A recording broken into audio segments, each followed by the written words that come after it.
Chapter 1 Reborn in Another World. Chapter 1 Reborn in Another World. Shi Yin woke up with a start. His head was throbbing in pain as if it was filled with lead, and it felt extremely heavy. Once the pain decreased slightly, he found himself in a dimly lit stone cave which was the size of a basketball court. Piles of bones were scattered all over the place, and a dozen corpses covered in strange clothes lay beside him. The clothes looked new and bright, as if these people had died recently. Where is this? Is this still the Bahamas? Shi Yin, 27 years old, was an insane fanatic of extreme sports. His mother died early, while his father died of cancer in the prime of his life. But he had saved a fortune working his whole life. This left him with such a large amount of wealth which he could never use in a lifetime. He owned many things at an early age which other people would pursue their entire life. Although young and rich, he had no future goals, which made him unhappy for a long time. At the age of 17 he had his first taste of extreme sports, which brought him unspeakable excitement. Given his large amount of wealth, he could undertake these sports as much as he liked, which ordinary people would not be able to afford this. Traditional extreme sports such as free climbing, crocodile bungee, low-altitude parachuting, volcanic skateboarding, cliff diving and limbo skating, brought him the greatest enjoyment and pleasure. The thrill of being on the verge of death invigorated him and made his blood boil. In 10 years he had tried all sorts of the most dangerous extreme sports, due to which his body was extraordinarily strong. Hundreds of near-death experiences made his nerves as hard as steel. He once joked that he was the man who was closest to the Grim Reaper. The Blue Hole exploration in the Bahamas was his most dangerous extreme sports trip. Some of these blue holes were hundreds of meters deep, while some were complex like mazes. What's more, every little move could stir the sand up on the bottom of the cave. No matter how bright your light was, you wouldn't be able to see anything in front of you. Even if you were an experienced diver, you had to wear a steel wire before you jumped into a blue hole. The steel wire was the lifeline of explorers, and its length decided the distance explorers could go. Moving beyond that distance was tantamount to suicide, because nobody ever got out of that maze without a steel wire. According to the statistics from the Bahamas Maritime Institute, there was an average of 20 cave diving-related deaths in the blue hole, most of whom died from losing direction. In this dangerous extreme adventure, Shi Yin threw away his lifeline, the steel wire, entering into a suicidal adventure, and finally lost himself in the mysterious blue hole. And in the blue hole, getting lost meant certain death. Shi Yin lay collapsed on the ice-cold rock ground, looking at his surroundings with the aid of a dim light coming from the cave walls. In his mind, there appeared some memory fragments that didn't belong to him. This was the memory of another Shi Yin. That boy was 17 years old and had the same name as himself. He was attracted to antiques and was obsessed with all kinds of historical remains. Because of an ancient map, he strived for half a year and eventually got here with his guards. Feeling weak all over, Shi Yin frowned and slowly lifted himself up. Just then, to his surprise, Shi Yin noticed that this body was not his own, but that of the other Shi Yin, who was only 17 years old. He was dumbstruck for a moment. Didn't I die in the blue hole? No. I am still alive, but in an unbelievable way. According to the other Shi Yin's memory, this place was called Grace Mainland, where there was no science or technology. There were endless waging wars and warriors raging everywhere. Many dwellers here showed mysterious abilities not long after they were born.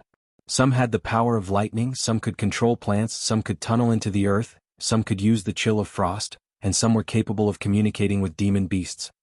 People with these various abilities would all become warriors, and their abilities were referred to as martial spirits.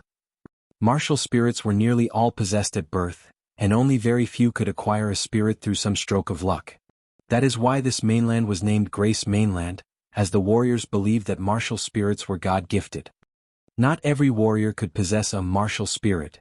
In fact, the majority of warriors weren't blessed with one. Ordinary people could train hard to become a warrior, but there was no way to obtain a martial spirit through training.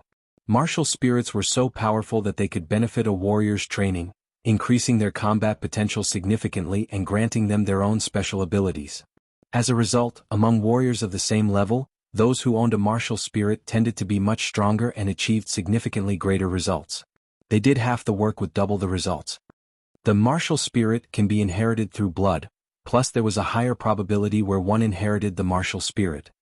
In general, if one of the parents possessed a spirit, there was a high possibility that their child would inherit the same spirit.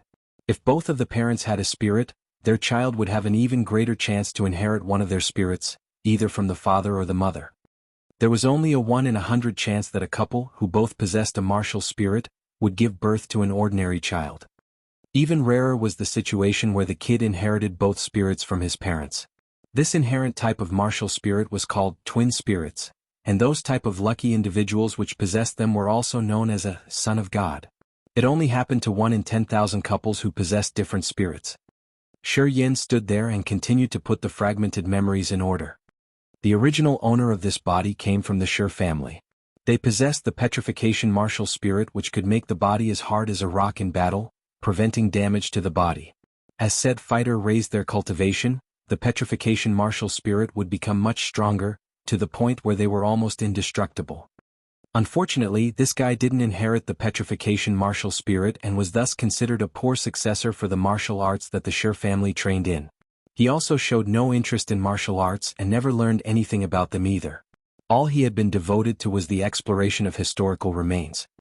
Thanks to that ancient map, he had crawled through numerous heavy bushes and suffered a lot to arrive at this ancient cave. Woo woo woo. Woo hoo hoo. Suddenly, a devil-like cry came from deep within the cave. Astonished, Shi Yin looked around only to find a blood pool in the direction the voice came from. The blood pool, about 10 square meters in size, was located in the middle of the cave, filled with a red fluid which looked just like blood. It was bubbling on the surface and was giving out horrifying shrieks and howls when the bubbles popped. He realized that his escorts were driven insane by the howls, and they had started to kill each other. They all died in succession, while the 17-year-old Shi Yin fainted from the frightening shrieks. It was all because of the blood pool. Shi Yin stared at the blood pool with a rigid face. The howls slowly evoked the desire to kill within him, and made him want to kill anyone around him. His head was still aching and the howls from the blood pool never stopped tormenting him, which made it harder for him to concentrate. Must be the blood pool. With a grim expression, he tried to guard his mind. His countless near-death experiences had steeled his mind and Shi Yin managed to calm down. Although his head still ached, he was able to stay focused and walk towards the blood pool. Crack, crack, crack. Shi Yin looked dignified as he walked. Gray dry bones shattered under his feet. Judging by the pile of bones in the cave, he could only guess how many people had previously died in this place. The pool was the source of this evil. If he wanted to examine the secrets of the blood pool, he had to be prepared for death. As he got closer to the blood pool, the howls kept getting louder and louder, which drilled into his head like sharp knives. The sound of slaughter contained in the howls almost destroyed his reasoning. He wouldn't have been able to bear this pain if it weren't for the extreme conditions he faced for so many years that had slowly formed his spirit. A heap of bones was situated beside the blood pool. Some milky white bones also floated in the center of the pool. This small blood pool was like a sea of blood from hell, which had devoured an uncountable number of lives. Shi Yin had a feeling that his soul was summoned here because of this bizarre blood pool. He thought maybe this blood pool was his ticket back to the earth. When he got closer to the blood pool, Shi Yin suddenly found something strange. The blood in the middle of the pool was scarlet and thick, but he couldn't detect the slightest whiff of the scent of blood. On the contrary, the air around him was very fresh, even filled with an unexplainable fragrance. After careful inspection, he determined that the exotic fragrance actually came from the blood pool. Shi Yin was full of curiosity and thought that there must be something weird in the blood pool. Again he took a few steps forward. All of a sudden, an illusion of an endless sea filled with scarlet red blood entered his mind. Pile of corpses like a small island were there. Some of the bones were like those of the Cretaceous period dinosaurs and were as large as a small hill. There was a repeatedly screaming sound coming out from the blood sea. Kill. Kill. Kill. Kill. Kill. Shi Yin tried to stay calm, but he couldn't. His heart started to beat faster and faster. A suffocating and terrifying pressure overwhelmed him. He felt a familiar feeling like those near-death experiences he experienced back on Earth. He knew that the next step likely meant death. However, those dreary adventures over the years hadn't terrified him, but instead had given him the utmost pleasure. Being face to face with death and surviving all perils was the true definition of extreme sports. Step by step, one after the other. Under the calling of the blood pool, Shi Yin finally went up to the edge. He stared at the small blood pool. The insane side of his character had been triggered. He roared, "Let's see what you have to offer, small little blood pool." Then he jumped into the pool. Chapter 2: The Body Remodeled. Chapter 2 The Body Remodeled. A sudden change occurred in the blood pool. As Shi Yin stood in the middle of the blood pool, the blood was already up to his waist. However, the blood in the pool started to move around as if it was alive, creeping up and down his body like vines. Seconds later, his whole body was tightly bound and covered with blood. The crimson blood in the pool was like vicious snakes, untiringly wrapping around him until it formed a bloody cocoon. A wave of intense pain spread throughout his body. Shi Yin felt as if his brain was being sliced into pieces. It felt even worse than death. It was as if tens of millions of tiny worms were drilling into his body and squirming around in his arms, legs, bones, and viscera, eating away his blood and flesh. Shi Yin couldn't see anything. He wanted to scream but couldn't make a sound, and neither could his body move. A strange liquid started flowing slowly along his ribs like a small stream and tore open his veins wherever it passed. Then the liquid rapidly accelerated and separated into many strands, madly surging into the 720 meridians within his body. He felt that his 720 meridians had enlarged significantly, as they interchanged between feeling scorching hot and biting cold. It felt extremely uncomfortable. The pain in his head grew stronger. In his dazed state, Shi Yin felt some weird changes happening within his meridians. Soon after, his meridians turned into madly swirling little cyclones. A small amount of the bright red liquid infused itself into every cyclone and was swiftly absorbed into them.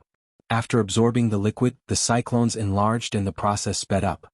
It may be because of the intensity of the pain that was almost unbearable. In his dizzying state, Shi Yin felt that his body was like a huge vessel filled with the strange liquid. It was transforming him in ways he couldn't possibly imagine. Specifically, they were changing the 720 meridians in his body. As this thought flashed through his mind, he fainted. After a long time, Shi Yin awoke again. The searing pain had disappeared, replaced by a numb pain in his meridians. The liquid had returned to its origin and blood pool was tranquil.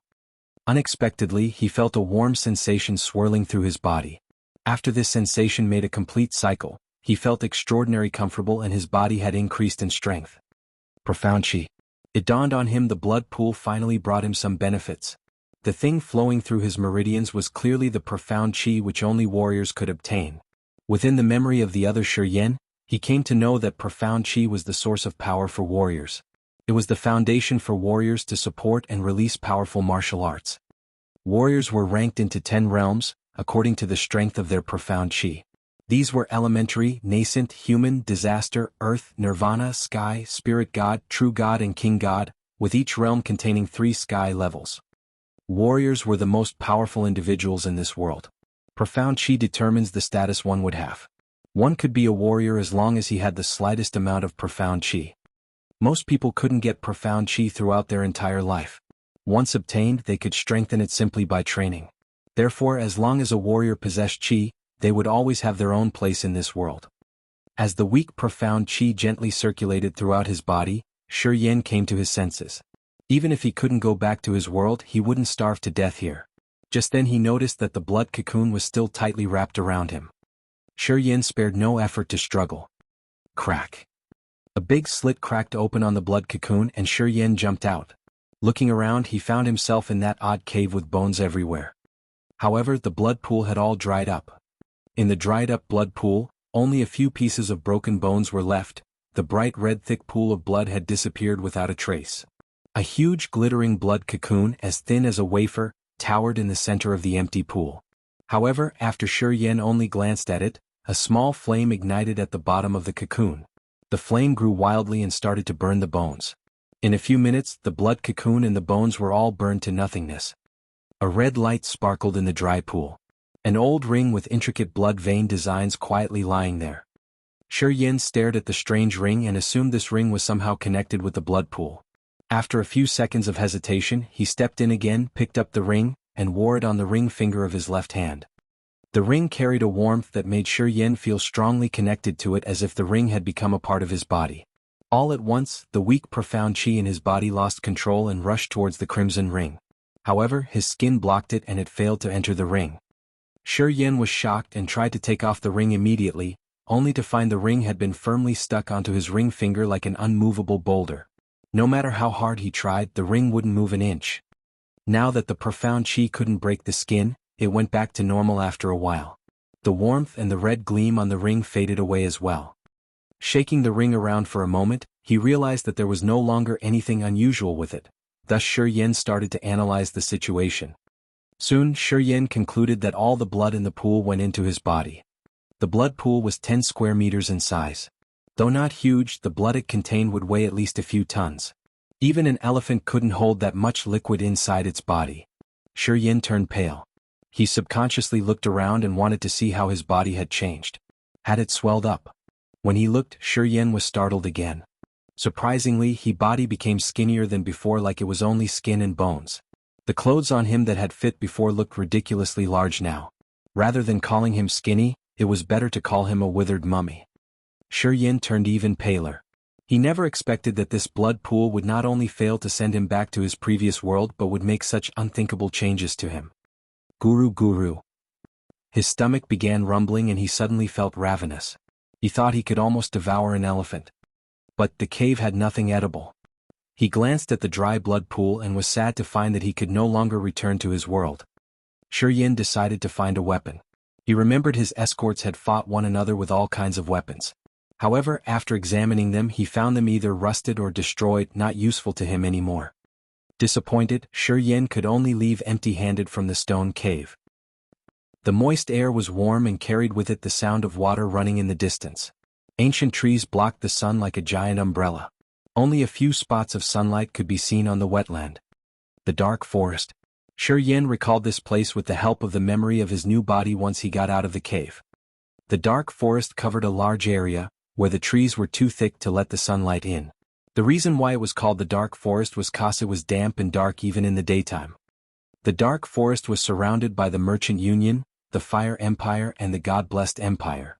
The Merchant Union was to the north of the forest, the God-Blessed Empire in the south, and the Fire Empire in the west. Merchants from the three countries had to pass through the dark forest to trade. Demon beasts always made their appearance in the dark forest, some of which even reached the 6th or 7th level. As the trade caravans, soldiers and warriors crossed the dark forest now and then, they knew that high-level demon beasts only appear in special areas, and low-level ones were usually vagrants. In general, trade caravans wouldn't come across high-level demon beasts as long as they traveled along their usual routes. Only soldiers and warriors, who often ventured into the beast-infested areas looking for fights, would easily come face-to-face with high-level demon beasts, and eventually suffered great losses. Great risk yields great benefits. Once a soldier killed a demon beast of the 6th or 7th level, he would immediately obtain many crystal coins. Demon beast above level 6 each had a monster core inside its body. This monster core was of great use to warriors, alchemists, and blacksmiths. Apart from the monster core, its fur, fangs, bones, flesh and poison were all very valuable. The body of a high-grade demon beast was full of treasures. This attracted bold soldiers and warriors to venture into the dark forest. However, only a few people achieved their goals and gained some benefits. The majority of them underestimated the wisdom and strength of a demon beast and thus, paid for it with their lives. Shi Yen observed his surroundings for a while and heard the sound of water in the distance, combined with the sound of women talking. As Shi Yen was hesitating, he noticed a slight rustling sound from the bushes not far away, as if someone was fiddling with the leaves. Shi Yen subconsciously looked towards that direction. Through the thick bushes, he saw a slim and graceful female body. The woman took off her white belt, squatted down and showed her peach-shaped white bottom to him. Her snow-white hand was waving off annoying mosquitoes as she was about to urinate. The woman apparently didn't notice the eyes behind her as she began to sing happily. At first, Shi Yen was stunned. However, his eyes shamelessly scanned towards her bright fair skin, secretly admiring her enchanting ass, and wondering how her face would look like. Pa! The woman suddenly slapped on her smooth, white left hip to kill a mosquito. The movement of her but captivated Shi Yen. Soon the woman finished urinating, buckled her belt and muttered to herself, "Damn mosquitoes."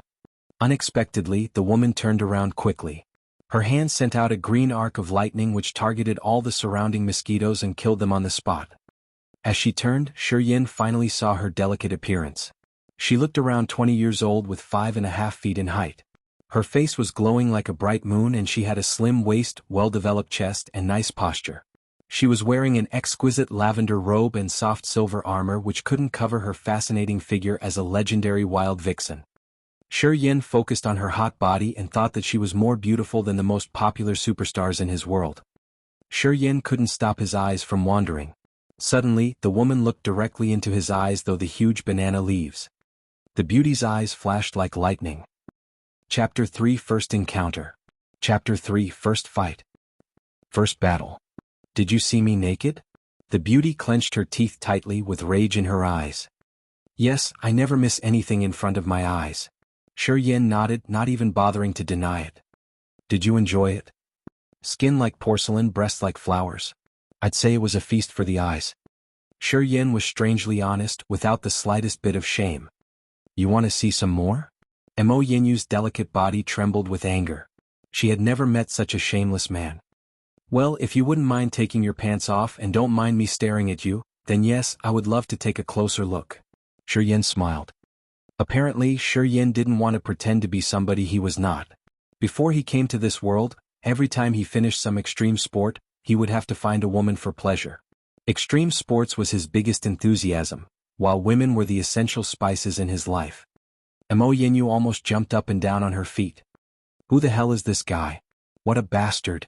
He appeared out of nowhere like a ghost. Every word he says is shameless and he appears to be proud of himself. In a competition for shameless bastards, he would be holding the crown. Mo Yinyu had to take a deep breath before she began to talk again. While her beautiful breasts heaved up and down, a surge of rage bloomed in her chest. Surprisingly, she laughed. Good. Very good. Hearing her say this, Shi Yin became gleeful, and a horny smile appeared on his face. Wow, it seems you don't mind at all. Well then, please go ahead. I'm really looking forward to it. Last time I didn't pay much attention, but this time I won't miss anything. Mo Yinyu was completely shocked by Shi Yan's response. After she figured out he wasn't teasing, she couldn't control her rage anymore. Won't miss anything, my ass. Cursing, Mo Yinyu crossed her arms. Suddenly, shining green light appeared on her hands. She spread her arms, shooting a green beam as quick as lightning towards Shi Yin. Everything between them was cut into pieces as a green arc-shaped light flashed by. With an unstoppable force, the green lightning struck Shi Yan's right in the chest. Boom! Shi Yin was tossed backward on the ground. His skeleton-like weak body couldn't balance himself and he fell hard into a bush. His chest was badly lacerated to the point where even bones were visible. Blood gushed out of his wounds. That single hit almost killed him. Following the path between the two people was clear. What appeared to them was a small path with a burning scent. Mo Yinyu moved towards Shi Yin, her face was as cold as ice. Shi Yin finally came back to his senses. The intense pain in his chest made him realize that the girl in front of him wasn't easy to deal with. In his previous world, if he did the same thing to a girl, the worst-case scenario was the girl calling him an asshole or filing a lawsuit against him, but nothing like this. He was still new to this place and was not used to the cruel way of life here. Especially in the dark forest. Because this forest was not subjected to any country's jurisdiction and also contained a large variety of demon beasts as well as precious and exotic herbs, warriors used this forest as their training ground, while mercenaries and merchants saw this place as a natural treasure trove. There were no restriction or rules in this forest. Due to the demon beasts and precious herbs, robbery and murder were common in this place. Even your companions would betray and backstab you at crucial moments. What an insane place. The law of the jungle ruled the dark forest. The strong devoured the weak. This was exactly why he got hit so hard. He let his guard down, never expecting a girl like her would attempt to kill him for such a trivial reason. Shi Yan's mind was suddenly crystal clear. The remaining profound chi inside of him gradually gathered around his wounded chest and began to heal him. With his profound chi moving around his body, the searing pain lessened. Mo Yinyu footsteps echoed through the wet ground. Shi Yin jumped up nervously, calmed his mind, and looked straight at the girl walking slowly towards him. You intended to kill me? Still breathing? Mo Yinyu frowned slightly and stopped about 25 meters in front of Shi Yin. She took a curious but careful glance at him and thought, there is profound chi inside of him. A novice warrior. I should have hit him harder. Shi Yin was serious this time with no more teasing or jokes. He focused his attention on the girl because he knew that she'd strike again soon. He could feel his chi was more concentrated than ever. This was a matter of life and death. He couldn't afford any mistakes. Shi Yin quickly adjusted himself and returned to the cool-headed state he always maintained during his extreme sports. At that moment he couldn't feel any pain in his chest. He could feel nothing but the weak profound chi flowing through his body and rushing through his veins. It kept getting faster and faster. The next moment, a wild surge of energy erupted from the deepest corner of his body. The feeling was mind-blowing. He felt like his brain had exploded. After that, the whole world suddenly became silent. Ba-dump. Ba-dump. Shi Yin could hear his own heartbeat loud and clear. With his heartbeat racing, the cells throughout his whole body were activated. Every inch of his body became sensitive and he could feel everything taking place around him. He could even feel the slightest tremor on his skin when a light breeze brushed against his body. The strange energy started to spread from every pore of his body, pouring into his veins and bones. It felt like endless electricity was speeding throughout his entire vascular system. After an acute pain in Shi Yan's eyes, the world in front of him became incredibly colorful and vivid. He was able to see the tiniest details on every leaf. He looked at the beautiful but cruel woman, feeling her profound chi flowing underneath her skin in a beautiful rhythm in her veins. The forest was still the same. But to his eyes, it was like a completely different world out there. Before Shi Yan could enjoy this wonderful feeling, he suddenly sensed that the profound chi inside the woman's body was flowing at twice as fast as before. Shi Yan could even feel his nerves trembling. Subconsciously, he pushed his left foot off the ground with all the force he had. With a strong power rushing out of his foot, Shi Yan quickly moved 3 meters away from where he was standing. Another green blaze in the shape of a dagger grazed his side. The green lightning cut everything by his side with a terrifying force. This time the attack was much more precise and stronger than the previous strike. Sweat covered Shi Yan's back. He couldn't help but get excited. Shi Yan suddenly realized that this type of fight, which could kill within seconds, was the most exciting and thrilling thing ever. He enjoyed this more than any kind of his extreme sports. In the old world where he came from, there were all kinds of extreme sports available. However, he was bound like a prisoner in a cage of law, moral codes, and rational thinking. He couldn't do things without boundaries. He couldn't fully indulge in his passion, couldn't go beyond the boundary of law and moral codes. But here, in this world where only the powerful ruled, nothing was prohibited. Nothing was impossible. Shi Yan suddenly felt the excitement growing inside of him. He felt this might be the right place for him. This might just be his paradise. Hey! Mo Yinyu couldn't hide her surprise. She didn't expect Shi Yan to evade this attack. She was sure that he would be torn to pieces by this strike and didn't prepare for Plan B. Hearing her voice, Shi Yan, who was still enjoying his survival, had just now come back to his senses. Without hesitation, Shi Yan jumped up like an agile monkey. He grabbed a vine on a tree and swung himself forward. He then grabbed another vine with lightning speed, flew forward, and reached for the next vine. In a series of smooth movements, he managed to approach Mo Yinyu within seconds. When he was bouldering, the vines on the mountain were indeed a handy tool. For an extreme sports enthusiast like Shi Yan, swinging with the support of vines was like child's play. Like a wild monkey, Shi Yan quickly moved through the vines and trees. He didn't follow a specific pattern but still managed to approach Mo Yinyu. With a scorn on her face, Mo Yinyu shot more and more green light daggers into the sky, destroying every vine in the direction of Shi Yan. However, he was able to escape her attacks by a hair's breadth every time and quickly grasp another vine. The truth was, Shi Yan could already sense the movement of chi in Mo Yinyu's body. Everything was crystal clear to him now. When he saw a surge of profound chi underneath her skin, he would quickly move in another direction. During his movements, Shi Yan started to feel that the blood in the pool had changed him somehow. He was not that strong before, but now not only did the high-intensity movements not tear him apart, they made him even more sensitive and agile than ever before. His senses became sharper and his body became stronger and more flexible. Swish! With a loud noise, a sharp green lightning flew towards him, tearing apart dozens of vines behind him. Apparently, Mo Yinyu almost exhausted her profound chi after such strong attacks. This is my chance. Shi Yan suddenly jumped down from the trees and took Mo Yinyu in his arms like a greedy eagle. Before she could gather enough profound chi to strike back, Shi Yan was already on top of her. Boom! Mo Yinyu fell on the ground with Shi Yan on top of her, tightly bringing her body under his control. Face to face, Shi Yan could feel her soft body more closely. Her plump breasts felt so delicious and fragrant, he squeezed the buns up close to his burning chest. Shi Yan felt unspeakable pleasure, while secretly appreciating the woman's body. What a piece of art! unlike the ordinary women from his old world who used bras to look sexy and plump. Let go of me.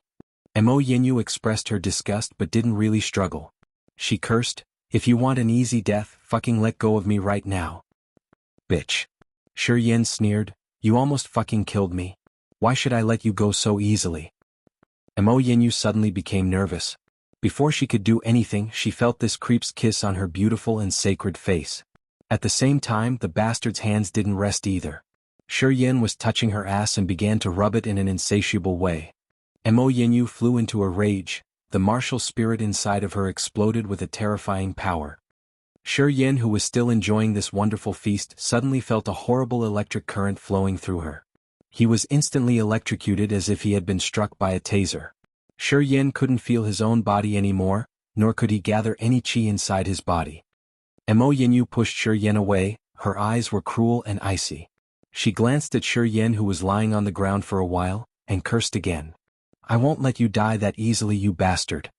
Mo Yinyu picked Shi Yen up like a feather, passing through the forest towards the crowd with a cold face. Chapter 4 Guinea Pig. Chapter 4 Guinea Pig. Tall trees formed a huge umbrella above a small river, beside which was a dragon drinking water, carrying several bags. 10 strong, tall warriors were dining and talking lewdly near the dragon. Behind the dragon, a group of malnourished men were crouching and having a coarse meal. They were all wearing chains, their eyes dim. In a sedan chair on the dragon, a poker-faced thin old man was sitting motionlessly. He was wearing a black robe embroidered with 5 white cauldrons on his chest. He kept staring at the warriors and the chained men. Every warrior was frightened and turned silent once the old man looked upon them viciously. Are you done? Then move your ass and walk. Mo Yinyu showed up from the bush with a rigid face, lifting Shi Yen up in her hand. The warriors wrapped up their unfinished meal and were embarrassed. Yeah, we're done. We're done. Mo Yinyu went up to the old man and showed an unwillingly smile. Master Karu, have you finished your meal? The old man nodded coldly and murmured, Miss Mo, it will still take 3 months to get to the merchant union. However, we have only 16 medicine slaves left. I'm afraid we won't make it. Do not worry, Master Karu. We will catch more medicine slaves for you. Mo Yinyu threw Shi Yen onto the ground and laughed. Look, a new slave. Karu nodded as he examined Shi Yen with his evil eyes. Too skinny. He won't even survive a week. He frowned. Yes, I know. But he has profound chi in him, Mo Yinyu explained. He is a warrior? Apparently Karu was now interested and his eyes lit up. Definitely. Mo Yinyu confirmed. That is good. Master Karu smirked. He continued to focus his eyes on Shi Yen. After quite a while he nodded slowly. Very good. Miss Mo, feed him. I want him to be strong first. A severely injured warrior cannot bear what I am going to do. It would be a total waste if he died through the course of my medicine when he is still too weak. Do not worry, Master. Mo Yinyu wore her rigid face and scolded, Johnson, what are you doing there? Shackle this man as soon as possible. Yes, ma'am. This bald, fat man appeared to be 6'6". He took out a new set of shackles from the bags on the dragon and swiftly shackled Shi Yen's hands and feet. This giant wore heavy armor and his robust muscles looked extremely powerful. The heavy dark armor seemed as light like a feather and didn't affect him whatsoever while he was moving. Johnson, take care of him. And always keep an eye on him. Mo Yinyu glared at Shi Yen in hatred, and rushed to the head of their caravan, not bothering to waste one more second on him. I can handle it, miss. I'm the best at it. The bald man chuckled cunningly and reassured her, punching his chest. Shi Yen observed silently despite his body hurting all over. He knew it would be useless to say anything at the moment. In this dog-eat-dog world, morals was the last thing one should believe in. He will receive no pity and would only become a skeleton and if he didn't adapt to this world soon. As the profound chi flowed slowly within him for a while, Shi Yen felt less pain. However, the newly added shackles were like a mountain on his exposed and feeble body, making every step much harder. Bang! Shi Yen suddenly got lashed by a whip, which was so fast and powerful that his back was cracked open and ached badly. He turned around to see the big man Johnson smirking with a whip in his hand. Damn medicine slave. Move faster. Or do you want one more lash, huh? He laughed with an evil smirk on his face. Shi Yen gazed at him for a few seconds and didn't reply. He staggered towards the medicine slave in front of him, before Johnson could lift his whip again. Every step consumed a lot of energy. After Shi Yin moved forward, Johnson's smirk disappeared and was replaced by a weird expression. Along the way, many stumbling slaves had been taken care of by Big Johnson, who was famed for his brutality. 2 slaves were even beaten to death by him before Master Karu could even test his medicine on them. All of the medicine slaves looked at him with either fear or hatred. However, this man didn't show the slightest hint of fear or hatred. There was only an incredible silence, cold and solemn. This man didn't seem to realize his status as a prisoner. Maybe he didn't clearly understand the situation. The solemn eyes gave Johnson the illusion that he was prey. This made him uncomfortable. However, since Shi Yin had begun obediently marching, Johnson couldn't find a reason to make a fuss. He swore to himself that he would force Shi Yin to be frightened of him. Big Johnson enjoyed the sight of others' frightened eyes so much. He found an interesting pleasure in being in control of the life of another. In the following days, Shi Yin stayed mute and obedient. He obeyed every order that was given by Johnson without any resistance. No change of temper, no interest in anything. Shi Yin was different from the other medicine slaves. Even Johnson, who was always waiting for a chance to give him a lesson, couldn't find any excuse to trick him. Shi Yin was unbelievably cooperative. Johnson was confused. Shi Yin only talked when he asked for food, which was under Master Karu's permission. In no time, the warriors noticed that Shi Yin had a big appetite and he enjoyed the inferior food. He ate what 7 medicine slaves ate as a first meal. And day by day he ate more and more. The warriors couldn't believe their eyes. How could that weak skinny body contain so much food? At the beginning they worried that he couldn't digest it, but it soon turned out to be unnecessary. It was clear that Shi Yin had not only digested the inferior food, but also grown much stronger. The changes in Shi Yin's body pleased Master Karu significantly. This cunning old man allowed Shi Yin to eat as much as he wanted. As Shi Yin grew stronger day by day, Johnson gradually became worried. Every time he looked into Shi Yin's solemn eyes, Johnson got the premonition that Shi Yin would be a calamity in the future. But still, he couldn't go against Master Karu's order and had to supply Shi Yin with enough food. Nevertheless, Johnson knew who Master Karu was and what he could do. Thus he was relieved and hoped Master Karu would take action soon. After eating enough for 12 people, Shi Yin put down his bowl, licked the last grain of rice from the corner of his mouth, and closed his eyes, neglecting the dumbstruck medicine slaves beside him. That huge amount of food was soon digested in his body, which was like a bottomless pit. It was also like a precise machine that transformed the food into nutrition, supplying his blood, bones, tendons, muscles and inner organs, strengthening his weak body secretly. The injury on his chest had long since recovered. It took only a day and a half and didn't leave a scar. He felt like was a different man. Only Shi Yin knew precisely what had happened to his own body in such short time. He could sense the transformations occurring within himself every second. While the nutrition from the food strengthened his body, the weak profound qi inside him had also risen by a level during its continuous circulation. Shi Yin could feel a great strength now and the heavy shackles didn't weigh him down anymore. As he concentrated, he could tell the qi was flowing from his dantian, up to the governor vessel, down the reception vessel, and then balancing the water and fire in the heart and kidney. After it completed a small circulation, his profound qi grew stronger. Thanks to a little knowledge of qigong, Shi Yin knew the difference between a small circulation and a big circulation. A small circulation only included the governor and the reception vessels, while a big circulation contained the 12 channels and the other 6 vessels. Since there were only 2 vessels, the governor and the reception vessels, which were open among his 12 channels and 8 vessels, he could only complete a small circulation. From the other Shi Yin's memory, he concluded that only warriors of the elementary level could open all the channels and vessels to conduct a big circulation. Shi Yin carried on, for he believed that as long as the profound qi residing in him was strong enough, he would open his channels and vessels sooner or later. One more death. 2 slaves have died from the medicinal trials in just 6 days. I saw that. That guy had already grown weak before he died. Terrible. Hideous. It's better to commit suicide than die that way. We will die that way too. There is no hope in sight. No suicide, no. Our family won't get a single blue crystal coin if we commit suicide. Alas, endure it. We will be free if we survive half a year and get some money. We must endure until we make it back to our wives and kids. Hearing this, all the medicine slaves went silent. They decided not to commit suicide and made up their minds to carry on. Chapter 5 Lightning Martial Spirit. Chapter 5 Lightning Martial Spirit. Shi Yin opened his eyes, staring at the medicine slaves at a distance. Those slaves mostly came from poor families. In order to survive, they had no choice but to sign the contract with Mo Yinyu, selling themselves as slaves. If they were lucky enough to survive the first 6 months, not only could they regain their freedom, but they would also get paid 200 purple crystal coins. If they were unlucky and died from medicinal trials, their family would receive the money instead. In the Grace mainland, 1 black crystal coin was equal to 100 purple crystal coins, which equaled 10,000 blue crystal coins.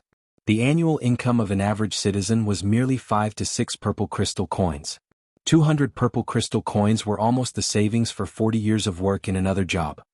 Upon signing the contract, their family would receive 50 purple crystal coins on the spot, with the rest paid within the next 6 months. If something unfortunate happened, their family would be compensated regardless. It might take someone's entire life to make 200 purple crystal coins. But for the medicine claves, all it takes is 6 months of painful suffering. It was all worth it. At least that was what they thought. However, when they signed the contract, it never occurred to them that the medicinal trials would be so cruel and tormenting. Every few days, some of them would drop dead in the most horrible way. This made them so terrified that they began to make their own secret plans. But a contract was a contract. Once they signed their name on it, there was no way out. This meant, for the next 6 months, the Mo family owned their lives. Any attempt to disobey the contract or escape from the Mo family would be a death sentence. There is no such thing as a free lunch. It was already too late for them to recognize the danger of these medicinal trials. They had no choice but to accept all the pain as well as their miserable fate. Shi Yin knew that none of these slaves would make it. Sooner or later they were going to die. Maybe tomorrow or maybe later. He knew he was powerless to change all this. Therefore he avoided contact with these slaves, thus avoiding any hurtful feelings when they died. Shi Yin frowned as he took a quick glimpse at Master Karu sitting in the sedan atop the ground dragon, trying his best not to be discovered. There were 5 white medicine bottles embroidered on Master Karu's chest, which meant that he was a level 5 mortality alchemist. In the Grace mainland, an alchemist was even more distinguished and rare than a warrior. Every alchemist had to be a warrior. The medicine they refined could help enhance a warrior's capability. There were special pills refined by a small number of extraordinary alchemists which could even enhance a warrior's martial spirit. Compared to the 10 levels among warriors, the ranking of alchemists were based on their expertise in the field of medicine. There were 5 categories of alchemists in the Grace mainland: mortality, mystery, soul, royalty, and divinity. Under each category there were 7 subranks. Every alchemist would carry a special token corresponding to his ranking. Alchemists of the mortality category would be embroidered with white medicine bottles on their chests. Mystery category, red flames. Soul category, medicinal herbs. Royalty category, wonder pills. And divinity category, medicinal cauldron. There were 5 white medicine bottles on Master Karu's chest, so it was clear that he had the expertise of a level 5 mortality alchemist. Since the medicine provided by alchemists could enhance the profound chi inside a warrior, this small group of people held a prestigious status among all warriors. Due to the low number of alchemists, every group were desperate to hire a good alchemist, which made the alchemists even more revered and exceptional. As a level 5 mortality alchemist, Master Karu was invited by Mo Yinyu from Medicine Valley within the God-blessed empire. Like the Shi family, the Mo family were also one of the 5 distinguished families of the Merchant Union. The Mo family were famous for their own martial spirit which had the power of lightning. A lot of people from the Mo family were naturally born with the lightning martial spirit, which would improve with the growth of their own skills. Mo Yinyu was from the youngest generation of warriors born with the lightning martial spirit from the Mo family. The Mo family were working in the medicine business within the Merchant Union. They never stopped searching for great alchemists for their own use, no matter where these alchemists came from. However, most alchemists had quirky personalities and had weird demands. Above all, they were the haughtiest people on earth and held very high opinions of themselves. Therefore, very few of them would accept the influence of powerful families like the Mo family, and thus the Mo family had tasted more failure than success when recruiting these alchemists. Although Master Karu was merely a level 5 mortality alchemist, the Mo family had exhausted every means to convince him. Nobody knew what Mo Yinyu had offered this time in order to persuade Master Karu to leave Medicine Valley and come and work for them. However, Master Karu was not the type of person who was fond of the orthodox. He was more interested in crooked ways of applying his skills to make poisons. However, the production of the finest poisons required a huge amount of medicinal trials, and the subject must be a living, breathing human. This was why these medicine slaves existed. Let's move. With Mo Yenyu's order from the distance, the resting warriors all stood up and got ready for the march ahead. The medicine slaves resting on the roadside also quickly got up, for fear of the punishment they would face if they didn't manage to keep up. Shi Yen stood up, still and silent. He took a sniff at the woman who had the appearance of an angel but the heart of a scorpion. He had no choice but to follow the group before him obediently. In the Merchant Union, the relationship between the Mo family and the Shi family was not that smooth. The fifth uncle of Mo Yenyu was killed by Shi Yang 3 years ago due to a dispute over the mining rights at a mountain. After that, the Mo family started a relentless vendetta against the Shi family, causing the death of dozens of Shi family members. With this kind of hatred rooted between these two families, there were endless conflicts and fights going on. Shi Yen understood that death would be his fate if his true identity was ever discovered. But luckily the original owner of his body kept a low profile. He was not endowed with a martial spirit, didn't take much interest in the martial fights, and barely showed up to any martial activities organized by the Merchant Union. Therefore there was no way that Mo Yenyu would ever recognize him. Otherwise Shi Yen wouldn't have been this lucky. As night fell, the moon was like a silver plate floating in the dark sky, accompanied by several sparkling stars. The Mo family troop was camping and resting by the river. The ground dragon was resting quietly with only the sound of its heavy breathing permeating the air. The Mo family warriors were gorging themselves on dried meat and laughing aloud in a perverted way, exchanging gossip about some notorious whores in a Merchant Union's brothel. When Mo Yenyu was not looking, a few audacious warriors would gaze at her sexy body in secret, lusting after her body. They knew that for people of their level, Mo Yenyu was way out of their league. All they could do was fantasize. Shi Yen sat down in silence. When he was ready to circulate the profound chi inside his body, he noticed Mo Yenyu and Master Karu coming towards him from the front of the troops. Shit. Shi Yen felt that something bad was going to happen. His face suddenly looked like hell. The gut-cutting poison is way too strong for normal people. It has already killed 6 slaves within the past 2 days. I guess only warriors can sustain its influence. That boy looks better than before with much of his profound chi recovered. He can be our new lab rat. Master Karu said with a viperous smile on his face and a bowl of some black sticky liquid in his left hand. Well, Master Karu, please. Help yourself. He is all yours. Don't show any mercy. I want him to die as miserably as possible. Mo Yenyu also laughed. Haha, no problem. Miss Mo, your wish is my command. I promise you that there is no way he will die easy. As you have seen in the previous trials of the gut-cutting poison, all the slaves died with their flesh and skin slowly decaying off their bones bit by bit. This boy looks tough.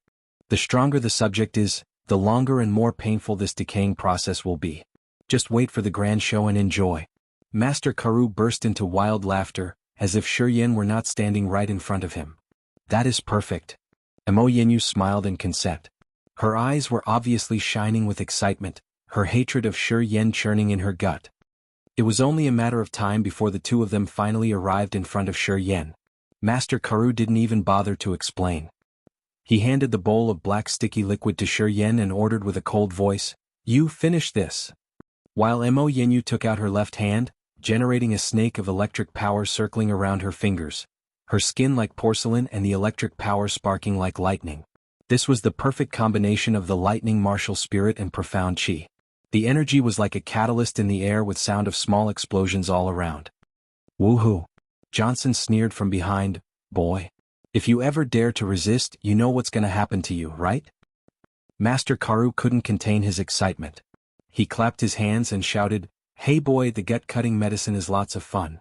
You are going to decay from the inside little by little." The whole time, Mo Yenyu was staring at Shi Yen with an icy expression on her face. She assumed that he would say no. Her plan was, as soon as Shi Yen showed any disobedience, she would kick his ass with the electric sparks on her fingers, showing him who was the boss here. For days, every time she looked back on the humiliation she received from this man, she couldn't help but rage inside. Even her fiancé wouldn't dare to do that to her. Who the hell was this guy? How dare he? She would never forgive this guy. "Sure. I'll do it," Shi Yen said dismissively. He took the bowl of nasty medicine and drank up with no hesitation. Purple crystal coins. Money in the Grace mainland. The Mo family, one of the biggest and most powerful families in the Grace mainland, famous for their lightning martial spirits. Mortality, mystery, soul, royalty, and divinity, 5 categories of alchemists. Chapter 6, Immortal Martial Spirit. Chapter 6, Immortal Martial Spirit. As the gut-cutting poison went down into his stomach, Shi could feel a dull pain spreading inside. Then his gut and stomach was corroded little by little as if he drank sulfuric acid, and the pain inside his body gradually grew stronger. This gut-cutting poison is potent. It doesn't show its effects all at once, but releases its power gradually. A normal person will be corroded by it in 2 to 3 days and they will die with a decayed body. Karu narrowed his eyes and added, "No hurry, let's wait for a day and see." "Good.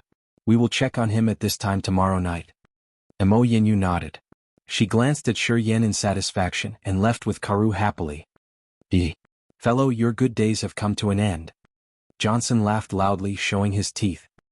He suddenly felt quite relaxed when he thought that Shi would die in no time, and a heavy burden dropped from his heart. Shi lowered his head with an icy glint in his eyes.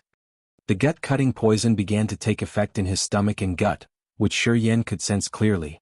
It felt like tens of millions of ants were nibbling at his stomach and gut in order to compete for territory. The profound qi in the lower part of his belly circulated quickly into the gut and stomach.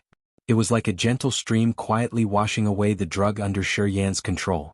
Wherever the profound qi went, it made the drug effects milder, thus Shi became a little relieved. As a moist breeze blew softly, Shi took a large deep breath. He sat down where he was, not paying any attention to Johnson beside him, and concentrated his mind to guide the profound qi to fight against the drug. The profound qi, which had been growing much stronger recently, became Shi's lifesaver. It kept moving in his stomach and guts. Every time it made a circle, the effects of the drug was softened a little, and his body was not corroded any faster. At that moment, Shi realized what benefits profound qi could bring, and was determined to train hard to be a top warrior with strong profound qi. If profound qi could bring such great benefits, how much more powerful would a god-blessed martial spirit be? If I could possess martial spirit, I could definitely be much stronger and would feel less pain. For a moment, Shi regretted that the owner of his body didn't inherit the Petrifaction martial spirit of the Shi family, or he could have plucked up his courage and fought against Mo Yinyu. Maybe he could have won against her lightning with Petrifaction and escaped without being made into a guinea pig. Time passed by and soon it was late at night, the moonlight bathing the land in its silver light. The warriors became quiet since it was an exhausting day of marching. They found a comfortable place and sat down respectively, training their profound qi in order to break through the limits of their bodies and entering higher levels and gaining stronger power. The medicine slaves looked up at the dark sky one by one. In the silent night, they tended to become homesick and scared. They would be filled with hopelessness whenever they thought about the fact that they could be a dead body the following day after the next medicinal trial. Under the pale moonlight, Shi sat cross-legged on the ground, a dignified expression appearing on his serene face. After 5 hours of circulation, the profound qi had prevented the gut-cutting medicine from rapidly diffusing. Nonetheless, unknowingly he realized that his profound qi had been consumed by 1/3, and was continuously being depleted. But the gut-cutting poison didn't seem to fade, on the contrary, it was still quite potent. The gut-cutting medicine was waiting for the profound qi to run up and it could fight back. Shi suddenly felt a severe cold shiver all over his body. Once his profound qi had dried up, he would have nothing to protect himself with. Then, like most commoners, his body would start decaying from the inside out. He couldn't do anything about it. He could do nothing. But in this situation he couldn't gain more profound qi by training. Once he took away the profound qi in his stomach and gut, the gut-cutting poison would gain strength and made him die faster. Thus he could do nothing but wait for it to happen, even if it meant death. 2 more hours passed by. The effects of the gut-cutting poison didn't weaken, but increased continuously. He could clearly feel his profound qi was depleting faster and faster. He felt that he was getting closer to death's door. Once his profound qi ran out, his insides would corrode, but he wouldn't die quickly. The corrosion would spread throughout his body, and in 5 or 6 days he would decay and die, just like every other medicine slave. Shi was unyielding. With a cold glare, he stared at Mo Yinyu, who was sitting on an old tree far away. Under the bright moonlight, Mo Yinyu sat upright on a thick tree with a serene face. Her skin was like frost, while her long hair swayed with the wind. A spirit in the dark night. She didn't notice Shi Yan's cold eyes as she was wholehearted training and nourishing the vessel which contained her lightning martial spirit with profound qi. Master Karu was at the end of the troops. He stood against another ancient tree and was carefully reading a book about poison in his right hand, his left hand in his cuff. Now and then, he looked in the direction of Shi Yan with a slippery smirk in the corner of his mouth. I can't let it go like this, Shi Yan thought with knitted brows. He operated the profound qi and at the same time pondered on the ways to solve his dilemma. If it went on like this, his profound qi would dry up before dawn and he would die without any doubt. He couldn't change anything even if he ran away, for the drug was in his body. The only solution was Master Karu. He invented the gut-cutting poison, thus he must have the cure for it. He could change his destiny of a decaying death only by getting that cure from Master Karu. Yet Master Karu was not only an alchemist, but also a warrior of the nascent realm. It was suicide if he tried to grab the cure from him. Shi Yan observed him for a while. He found that although Master Karu was reading, he was also looking in his direction every now and then. Apparently he was not against taking precautions. He might have even figured out what Shi Yan would do and was waiting for him to take action. Several ideas flashed through his mind. Shi Yan knew that there was almost no possibility that he could succeed. Yet he had to turn to Master Karu and take action soon, because it would become impossible to survive if his profound qi ran out. Shi Yan adjusted his breath secretly, and despite the poison in the stomach, he drew the profound qi back and prepared to fight.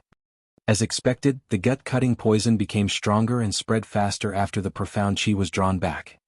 He was attacked by a wave of agony throughout his body. Just as Shi Yan was about to attack, he felt a sudden change in the corroded part of his gut. The cells there came back to life. A weak power wove through the corroded areas as if an invisible hand was sewing up his gut and stomach. Shi Yan was stunned.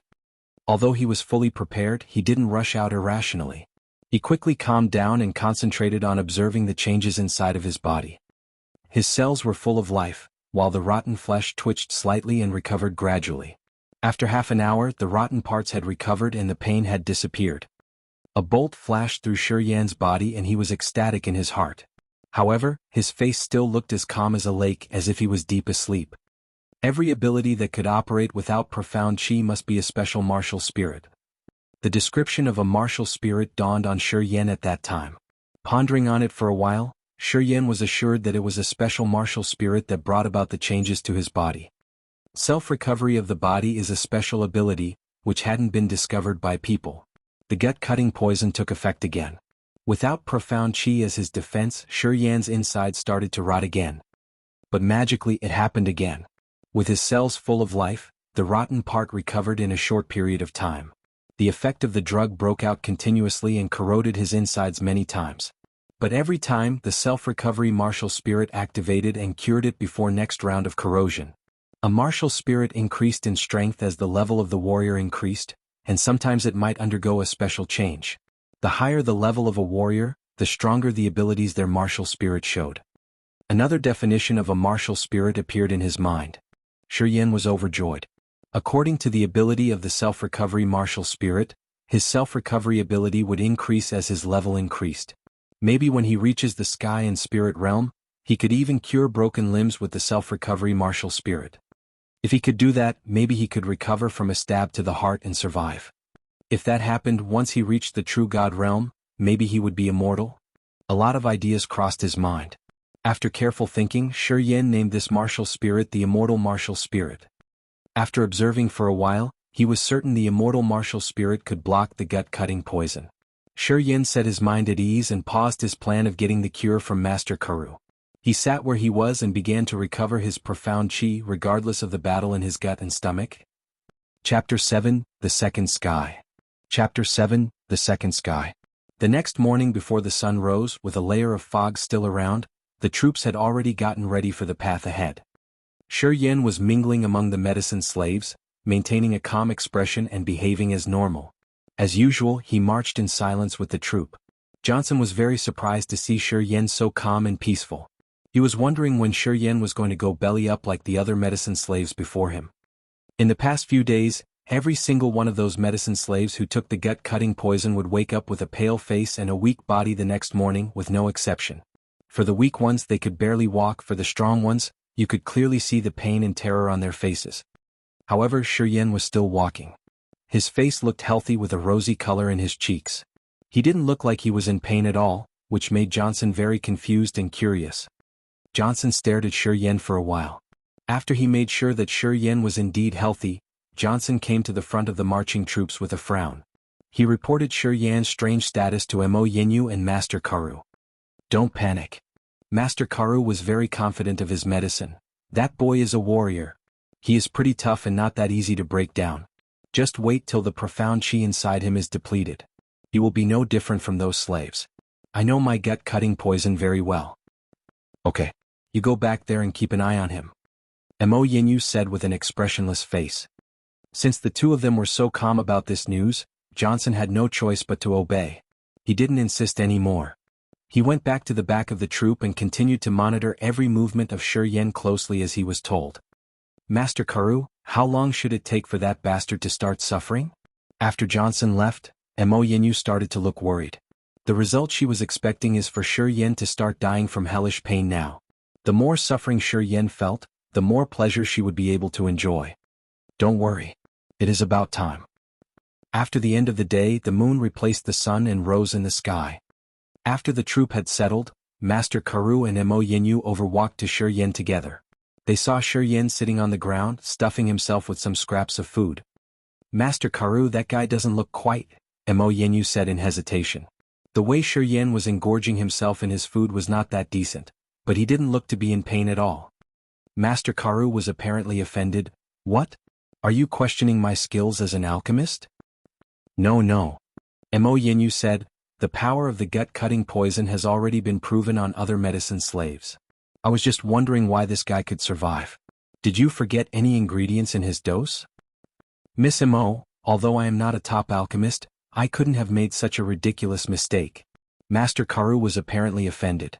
He said, if you don't believe in my ability, I can leave right now. Master Karu, please don't. That's not what I meant. I was just wondering why the medicine did not work on him. I didn't mean anything else. Mo Yinyu looked panicked. Master Karu didn't even bother to reply. He rose up from the ground and flew right towards Shi Yan as fast as lightning. Shi Yan kept his head down and pretended he wasn't paying attention. However, deep down he was surprised at the speed Master Karu was moving. He felt lucky that he didn't try to fight against him yesterday. Otherwise he would have definitely suffered. Apart from being an alchemist, Master Karu was also a warrior of the nascent realm. However, Shi Yan was just a warrior of the elementary realm, who only made it to the second sky and could barely operate the profound chi inside his body. There was a huge difference between the two of them and there was no chance Shi Yan would survive a fight with Master Karu. If he ever fought back he would be asking for death. Whoosh! With a strange sound in the sky, it only took seconds before Master Karu arrived in front of Shi Yan. Shi Yan put down the food in his hands and looked up at Master Karu. Master Karu had a skinny, stone-cold face. He suddenly grabbed Shi Yan's left arm with lightning speed, put his fingers on Shi Yan's skin, and quickly inserted his electric-type profound chi into his veins. His profound chi flowed into Shi Yan's body, circled around his entire system, and returned to Master Karu's fingers. The profound chi of Master Karu was so strong that Shi Yan felt a little overwhelmed with just the circulation of his profound chi, with all his veins aching and burning. Master Karu frowned with doubt. He said in a low voice, it cannot be. The gut-cutting poison is apparently still inside his body. Why is there still profound chi remaining in his body? His gut is not corroded either. He is just a low-level warrior. He cannot have such fine profound chi. He shouldn't be breathing right now. Shi Yan just let him grab his arm and didn't fight back. Master Karu, how does he look? Mo Yinyu also arrived. Just wait for one more day. Master Karu said with a cold look. He couldn't figure out what was going on either because he had never considered a martial spirit. For an ordinary warrior like him, there's no way he could possess a martial spirit. Moreover, Master Karu had never heard of any martial spirit that could heal one's body. Although Mo Yinyu also had a million questions, she had no choice but to nod in agreement. She didn't say anything but stared at Shi Yan for a while with a strange look. Shi Yan guessed that she was planning something awful for him again. The next night, Master Karu and Mo Yinyu came over to check Shi Yan's body again. They found that Shi Yan was still fine, no decay, everything was healthy. Master Karu looked more embarrassed than yesterday and told Mo Yinyu to wait for one more day. The next night when the two of them checked again, still nothing. On the fourth night, Master Karu came again. This time he had 2 bowls of gut-cutting poison in his hands. When he arrived, he ordered Johnson to bring another medicine slave called Kuro over to Shi Yen. He commanded the two of them to finish the 2 bowls of gut-cutting poison that he had just made. Again Shi Yen drank it obediently. I made these 2 bowls of gut-cutting poison with the same ingredients. Master Karu added after the two of them had finished their bowl of gut-cutting poison. Mo Yinyu said with agreement, if that Kuro's body starts to corrode, it means there's something wrong with this guy's body. I understand you now. Yes, exactly, Master Karu nodded. Just come over again tomorrow night at the same time and then we will see. At night, Shi Yen sat on the ground, slowly operating the profound chi inside his body with a heavy look on his face. The profound chi was slowing stretching in his body. It became longer and gradually expanded throughout his veins. With a thought, the profound chi gradually became extremely flexible, flowing from one vein to another. As long as he was giving it a command in his mind, the profound chi would move all around his veins just like a snake. Gradually, the profound chi moved to the index finger of his right hand through the veins in his arm. Shi Yen concentrated and moved the profound chi back into his veins in the arm. Suddenly, his profound chi speed up and rushed towards his right index finger with an unstoppable force, faster and faster. Shoo! There was a strange sound on the tip of his right index finger. With an intense pain, the profound chi forced itself into his index finger. Shi Yan's finger couldn't help trembling just like the tail of a rattlesnake.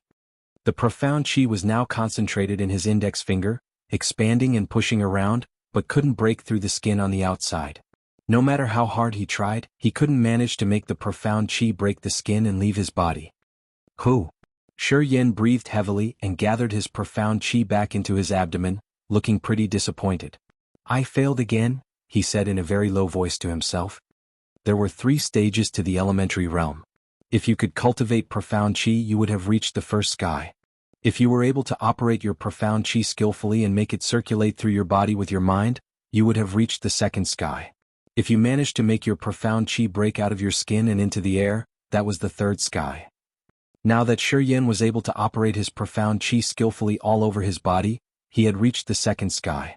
In past few days he had been collecting and concentrating more and more profound chi, trying to force it out of his fingers, hoping to reach the third sky.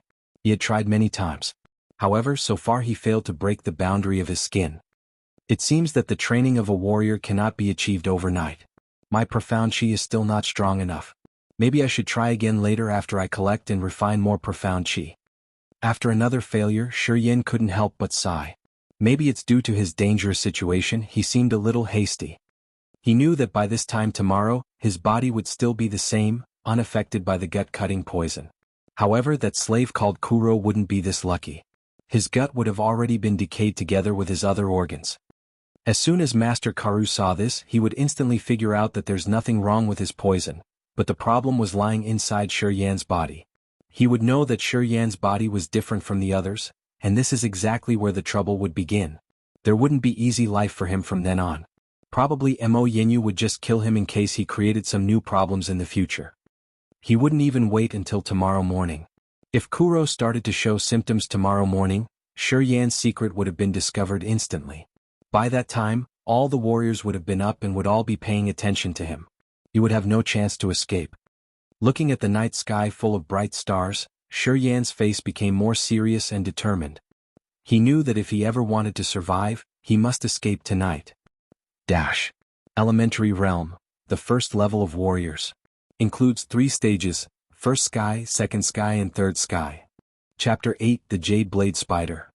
Chapter 8, The Jade Blade Spider. The moon was like a silver plate hanging on the night sky. The warriors were all training quietly. Mo Yinyu hid herself amongst the foliage of a huge ancient tree, taking long breaths. Master Karu stood against another tree, reading a volume of his poison encyclopedia joyfully. Medicine slaves were lying disorderly on the wet ground behind the ground dragon.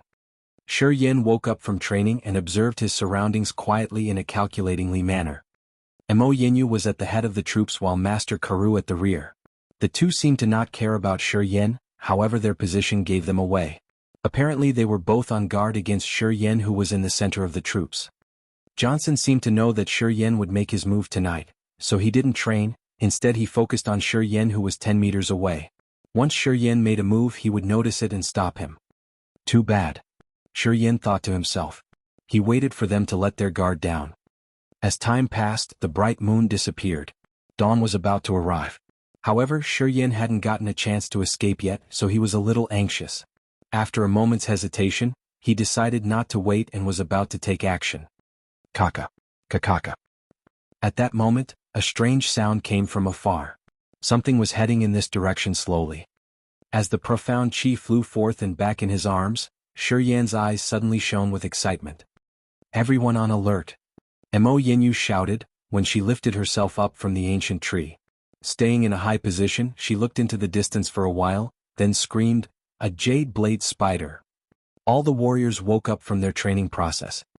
The warriors were all wearing a rigid face. Before Mo Yenyu uttered anything, they took out their weapons and crowded around the ground dragon in a circle, 5 or 6 meters away from each other. Master Karu packed the book away and frowned.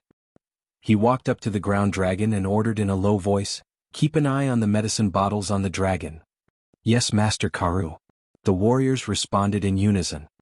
The medicine slaves woke up one by one. Hearing a jade blade spider was nearing, they were all frightened and ran to the ground dragon. Apparently they all knew how cruel a jade blade spider was. Jingle.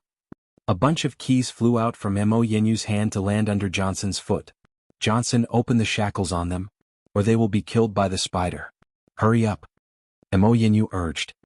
Johnson picked up the keys and looked up at Mo Yenyu, then pointed to Shi Yen, including him. "Yeah. I don't want him to die easily." Mo Yenyu showed no patience on her face. "Kid, be well behaved. I will keep an eye on you." Johnson snorted. He released the shackles on Shi Yen first, then walked over to the rest slaves and freed them one after another. Thank God. As the shackles were released, Shi Yen felt extremely relaxed and smirked in his mind. The Shi family was an aristocratic family with a martial spirit. Although the owner of this body wasn't a warrior, he loved adventures and searching for historic remains immensely. He was also familiar with all sorts of demon beasts. So when Mo Yenyu mentioned the jade blade spider, Shi Yen was extremely happy as he knew his chance to escape was coming. The jade blade spider was a level 2 demon beast whose 8 legs were as sharp as knives. They liked to wander at night and always appeared in groups of 5 or 6. The spiders were cruel and loved eating humans. Once they came across humans in the dark forest, they would never spare them. Demon beasts were always much larger than humans. They had thick, coarse skin and could move faster than humans. Commoners would either die or be injured whenever they met one. Only skilled warriors could escape. Although the jade blade spiders were a mere level 2 demon beast, they made their appearance in groups of 5 or 6, and normal warriors couldn't move faster than them, thus it was hard to compete with them. To meet jade blade spiders in the dark forest was a bad situation for anyone, as there was nothing valuable on its body and they were aggressive and moved like the wind. They would start attacking as soon as they saw a human and would never leave without getting something, even ignoring their injuries. Shi Yen approached the ground dragon quietly and stood by the panicking medicine slaves and started to observe what was happening, not in a hurry to escape. "Shit. 8 of them." Mo Yenyu cried from the tree, frowning with a rigid face. "It will be a nasty fight. Get ready. Remember, do not pursue an attack. The spiders will have the advantage if we retreat into the thickets. Do not fight in the there." Kakaka. Kaka. The sound of a knife cutting the earth approached. Soon they saw 2 jade blade spiders who were 10 meters long and 5 meters tall. The whole body of the spider was snow white and as large as a bus, with 8 legs like daggers, bright and sharp. The spiders moved their dagger-like legs and advanced in extremely quickly and nimbly. They arrived in an instant. Their legs reflected an icy light while moving and easily scared everyone. It was not hard to imagine what tragedy would happen once one was cut by those legs. Seeing the spiders show up one by one, the warriors were all silent. Mo Yenyu had jumped down from the tree minutes ago. She was standing in the front of the troops, getting ready by intertwining her fingers with radiant lightning. Master Karu sat relaxed in the sedan atop the ground dragon with indifferent eyes, not showing any indication of fear. Soon all 8 spiders appeared. They were not stupid as they separated and surrounded the ground dragon, and then shooting forth like 8 cars. With a harsh whistling sound, the 8 spiders started the battle at the same time. White legs were raised up into the vast sky, They flew forward at the same time, rushing towards the warriors who were around the ground dragon. At that moment the air was filled with silver and white knives. The warriors reacted quickly. They thrust their weapons while deflecting the spider's attack towards the beast's waist and eyes. Everything descended into chaos. The jade blade spiders surrounded the ground dragon. White legs crashed down. Warriors dodged to the left and the right and kept thrusting their weapons. Mo Yinyu broke out her martial spirit. Her hands were twined by lightning and kept radiating, which fell upon the spiders and left them trembling. Shoo! One of the warriors sustained a cut on his torso by a spider leg before he could react. His organs spilled out of him along with his desperate cry. He then fell heavily onto the ground. The medicine slaves were so frightened that they couldn't help themselves and hid beneath the ground dragon. Some slaves lost their mind. They ran in between the spider legs in order to escape, but were nailed to the ground by the spider's legs and died instantly. Shi Yen contained himself, his eyes filled with a strange light. He almost didn't move behind the warriors, the shackles ringing with clear sounds. Crack! The warrior in front of Shi Yen, who was of the second sky of the elementary realm, bumped into another warrior while moving. Before he could evade, a spider leg cut through his neck and his head was sent flying. Shi Yen was showered with his blood. Shi Yen's eyes were blurred by the blood. Suddenly, a desire of slaughter broke out in his body. The cyclones in his 720 meridians swirled madly while a potent strength welled out of the meridians. The headless body of the warrior was spurting out blood. An air current, which could only be sensed by Shi Yen, which was filled with despair, anger and regret, seeped into every pore on Shi Yen. It flowed along his veins until it reached all of the 720 meridians. In a trance, Shi Yen felt as if he was back at the blood pool again, where he had absorbed all that blood into his meridians as well. The blood had changed his meridians, produced cyclones and enlarged their capacity, which accelerated the speed it could absorb the blood. This time, the wisps of air, combined with the despair and hatred of the dead warrior, entered into his body the same way from the veins to the meridians in a very rapid speed. The cyclones in his meridians spun hard as if digesting the air currents. Too nefarious. In 10 or so seconds the air current stopped entering his body. The dead body of the warrior had dried up, as if the blood and profound chi were all sucked out of it. Like a dry mummy. The desire to slaughter emerged in Shi Yan's heart. When the 720 meridians spun in his body, the power of despair, fear and cruelty multiplied as well, which urged Shi Yan to begin a massacre. Swish! A spider leg flew toward Shi Yan's head. Surprised, Shi Yan controlled his urge to kill and moved behind another warrior to escape the strike. Chi! That warrior was blocked by the spider. When he thrust his weapon into the spider's eye with all of his strength, the blind spider went insane and brandished its leg, cutting into the warrior's waist. The warrior was cut into 2 pieces and died quickly. After moving near the warrior, when Shi Yen was just about to find a safe zone, things changed again. The absorption power of his meridians erupted again. The air currents of rage and regret from the 2 pieces of the warrior's body insanely rushed into his vein and meridians. In an instant that warrior became mummified too. Shi Yen was dumbstruck. Without a second thought, he assumed that there was another martial spirit hidden in his body. This martial spirit was based on his meridians and was able to absorb a dead body's power. Shi Yen was frightened by this evil martial spirit. Just then, a jade blade spider let out a strange whistle, and the remaining 6 spiders flew back into the thick forest quickly. Apparently they had noticed that it would be hard to fight with this troop. After 2 of them died, they finally withdrew. Shi Yan's face turned cold. He stopped thinking about that weird martial spirit at once and moved all of his profound chi into his feet. He dashed out with those jade blade spiders as fast as a whirlwind. He could only run away among the spiders. Suddenly a warm stream welled out of the meridians and into the profound chi inside Shi Yen. His thin chi was twice strong as before. Shi Yen thus gained more confidence and went into a state of ecstasy. He looked back to Mo Yinyu afar running along with the spiders. He said coldly, "Mo Yinyu, wait and see, I will fuck you one day. Catch him." Mo Yinyu's slim body trembled, her eyes on fire as she chased after Shi Yen. Master Karu was even faster. The vicious alchemist kept quiet on the ground dragon as if waiting for something. When Shi Yen ran away with the spiders, he jumped up and flew high after Shi Yen like an eagle. "Kid, I've waited for so long." Master Karu smirked in an evil voice while he was still up in the sky. Chapter 9, The Escape. Chapter 9, The Escape. As soon as Master Karoo touched the ground, he accelerated like a flash of lightning towards Shi Yen with terrifying speed. The power and strength of a nascent realm warrior was far beyond that of an ordinary elementary realm warrior. Mo Yinyu also chased after him with a killing intent in her beautiful eyes, leaving her own troops behind. She swore to catch Shi Yen and kill him as soon as she got her hands on him. Shi Yan's face turned serious. He concentrated all the profound chi inside his body into the veins in his legs. Every time he took a step on the hard ground, his skinny body would fly forward for 7 or 8 meters. Soon he was closing in on the giant jade blade spiders. Ka, ka, ka. The jade blade spiders were moving in the wetland with all their 8 legs plugged into the mud. Soon they disappeared into the thicket. Shi Yen followed them into the thick bushes which were 5 to 6 meters tall. His face was getting more and more nervous. He already forgot how terrifying the jade blade spiders were and kept staring at one of the spiders at front. Once they got into the bushes, the jade blade spiders suddenly slowed down. 2 jade blade spiders suddenly turned around with a strange light in their eyes. They seemed to be annoyed at being chased all the way into the bushes. The jade blade spiders didn't know Shi Yan's intention. Being chased by 3 humans, they probably thought that they wanted to fight.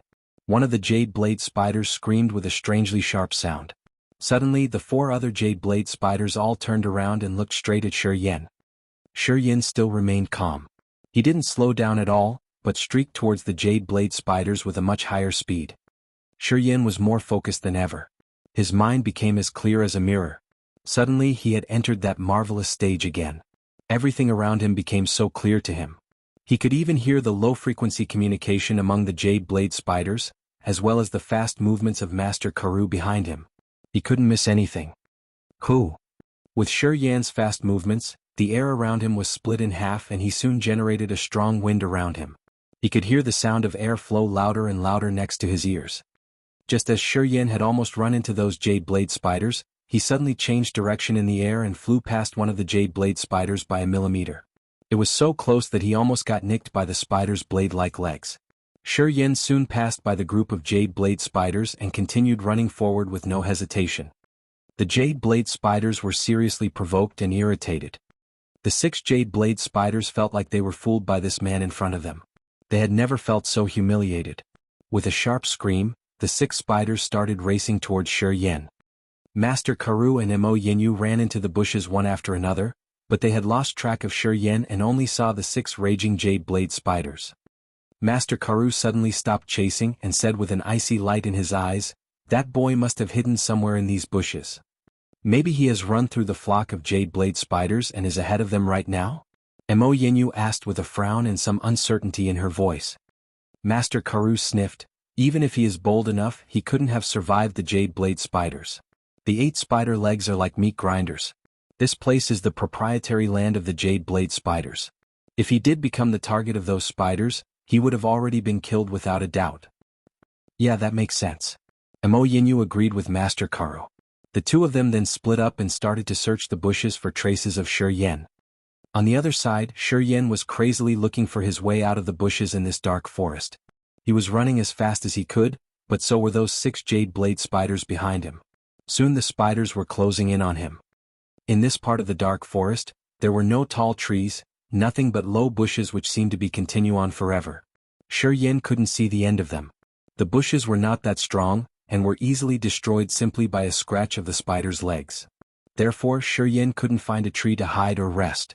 All he could do was to keep running like hell. He really hoped he could get rid of those jade blade spiders behind him. Luckily for him, there was a magical energy spilling out from his meridians which flowed into his veins and mixed with his profound chi. His profound chi was therefore much stronger and more concentrated than ever. Otherwise, he couldn't have possibly kept up this pace for so long, and probably would have been slaughtered by those fearsome jade blade spiders and their sharp legs. With the strong movements of the profound chi inside the veins in his legs, Shi Yen felt like they were full of power. Every time he stepped hard on the ground, he would fly up as light as a feather and flew several meters forward. Shi Yen couldn't help admiring the amazing power of profound chi and was more and more determined to become a great warrior. Shi Yen couldn't remember how long he had been running for his life, but now he was really exhausted. After such long time running, he could feel the power of the profound chi inside his legs declining sharply, and he was not running as fast as before. As he slowed down, the jade blade spiders didn't. These demon beasts had one of the strongest physiques. They didn't need the support of any extra energy to rampage all over the place. Damn. Those 8-legged bastards are really a pain in the ass in the dark forest. The jade blade spiders were drawing closer to Shi Yan and were almost upon him. Shi Yan's heart was beating like a jungle drum and his back was sweating like a waterfall. According to the situation, he knew that sooner or later he would be captured by those jade blade spiders. By that time, he would have already run out of profound chi and would have no way to defend himself against those giant spiders. Water. Suddenly Shi Yan could feel a moist vapor coming from his left side with his sharpened senses. Shi Yan took a deep breath and smiled with joy. He suddenly changed direction and rushed towards his left. There is water here. Shi Yan concentrated his senses and listened closely to his surroundings. Not surprisingly, only a few minutes after he changed direction, Shi Yan could hear the most wonderful sound of water flowing in the distance. Only a few minutes later, a new landscape spread out in front of Shi Yan's eyes. There was a large waterfall with the water curtain disappearing into the deep pool like shooting stars in the galaxy. Some of the falling water sprayed onto the giant rocks on the shore, with water drops spilling and jumping all over the place like pearls and dense water vapor rising above the pool like a net. Splash! Shi Yan quickly jumped into the freezing pool like a swift arrow. He felt instantly relieved and thought that he could finally ditch those jade blade spiders. Splash! Splash! Splash! However, the 6 giant spiders also followed him into the deep pool, one by one. They were floating above the water like boats. With their 8 giant legs moving around in the water, they swam quickly towards Shi Yan. Damn it! There was no time for Shi Yan to take a break and he was absolutely desperate. Seeing those jade blade spiders approaching, he had no choice but to dive into the water and swim towards the bottom of the pool. Shi Yan kept holding his breath and dived deeper and deeper into the pool. He only dared to look up when he was already more than 7 meters under the surface. From beneath he could clearly see the sharp legs of those 6 jade blade spiders. The spiders were stabbing their legs, which were as sharp as knives, into the water and chopping around. The jade blade spiders were not afraid of the water and they had no difficulty floating above the surface. However, it seemed they didn't want to dive under the water. The 6 beasts were just blindly stabbing and chopping their legs into the surface, but only the surface. Seeing this, Shi Yan was quite relieved. He held his breath and waited patiently in the water. Holding his breath was one of Shi Yan's strengths.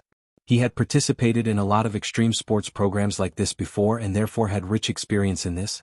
With one breath, he could survive underwater for more than 10 minutes. The jade blade spiders didn't stay long on the water. After chopping their legs for a while with no trace of Shi Yan, the 6 giant beasts soon left the pool one after another. Only then could Shi Yan float to the surface. When he saw the 6 jade blade spiders still by the shore, he instantly stopped floating up and started observing those demon beasts very carefully in secret. The 6 demon beasts soon left. Only then did Shi Yan rise to the surface. He took a deep breath of the surrounding damp air, and dived back to the bottom of the pool. After exhausting his breath, he would rise again to the surface near one of the giant rocks on the corner of the pool. He repeated this process over and over again, breathing, diving and rising, breathing, diving and rising. He was a little worried that those jade blade spiders would come back, but was more worried that Master Karoo and Mo Yinyu would find him by following the tracks of those giant beasts. Therefore he was extra cautious, not willing to come out of the water too soon. At the bottom of the pool, Shi Yan was still holding his breath and doing his own meditation. He started to think about the strange energy he had appeared from his meridians. He remembered that when the 2 warriors died, he happened to be nearby, and it seemed that he had stolen all their profound chi through his meridians. Regardless, he definitely had gotten something valuable from those 2 warriors. When he was running from the jade blade spiders, he could strongly feel a strange energy spilling over from his meridians. This energy was so pure, and when it mixed with his profound chi inside his body, the energy instantly made his profound chi increase much faster and it almost doubled in minutes. But Shi Yan couldn't figure out why. Could it be that his meridians had absorbed the energy from those 2 warriors, refined this energy into a much more pure and concentrated force, and empowered Shi Yan's own body? Chapter 10 Drag Her Down. Chapter 10 Drag Her Down. At the bottom of the pool, Shi Yan had gradually recovered his profound chi that had been exhausted from running from those jade blade spiders. He had been secretly watching the surroundings of the pool very carefully. He wasn't sure as to whether the giant spiders would come back or whether Mo Yinyu and Master Karoo would come here. Just to be safe, he decided to stay in the pool for a little longer, and would only leave when he made sure he was no longer in danger. With the profound qi flowing around his body, Shi Yin felt this short period of resting had already recovered the majority of his profound qi. His senses had become sharper and he could even hear the wind blowing through the grass and trees on the surface, despite the fact that he was still underwater. Before long he saw a beautiful figure show up on the shore. She was standing by a giant rock on the shore, probing her surroundings with a cold glint in her eyes. Shi Yin suddenly became nervous and secretly dove 3 meters deeper. He would only swim around in secret when he had made sure that Mo Yinyu couldn't see him from the shore. Shi Yin was moving very slowly, afraid to make any ripple on the surface of the pool. He was very focused, swimming like a fish at the bottom of the pool. He even swam to different parts of the pool, just to make sure there's no danger from different areas of the shore. After making sure that Mo Yinyu was the only person on the shore, he secretly swam closer to the rock by which she was standing. He stayed there for a minute, looking up at the vague figure of the beautiful woman from the water. Shi Yin hesitated for a while but still kept moving up in the water very slowly. "Fucking bastard. Don't let me catch you, otherwise I will make you suffer so much pain that you will beg for death." Mo Yinyu was cursing on the shore. Her face was twisted with anger. Splash. Suddenly something rose up from the water beneath her feet. Mo Yinyu was shocked. Before she could react, one of her beautiful legs was grabbed by something. She instantly felt stunned by a strong wave of energy and her body weakened and fell into the pool. Boom. She felt her soft abdomen heavily punched by something and a sharp pain was spreading to her whole body. Mo Yinyu started to sink with a higher speed. She could barely breathe and had already swallowed a lot of water from the pool, which almost choked her tears out. When she finally came to her senses, Mo Yinyu found herself grabbed by someone and dragged to the bottom of the pool in a brutal manner. When she could finally take a closer look, she instantly realized that she had fallen into Shi Yan's trap due to negligence. Oh crap. Mo Yinyu was shocked by this. She knew that she was not a good swimmer, so she wouldn't want to fight with Shi Yan here. She was grabbing the water with both hands, trying hard to float up to the surface to plan her next step. "Ha, wanna run? Try me." Shi Yan couldn't help but snort. As soon as Mo Yinyu was dragged into the pool, he could tell that she was not good in the water. At that moment, Shi Yan realized that this was his best shot, get revenge for himself and humiliate Mo Yinyu at the same time. How could he let such a great opportunity pass by? With one hand firmly grabbing Mo Yinyu's beautiful leg, Shi Yan kept dragging her down with all his might. His other hand kept pounding hard into her abdomen with a strong fist, determined to make her swallow some more water. Boom. With another fist on Mo Yinyu's abdomen, Shi Yan felt her skin, which was previously soft, suddenly became as solid as a steel. After this hit, she was not frustrated at all, but still working very hard to reach the surface of the pool. On the other side, after the hit, Shi Yan felt an intense pain on his fist. She is using her profound qi for self-defense. Shi Yan instantly realized that Mo Yinyu had started her own defense. Seeing her flailing in the water with both hands, getting closer and closer to the surface, Shi Yan suddenly came up with 1,000 ideas. In 3 seconds, Shi Yan had come up with a new plan. Mo Yinyu was still trying her best to reach the surface of the pool. Noticing that Shi Yan had stopped punching her in the abdomen, she got a little too proud of herself, assuming that Shi Yan had exhausted his means. However, not long after that smile appeared on her face, Mo Yinyu suddenly turned very pale in panic with a terrible look on her face. With one hand still grabbing her leg like a clamp, Shi Yan started to shamelessly harass her ass and the part between her thighs. This is the most precious and sensitive part of her body. She had not allowed any man to touch or violate it. But now this man in front of her was insatiably groping her thighs as if she were his bitch. Mo Yinyu felt so ashamed she almost couldn't breathe. Just when she was about to burst into rage and fight with Shi Yan, Mo Yinyu found that the silk pants she had been wearing had been stripped down by Shi Yan. He had even torn down her little panties and left her entire lower body exposed in front of Shi Yan's eyes. She had never shown any man this secret part of her body. However, this man had successfully humiliated her in such an outrageous way. Mo Yinyu's mind suddenly went blank. Suddenly, she could feel a big finger forcing its way into her body and it felt like she was being struck by a bolt of lightning. With a thread of electricity flowing through her body, she instantly went numb in her lower body. There was a warm wave of energy making its way out of her body. Shi Yan also felt shocked, but it didn't feel as good as he thought. He was actually hit by the lightning that came out of Mo Yinyu's body.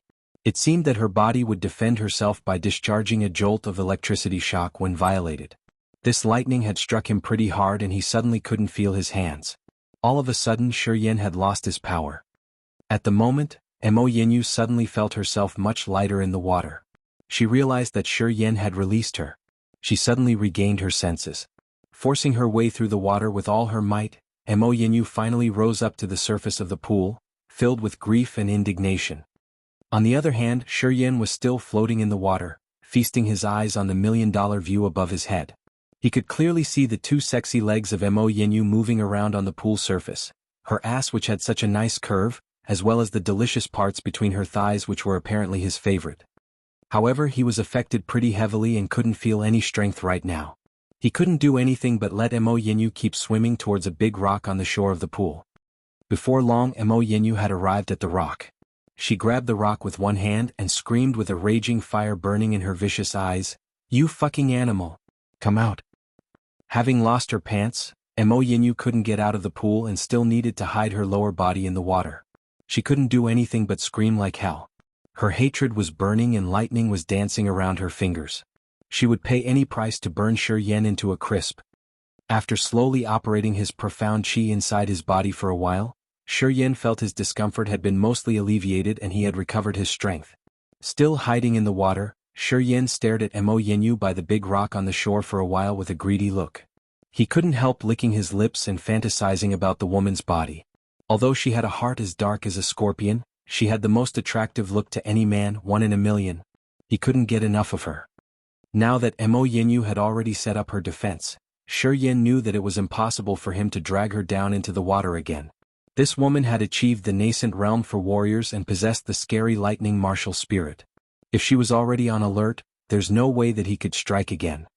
If Mo Yinyu kept screaming and shouting like this, it wouldn't be long before Master Karu and the other warriors from the Mo family found the two of them. If he didn't get away now, he probably wouldn't get another chance later. Having thought about this, Shi Yin didn't hesitate at all. He quickly swam from one side of the pool to the other, away from Mo Yinyu, and got up onto the shore. He kept his little brother pretty aroused, teasing Mo Yinyu across the pool with a proud smile on his face and a big bulge in his pants. "Back then, just what the heck was that stuff coming out of your pussy? It was pretty warm and sweet. You must have enjoyed me back there." With her lower body still naked in the water, Mo Yinyu didn't dare to come onto the shore. Hearing him saying this, Mo Yinyu's body felt like it was hit by a lightning bolt. She screamed like crazy, "I'm gonna kill you, you bastard. I'm so killing you. I swear. I will cut you into pieces." Shi Yin replied with a snort on his face, "Bitch. I've already tasted your pussy. How are you gonna get married? Kill me? Next time, you won't be this lucky with only my finger inside of your body." After saying that, he shook his little brother in an exaggerated manner in front of Mo Yinyu's eyes, putting on a teasing smile, and left before she could burst out with rage. Shi Yin quickly disappeared into the bushes. Mo Yinyu was so angry that she could hardly breathe. She fired waves of lightning toward Shi Yin, but the lightning could barely cross the pool, degrading into little electric sparks and disappearing after a few hundred meters, to say nothing of hurting Shi Yin. Gasping heavily, Mo Yinyu could feel her hatred burning in her eyes endlessly. As much as she would like to strike back, her lower body was still naked in the water, so she wouldn't dare to make a move. After a while, after making sure that Shi Yin wouldn't come back, she swam to the middle of the pool to retrieve her pants which were floating on the surface. "Miss Mo, I remember you were chasing somebody. How come you jumped into the pool to take a nice bath?" Mo Yinyu heard the creepy voice of Master Karu from behind her as she finished dressing on the shore. Startled, she quickly turned around, seeing Master Karu staring at her with two horny eyes. Master Karu was like a starving wolf, staring right at her wet body, which looked so delicious with its beautiful curves. Mo Yinyu was offended but couldn't say anything to Master Karu. She held back her raging anger and replied mercilessly, "I was dragged down into the water by that motherfucking asshole." "Oh." Master Karu nodded. His greedy eyes still didn't stop roaming over Mo Yinyu's sexy body. He said with a horny smile on his face, "Miss Mo, you didn't let him do things to you, did you?" "Hell no." Mo Yinyu denied with a cold face, "It's just I'm not good with the water, so he took the chance to get away." "Which direction?" Master Karu said with a weird frown. "That guy had the strangest body structure. Even my gut-cutting poison couldn't break him." He was indeed a good trial subject. I won't let someone like him escape. Then let's not waste any time. Mo Yinyu was already furious. She didn't want to waste too much time with Master Karu and started chasing Shi Yen right away, heading in the direction he disappeared. Once she turned around, Master Karu started staring at her sexy curves with his creepy, cold snake-like eyes. After staring at her wet plump ass for a while, the beautiful body of Mo Yinyu disappeared into the bushes. Master Karu laughed with a horny smile and followed her with lightning speed. Chapter 11, Strike Back. Chapter 11, Strike Back. A crowd of people had started to gather in the dark forest, which was filled with all kinds of trees and plants. Warriors from the Mo family had separated into groups and were searching for Shi Yen in their designated areas. They all had a depressed look on their faces. Mo Yinyu's face was as cold as ever. She gave her order in a sharp voice, "Go search for that bastard.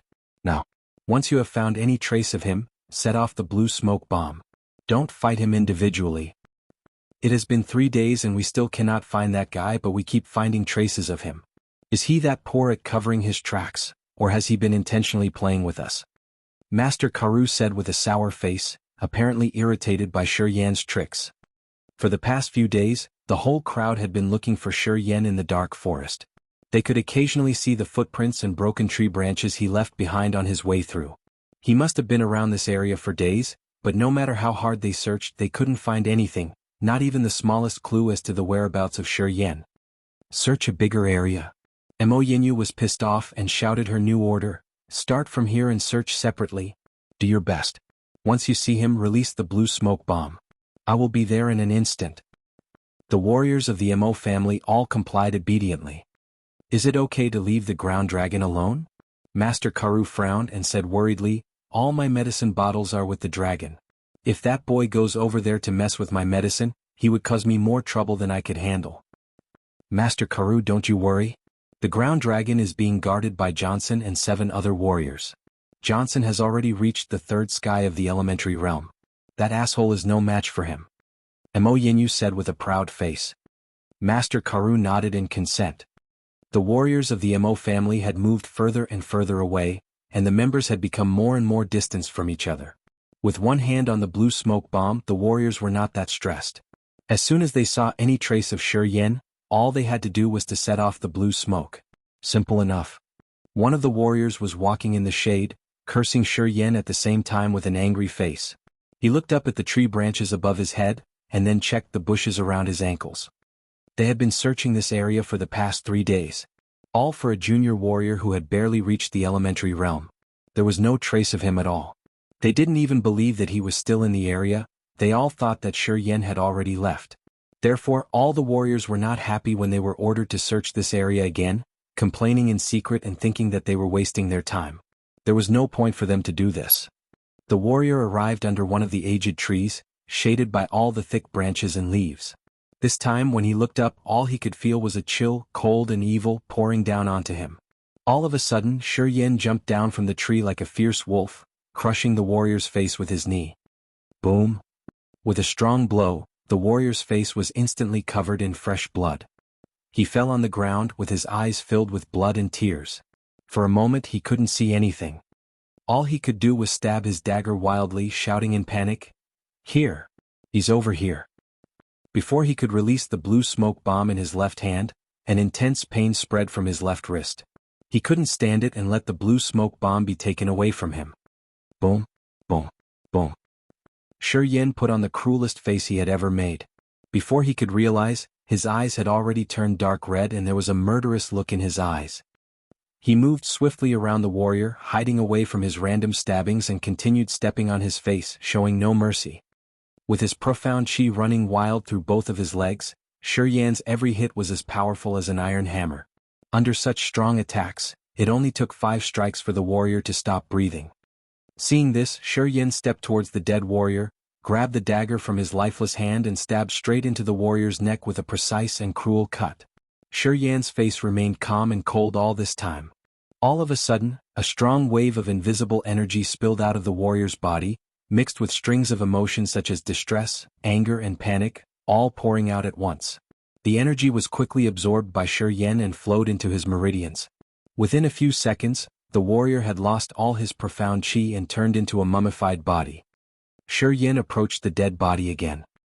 He searched through his pockets with a frown, and only found a packet of food and a few dozen purple crystal coins. Shi Yin took away his possessions and quickly left the scene. He didn't want to stop in one place for long, making his way swiftly through the dark forest swiftly like a fox, and soon disappearing into the trees. This was the first time that he had ever taken a man's life. However, he was not at all nervous or panicky. He had remained calm and cool-headed the whole time.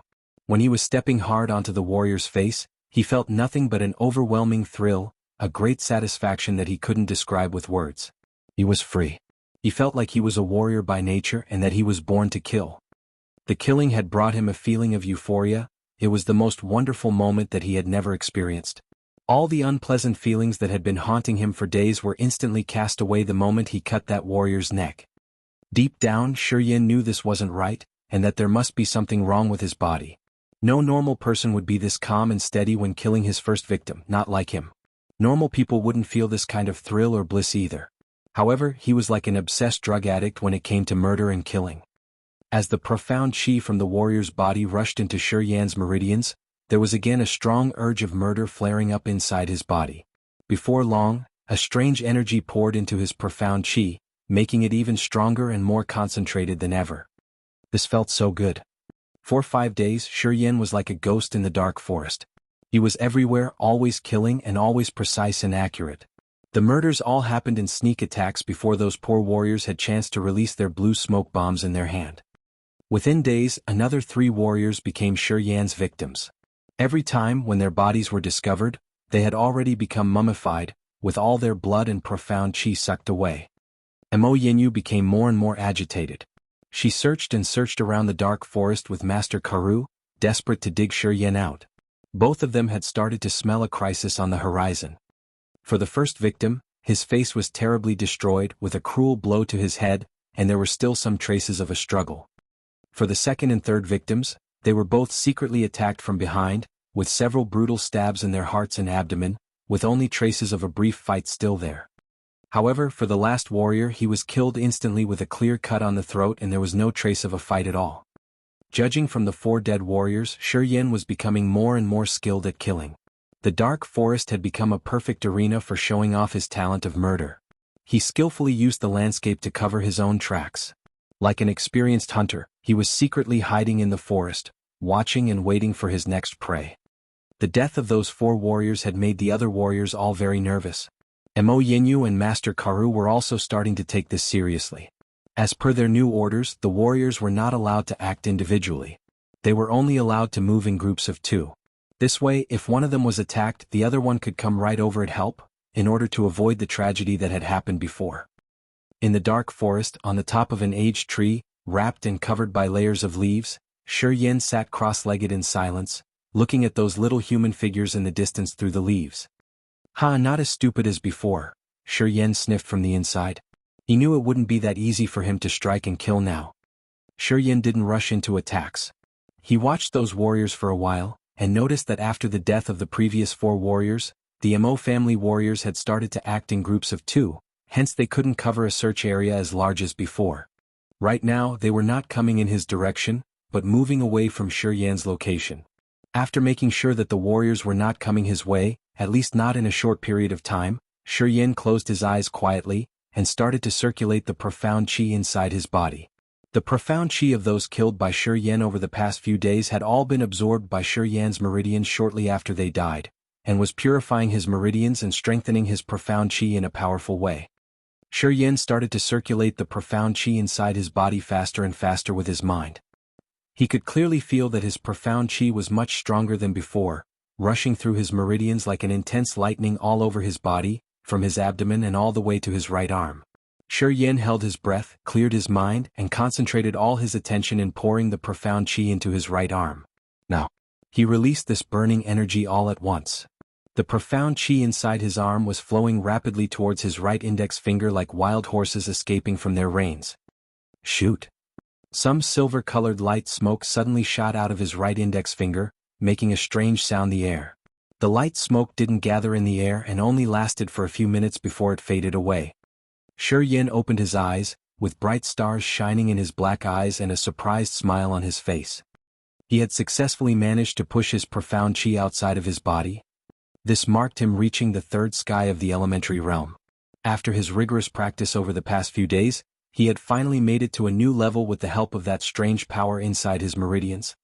Although the profound chi that was forced from his body was not in a concentrated shape, and couldn't make itself into a sharp beam, he would be able to infuse his profound chi into all kinds of killing weapons, and could directly rupture the enemy's organs with his profound chi shot, which meant that he had already reached a milestone in his control and operation of profound chi. Chapter 12, The Mysterious Martial Skill in the Blood Vein Ring. Chapter 12, The Mysterious Martial Skill in the Blood Vein Ring. After Shi Yen withdrew the profound chi that had flown out of his body, he set his eyes upon the crimson ring on his left ring finger. This mysterious ring, which he had named the Blood Vein Ring, came from the blood pool and had some connection with it. As he was thinking, he recalled the time when he wore the ring for the first time. Back then, the profound chi in his body was very weak, but the moment he wore the ring, it rushed toward the ring in a wild manner. But since it was too weak then, his chi couldn't flow into the ring across his skin. Now he had already reached the third sky, meaning his profound chi had been strengthened and refined to the point that it could move out of his body. What would happen if his profound chi went into the ring? Shi Yen was curious and guessed that there was a secret inside this ancient ring. Maybe after studying this ring he could find out the reason why his meridians changed.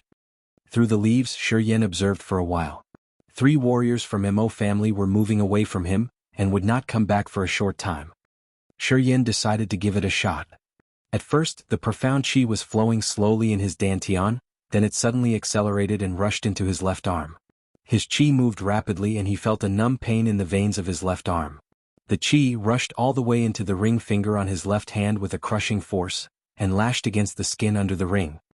Like smoke, the profound chi leaked out from between the ring and the skin, making the sound of steam coming out of a kettle, and the pure energy dived right inside the ring in an instant. The blood vein ring let out a crimson light, as if the protective layer of the ring had been ruptured. At this point, a strange energy jumped out of the blood vein ring and flew back into Shi Yan's arm. It went straight up his neck and finally arrived in his mind. Martial skill. The energy coming out of the blood vein ring was a series of memory fragments. This was a strange martial skill. The training procedure became deeply engraved in his mind. Martial skills taught warriors how to operate their profound chi, and contained a skill for attacking with profound chi. Just like the ranking for alchemists, it was divided into 5 grades: mortal, profound, spirit, sacred and god. But there were some differences between the ranking of martial skills and that of alchemists. Every grade of alchemists consisted of 7 sublevels, while martial skills contained no sublevels. High-grade martial skills brought the best out of the profound chi inside a warrior and provided them with an enormous ability to attack. The higher the grade of the martial skill, the better it tapped their profound chi. If a warrior was to train with a high-grade martial skill, he had to reach a high level first. The stronger the martial skill, the stricter the conditions it required.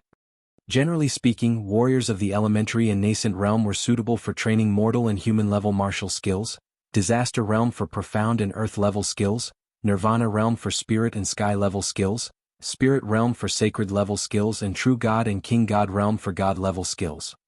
It was a waste of time if a warrior of a lower grade tried to train with high-grade martial skills. If one's grade was too low and their profound chi was not intense enough, one would not succeed in learning a high-grade martial skill. Even if they barely succeeded, he could not use the power of a high-grade martial skill proficiently, as their realm and power would not be enough to sustain them. It was best for a warrior to train with martial skills which matched their warrior realm.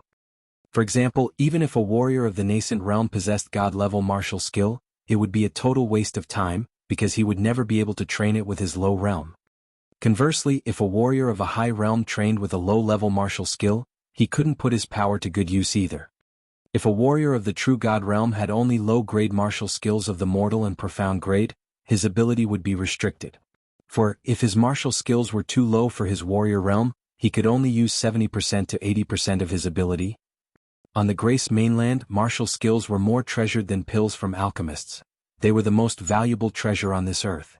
Generally speaking, martial skills were controlled by those honorable families and all sorts of forces. It was one of the attractions for warriors, as such they often joined to those honorable families to have access to them. The higher the grade, the more valuable the martial skill. Warriors of a high realm would be severely restricted if they didn't possess a high-grade martial skill. They would be at a disadvantage, sometimes resulting in them being killed in fights. Thus, in order to acquire a suitable high-grade martial skill, those high-leveled warriors would sacrifice anything. Sitting straight up in the foliage, Shi Yen sorted out the memories in his mind little by little. After he put those memory fragments in order, he found that the martial skill consisted of 3 levels as well. What got imprinted in his mind now was only the first level of the training process. He had no idea what martial skill grade was or whether suited him or not. This martial skill leaked out from the blood vein ring and rushed into his mind in a direct yet weird way. To train in this martial skill, one needed to reverse the flow of their profound chi, which was of the opposite most martial skills. Shi Yen hesitated. Could he train this incomplete martial skill, whose story was still unknown? As one of the 5 biggest families in the Merchant Union, the Shi family had its own martial skills, the highest of which reached the spirit level. It was regarded as a family heirloom by the family head of Shi family, Shi Jian. This old man was the only person who had reached the realm required to train with it. Nonetheless, apart from this spirit-level martial skill, the Shi family also possessed mortal and profound-level martial skills. Shi Yen had decided to return to Shi family and train with their mortal and profound-level martial skills with his new identity. But now, the blood vein ring had produced this mysterious and unknown martial skill. He was totally confused. Should he train with it or not? With a rigid face, Shi Yen tried to refine his profound chi and pushed it into the blood vein ring, only to find his profound chi blocked by a protective screen within the ring. No matter how hard he tried, his profound chi couldn't break the screen. He came to the vague conclusion that there was something behind that protective screen, but he would never know until it was broken. Behind that protective screen, there might be more information about. Most likely it would be the process of the other 2 levels of training. Sadly, his profound chi could not break that screen until it was strong enough. Helplessly, Shi Yen withdrew his profound chi from the ring. He arranged the incomplete memory fragments of the martial skill again, but he was still hesitant. To train with it or not? Being wrapped in foliage with his eyes shining, Shi Yan's facial expressions kept on changing. After a very long time, he decided to see what would happen to his body if he trained in the first level of. His profound chi moved towards the Jianghu meridian slowly. After it arrived, according to the spinning process of first level of, Shi Yen slowly injected his profound chi into the Jianghu meridian. Instantly, it started to spin rapidly. Negative moods buried in that meridian, such as hatred, despair and insanity, were all triggered in a burst, which turned into a certain force and began to change the veins, bones, blood and flesh around the Jianghu meridian. All of a sudden he felt a severe pain. The blood and flesh around the Jianghu meridian suddenly contracted and his muscles became tight instantly.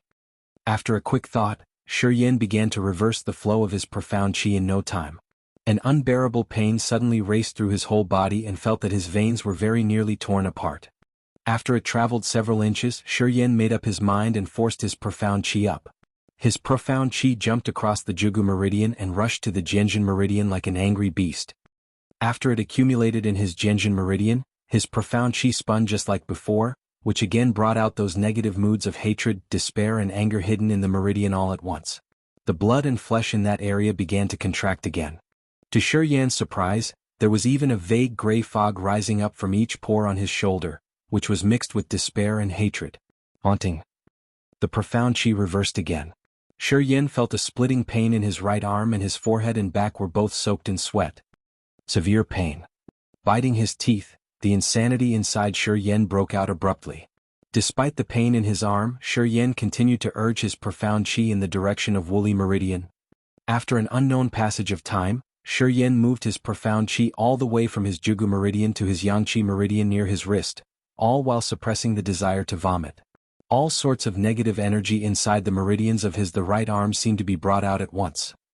Examining carefully, Shi Yen found the muscles on his right arm had contracted, so much so that they were much thinner than before.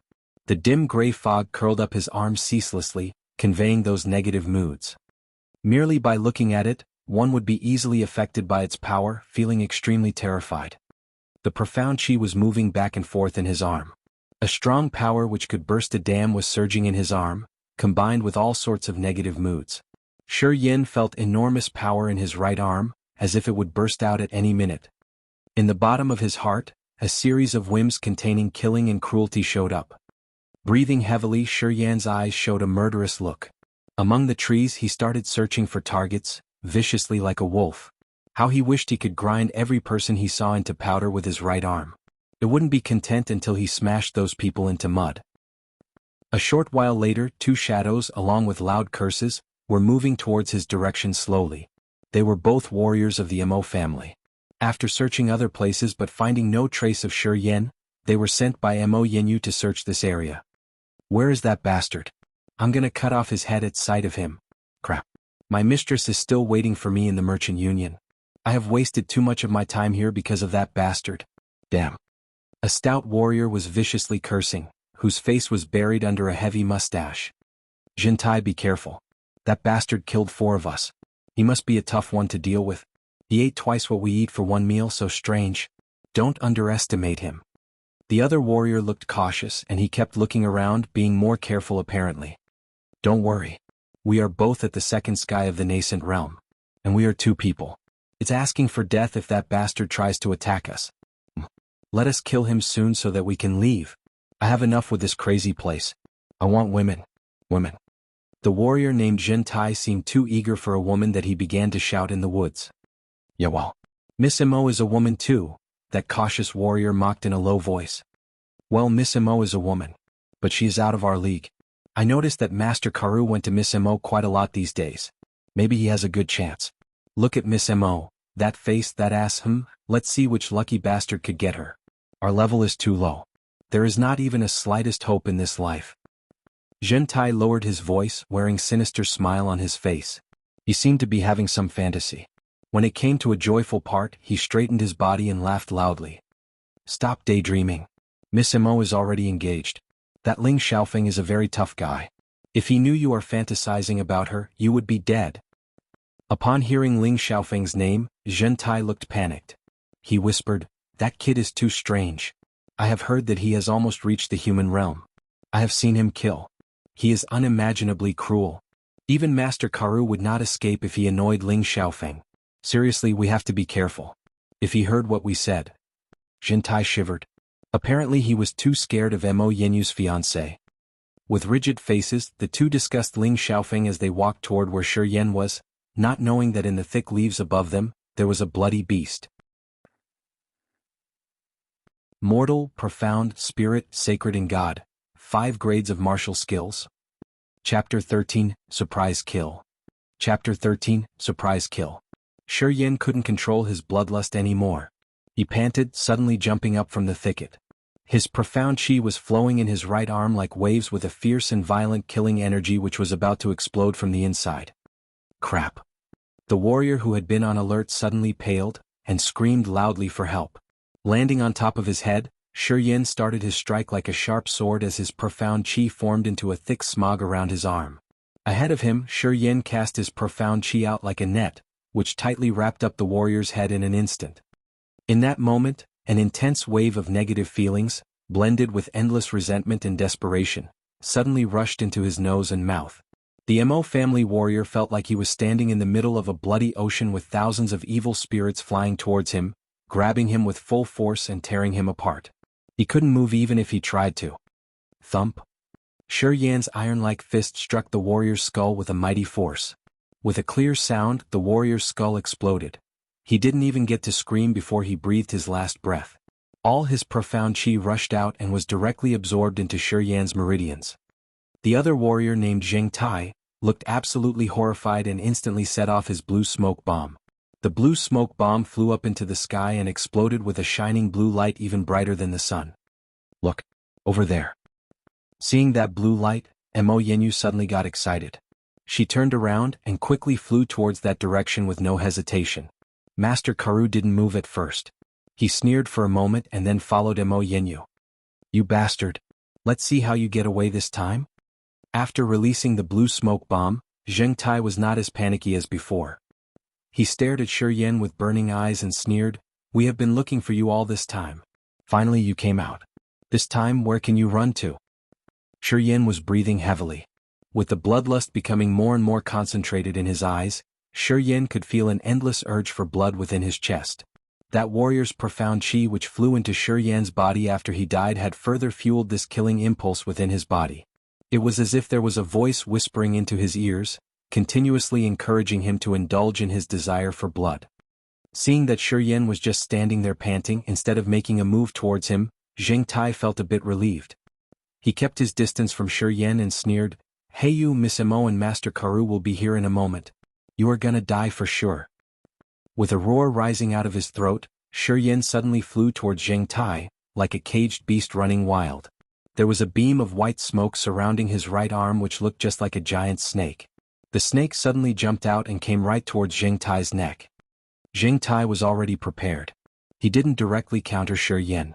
Instead, he moved away from by a couple of meters. However, that snake of white smoke was not that easy to get rid of.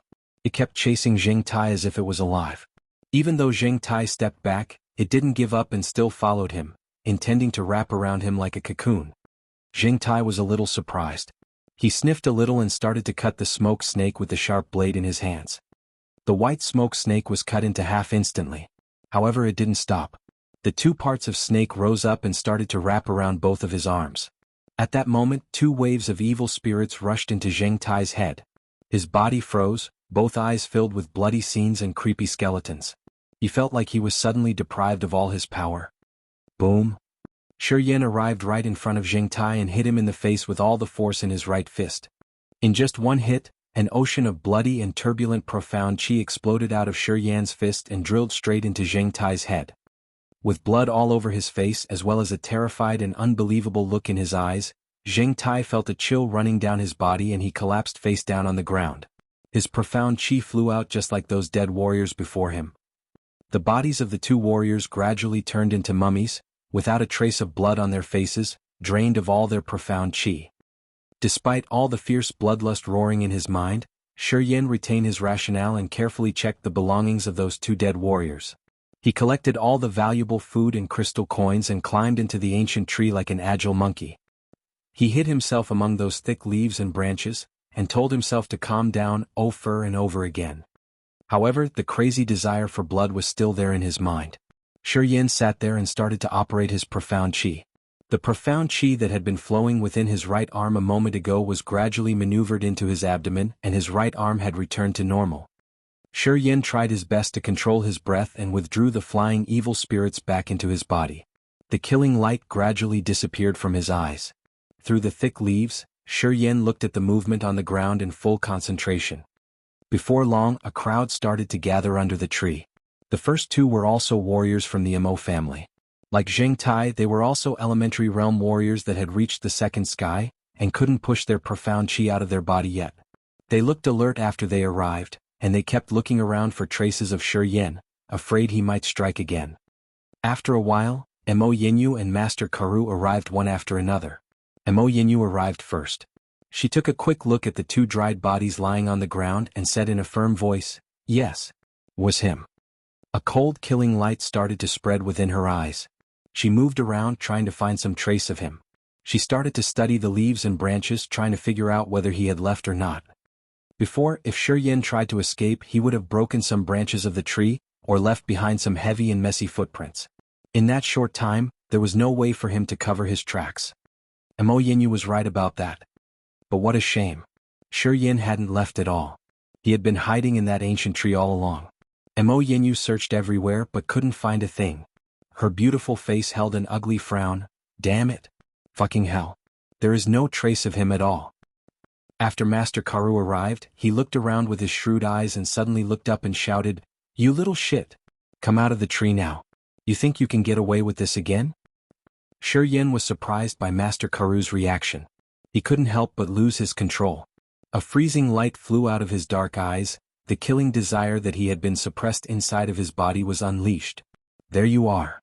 Master Karu sneered and instantly summoned a creepy gray bomb in his hands. The bomb was suddenly thrown towards Shi Yan's hiding place in a flash. "You fucking asshole. Where can you hide this time?"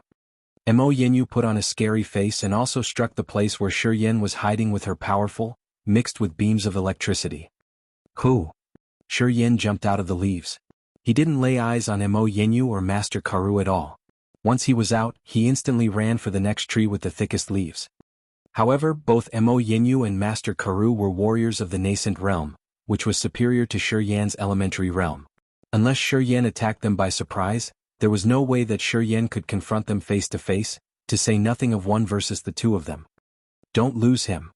With a loud shout, Mo Yinyu flew after Shi Yan, while the two warriors of the Mo family followed behind. Master Karu didn't chase Shi Yan instantly.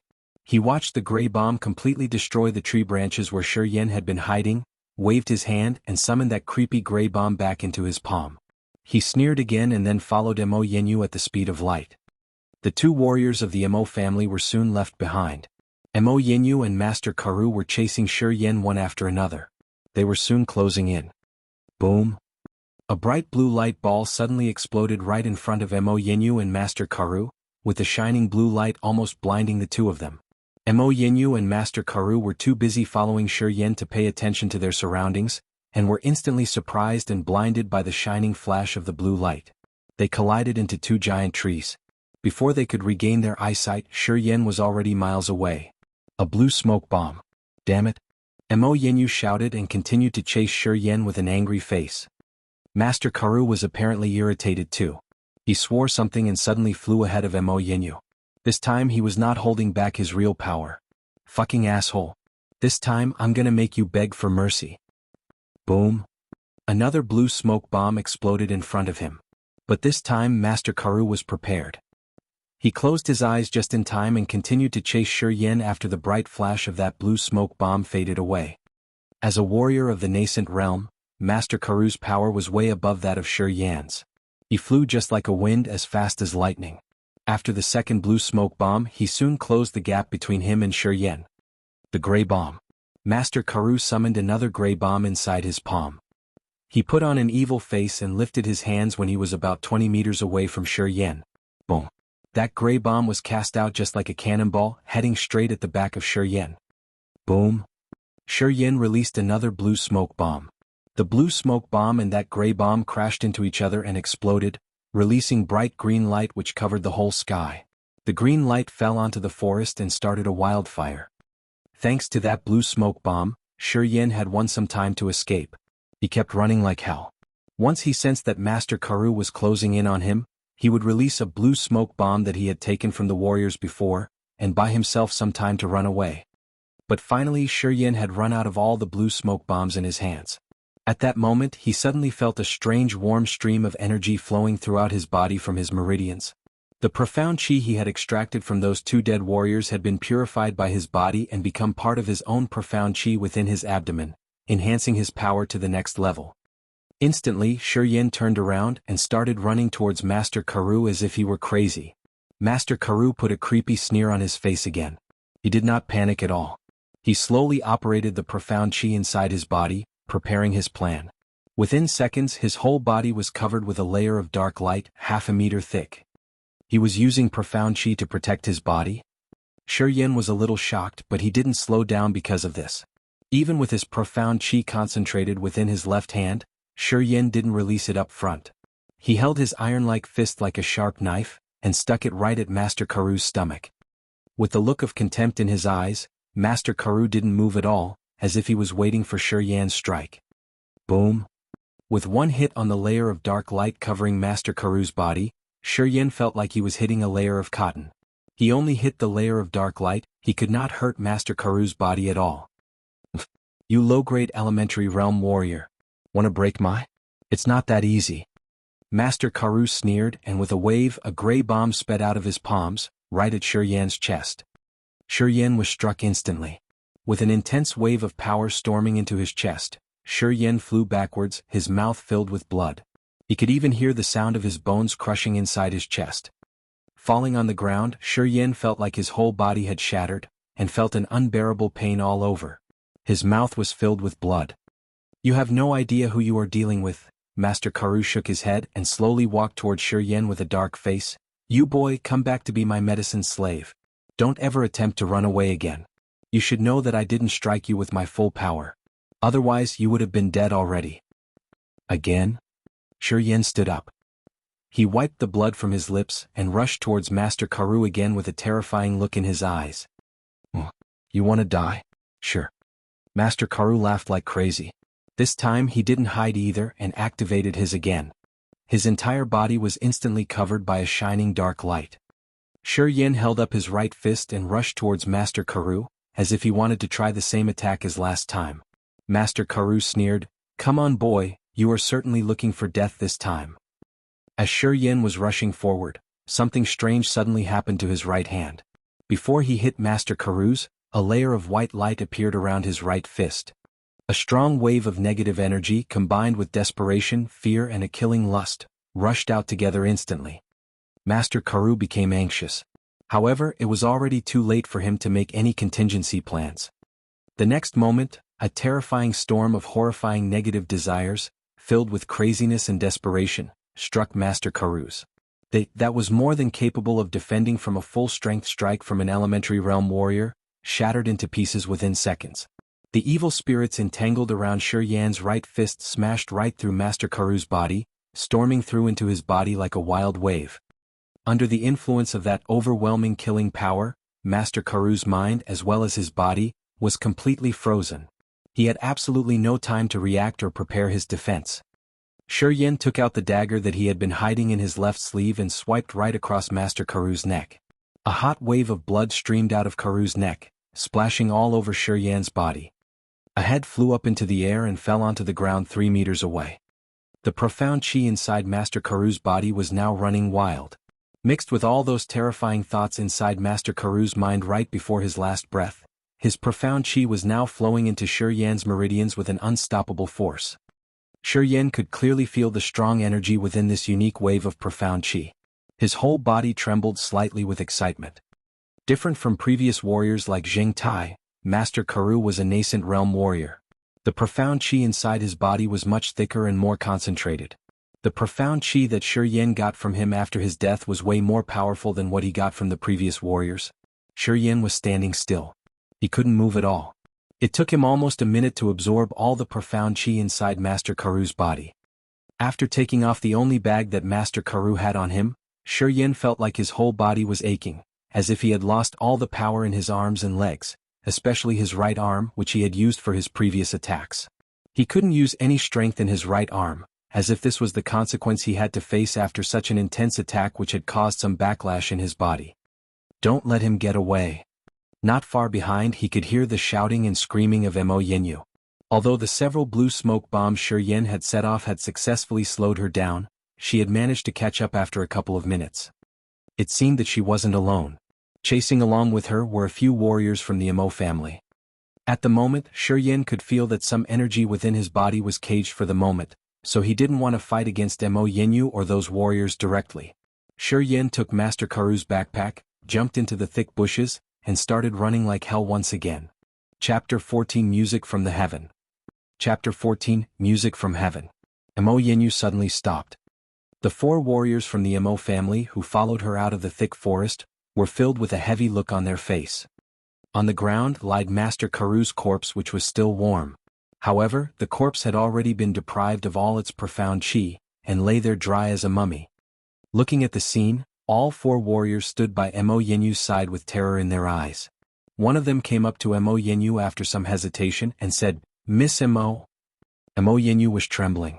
After a while she replied with a frown, "Stop the chase." "But miss," the warrior wanted to add something. Master Karu had already achieved the second sky of the nascent realm, the same level as me. Moreover, he had far more fighting experience than me. Mo Yinyu shook her head with a hopeless look. "I don't know how he killed Master Karu. But this means that he is capable of killing any of us right now. If we keep chasing him, we probably won't even be able to make it back to the Merchant Union. So we just let him go like this? Miss Mo, we have spent a lot of money in order to get Master Karu to work for us," that warrior said in a low voice. "So Li Tian, if we don't give up, can you come up with a better idea?" That warrior suddenly went silent. Mo Yinyu kneeled down beside the cold corpse of Master Karu.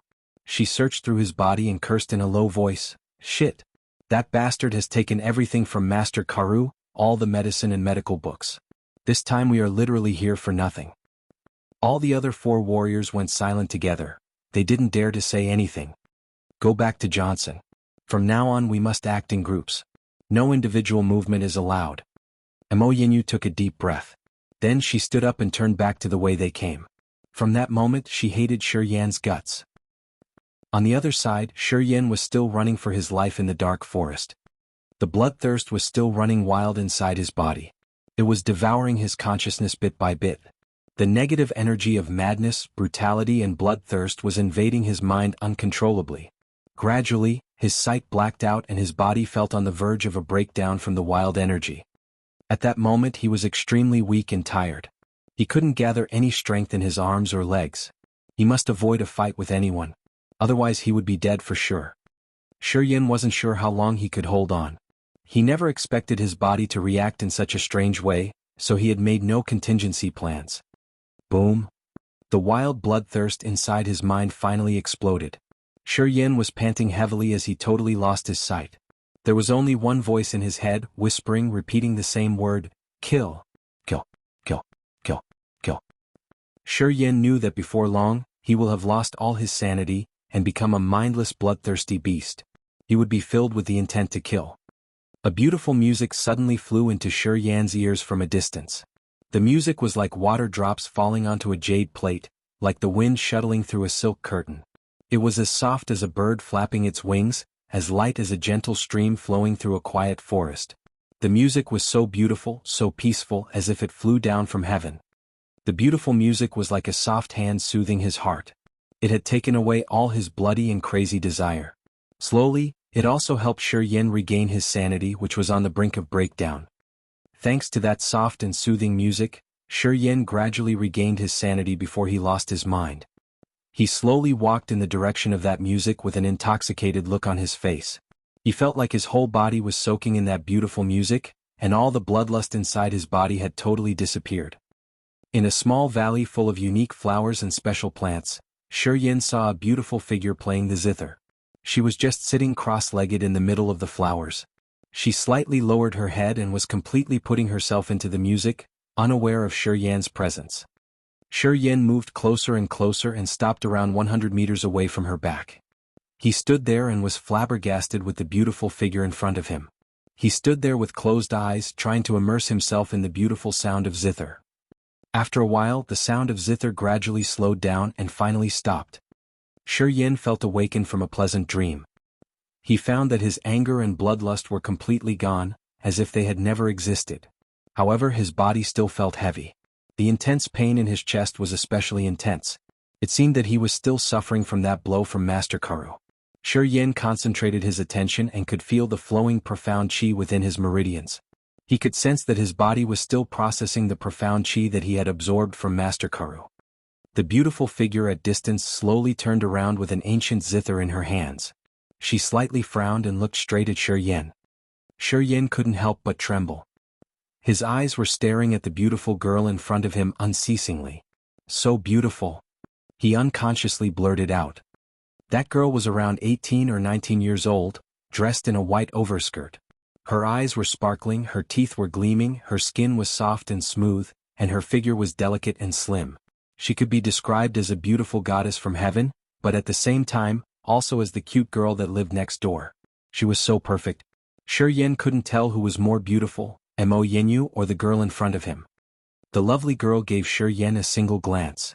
She then turned around in silence and walked slowly towards the little creek hundreds of meters away with the zither in her hands.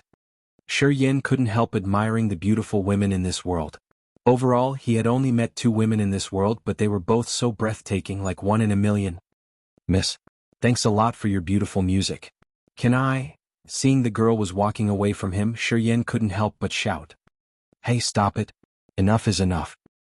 Suddenly, a strong figure jumped from the giant ancient tree in front of Shi Yan. It was a middle-aged man with a hairy yellow face. He was wearing a gray-brown warrior's outfit. He looked very tall and strong with a huge sword on his shoulder. But he didn't look very serious, just standing in front of Shi Yan, looking at him with a weird smile on his face. No doubt Shi Yan was caught off guard. He instantly put on alert. Just by looking at him, he could clearly sense a terrifying energy from this yellow-faced man in front of him. It didn't take him long to understand that this yellow-faced man was definitely a warrior way above his level. The yellow-faced man was just looking at him, not intentionally releasing any energy to pressure him at all, but Shi Yan already felt like he was as untouchable as a steady mountain. Shi Yen took a step back, showing that he didn't come with any evil thoughts. Then he faked a smile and said, "The music that the beautiful miss played was so enchanting. I just can't get enough. I stayed just to listen to more of her music, nothing else. Don't worry." To Shi Yen, this girl had the most magical music skills. Her beautiful music could apparently help him control the bloody desire within his mind. Shi Yen was not sure when this craving for blood inside of him would come back again. Therefore he was desperate to find something to help him control this ugly desire inside him body. "I can tell that you are just a lustful guy, nothing else. Otherwise I wouldn't have let you live until now." The yellow-faced man laughed and said in a relaxed mood, "But here is not the place for you to be lustful. I suggest you get the hell away from us. Otherwise you will be in a lot of trouble." "Okay, as you wish." Shi Yen lifted both hands to show cooperation. He didn't stay any longer. However, he took a glance at that beautiful figure in distance before turning around and leaving. "Uncle Luo, I sensed a strong evil spirit in that man. Back then, his whole body was filled with a killing desire and he almost went berserk. However, after his bloodlust faded away, he dared to take such a lustful look at me. I guess he shouldn't belong to the dark world." Muyu Dai said with mild discomfort when she recalled Shi Yan's lustful look at her. That man, it seemed that he could never hide his desire from within. Although there were other men who also wanted her, they would at least do it in secret or cover up their desires when they laid eyes on her. They wouldn't expose their dirty thoughts to the world. However, that guy, he didn't even try to cover up his lust for her in his eyes. What she saw in his eyes was a simple and straightforward desire. He can't be from the dark world. The assassins sent by the dark world were all warriors of the nascent realm, but that guy was still an elementary realm warrior. Luo Hao laughed and said, "But interesting though, that guy was not even a nascent realm warrior, but dared to dream about our beautiful princess who has already achieved the third sky. This guy has some balls. I am still not sure when I can recover. Currently I am powerless." Muyu Dai slightly sighed with her heart filled with sorrow. "Uncle Luo, if the assassins did come and you couldn't defeat them, please just leave me behind. I can rely on myself." "What is this nonsense?" Hearing this, Luo Hao was apparently not very happy. He said with a firm voice, "We are not far away from the Merchant Union right now. If we can survive the next few weeks, 1 month at most, we can definitely get out of this dark forest. Once we reach the Merchant Union, the dark world can't do anything to hurt us. Go, go." With a strange whistle from the distance. Before long, 2 men and a woman who dressed like a mercenary came out of the forest with a heavy look. The leader came up to Luo Hao and said, "Sorry Uncle Luo, we couldn't keep up with the trackers from the dark world." Luo Hao nodded and said with a frown, "We must set out right now and choose a new location to rest. Otherwise, the assassins from the dark world will soon find and surround us." The 5 of them did not stay for long. They quickly packed their stuff and left in a hurry. Right after Shi Yen left the girl, the craving for blood slowly rose up again in his mind. This unstoppable desire for blood may have something to do with the profound chi that Shi Yen got from Master Karu. Because Master Karu had the power of a nascent realm warrior, his profound chi was mixed with too much negative energy. Therefore it would take Shi Yen much more time and effort to purify his profound chi. While his meridians were processing Master Karu's profound chi, these annoying negative energies would spill over from time to time and ignite his crazy desire for blood from inside his body. But that girl's music could help him control those wild desires, so he didn't lose his sanity and fall into an abyss of craziness and chaos back then. However, his meridians were still working on purifying Master Karu's profound chi. Until this process was completed, there was a pretty good chance that Shi Yen would fall into that bloody, crazy state again. Before his body finished the purification of Master Karu's profound chi, that beautiful girl could definitely be his cure to stay sane. Knowing that another bloody urge was slowly creeping up on him, Shi Yen was overwhelmed by a bad feeling. After some hesitation, he still started walking towards that girl's direction. Only the beautiful music of that girl could help him to calm down. And only by following her steps, could Shi Yen get the chance to hear that heaven-like sound again. Chapter 15, Promoting to Nascent-Level Warrior. Chapter 15, A Promotion to the Nascent Realm. "Uncle Luo, there's someone following us." One among the group of mercenaries said to their leader with a low voice, "It must be that scout sent by the dark world." That mercenary had a young handsome face. He looked like 25 to 26 years old and was already 185 meters tall with a strong and slim figure. He was a nascent realm warrior who had already reached the third sky. His eyes were shining with energy and was always on alert.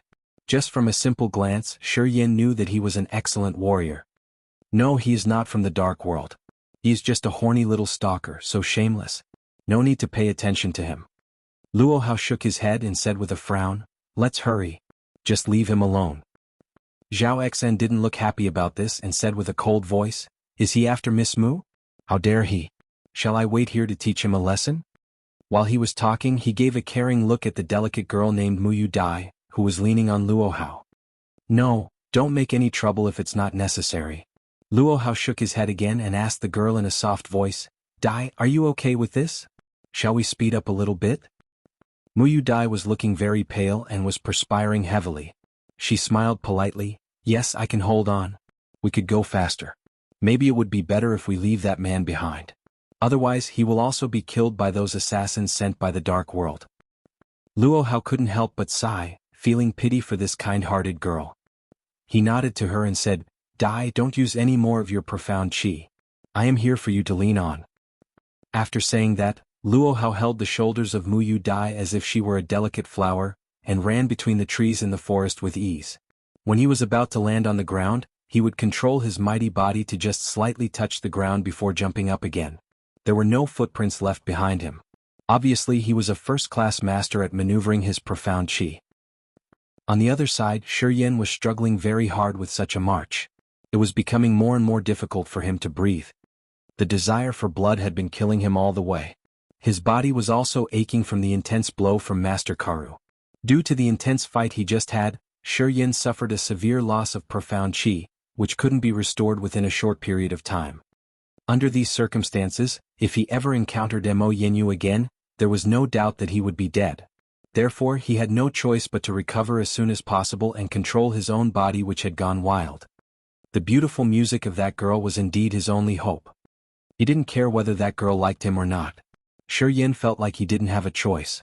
Even if she thought that he was a shameless bastard, let it be. He would always follow her steps as long as she would play that enchanting music again.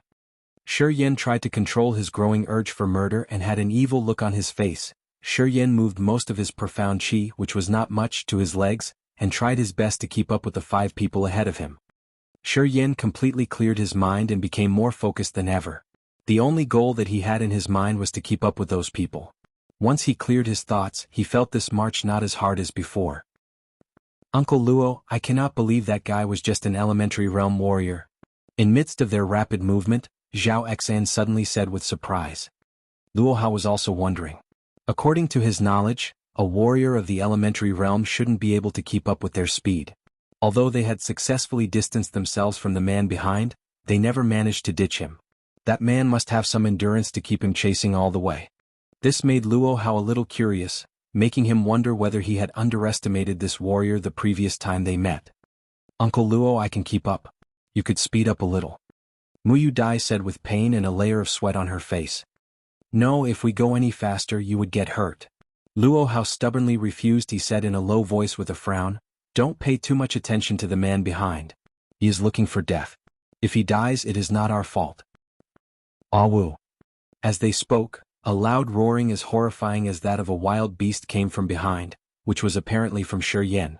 However, that roaring didn't sound human at all.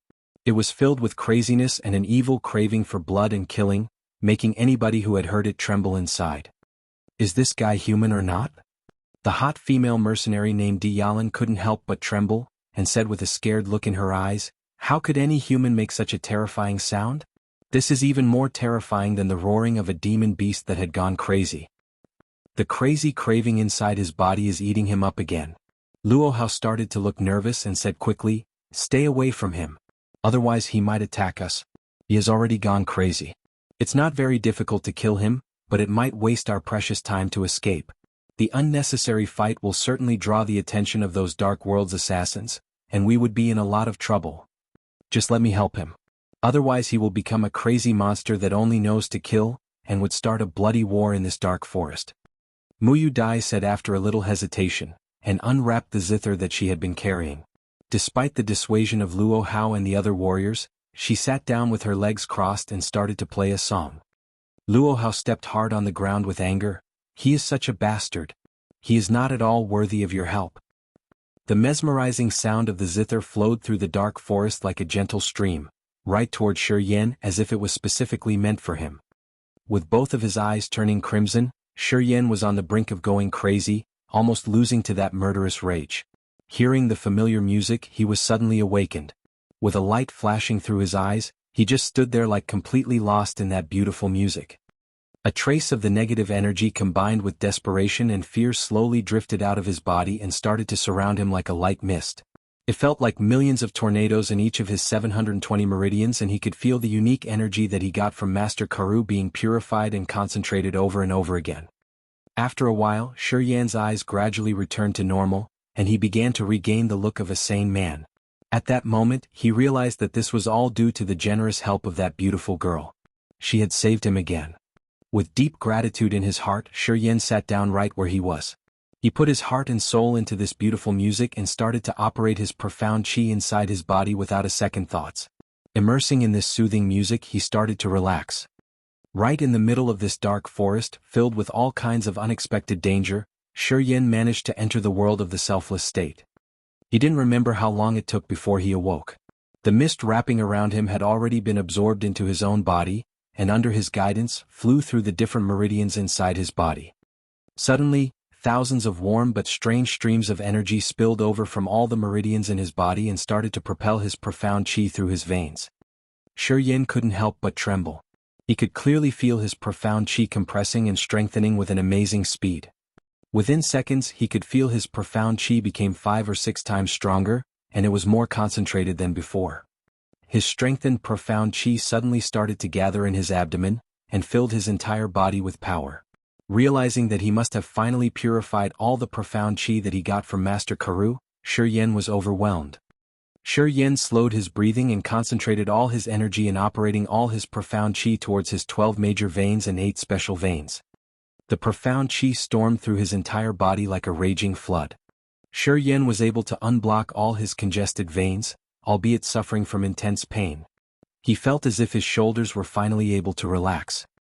Now that his profound qi had become stronger than ever, he felt like he had unlimited potential. The sun had already set, and the moon was shining brightly in the starry sky. With the last of his veins cleared, Shi Yan was very excited. He was trying very hard to contain his exuberance, while operating the profound qi in a cycle throughout the body. When his cycle was finally over, Shi Yan felt like he was waking up from a very long dream.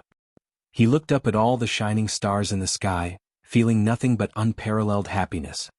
Now that he had broken through all the veins in his body, he could be said to have promoted to the nascent realm.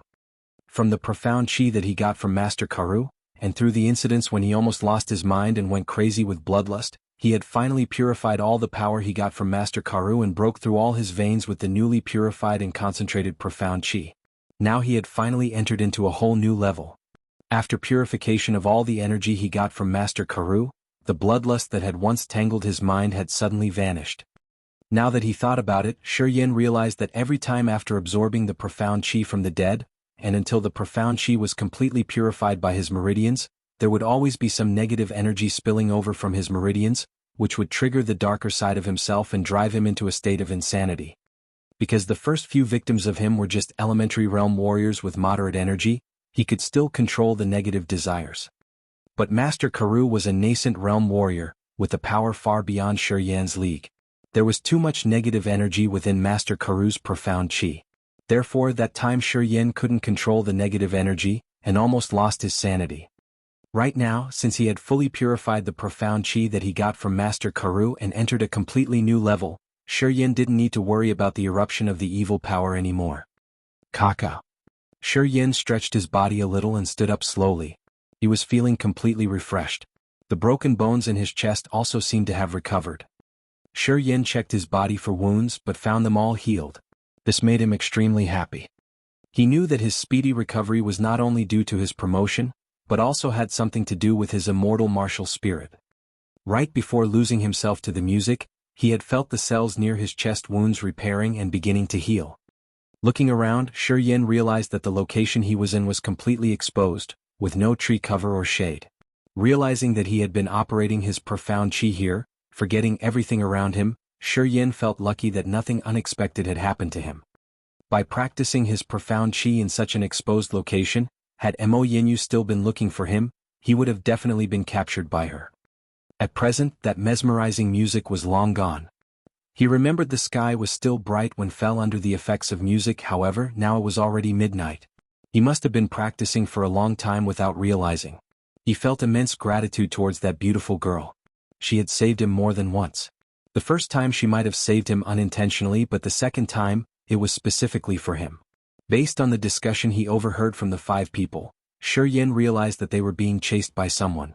However, he didn't think too much and decided to continue following them. He didn't like owing favors, and so he decided to pay back the girl's kindness in his own way. Chapter 16 Treasure. Chapter 16 Treasure. Beside the small gentle stream, the ground dragon was drinking water quietly, its robust body covered with scales. Mo Yinyu was sitting upright in a sedan high on the dragon and playing with a blue smoke bomb in her hand, lost in thought. Recently she was haunted by Shi Yin. Every time she remembered the cold decisiveness in Shi Yin's eyes, she became restless. How she wished she could catch him and ruin his veins and bones. Given Master Karu's death, she had already released the medicine slaves who were of no use now. With her were 11 warriors from the Mo family who were only of the elementary realm. Their power was insufficient to help Mo Yinyu search for Shi Yin. As such, she could only wait for the relief troops from the family. All of a sudden, a pale blue light shot up across the sky some 5 miles ahead. They have arrived. Mo Yinyu's spirit rose. She immediately threw the blue smoke bomb up into the sky, and thus the same pale blue light was seen above her. The warriors around the ground dragon rejoiced with a lively outburst of happiness as if they were getting ready for a fight. In less than a quarter of an hour, 3 dark shadows showed up from afar and flew in their direction. The first of them had a graceful beard and wore an indifferent smile. He approached near Mo Yinyu and laughed loudly. "Yinyu, where is Master Karu?" "Third uncle, Master Karu is dead." Mo Yinyu explained in a very unwilling manner. "We met a thief midway. He was only elementary ranked, but he still was able to kill Master Karu. I just can't figure it out." Mo Chowga's smile disappeared at once and his face turned pale. "Have you got the thing that was on Karu?" Mo Yinyu shook her head. "It was taken by that thief." "Stupid." Mo Chowga cursed in a low voice. With a cold face he observed, "We received information that Karu had stolen an incomplete picture of the Gate of Heaven from his teacher.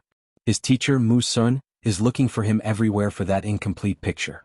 It is said, in the God area where the Gate of Heaven leads to, are martial skills of the spirit and even sacred level. I came here in a hurry with 2 escorts just for that incomplete picture. But you let him die. How stupid." "What?" Mo Yinyu was shocked. "How could that be? Why would Karu leave Medicine Valley with you if he hadn't stolen that valuable map from his teacher? You think he was attracted by the wealth of Mo family?" He was attempting to get shelter in the Merchant Union so that his teacher Mu Sun couldn't kill him. Mo Chowga thought for a second seriously and reproached, "Tell me the details. That man must be still in the dark forest. We have to find him. The picture means a lot. We, the Mo family, have to get it." Mo Yinyu started to realize how bad the situation was. She told him all the details except that she was violated by Shi Yin twice. "Dumbass." Mo Chowga scolded again. He flew into a rage. "You didn't keep tracking him? That bastard is only of the elementary realm. No matter how he killed Karu, he must have paid a significant price. He might have been hurt too. If you had chased him you could have killed him easily. Too dumb." "I was afraid that we would lose more, so..." Mo Yinyu lowered her head in shame. "An elementary realm guy and you were afraid of him?" Mo Chowga was annoyed. "You wasted so many resources of our Mo family. What are you doing now? Show me the way. Bring the ground dragon back to the Merchant Union through the secure route. Others, follow me and search." They looked for Shi Yin for 2 days but still found nothing. Under the moonlight, Shi Yin was leaning against an ancient tree and deep in thought. He had decided to stop the chase for the time being. He took off Karu's bag from his back and opened it to look into the contents. Inside the bag was a volume on poisons, several bottles of poison refined by Karu, and 2 mortal-level martial skill books. And, apart from those things, there a dark yellow, incomplete picture, on which were painted 2 hills. Shi Yin studied it for 2 days but found nothing, so he didn't take it seriously. Of the 2 martial skills to train, required a collection of black chi first. Thinking hard for 2 days, Shi Yin didn't come up with any idea of where he could find black qi, and so he soon forgot about it. Fortunately, the other martial skill didn't require anything special. One simply needed to operate his profound qi according to the meridian map. Shi Yin took out the book from the bag and started to train in it. He was determined to learn that skill and thus made every effort in remembering the mnemonics of the skill. Was a defensive martial skill. It used profound qi to form a layer of dark light around one's body in order to defend from an enemy's assault. It was just a mortal-level martial skill and needed no requirements but one: the flow of profound qi. Shi Yin packed the bag and observed the surroundings for a while. Assured that it was safe, he quietly climbed up a tree behind him, hid himself in the thickets and started to train the. After reaching the nascent realm, his veins were as smooth as silk. Once he thought of moving his profound qi, it would immediately flow into the veins. Sitting in meditation, Shi Yin operated his profound qi quietly and trained according to the meridian map 4. The profound qi flew around his body like a gentle stream in a controlled manner. At once, Shi Yin sped up the circulation of his profound qi. Pump. Suddenly a hazy black light started emitting from Shi Yin. It gradually started forming a layer over his whole body. Shi Yin was quite sure that he was training in the correct way, so he once again accelerated the profound qi. The black light emitting his body began to grow in intensity. At first it was only half a meter, then it formed a 1 meter thick layer, exactly the same as Karu's. A long time passed. Shi Yin exhaled a mixed breath and opened his eyes leisurely. The profound qi in him had already finished 6 big circulations. Success. Shi Yin smiled. He found that it was very easy to train in the. In merely one night, he had grasped the essential part of this martial skill. With his profound qi growing, he only needed to accelerate its circulation and his defense would increase greatly. Up in the sky, the moon had disappeared. Dawn was coming near. Shi Yin was not in a hurry to leave. He calmed his mind and tried to operate the profound qi for a second time. The profound qi flew toward his left arm. Once it arrived at the first meridian, Shi Yin had another thought and his profound qi promptly started rotating in that meridian. After 3 breaths, Shi Yin changed his mind again. Immediately, the profound qi flew backwards and he felt a splitting pain in that vein. It was the phenomenon that occurred while training. Enduring the pain in his arm, Shi Yin continued to circulate his profound qi. He tried again as he according the process he previously followed in his right arm. The muscles in the left arm began to contract and slowly became dry and thin. Thin white fog was coming out of his left arm. In the white fog was a mix of negative feelings such as fear, cruelty and despair, which had the weird power of bewildering people's minds. The negative feelings sourced from the meridians in the left arm and were temporarily bound by the fog. Once he fought with others, they would leak out of his arm directly. The sun was hanging high in the sky. Shi Yin was sweating all over while fully concentrating on his left arm. His left arm was covered with a heavy fog which was sending out a putrid smell. Shi Yin was then filled with a desire for murder. Ho ho! Shi Yin was trying very hard to control his desire. He withdrew the profound qi in his arm little by little, back into his abdomen. Therefore his arm gradually went back to normal, and the white fog around it began to drift back into his meridians through his veins, till none of it remained around his arm. Shi Yin leaned against the tree trunk with a deathly pale face. Exhausted, he was drowned in mixed feelings. This martial skill was able to induce all the negative energy in his meridians, though the negative energy would also disturb his mind. This martial skill was a double-edged sword in battle, which would make him lose his mind. It did bring a warrior enormous power, but it was at the same time very dangerous. Nevertheless, Shi Yin remembered when broke Karu's, and the odd state of Karu when his brain was invaded by the negative energy. Shi Yin thus made up his mind to train this vicious martial skill with his whole body. He wanted to know what would happen to his body when all the negative power within his all meridians was induced. He had this vague thought that as long as he finished training the first sky of, his body would have a major shift and that his strength would surge by 2 times. So. There came a sound of someone approaching from afar. Shi Yin frowned and slowed his breathing.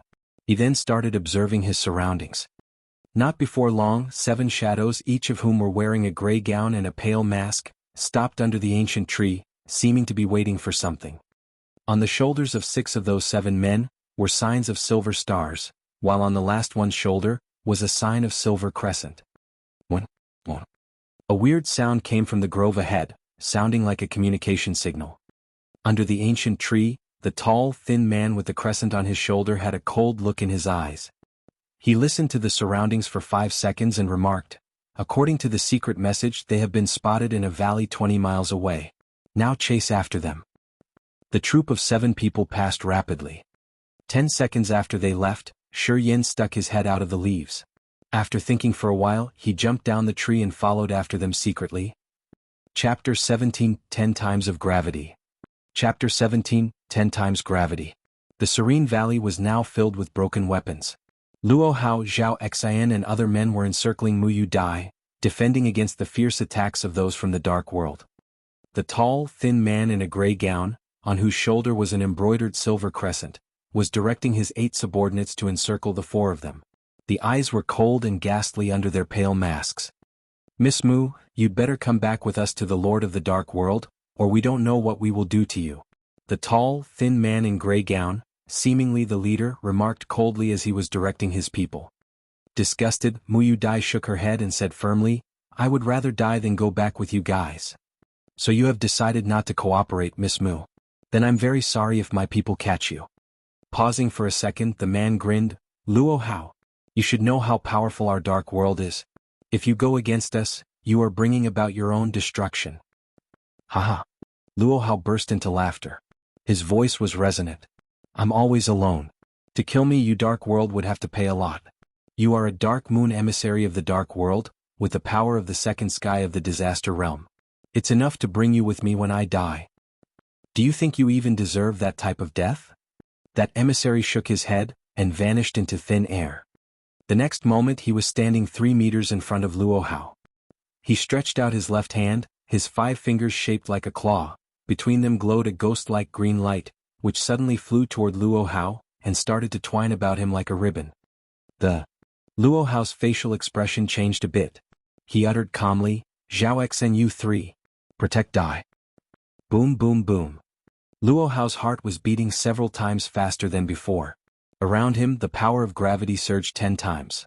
All of a sudden, the 8 men surrounding Luo Hao's group felt an immense pressure, as if they were being pressed down by a huge mountain.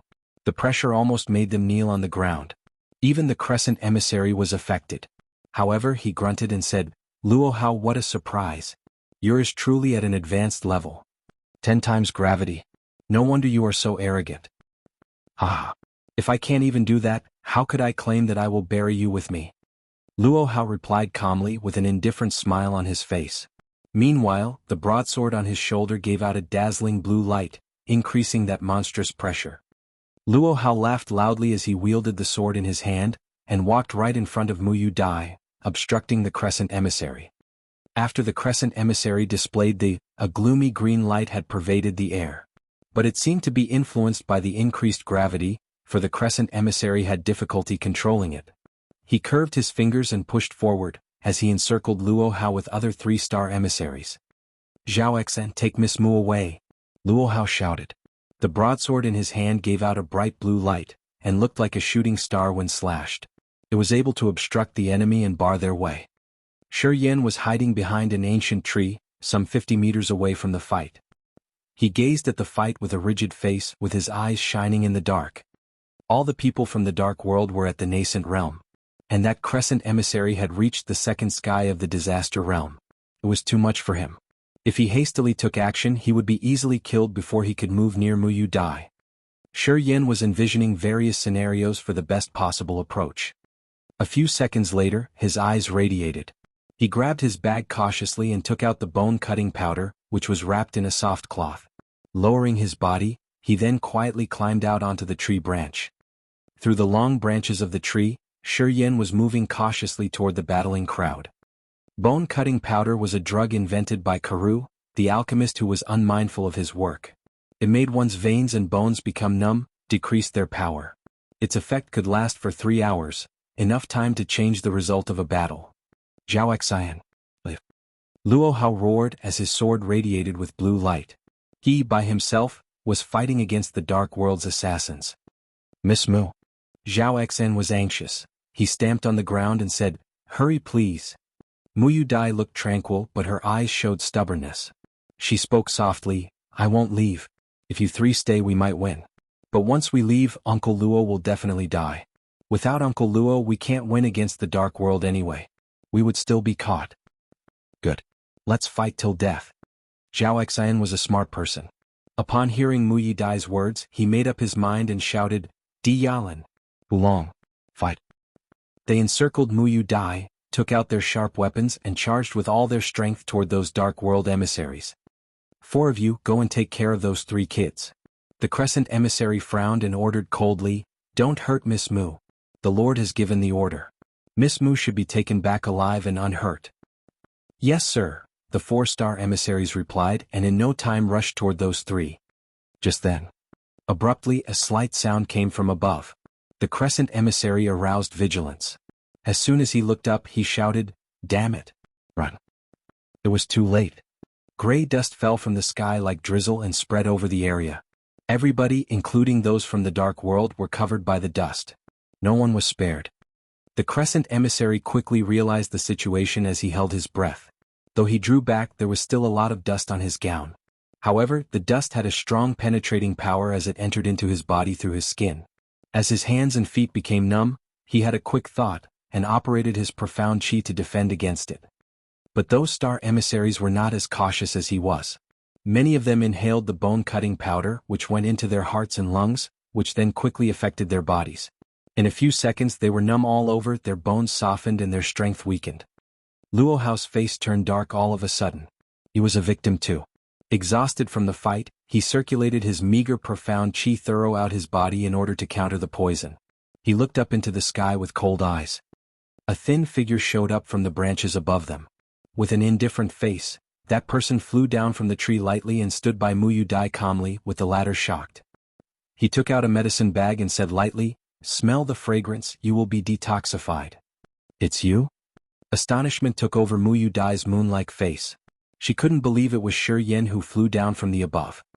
Gazing at Shi Yan carefully, Mu Yi Dai was even more surprised. Shi Yan had reached the nascent realm in the past few days. How on earth? Miss, you have saved me twice. Once unintentionally and another intentionally. I will remember that forever. Shi Yan smiled. Seeing that, Mu Yi Dai grabbed the medicine bag. He added, The effect of the bone-cutting powder shall last for 3 hours, which is not too long but not too short either. You should know how to deal with it, Mississippi. His dark eyes suddenly went cold. Got it. Mu Yi Dai got what Shi Yan said. She took a deep breath of the fragrance and then passed the bag to Zhao Xian near her. Quick.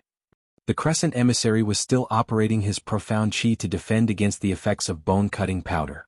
Seeing that situation, he shouted with a rigid face, Move! Grab that medicine bag. If they are cured by that powder, none of you will survive. After saying that, he forced his profound chi and dashed toward Luo Hao. As soon as those star emissaries comprehended the situation, they began to besiege Zhao Xian again, despite the poison in their bodies. Before Zhao Xian could get the medicine bag from Mu Yi Dai, he was surrounded by numerous attacks. His face turned pale and he had to give up on the medicine bag. Instead, he concentrated and began to confront those emissaries' attacks. So were Hulong and Di Yanlan. Under the fierce attacks of those star emissaries, they couldn't even breathe from the medicine bag. Mu Yi Dai held onto that medicine bag, but couldn't get a chance to pass it to others, so she became very anxious. Helplessly, Mu Yi Dai turned to Shi Yan. Her beautiful eyes were asking for his help. Everybody else was poisoned by bone-cutting powder, and she couldn't operate her profound chi wildly. Although Shi Yan was low-ranked, he was quite important now. Seeing Mu Yi Dai's pleading eyes, Shi Yan smiled and asked naturally, Miss, may I know your name? Mu Yi Dai. A nice name. Shi Yan nodded and imprinted that name in his mind. Under Mu Yi Dai's gaze, he darted out instantly. With a dagger in his hand, Shi Yan broke into those emissaries and wielded his dagger with a serious face. The dagger made cold streaks in the air.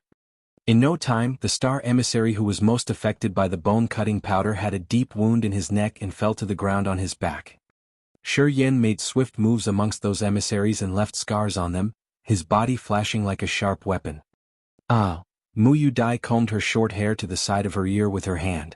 Astonishment flashed through her eyes and there was a weird look on her face. I just wanted him to pass them the bag. Chapter 18 Being Pursued. Chapter 18 Being Pursued. A star emissary fell on the ground, and his profound chi was siphoned off. Shi Yin circled thrice around him, and his meridians were charged with foreign profound qi. Waving his dagger, Shi Yin was covered in dark light. He moved among those star emissaries swiftly, avoiding their attacks while leaving wounds on their bodies. 3 star emissaries were completely poisoned by the bone-cutting powder. Their hands and feet were losing strength slowly, and their movements were becoming very slow. Assaulted by Shi Yin, the 3 stood in a triangle, supporting themselves arduously. Shi Yin looked indifferent as he moved about like a ghost. Between the waves of that dagger, icy light exploded. Ah! One of the star emissaries was hit in the back, so he couldn't help but shout, "Kill this bastard first." The other 2 star emissaries nodded in hatred. Letting go of Zhao Xan, Diyalan and Hulong, the 3 emissaries spared no effort to operate their profound qi. 3 streaks of rainbow light sprang from their hands. The rainbow light flew toward Shi Yin like a sentient arrow, reflecting the thoughts of its masters. "Be careful. That is from the dark world." Mu Yu Dai cried, "Don't keep the image of that in your mind, or it will chase you forever." Shi Yin decisively moved out of the entanglement, dropping any ideas of fighting against the enemy, and cleared his mind. In an instant, the 3 lost their direction and shot toward the grass in the distance. Bits of grass burst out in the explosion. "Damn it!" One star emissary cursed and prepared to use some other tricks. Just then, Zhao Xan smelled the medicine bag and gradually recovered from the bone-cutting powder. Realizing this, the star emissary who was ready for trouble, dashed toward him. Zhao Xan swung his arms. His arms started to stretch out and draw back like a snake. Like a snake, Zhao Xan clasped the emissary, binding him from all angles. "Hulong!" Mu Yu Dai shouted and threw the bag to Hulong, who smelled the bag and quickly dashed out. As Zhao Xan and Hulong had both rejoined the fight, Shi Yin felt less stressed. After sniffing the bag, the 2 got their energy back. But those 3 dark star emissaries got weaker and weaker after they poisoned by the bone-cutting powder. Soon they would be killed by Zhao Xan and Hulong. "Diyalan, out of the battle. Give this medicine bag to Uncle Luo." Mu Yu Dai called to Diyalan as she saw her ready to join the fight. Diyalan understood what Mu Yu Dai meant, and rapidly ran to Luo Hao. Shi Yin stopped and walked to Mu Yu Dai. Standing by her, he looked indifferent, but his eyes kept wandering to Diyalan. Bordeaux long hair, bronze skin.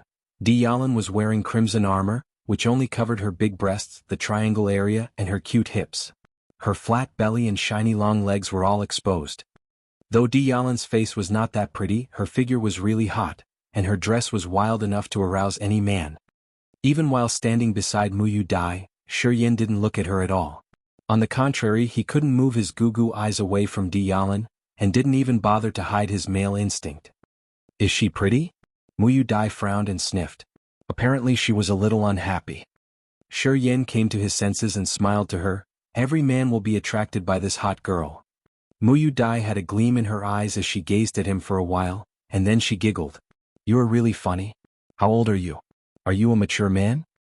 Shi Yin was surprised. She reminded him that his body was only 17 years old. And since he was getting skinnier these days, he looked like a 14-year-old boy now. Being in such an immature body and calling himself a man, talking about such erotic thing. Everything he did was really weird. Shaking his head, Shi Yin didn't explain. He pretended to walk away from Mu Yu Dai naturally and approached Zhao Xan and Hulong. With a shrill cry, a star emissary spurted blood out of his mouth. His heart was ruptured by Zhao Xan's. He shook for a moment and then died. Shi Yin came forward. The profound qi from the dead body was slowly absorbed into Shi Yan's body in a way only he knew. At the same time, Shi Yan's eyes began to show a fierce glint, and a killing desire took over his mind. He knew that before the profound qi was purified, that desire would not disappear easily. Having seen what happened with Master Karu, Shi Yin had some experience now. After sensing it carefully for a while, he found that since he had reached the nascent realm, he could suppress the crazy desire in his mind and kept rational after he absorbed the profound qi from the 2 persons who were of the same level. Shi Yin guessed it was because his level was upgraded. He was merely an elementary realm warrior before, while Karu was of the nascent realm. He crossed a realm to purify Karu's profound qi, thus he went that crazy. "Go after them." While Shi Yin was pondering, Zhao Xan yelled, and ran with Hulong in the direction of those escaping emissaries. "Stop chasing. Let's leave right now." Seeing that the leader, the crescent emissary, was running away too, Luo Hao shouted at Zhao Xan and Hulong. Why, Uncle Luo? Zhao Xian couldn't understand. Luo Hao breathed the fragrance from the medicine bag deeply and urged, "Someone's coming. Must be another troop sent out from the dark world. It will be too late for us to leave if the two troops meet. Remember, what is important is not killing those emissaries, but to protect Dai."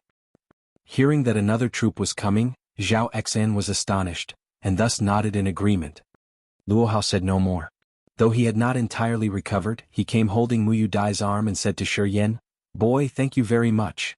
However, it's none of your business, so don't get involved and suffer. Goodbye. I own Miss Mua life." Shi Yan did not seem to know how ferocious the dark world was. He looked nonchalant and said, "One needs to return in form of a lake for the favor of one drop, and Miss Mu did save my life. I discriminate between love and hate. If someone treats me badly, I would pay him back 10 times the hatred. If someone does me a favor, I would also return 10 times the gratitude. I will travel with you for a while. Hope I can help." "You sure are a man," Wulong praised. Dialin showed radiance in her eyes and giggled, "Kid, you are not only horny but also righteous and bold. You peeped me for quite a long time. I was going to teach you a lesson, now you are forgiven." Muyu Dai was stunned. She didn't expect Shi Yan to be so fair-minded. She was a little bit moved. "Well, if you insist, I would not stop you." Luo Hao replied and nodded. He held Muyu Dai and began to run. The other three followed them rapidly.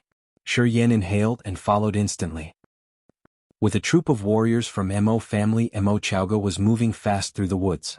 Suddenly he stopped halfway, rigidly staring at some emissaries from the dark world who had showed up unexpectedly. The Crescent emissary was astounded too.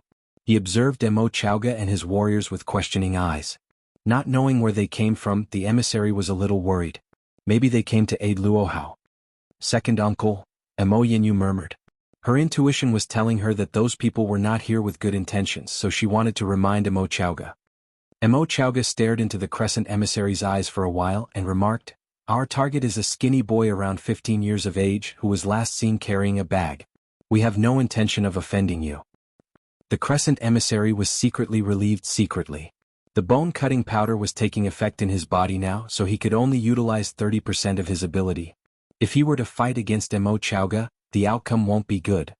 Hearing what Mo Chaoga said, he had an idea. He said cunningly, "Oh, we have seen that boy. He was with our target." "May I know where that boy is now?" Mo Chaoga asked politely. He didn't notice that Crescent emissary was poisoned by the bone-cutting powder. But according to the gloomy air of that person, he guessed that the emissary was a tricky one, so he held his arrogance. "Over there." The Crescent emissary directed and answered coldly, "You'd better be careful. That bastard is at a low level, but he is accompanied by a warrior at the first sky of the Disaster Realm, who had the martial art. Too tough." First sky of the Disaster Realm. Hearing that, Mo Chaoga frowned slightly and then nodded, "Thanks for the information. Let's go." Mo Chaoga waved his hand and left hurriedly with the warriors of the Mo family. This guy was at the Disaster Realm as well. After they left, the Crescent emissary's eyes turned dim. He smirked, "Little bastard, you ruined my plan. I will kill you when I recover." Chapter 19, The Martial Spirit of Petrifaction. Chapter 19, Petrifaction Martial Spirit. A huge ancient tree appeared in front of Luo Hao. Dozens meters high, it was so thick that 10 people couldn't circle it hand in hand. The leaves almost covered the sky. Luo Hao stopped walking suddenly and released Muyu Dai, then gazed at the ancient tree. He looked dignified and seemed to be making a crucial decision. As Zhao Xian, Dialin, and Hulong came near the ancient tree, they turned serious as well, seemingly knowing there was something unusual about this tree. Shi Yan frowned, and he began to stare at this huge tree too, not saying a word. Luo Hao took a deep breath and turned to them, speaking in a low voice. "To the right side of this sky tree, there are hardly any demon beasts, so most warriors and trade caravans choose this way when they cross the dark forest. This route is quite safe. Even if we encounter some demon beasts, they would be of low level, level 1 or level 2. And this route is closer to the Merchant Union, merely taking 10 days to get there." Zhao Xian and the other two nodded. Apparently they all knew it. After pausing for a while, Luo Hao added in a serious manner, "But to the left of the sky tree the situation is totally different. It's a longer way to the Merchant Union, and is haunted with demon beasts and many audacious warriors and soldiers. Those who dare to go this way are mostly tough guys. Being in danger all the time, they follow no restrictions of any kind. If we choose this way, we need to look out for not only demon beasts, but also for those irrational warriors and soldiers, especially when we have two pretty girls here among us. Humph. Anyone who would want to take advantage of me, I will chop his head off. Tianyun made a cutting motion in the air, with coldness in her beautiful eyes. Uncle Luo, what do you think? Zhao Xian asked. If we advance to the right, those from the dark world will catch up in approximately 1 day and there will be a nasty fight. Having no choice and depressed, Luo Hao said, no one knows if we would be lucky enough in these upcoming days. And if their reinforcements came, it doesn't bode well for us. What about going to the left? Wulong asked. If we go to the left, we would come across demon beasts and more likely we will be killed by those insane warriors. But it will be the same for those from the dark world. They have bad reputation and hardly anyone will go against them in the Fire Empire. Yet in this situation they are the targets of the demon beasts and warriors. If they meet high-grade demon beasts accidentally, it's possible that they all will be killed. Luo Hao made his speech slowly and after explaining them the situation he remarked, to go via the right side we won't be confronting any demon beasts or warriors, but the dark world will be a huge threat. To the left, we may be attacked by demon beasts and warriors, but the dark world shall also be threatened. Therefore, to go via the left we have a greater possibility to escape. Go to the left then. Muyu Dai said decisively. Okay. Luo Hao nodded and took a glance at Shi Yan and said, hey kid, there is still time if you want to leave. Otherwise, you will have no chance. I will go with you guys. Shi Yan had made up his mind. There was a very irrational side in his personality. That's why he had drowned in extreme sports which were like games of death for the past 10 years. When Luo Hao was depicting the danger of the left side, Shi Yan couldn't help but get excited. Luo Hao nodded and waved his arm. Well, let's set off. From now on, everyone must be on alert. 1 hour later. Imo Chowga and the warriors from the Imo family also stopped at the sky tree. Second uncle, which way would they have chosen? Imo Yanyu asked. I will chase by the right side. If I don't come back in 2 hours, you guys catch up this way. However, if I don't find them in 2 hours, they should have taken the left way. Imo Chowga thought for a while and ordered them to wait at the intersection. Then he flew away to the right side. After 1.5 hours, Imo Chowga came back with a pale face, not even a slightest sign of these people. How dare they take the left side? Everybody watch out. There are many demon beasts and warriors on the left side. Never be negligent. Remember, don't make a fuss with those warriors and soldiers. These people are all lunatics. Don't provoke these people who don't know what death is. Yes, sir. Let's go. 3 saber-toothed rhinos were strolling along a brook leisurely. They were level 3 demon beasts.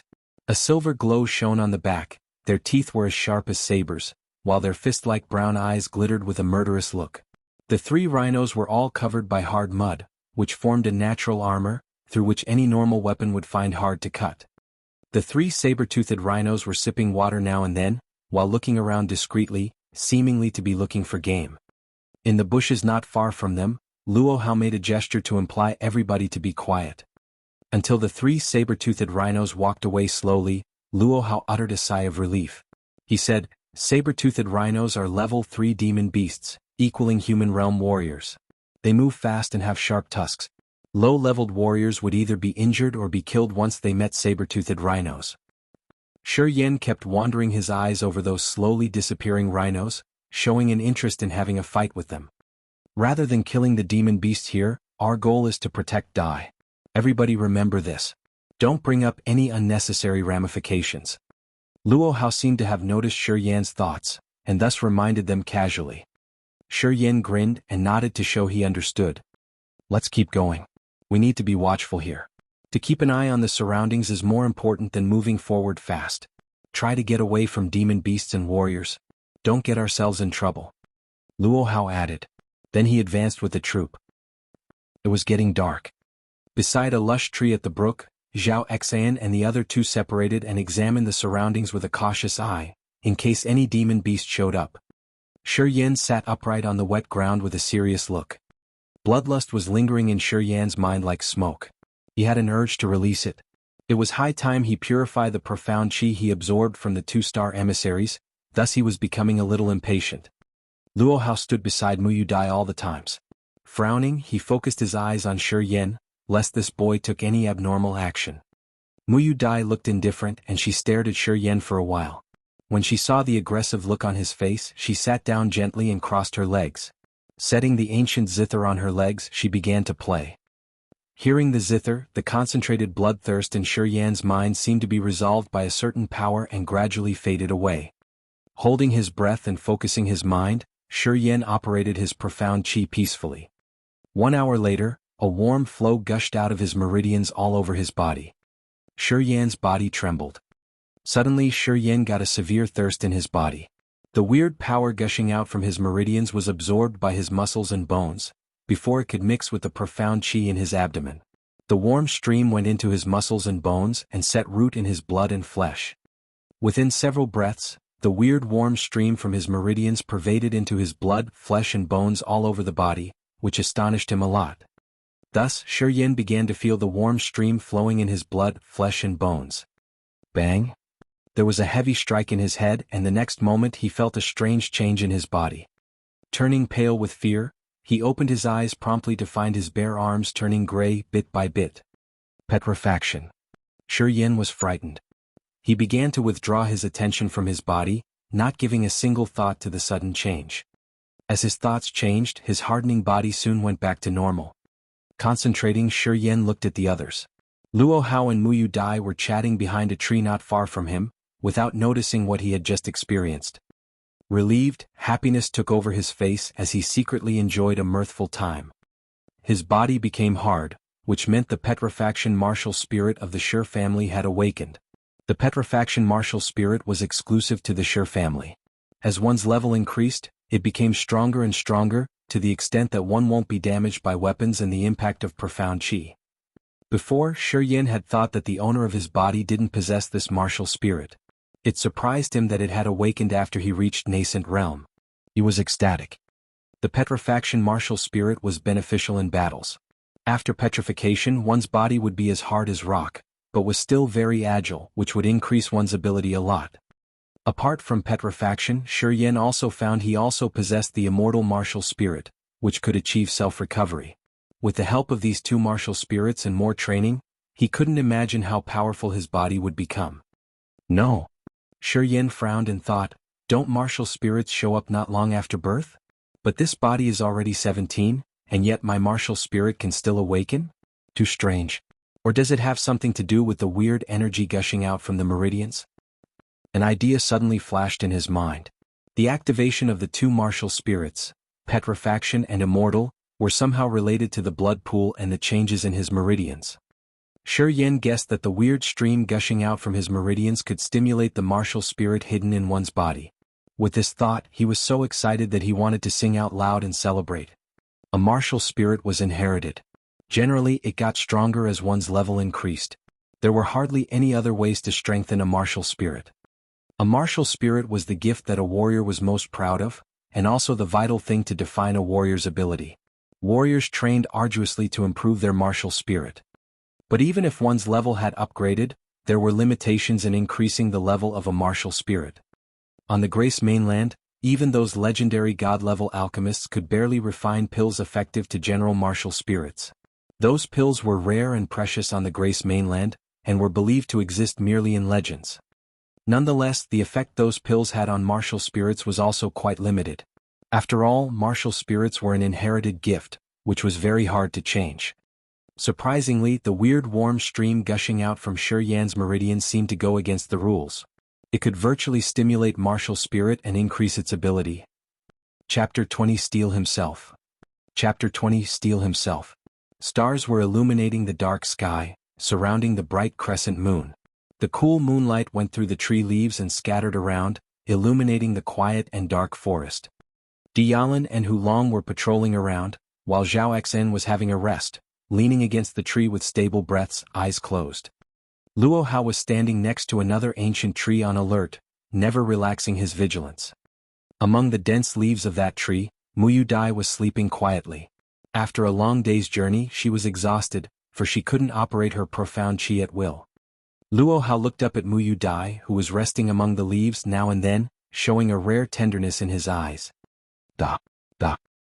Luo Hao's thick eyebrows frowned as he saw Shi Yan approaching nearby.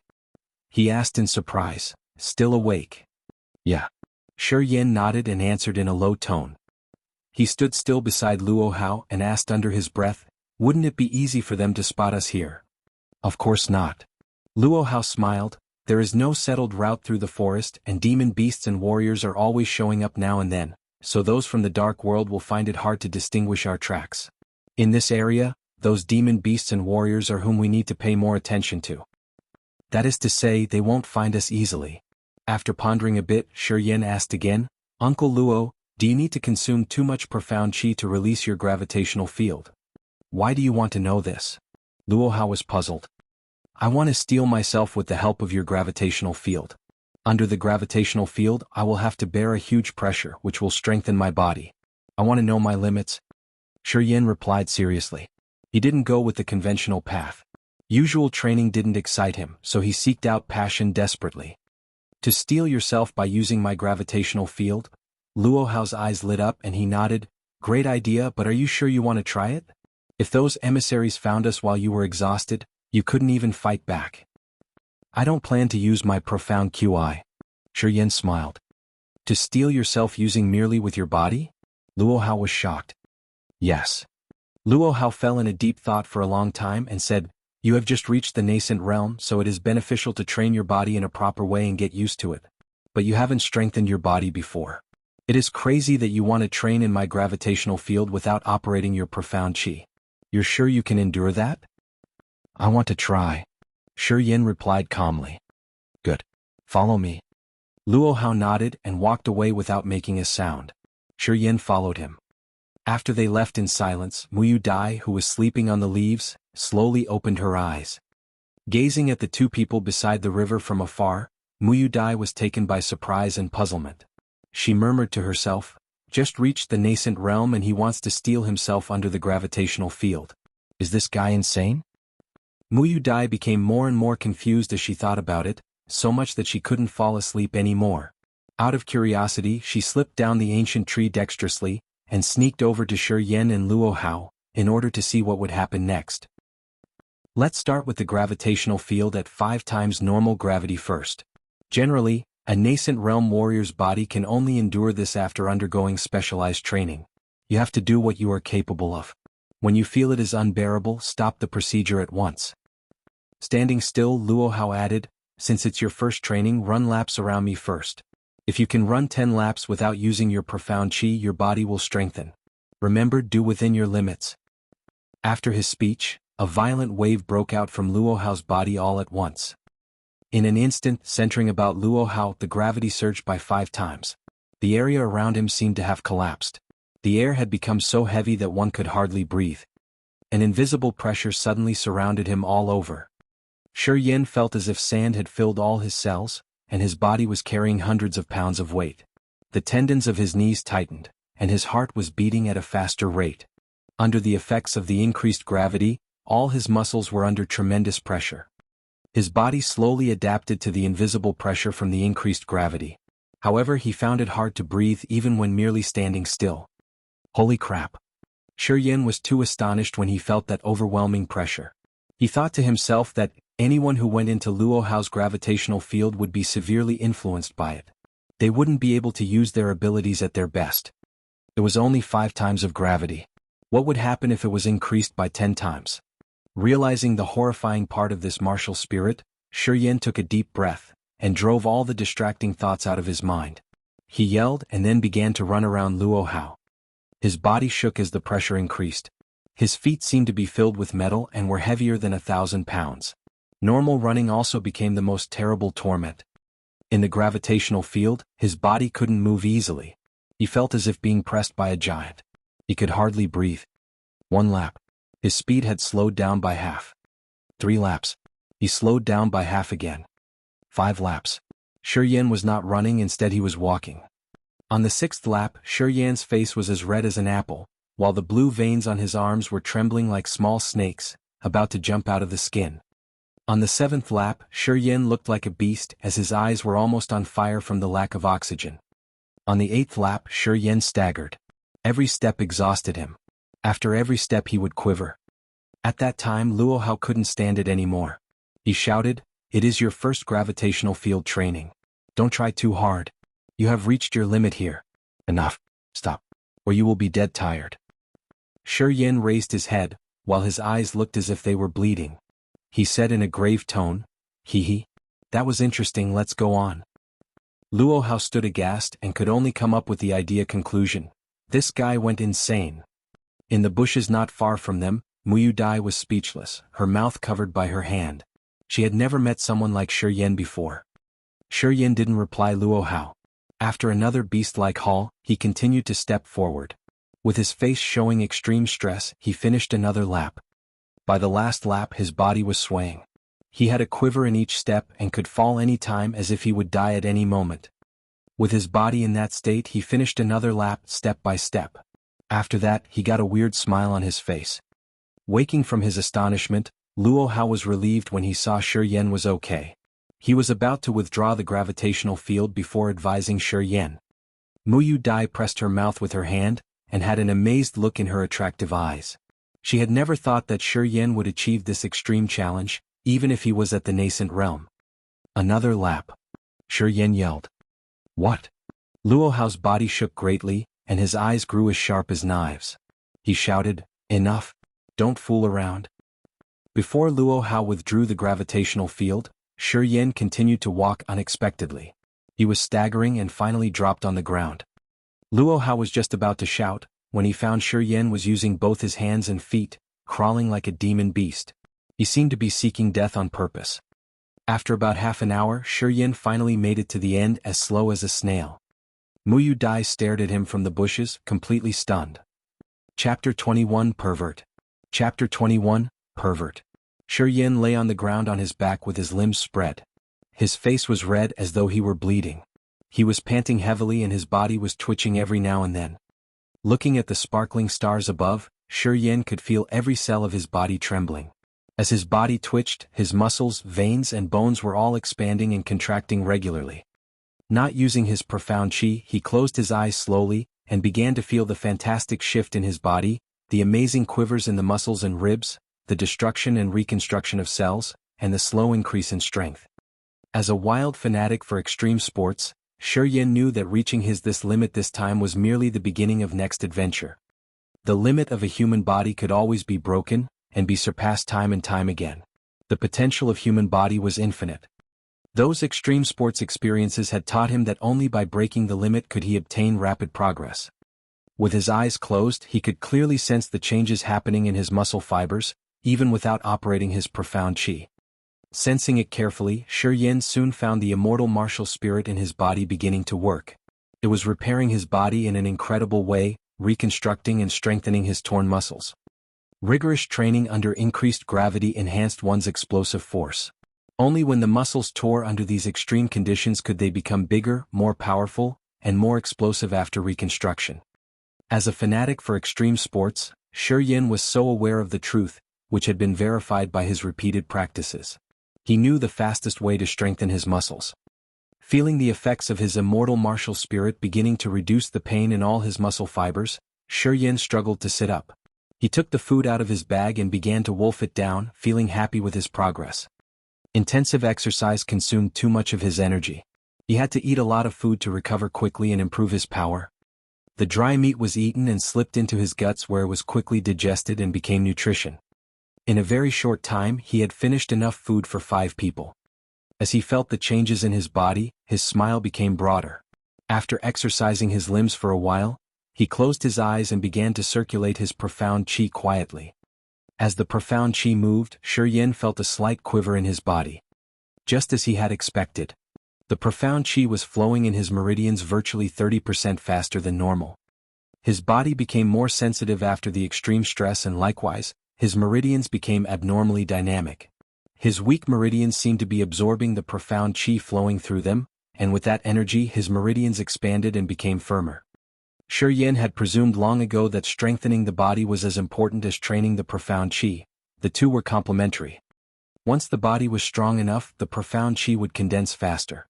The stronger the body, the more beneficial it was when operating and condensing profound chi.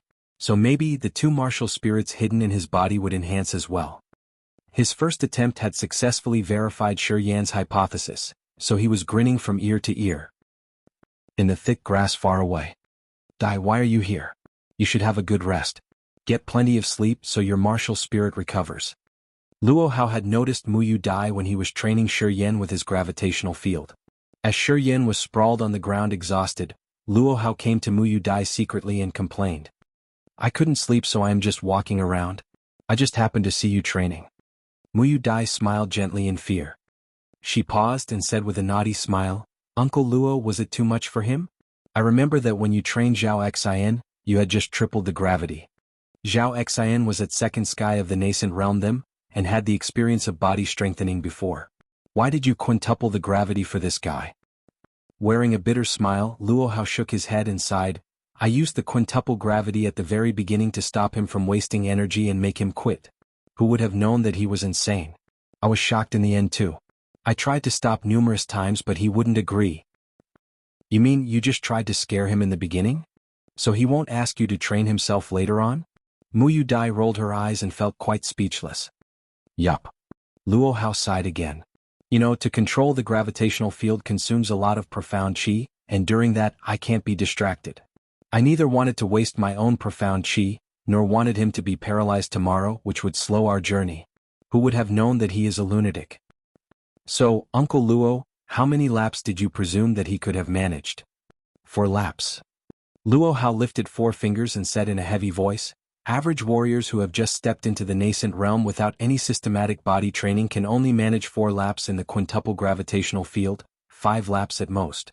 That guy is so small and thin, so I thought he would ask me to stop on the 4th lap. But he finished 11 laps. Mu Yu Dai got a weird expression on her face. She couldn't help but take a glance at Shi Yan from afar, who was sitting there as firm as a mountain and training again. God. He is upright again. What? He can still move? Luo Hao was stunned as he glanced over at Shi Yan. He shook his head and said, Lunatic. This guy is a lunatic. Too reckless. I guess he couldn't even move tomorrow. With this intensive training he would find his body hurting everywhere tomorrow. I bet we will have to adjust our plan tomorrow. Well, let it be. What an unruly guy. Mu Yu Dai shook her head and smiled subtly. The next morning before the sun rose, there was very heavy fog. Dai, come down. It is time to set off. Under the ancient tree, Luo Hao called out to Mu Yu Dai softly. I want to sleep more. Mu Yu Dai murmured as if in dreams, why so early today? Weren't you sure that he couldn't move today? He is waiting for you. Luo Hao said in a very low voice, his face still trying to control his surprise. 10 minutes ago Shi Yan came to him asking for enough food for 3 people. Right in front of them, Shi Yan wolfed down the food and patted his belly, sighing with satisfaction, let's go. Luo Hao was totally astonished. He glared at Shi Yan with frightened eyes for a few minutes before he murmured to himself, Pervert. That guy is waiting for me too? Mu Yu Dai murmured, rubbing her eyes unwillingly. Yes, he is more energetic than anyone. He smiled bitterly. What? Mu Yu Dai suddenly woke up, astonished. She looked for Shi Yan under the tree, to find him sitting straight like an arrow with bright eyes. The same as Luo Hao, she murmured, Pervert. Shi Yan scrutinized his own wearing and was sure that there was nothing strange. He frowned, Uncle Luo and Miss Mu, which part of me looks like a pervert? Your whole body. Mu Yu Dai chuckled and got in a joyful mood. Her chuckle seemed to bring a spring that made the beautiful scenes in the dark forest seem dim in comparison. Zhao Xian and Hu Long were fascinated with Gugu eyes, but they soon realized their misdemeanor and lowered their heads to cover it up, not daring to look into Mu Yu Dai's eyes directly. Shi Yan narrowed his eyes and wandered his burning eyes on Mu Yu Dai's beautiful face audaciously. Miss Mu, if I were a pervert, I would put my hands on you first. So be careful tonight, I would be unable to control myself. You should scream loudly then. I love women's crazy screams so much. How dare you? Diyalan sniffed. Oh, sorry, I forgot there is another pretty woman. Maybe you are angry because I ignored you. Trust me, I will go for you too, don't be jealous now. Shi Yan pretended that he just realized that and patted his head to show regret, as if he had forgotten something important. Ah. Mu Yu Dai held her stomach and burst into laughter in the tree, almost falling down. She pointed at Shi Yan and giggled, you funny guy. Why are you so hilarious? Haha. Dialin was dumbstruck and then chuckled too, feeling helpless when it came to Shi Yan. Zhao Xan and Hu Long were taken over by confusion too, and their facial expressions couldn't be stranger. They just couldn't understand that even when they always acted politely with the two girls, and didn't dare to do anything to offend them, they two girls scarcely smiled at them. While Shi Yan showed not the slightest hint politeness towards the girls with his giddy words, but the girls smiled at him a lot. What the hell is with that? Oh. Luo Hao glanced at Shi Yan strangely and smiled. Well, stop it now, let's move. Chapter 22 Shi Family. Chapter 22 Shi Family. The Merchant Union, Tianyun City. In the stone room of the Shi family. Yang Hai, who was a little stout, was sitting on a stone stool with a serious face. Eyes narrowed, he was checking an account book, page by page, and reporting the recent month's production status of the quarry to the family head of Shi Family, Shi Jian. Though Shi Jian was in his 70s, he looked in good health. Being the family head of Shi Family, he was simply wearing a plain gown which was suited to martial training. Sitting on a brown stone stool, he had a calm demeanor and was listening to Yang Hai earnestly. After Yang Hai illustrated the case, Shi Jian frowned and commented, "Hai, the production in recent months has literally decreased by 20%. What's up?" "It's all because of the Mo and Ling families." Yang Hai sighed. Many skilled pitmen were lured away by their high salary. We are now lacking in pitmen. We were in bad situation due to the secret fight with the two families. Those pitmen feared that we would be beaten by them, plus they were being offered a higher salary, so the pitmen turned to them. Humph. Shi Jian sniffed. They are doing that deliberately. Since Mo Yinyu and Ling Xiaofeng got engaged, the Mo family and Ling families have gotten closer and closer. The Ling family has also been interfering in our secret fight with Mo family. They must have come to an agreement or Mo family couldn't compete with us. Master, when do we strike back? Yang Hai asked. No worries. I have a plan. Shi Jian looked assured, then he paused and frowned. Is my little bastard grandson Shi Yan still is not back home? No. I was just about to mention that. Yang Hai looked disturbed. That stupid boy said he would go to the dark forest before he left. It's been a year since he left home. I received information a couple of days ago that Mo Chaoga and Mo Yinyu were in the dark forest as well. I'm afraid he has had an accident. He didn't take any capable escorts with him. His mother Qing died early and we have this single child. I am so worried. Shi Jian frowned and kept silent for a long while. Then he sighed. This boy was born without inheriting the Petrifaction martial spirit of the Shi family, and nor was he fascinated by martial arts. Instead, he was crazy about those odd things and would always goof around. Troublesome. Master, it's all because of my humble bloodline. If I had a martial spirit, Qing would have given birth to a kid with a martial spirit. Yang Hai was ashamed. It's all doomed. Shi Jian shook his head. Hai, I found you by the endless sea. Though you are not my own, I treat you as my own son, or I wouldn't have betrothed my daughter Qing to you. Yes, you don't own a martial spirit, nor did you train in martial arts, but you play a key role in the development of Shi family and the management of our quarries. We wouldn't have accumulated so much wealth if it hadn't been for you. Though you don't know about martial arts, you contribute a lot to the family. But nowadays, a strong warrior is much more valuable than anything. Yang Hai smiled and mocked himself. If I had a martial spirit, I would have trained in martial arts. And if Yen had inherited the Petrifaction martial spirit from his mother, he too would have trained in it. But a martial spirit is inborn. Shi Jian nodded and sighed. Yes. It's true. A strong warrior is more valuable than anything. Family head, could that little boy be in danger? Yang Hai couldn't help but worry. He shouldn't be. Shi Jian thought for a while and added, my grandson isn't into martial arts, so the Mo family have never set their eyes upon him. Neither Mo Chaoga nor Mo Yinyu have seen him before.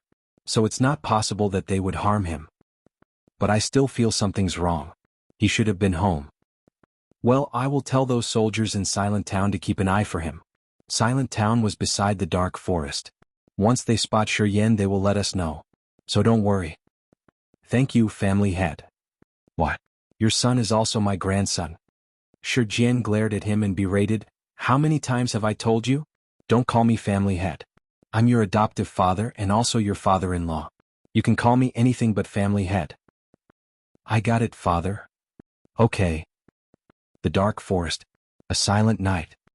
Luo Hao was standing still on the side of the track with a quintuple gravitational field surrounding him. it was getting very hard to breathe. Shi Yin was perspiring from all over his body, as he pounded in the air and jumped around Luo Hao. Blue veins showed up on his face and neck, quivering like little snakes. In the grass, Muyu Dai was gazing at them secretly, biting a straw in her mouth. Guess how long could he endure today? Dialin asked as she walked up and sat beside her. You finished your task today? Muyu Dai chuckled without replying her. Zhao Xian took over. It was really dangerous. A single horned silver snake was twining around the tree trunk and I didn't notice it. I was almost bitten by it. If I hadn't moved quick enough, I would be dead right now. Dialin still looked terrified. She cursed, more and more demon beasts are appearing these days. We have to be careful. We have met 5 groups of demon beasts in the past 3 days. They walk around especially at night. You'd better take me with you next time you want to peep, or you will be in danger. You just wanted to say the last thing, right? Muyu Dai giggled. Ha, you found it out. Dialin didn't disguise herself and said, that guy is really something. He broke his limit every day in the past 3 days and got more and more stamina. Though I'm at the 3rd sky of the nascent realm, I don't dare break the rules in the quintuple gravitational field of Uncle Luo. This guy is literally insane. Every time he won't stop until he faints. Nuts. His endurance is most shocking. Muyu Dai shook her head slowly as her eyes glimmered. Yes, and he recovered in such a short time. Unbelievable. He is only at the 1st sky of the nascent realm, but he has incredible recovering ability. Dialin was confused too. This guy has so many secrets. Muyu Dai thought for a while and murmured, I have never seen anyone greedier than him. He almost ate up all our food in the past 3 days. I'm now worried about food. He is such a rice bucket asterisk. Dialin laughed, but he talks in a funny way. Any of his casual talks could amuse us a lot. And he has so many novel ideas that I have never heard of. He says that kings must be voted in by citizens, and merchants dominate a country. By the way, he even composes sarcastic poems. I'm really confused, how could this 17-year-old boy be filled with so many odd things? And it is this 17-year-old guy who looks as if he wants to eat us when he cast his eyes upon us. I have never seen such possessive eyes. Bastard. Too bad. Muyu Dai grinded her teeth and made an action of cutting in the air. I would let him know how capable I am. Till your martial spirit is back, what's the big deal to let him look at us? We don't lose anything. Also Zhao Xian and Hulong, the cowards, pretend to not be ogling at my ass when I am right in front of them. I despise them more. Compared to them, that bastard is bolder, I like it. Dialin laughed loudly. You are trying to seduce him? Muyu Dai smirked. He is still a kid. Don't seduce him. Have you seen any kid who gives that kind of look? Dialin lowered her voice. I am guessing that he is older than he looks. Maybe he had adopted some secret skill to make himself look young. Maybe it's a special secret martial spirit. Could be. Seems we have to be careful. Muyu Dai pondered and then nodded slowly. Bang? Shi Yin was sprawled on his back. He was totally exhausted. He asked in a raucous voice, how many laps? 15. Luo Hao answered with a complex look. You made actions of jumping and rolling during the 15 laps, which made the pressure much bigger. Young man, you really can bear that? Well, we will know tomorrow. Shi Yin found it even impossible to speak. In the past 3 days he trained in whenever he had free time. After the arduous training, the meridians in his chest and waist could easily release negative energy at his will, which made him pine away a lot. He almost trained every part of his body to the most, but the hardest part was his brain. At night, he would ask Luo how to lay the quintuple gravitational field, then he could steel himself under the massive stress. 3 days. In those short 3 days he broke his limit from 11 laps to 15 laps. While running he also increased the hardness as he jumped and rolled to consume more energy. By undergoing this intensive training, he found his body becoming much more powerful than before. His hands, feet, ribs, muscles and entrails all became stronger. Every morning when he woke from his training, his body would be full of explosiveness, and he could jump several meters higher in normal gravity. Even his hands and feet became more agile.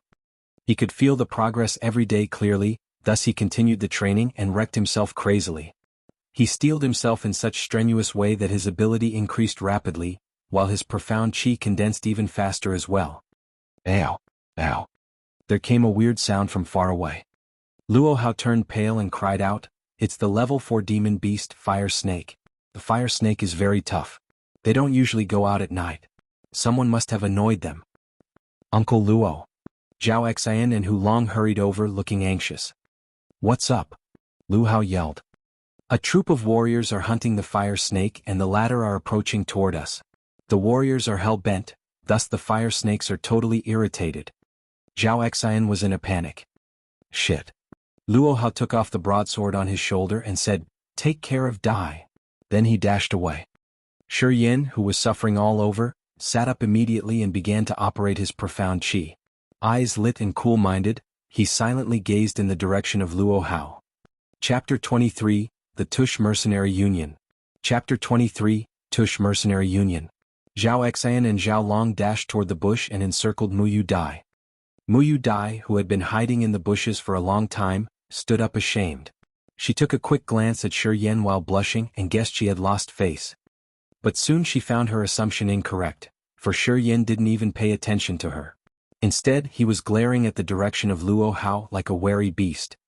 After a speedy big circulation cycle by Shi Yin, the pain had reduced bit by bit. Looking serious, Shi Yin tried to recover while focusing on Luo Hao. Go after it. The fire snake looks very weak now. Catch it. Don't let it go. Fire the arrows. Quick. Shoo. Shoo. From the woods not far away came shouts and wrangles. Arrows flew fast in the air, chasing their targets. Ho! All of a sudden there was a fire in the woods. The fierce fire covered the area in no time, and heavy smoke rose quickly and twined around the trees, making people unable to breathe. Kakaka. Bang bang bang. Bang. The sound of trees exploding, flying arrows and fighters on the move, all came at the same time from that brook. A fierce battle was going on in the woods. Someone's there. An unfriendly shout came from the woods, "You want to steal our success. Don't get it wrong. I just don't want the fire snake to hurt my people, so I simply stopped it from running that way." It was Luo Hao's voice. He seemed to have a dispute with someone far away. Humph. We, the Tush Mercenary Union, have kept an eye on this fire snake for half a month. You'd better not get involved. I said, I'm not interested in a level 4 demon beast. Luo Hao explained. Uncle Luo is having words with someone, let's go and see. Muyu Dai raised her head from the bushes and frowned. She was a little worried since she didn't know what was happening there. Yes, let's go. Hu Long grunted, I have heard of the Tush Mercenary Union. They have a very bad reputation. We can't let them take advantage of Uncle Luo. Then let's hurry. Hearing that, Muyu Dai began to panic more. Okay. Zhao Xan nodded and said to Hu Long and Diyalan, you still need to encircle Miss Mu when we reach there. Put her safety in the first place even during fights. Rubbish. We all know this. Diyalan was getting impatient. While muttering, the four quietly rushed toward Luo Hao. Shi Yin was not at all worried. He stood up after a few minutes. Feeling the vibrancy of his profound qi in the meridians, he at first moved his hands and feet slowly in order to make sure that they were still flexible after the fatigue. Then he followed the four people at leisure. Whoa! One man yelled in surprise, beautiful girls, haha, there are two beautiful girls. I have lingered here for 2 months and have never seen such beautiful girls. Captain, you had promised that you would let us be satisfied. Don't go back on your word. Shut up. They are unavailable. Shi Yin walked up slowly and began to look around with a rigid face. On the ground was an 8-meter-long huge snake which had patterns of fire all over its body. Its tail was blazing and its body was covered with arrows. Meanwhile, a large quantity of blood was flowing out of the wound between its eyes. 8 mercenaries in warrior uniforms were standing around the fire snake. They looked robust and rough, and each of them got a tattoo of Tush on their left arm. All of them were at least nascent realm. The captain's short brown hair stood like steel needles. There was a long scar on his left cheek which extended to his neck, making him look extremely savage. When Shi Yin arrived, those mercenaries were staring at Muyu Dai and Diyalan with lustful eyes.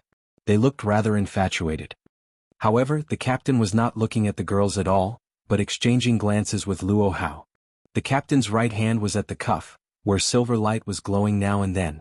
He was prepared to have a fight. Go home and look at your mama. Under those mercenaries' salacious eyes, Diyalan couldn't help cursing them. Ah, this woman has a fiery temper. I love it. An uncivilized mercenary with a bare and hairy chest burst into laughter. He patted his thigh and shouted, Captain, I want this woman. Son of a bitch. Diyalan drew out the sword beside her waist and posed to fight. Come on. Let me see if you are a real man. Haha, here I am. That big guy was joyful and was about to rush forward. Tomo. Bernard shouted, then he lowered his voice. Don't make a fuss. Everything is negotiable. Okay, Captain. That man with hairy chest, whose name was Tomu, smirked and shook his legs to Diyalan and laughed cunningly. Bitch, you will know how manly I am when we are naked. I will cut off your balls. Diyalan shot back. Disgusted, Muyu Dai frowned but didn't utter a word. She had gotten used to such remarks. Who let you come here? Luo Hao got a little worried. He knew those mercenaries well. These mercenaries who stayed here to kill demon beasts were leading an extremely dangerous life. They could be killed by demon beasts at any time. Under that stress, they didn't care much about morals or laws and did a lot of nasty things. Muyu Dai and Diyalan were both pretty, and prettiness was the rarest thing in this area. The soft bodies of these pretty girls were the best comfort for those brutal mercenaries, so Luo Hao got a bad feeling at the sight of these men. Shi Yen came up and stood beside Luo Hao silently, and began to observe the Tush Mercenary Union. Tomo. The scar-faced captain of the Tush Mercenary Union, Bernard, yelled out viciously, take the things. At the same time he was gazing at Luo Hao and Shi Yen with cold eyes, silver light glowing from the cuff. Yes, Captain. Tomu stopped teasing Diyalan and commanded his people to move. Thus, 3 mercenaries walked up with daggers. They operated on the fire snake with blood all over their bodies. Ripping the skin, gouging the eyes, pulling out the tusks. They were doing it carefully and skillfully. Bernard and the rest of the mercenaries kept staring at Luo Hao and others. They were all ready to assault them once Luo Hao made any move. Looking rigid, Luo Hao held his glowing broadsword and said, We don't have a slightest interest in the fire snake.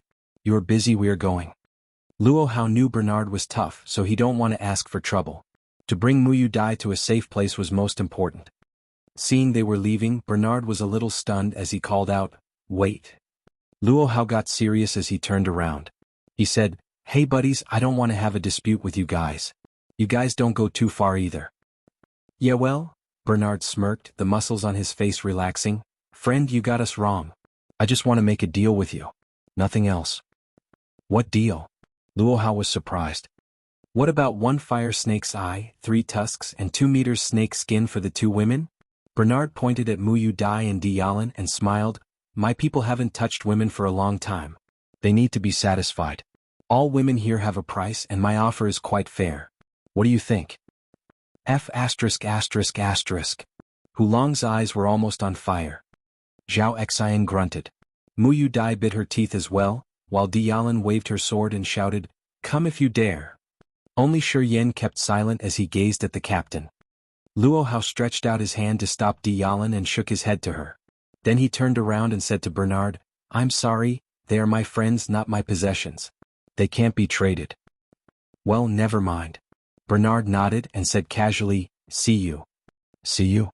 Luo Hao looked into his eyes then yelled, Let's go. Luo Hao glared at Diyalan, suggesting her to keep silent. Zhao Xian and Hulong were both furious, but they could do nothing after seeing Luo Hao's eyes. They had to encircle Muyu Dai and leave. Shi Yen touched his own nose and left without a word too. Captain, the same as usual? After Luo Hao and others disappeared into the woods, Tomu giggled, We know what type of woman you like, so we won't touch that little girl. But that hot bitch, Captain, you have to give her to us.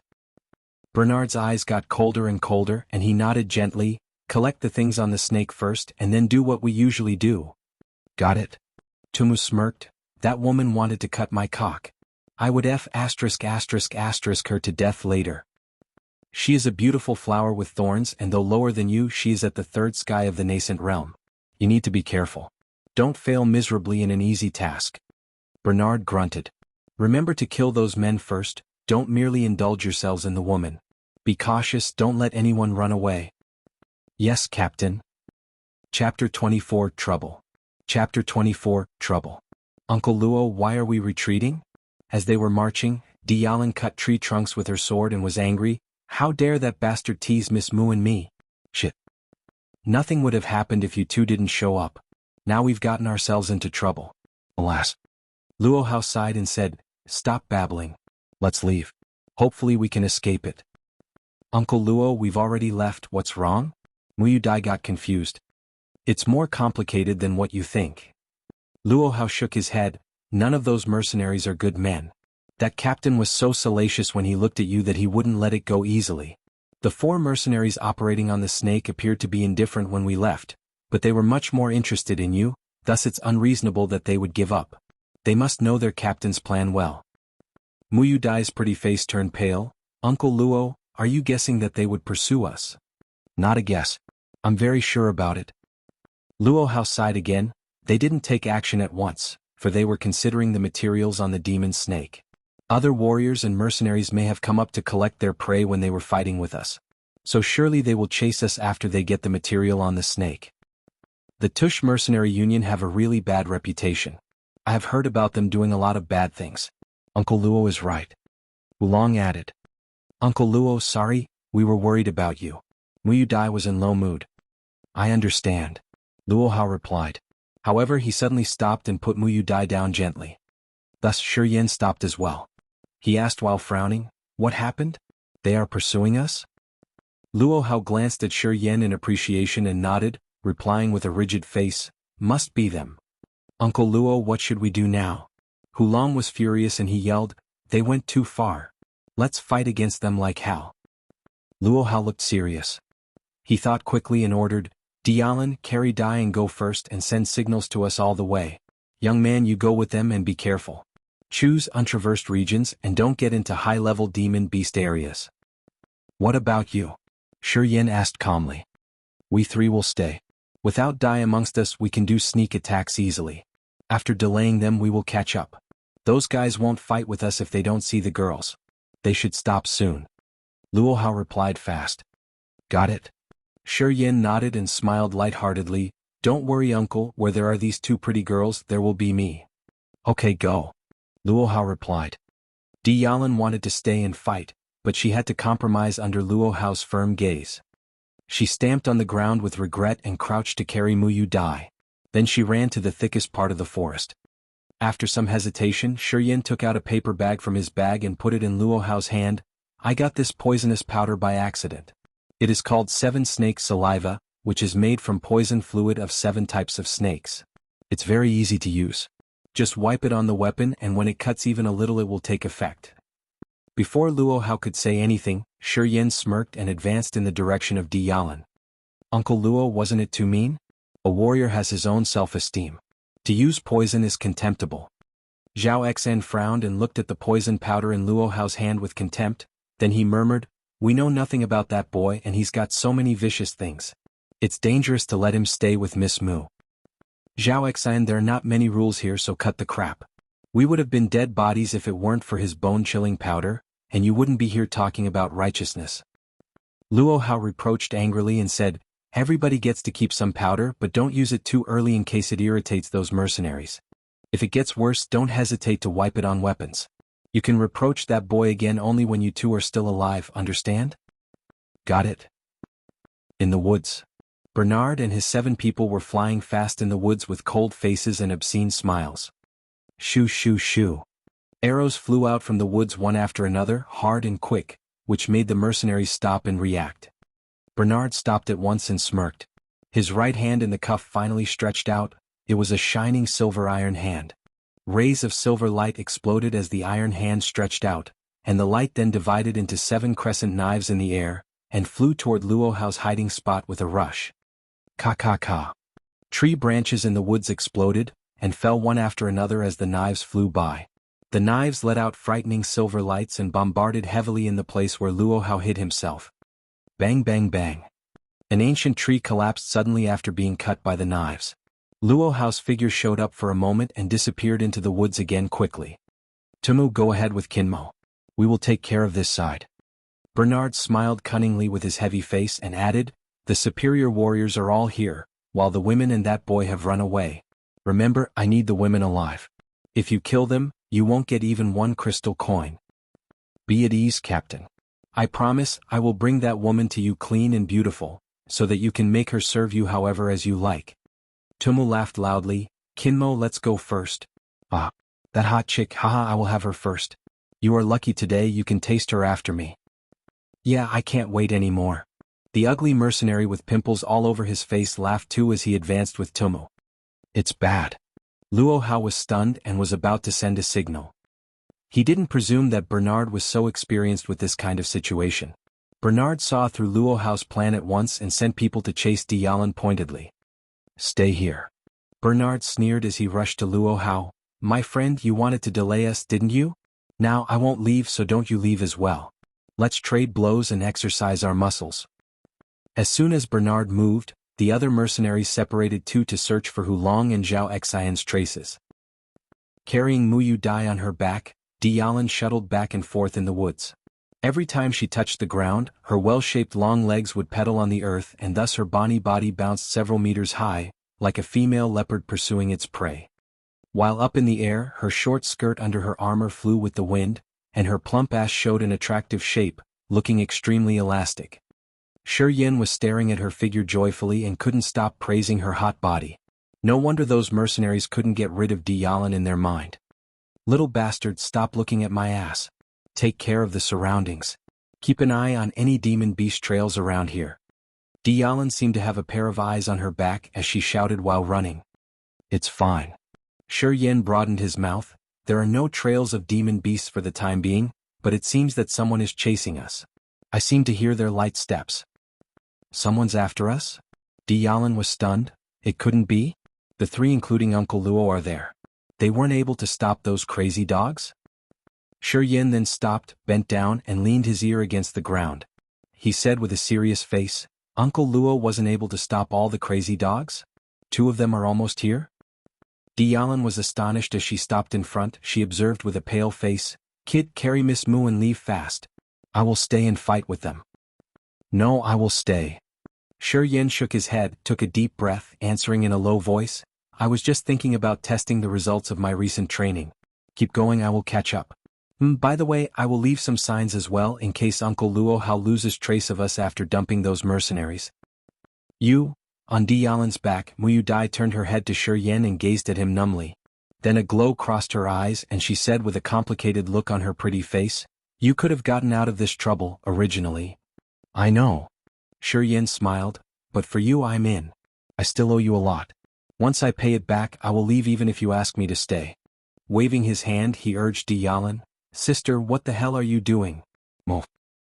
Dialin felt it a little heartbreaking to see him again, so she turned her head away and said, Little bastard, live on happily. If you can catch up again I will allow you to touch my butt. In an instant she stamped on the ground and dashed out rapidly. Haha, then keep yourself clean and wait for me. Shi Yin laughed and shouted to her, I will be back soon. Dialin quivered and almost fell. She gritted her teeth and cursed in her mind with blushed face, This damn bastard. Chapter 25, Ghost. Chapter 25, Ghost. With his dagger, Shi Yin first engraved ugly patterns of butterflies on 2 tree trunks, then he climbed into one of the trees, cut down a branch as thick as an arm, chopped it into 5 pieces, sharpened one end of each piece, and wiped the 7 snakes' saliva onto the sharpened ends casually. It took him 2 minutes to do all these things. After 2 minutes, Tumu and Kinmo, the 2 mercenaries from the Tush mercenary union, showed up as expected. Tumu and Kinmo didn't even take Shi Yin and the 2 women seriously. They were still discussing how to enjoy Dialin with salacious faces, while shuttling in the woods. Shoo. Sharpened branches went through dense leaves and flew toward Tumu and Kinmo. Tumu didn't care about it at all. He wielded his axe aimlessly and chopped 2 tree branches down, then he laughed happily, Look at this guy, too shallow ha. He treated us with these tree branches to lose our face? Poor guy. Kinmo shook his head and sneered. Shoo. Another 3 tree branches came over mightily. Tumu got a little impatient that he drew a semicircle in the air with his axe which was as long as an arm, and 3 tree branches fell on the ground in the silver light. Shi Yin showed up from among the bushes slowly and stared at them coldly, You 2 will fight together or come up one by one. Narrowing his eyes, Tumu raised his head and examined Shi Yin. Then he shook his head disappointedly, A young kid. Of the nascent realm at most. You talk big but have limited ability. Sorry, but I'm not interested. After saying that, Tumu turned his eyes away from Shi Yin and walked away with his voice, Kinmo, take care of it quickly. Catch up to me soon, or I will that bitch twice. Ah. Kinmo sniffed, then threw his huge wolf tooth stick onto the ground mightily, which stuck deep in the earth. Kid, come down, I won't use my weapon, and don't let me climb the tree to catch you. I'm in a hurry. Be quick. Yeah, I'm in a hurry too. Shi Yin replied with indifference and calmness in his eyes. Then he jumped down the ancient tree at once, and threw his dagger out with all might into the earth beside that wolf tooth stick. Bang! Shi Yin stood 10 meters away in front of Kinmo, raised his hands and waved at Kinmo. I won't use a weapon either. Hey kid, you're rather audacious. Kinmo broadened his mouth as all the pimples gathered on his face. With vicious eyes he rushed toward Shi Yin at once. All of a sudden Kinmo's hands swelled and blue veins popped on his fists. All his fist strikes were so heavy-handed that they were making a hoo-hoo sound in the air. His aggressive assault created numerous images of the fists. After 5 steps, there appeared dozens of fist prints ahead of Kinmo. Mortal-level martial skill. Shi Yin narrowed his eyes and began to operate his profound qi calmly, clearing his mind of any other thoughts. There was only the fist images in his eyes and only the idea of kill Kinmo in his mind. Bang! With a heavy shake in his mind, he suddenly entered a different world. His eyes, ears and body suddenly got much more sensitive than before. All of the surroundings grew much clearer. Gazing at Kinmo, he could specifically sense the speed and rate at which Kinmo's profound qi flew in his arm. The fist images which had pervaded the air disappeared in an instant, and the air got clearer. Only Kinmo's waving fists were left in his eyes. Furthermore, he could even see the path his fists were traversing. After taking a deep breath, Shi Yin shouted and his arms contracted and dried at a speed which could be seen by naked eye. Soon his arms were twined with vague, white smoke. At the same time, from his neck, his skin began to petrify into gray rock, which looked as hard as iron. Dim black light spilled from his skin and covered all of his skinny body. Kinmo's iron fists, with the power to shatter rocks, struck toward Shi Yin's chest. The twisted, and after being struck by Kinmo's iron fists, it turned into dark light spots, exploding in an instant. Kinmo's fists went through though with less power, and struck Shi Yin's chest heavily. Bang! Car. The sound of striking and bone breaking came at the same moment. Kinmo's face twisted at once. The nasty pain on his fists made Kinmo realize that it was not Shi Yin's chest, but his fists that had been splintered. Waving the painful arms with a hideous face, Kinmo looked at Shi Yin, who was as cold as a rock, rather terrified.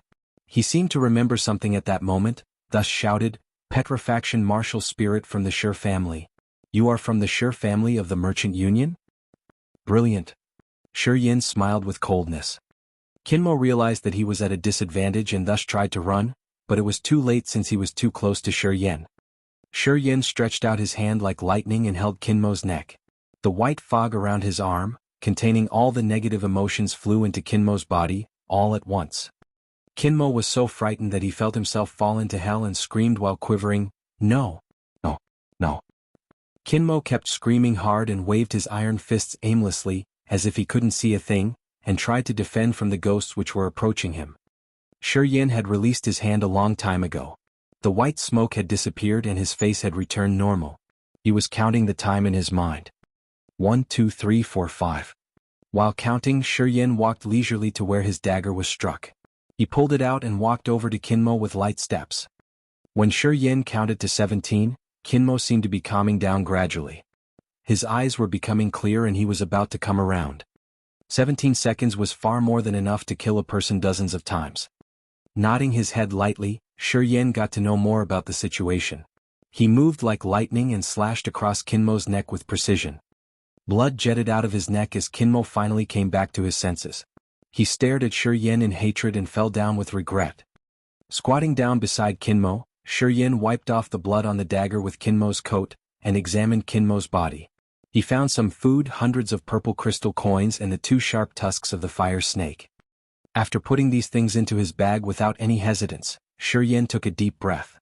He felt Kinmo's profound qi had all went into his own meridians. Then he stood up and murmured, Someone at the second sky of the nascent realm would lose their senses for 17 seconds under the negative power of. This martial skill is really too weird. Maybe, the more the negative power is concentrated, the stronger its power. He talked to himself for a while. Then he pulled himself together, took a deep breath and rushed in the direction where Tumu ran to. Bitch. Too damn hot. Ah. But I love it.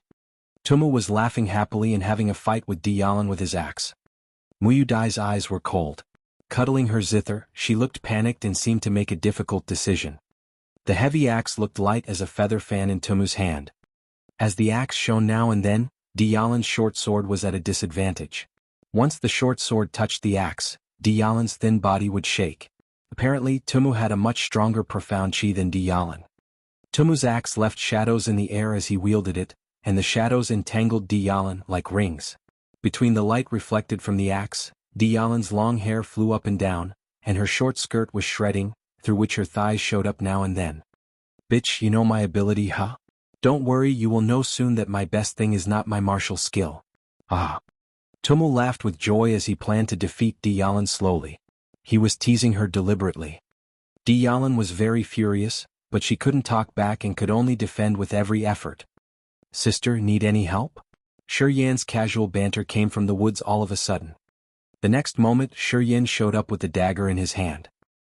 He wandered his eyes over Dialan's thighs and but visible through the cracks on her skirt for a while and praised, round and smooth, plump and cute. Too good. Terrific. Dialan was very surprised. Since she had no time to talk back now, she took a step back and answered loudly, You bastard! How did you survive? Tumu's face was frozen and pale. He didn't continue to chase after Dialan, but turned his head to Shiyan and asked in a low voice, Is Kinmo dead? What do you think? Holding his dagger, Shiyan walked toward him step by step, wearing a mysterious smile. As he was advancing, his arms dried up again. The negative power flowed out from his pores and twined around his arms again. Kinmo's profound chi was not all purified, but as Shiyan began to operate, Kinmo's despair and hatred before his death suddenly gushed out from his meridians, forming the hideous shadow image in front of Shiyan, which looked just the same as Kinmo. Kinmo? Tumu was so astonished that his robust body quivered. Impossible. In front of Shiyan, Kinmo's ghostly shadow, which was as light as a feather, was rattling his saber. The dim eyes, which were filled with hatred, showed that he would even want to kill all the people in the world. Dialan and Muyu Dai were astonished too. With their thin bodies shaking, they couldn't help screaming, What the hell is that? Even Shiyan himself was astounded. Looking at the ghostly shadow in front of him, he didn't know what to do. Kinmo? Kinmo? What happened to you? Under Kinmo's eyes, which were full of unforgettable hatred, Tumu stepped back and shouted, I'm your companion. Your enemy is behind you. Tumu's cry reminded Shiyan. His will changed. Now there was only one thought in his mind, to kill Tumu. The negative power around his arms shot out like a weird, pale snake to Tumu. Kinmo's shadow seemed to be stimulated by the negative power and flew lightly towards him and brutally caught him. Kill? Shiyan yelled and rushed out. Surprised, Dialan raised her sword and struck toward Tumu too. Chapter 26, The Wager. Chapter 26, The Wager. Tumu's face looked gloomy as he watched Kinmo's face with astonishment. He was frightened. That shadow did not have any substance but was like a ghost, which made Tumu, a brave and battle-wise mercenary, apprehensive. He took a step back from this abnormal thing and tried to analyze the situation. Shiyan immediately knew that Tumu was scared as he stepped back. He took the right timing and rushed out with his dagger like a leopard. At the same time, he asked Dialan to fight together with him. Though Dialan was a little scared too, since she knew that ghostly shadow was released by Shiyan, she plucked up courage to besiege Tumu. The pale, white light smoke, which contained refined negative power, began to intertwine Tumu. Kinmo's ghostly shadow was following it and went in front of Tumu at once. Tumu suddenly concentrated. Without any hesitation, he began to practice his dense profound chi of the third sky of the nascent realm with his secret formula. The profound chi gushed into his left hand and exploded into a red fire. In an instant, there appeared a red protective shield of concentrated pure profound chi in Tumu's left hand. That red protective shield was glowing with red light and letting out hot energy, though it was merely as big as a wash basin. This shield, created by pure profound chi, was apparently Tumu's vital martial skill, which required a lot of energy to operate.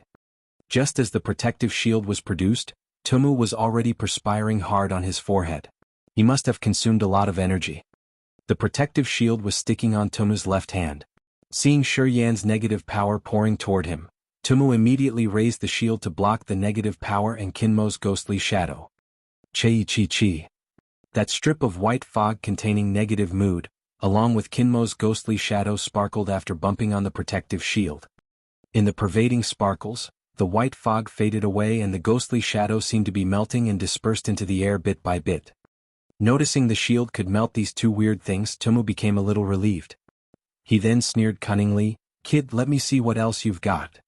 A cold, evil air dispersed from the sparkles with the continuous sound of chi-chi. Unnoticed by Tumu, the air went into his body through his pores. After that sneer, Tumu's face turned dumb and panic welled up from his eyes. A bright light crossed Shi Yan's eyes. According to Tumu's facial expressions, though Tumu had tried to clear the negative power, he couldn't wipe it all away. Some of it had already invaded his mind. Take action. After a loud yell, Shi Yan sped up to his maximum speed. He appeared in front of Tumu all of a sudden, leaving a light shadow in the open air. The dagger, with glowing blue light, stabbed toward Tumu's neck with a rush, which looked as if it was lightning. The protective shield in Tumu's hand was getting hotter and hotter. The temperature almost woke Tumu up from the numbness. Tumu opened his eyes abruptly. "Huh?" Tumu hauled, thus he suppressed all the negative emotions which had invaded his mind. At the same time, he drew a circle in the air with his axe in the right hand. Kongchong. Shi Yan's dagger stabbed into the axe while a nasty explosion came out from the axe. To his surprise, it rushed towards Shi Yan's arm through the dagger. Shi Yan's arm became so numb that he realized Tumu's profound chi was very dense, therefore he moved the dagger away from the axe quickly. Tumu didn't react to Shi Yan. Instead, he turned his body like wind and blocked Diyalan's short sword which came behind him with his axe. He said with a cold face, "I will you as hard as I can." Shi Yan grew rigid and the bloodthirstiness surged in his mind. Wielding his dagger, his muscles on the legs began to contract slowly as well. Negative power gushed out from his pores on the legs, covering them in a pale fog. As his hands and feet all went through the changes, Shi Yan couldn't control his bloodthirstiness anymore. He was overwhelmed by the desire for killing, and his eyes were getting more and more red, while his expression became as hideous as a devil from hell. Even Muyu Dai, who was beside him, was so frightened that she covered her mouth with her hand. Ho ho ho. Shi Yan's breaths got heavier and heavier. He stomped and could feel endless power in his feet. His skinny body advanced 10 meters in 1 second. Like a flying arrow. Fast and mighty. Tumu's axe flew swiftly in the air and made cracking sounds endlessly. It forced Diyalan to retreat as her arms got more and more painful holding the short sword. She turned weaker and weaker under the severe attacks of Tumu's strong profound chi. A forceful, murderous air suddenly came from his back. Tumu had a hideous look in his eyes as he struck his axe again, making Diyalan retreat while trembling. Bang! Tumu kicked his leg impatiently onto Diyalan's smooth abdomen heavily and she was kicked about 7 meters away. Diyalan fell on ground on her back and she was bleeding severely from her mouth. Her profound chi was disordered and she lost all her strength at once. Tumu's kick contained a surging explosiveness as his profound chi exploded in an instant. He aimed to drain his fighting capacity slowly so that he could deal with Shi Yan. Turning around, Tumu brandished his axe with a vicious face. "Kid, I'm gonna slice you into 100 pieces." Shi Yan ran up like an arrow and with the help of his impulses, he shifted all of his profound chi into his dagger. As he brandished his dagger, the shadows of the dagger fell like raindrops. Along with it, a cold vicious power was sent out from the dagger and enveloped Tumu. Humph! Tumu took a deep breath and began to wield the protective shield with his left hand. Warm wind flew out from the protective shield endlessly and drove the cold, vicious air away. Then he took up his axe and struck Shi Yan's dagger precisely. Bang! With the hard thump, Shi Yan felt a severe pain in his wrist, when his dagger suddenly flew out and fell down on the earth dozens meters away behind him. Tumu was having a hard time too. The power gushing out from Shi Yan's dagger was extremely vicious as well. As he defended from it, he retreated with a stagger. At the same time, an air of coldness, evil and panic, sprawled through his arms into the brain like a small snake and dragged him into a bloody atmosphere again. Shi Yan stood still as he saw Tumu's eyes become perplexed and retreated staggering into the direction of Diyalan. At that moment, his dagger was dozens of meters away behind him.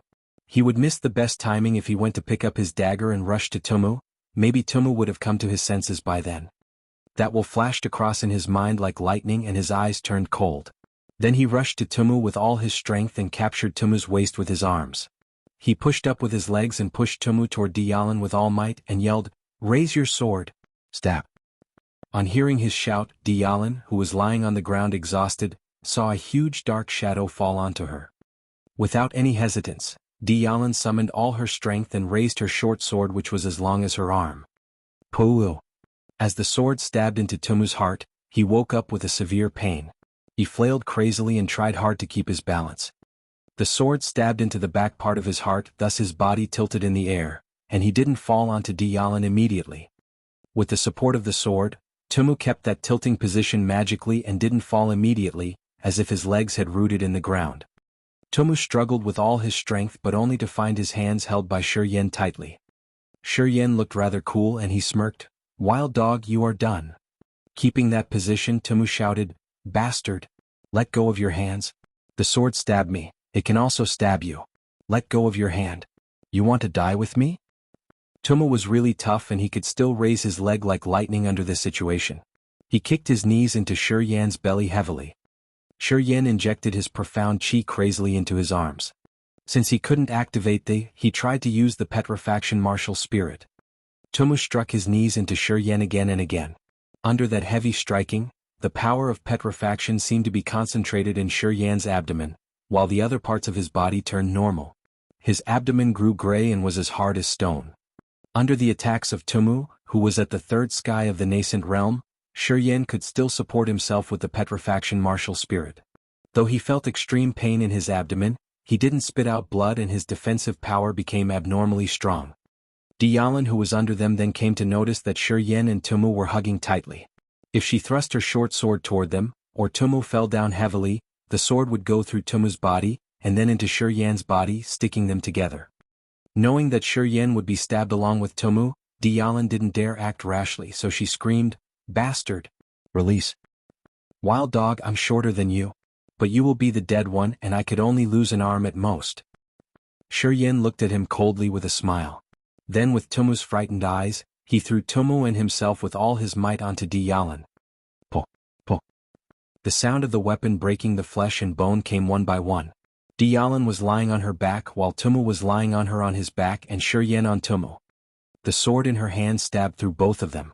It went through Tumu's heart, and then forced itself into Shi's right shoulder. Tumu's heart was stabbed through. After several quivers, he died right away with an extremely terrified face. Though his shoulder was broken, Shi looked hideous and still didn't let go of Tumu. After Tumu's profound chi spilled out of his body and flew into Shi, the latter was convinced Tumu was dead. Then Shi released his hands and laid his exhausted and soft body down. Chapter 27, Three Parties Meeted. Chapter 27, The Three Parties Meet. In the woods. The silver light on Bernard's iron hand flew like silk and intertwined together to form a dense, silver light net, which flew to cover Luo Hao. In the field, Luo Hao walked swiftly. He drew many odd arcs in the air with his broadsword to tear the light net in front of him into pieces. Bernard looked normal and didn't show the slightest bit of fear. Yet he still kept a distance from Luo Hao and kept intertwining the silver light to form silver light nets one after another, throwing them towards Luo Hao. The silver light net was not influenced by the gravitational field. It was still floating in the air, and those which were torn by Luo Hao's broadsword stuck together again while floating and came around Luo Hao's body. Seen from afar, Luo Hao seemed to be in the very center of a broken spider. In the shuttling of his broadsword, those light nets were torn and reconnected again. At the same time, Bernard still kept a proper distance from Luo Hao and never stopped producing more light nets to envelop Luo Hao, who was surrounded by more and more light nets. Bernard didn't let go of Luo Hao. Apparently, he didn't need to use as much effort as he smirked to Luo Hao. "My friend, why do you have to fight with me face to face? We just want the two women. My people have already followed them." Sure enough, the two women must have been taken away by my people. And you can't escape from my. The results is very clear. Don't waste your time. If they have an accident, I swear, I will sweep away your Tush mercenary union. With a twisted face, Luo Hao replied while in the light net, "I will spend the rest of my life chasing you Tush mercenary union, till the last of you is killed." Bernard was surprised. He took a deep breath and nodded, "It seems like I have to kill you now." "Captain. Captain." There came a surprised cry, "Jork's dead. He was just cut by a sword and was poisoned to death." Bernard became furious as he shouted, "Don't be lenient. Kill them as soon as possible." "Shit. Poison. Cut them into pieces and feed them to the demon beasts. Don't leave their bodies." The mercenaries yelled together and began to chase Zhao Xian and Hu Long at the same time. Bernard was so angry that he operated with all his might to cover the whole area around Luo Hao, making a final bid for victory. Suddenly, lightning which was as thick as a finger turned into another huge net and fell from the sky, flying towards Luo Hao. Luo Hao was shocked and he turned pale at once. Though he tried hard to wave his broadsword, he couldn't cut down the new net. There were 10 finger-like lightnings glowing in odd light as they twined like magic snakes. Frightened, Luo Hao immediately wielded his broadsword with all his profound qi. Then the broadsword generated a white light which grew into circles and entangled Luo Hao. Qi. Those finger-like lightnings came toward Luo Hao. As they bumped into the white circles, electric flashes exploded at once. Luo Hao's loss of profound qi sped up several times compared to before. Under the fierce lightning, his energy was consumed quickly and his face turned extremely pale. A sharp sword suddenly appeared above his head, filled with the severe smell of slaughter, and struck on the circles surrounding Luo Hao's body. Bang! Luo Hao's body shook greatly and crimson blood gushed out of his mouth. He staggered and stepped back. Bernards took advantage of this to wrap Luo Hao tightly so that he couldn't move at all. Wong! The sharp sword went through Luo Hao's body, and that crescent emissary with a pale mask on his face finally showed up. Alongside him was Immortal from the Imo family, who walked out from behind an ancient tree with lightning playing between his fingers. Pooh! Pooh! Pooh! The crescent emissary got a brutal look in his eyes, as his sharp sword went in and out of Luo Hao's body thrice. The gravitational field faded slowly. Uncle Luo! Zhao Xian's eyes turned red and he cried in deep grief. Arrows flew toward Zhao Xian one after another. His body became like a hedgehog and he fell on ground and died with regret. On Hu Long's side, arrows were also flying around him. But they seemed to be not as accurate because instead of killing Hu Long, they blocked the people from the Tush Mercenary Union who were chasing Hu Long. Seizing this opportunity, Hu Long ran away crazily in the wood with red eyes. Uncle Luo and Zhao Xian are dead. Only Miss Mu can avenge them. I must tell Miss Mu. Chase. The people from the Tush Mercenary Union yelled and began to chase, but only to find arrows falling down from the sky and blocking their way. They turned rigid and realized someone didn't want them to chase Hu Long, so they searched for that shooter with vicious eyes. Some people with pale masks appeared in the woods, and there were some warriors from the Imo family among them. They were all having arrows with them and looked serious. Why did you help me kill him? Frowning, Bernard asked Immortal and the other star emissary. I don't know you two, do I? What do you want from me for killing him? We were not helping you. The star emissary walked up and glanced him with cold eyes. Luo Hao was an enemy of the dark world that we were chasing him all this time. It's you who helped us. Immortal was standing aside and not in a hurry to come up. He frowned and asked, Emissary, you said this is the strongest guy among those who were protecting that bastard. Since he is dead, we don't need to waste time anymore? The star emissary nodded. Don't worry. I left some dark moon fragrance on Hu Long and ordered my people to let him go deliberately to become a guide for us. Later we can follow the trail left by the dark moon fragrance and we can find the people we want. Good. Immortal started to smile. It's not far from our merchant union. After it's done, would you like to have a cup of tea with the Imo family and discuss about the details of our cooperation, emissary? No problem. The crescent emissary nodded. In the past couple of days, the crescent emissary from the dark world had already hooked up with Immortal, and they had come to a secret agreement. Why did you kill this guy? Bernard waved his hand and soon his mercenaries crowded around him. For a teenage girl and a skinny boy. Immortal smiled. I've known the Tush Mercenary Union for a long time. Now I know you why you really deserve such a reputation. I'm Immortal from the Imo family of the Merchant Union. I wonder if you are interested in doing business with the Imo family? What kind of business? Bernard frowned. Of course, money-earning kind. If you are interested we can discuss the details. You will not regret it. Immortal laughed. Let's talk about it later. Bernard paused and continued, if there wasn't an accident, my people must have beaten the people you want. We can't do it for nothing. You take the teenage girl and the boy and we, the Tush Mercenary Union, get that hot woman mercenary, okay? Bernard knew they were tough people, and both the Dark World or Imo family from the Merchant Union have a huge influence. The Crescent Emissary and Immortality, who were in lead, were both at the disaster realm, not any lower than him, and those two had come to an agreement. After calculating, Bernard was sure that he could not compete with their joint power and had to step back. Immortality didn't reply, but looked to the Crescent Emissary from the dark world. The Crescent Emissary's eyes flashed and he nodded slowly, "No problem." "Well, let's go get them." Seeing him nodding, Bernard became relieved. He had seen the brutality of those two people and he didn't dare ask for trouble. Muyu Dai crouched and bound up the wound for Shi Yan carefully. With a rigid face, Shi Yan was silent. He sat on the ground and examined the change in the wound on his shoulder, and the purification of Tumu's profound chi in his meridians. He was so focused that he didn't even take a glimpse at Muyu Dai. Sometimes he is so lustful and sometimes he is so righteous, too weird.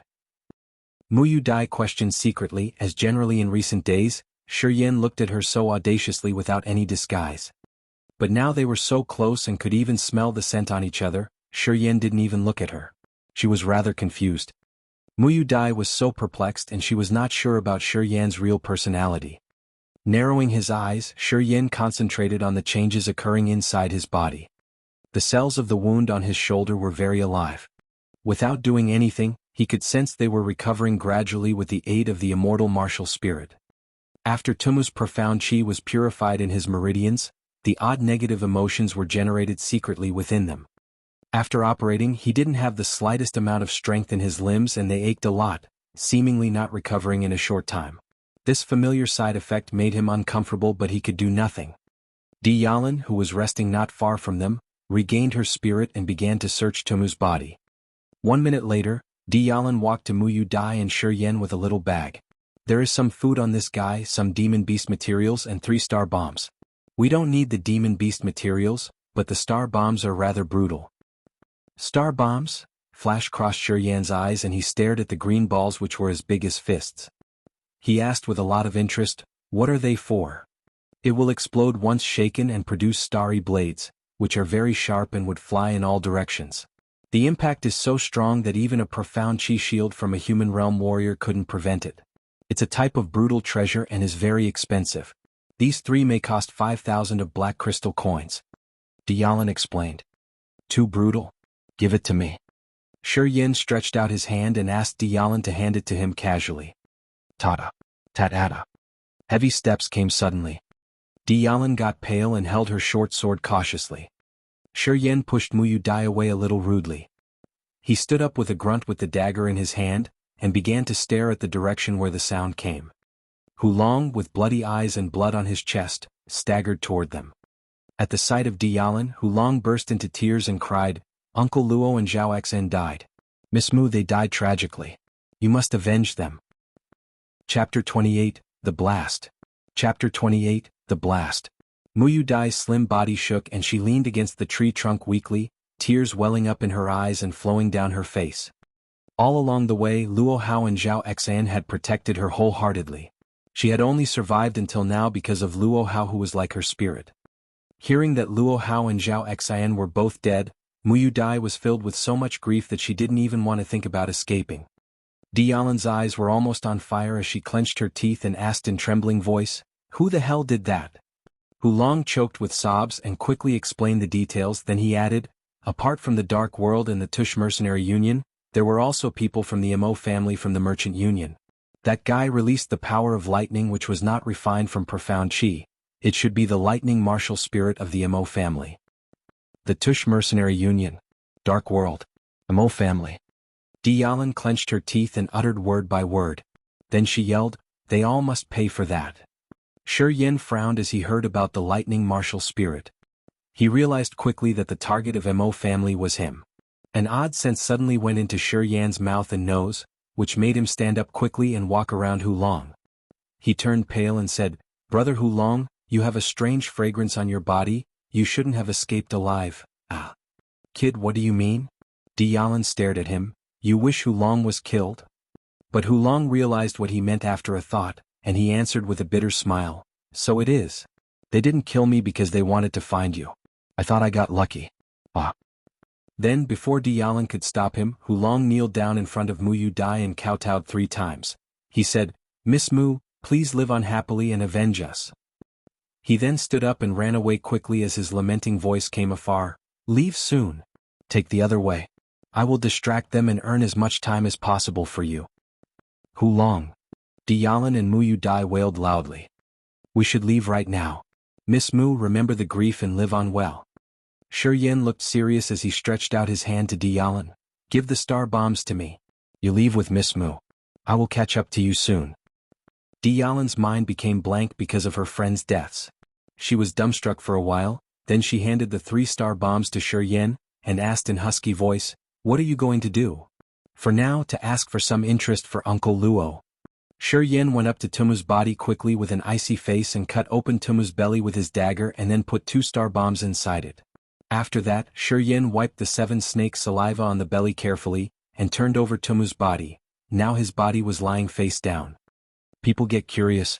Once the people of Tush Mercenary Union come, they won't be able to help but turn over Tumu's body. They see him like this. Thus the star bombs will explode. Guess what will happen if his body was turned over heavily? Shi Yin smirked. I got it. Dialan looked vicious too, the more of them being killed, the better. I also put some poisonous powder on his body. After the star bombs explode, the powder will stick to the blades, and once the blades cut people, they will definitely die. Shi Yin looked cold. Let's go, we should live on. Or else we can't avenge Uncle Luo. I hope Hulong is fine. Muyu Dai murmured with hazy eyes. Shi Yin was a little sad, for he knew there was no possibility of Hulong surviving. Still, he comforted her. Don't worry, our trap may damage them badly. Maybe we can still meet up with Hulong. Really? Muyu Dai asked weakly. Though she knew it was not realistic, she still wished someone could give her an answer, even if it was a lie. Sure, he will be all right. Shi Yin nodded with certainty and made eye contact with Dialan. Dialan understood what he meant as she carried Muyu Dai and ran into the woods. Shi Yin took a deep breath, summoned all of his energy and caught up in a hurry. A quarter of an hour later. The 3 parties, the Dark World, the Mo family and the Tush Mercenary Union, appeared together. They reached here by following the scent on Hulong. Tumu. At the sight of the axe beside the body, Bernard realized at once that it was Tumu. He was so shocked that he cried, It's impossible. How could they kill Tumu? Didn't you say we would just need to collect the people we want when we get here? The Crescent emissary grunted with cold eyes. Luckily I had left the dark moon fragrance on that guy, or else we would have needed to search for them everywhere.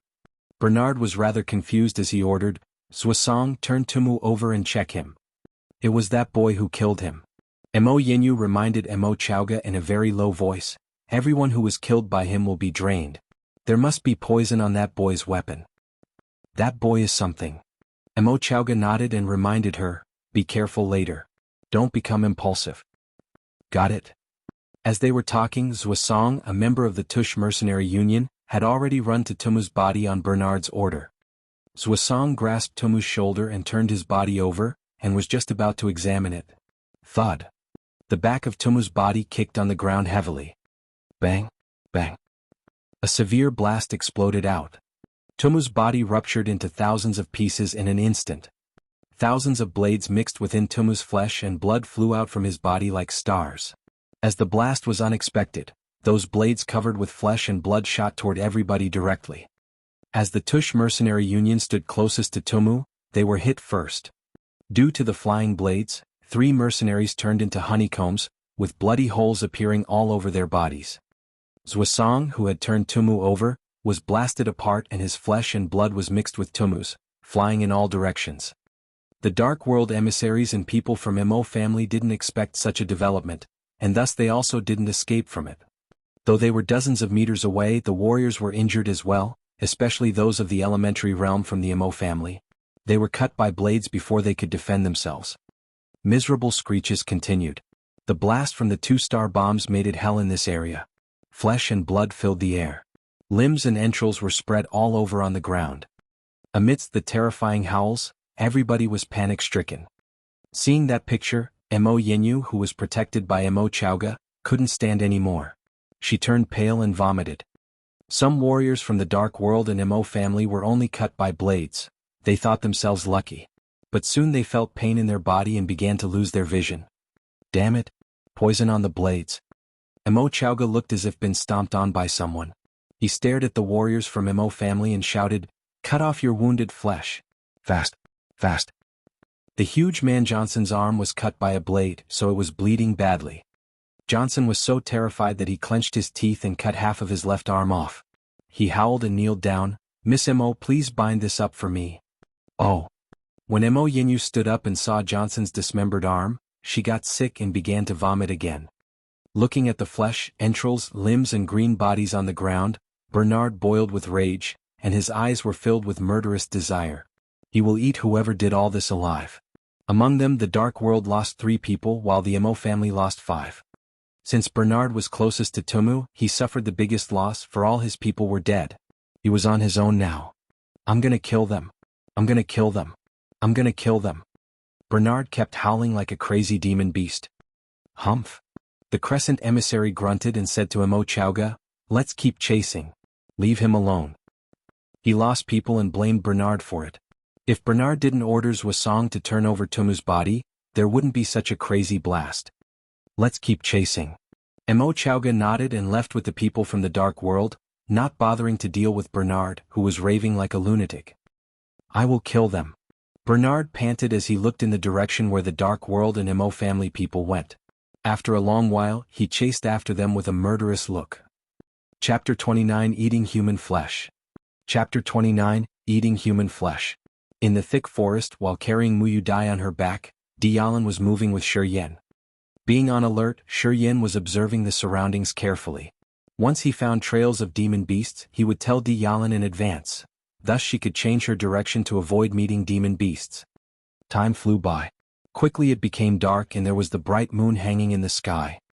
Terrible howls could be heard in the serene forest now and then. Those demon beasts who loved to move around at night began to hunt at this time after resting during the day. And at night, Shi Yan's eyesight worsened, making it hard for him to distinguish a safe area from a demon beast-occupied area. Some demon beasts didn't even make a sound when they were hunting. Thus, where there were howls of demon beasts would be an unsafe place, but where there were no howls didn't mean it was safe either. It might be hiding in even greater danger. After 3 hours of running, Dialan and Shi Yan were both tired. Though they killed Tumu together at dusk, they paid a price. Dialan had lost too much profound chi defending against Tumu's fierce attack, and she continued consuming her energy by running non-stop in the woods with Muyu Dai on her back.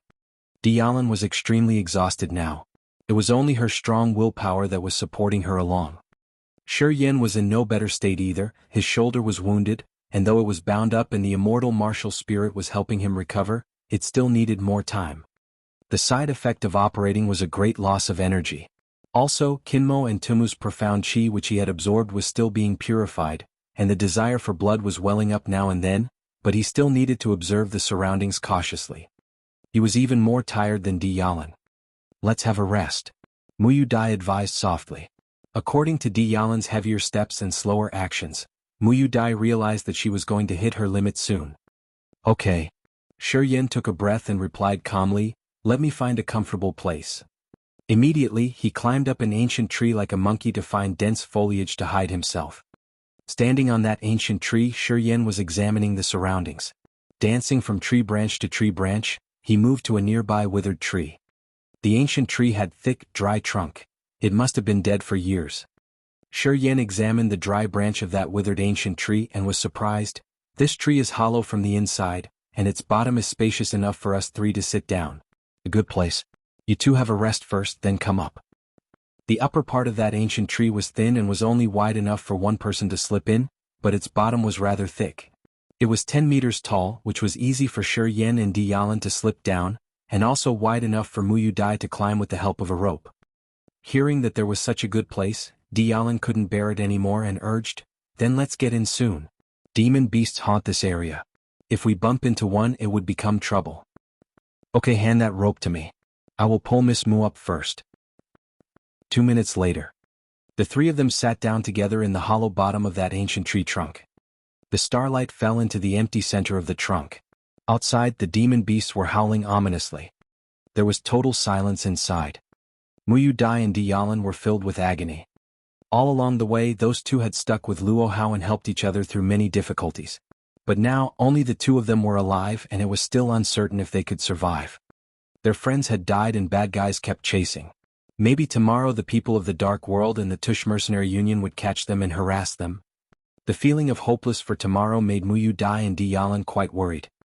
Shi Yan's state was better, for he hadn't been together with Luo Hao for a long time, so he wasn't so emotional. Although the three of them died, he felt far from grieved and could still think straight. Well, he also felt regret for Luo Hao's death. Luo Hao had treated him well and had trained him within his gravitational field every night, which consumed a lot of Luo Hao's energy. He owed Luo Hao a lot. Especially when he heard Luo Hao's death was connected to the Mo family, he thought he should take responsibility. He engraved the three parties, the Dark World, the Tush Mercenary Union and the Mo family, in mind and was determined to take revenge someday. After glancing at Di Yalan and Muyu Dai, Shi Yan frowned. They looked dull and hopeless without any fighting spirit. He knew they were hurt deeply by Luo Hao's death, but it was still a long way to the Merchant Union. They wouldn't survive if they lost their fighting spirit. Pondering for a while, Shi Yan considered doing something. Gazing at them, he came up with an idea. In the center of the hollow tree, the three of them sat down cross-legged. However, due to limited space, when the three of them all sat together, there was only a small space between them. Their legs were so close to each other that they could even feel the warmth from each other's body. At first, Shi Yan kept his legs together with a tiny gap between his and the legs of the other women. But he suddenly spread his legs a little, with his left leg touching the leg of Di Yalan, and his right leg touching the leg of Muyu Dai. He could clearly feel the difference between the muscles of the two women. One's thigh was strong and solid, while the other's was smooth and soft. He liked both of them. Shi Yan's little action seemed unintentional, but the two girls both had reaction in their bodies. Di Yalan raised her head and glared at him, but didn't say anything. However, Muyu Dai was apparently a little embarrassed. She blushed, and she tried to move her left leg secretly in order to keep a distance from Shi Yan's right leg. But every time she moved her leg, Shi Yan would move his right leg as well, taking every opportunity to touch her soft leg. After several times, Muyu Dai was a little irritated. She realized that Shi Yan was doing this on purpose to take advantage of her, but there was nothing she could do. Her face turned red and she blushed, calling Shi Yan a bastard in secret. But due to the drama with Shi Yan, Muyu Dai forgot her sorrow for a while. She was so focused on cursing Shi Yan that she forgot the terrible death of Luo Hao and others. On the other side, Di Yalan saw through the little trick Shi Yan was playing with Muyu Dai. She seemed to have realized something, and so she didn't jump up to stop him. On the contrary, she was staring at Muyu Dai with a mocking look, as if she was saying that Muyu Dai was taking this too seriously. Noticing Di Yalan's look, Muyu Dai was even more embarrassed, and her face was becoming even redder. She was so angry on the inside that she rolled her eyes at Shi Yan with a look of shame. Shi Yan closed his eyes, pretending that he was not doing all this on purpose. He breathed in and out naturally as if he was sleeping. Endure. Endure it. I won't let you go peacefully when I recover. Muyu Dai was cursing Shi Yan on the inside. She could feel Shi Yan's body temperature on her skin, and her face had turned completely red. But all she could do was to curse him on the inside. Of course Shi Yan wasn't sleeping. With his eyes closed, he was feeling and comparing the touch of their thighs. The muscles on Di Yalan's leg were strong and vigorous, while Muyu Dai's felt soft and bouncy. Both of them were so attractive. After comparing for a while, Shi Yan decided that both of their thighs felt good. He felt so wonderful that he could barely tell which of them was better. However, while he was focusing on comparing those thighs, Shi Yan started to feel a burning sexual arousal. His primitive desires were out of their cage. From within his meridians, threads of negative energy started to seep out secretly. Shi Yan could feel his pants getting tighter and tighter. His breath became shorter and shorter. From deep within, he didn't have the crazy desire for killing. Instead, he could only feel one simple but strong desire. The more he suppressed his lust, the more he was about to lose control. Shi Yan lost control of himself gradually. Muyu Dai suddenly noticed this change. She called out in a low voice, "Sister Lan, this guy looks a little strange. It seems he is returning to the beast he used to be." Shi Yan was breathing heavily, with sweat covering his forehead. His body was trembling slightly. It looked like he was trying very hard to fight something from the inside.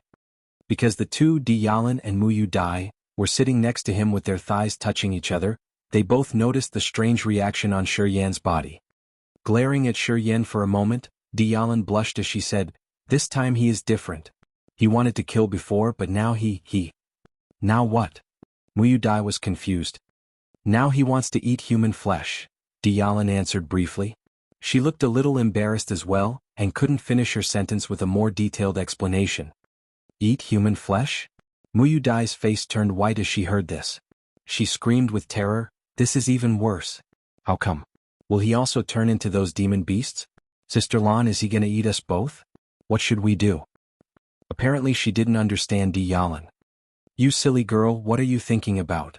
Dialin cursed with embarrassment. He is turning into a horny beast. Muyu Dai froze for a while before she realized something. Her pretty face got even redder. She mumbled, Sister Lan, just let me play the zither for a while to help him release his energy. How about you go out for a while? I want to go out as well. Okay, I will show you out. Dialin nodded. Her eyes lit up with a flash of light and was about to fly up. Just then, Shi suddenly opened his eyes. With bloodshot eyes he grabbed Dialin like a horny beast. The tree hole was not that big. When she was pinned by Shi, Dialin could barely move her beautiful body. There was no way she could escape. Bastard! Take your hands off me! Dialin screamed, you dumb girl, pull him away.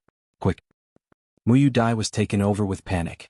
She tried to pull Shi away, but his body was as heavy as a rock. No matter how hard she tried, his body just wouldn't move. Dialin was extremely exhausted these days. With her profound chi not yet recovered, she could barely struggle against Shi beastly force. Chi-la. A loud sound of clothes being torn broke the silence in the tree hole. Dialin felt a little chilly around her hip. She instantly realized that her leather skirt was gone. But before she could even defend, she felt a giant hand reaching between her thighs and rubbing her hip insatiably. Bastard! Dialin couldn't help but scream. She shouted to Muyu Dai, quick! Stop him. He has been overtaken by his genitals. I can't stop him. Muyu Dai punched on Shiyan's back with all her might and cried out in panic.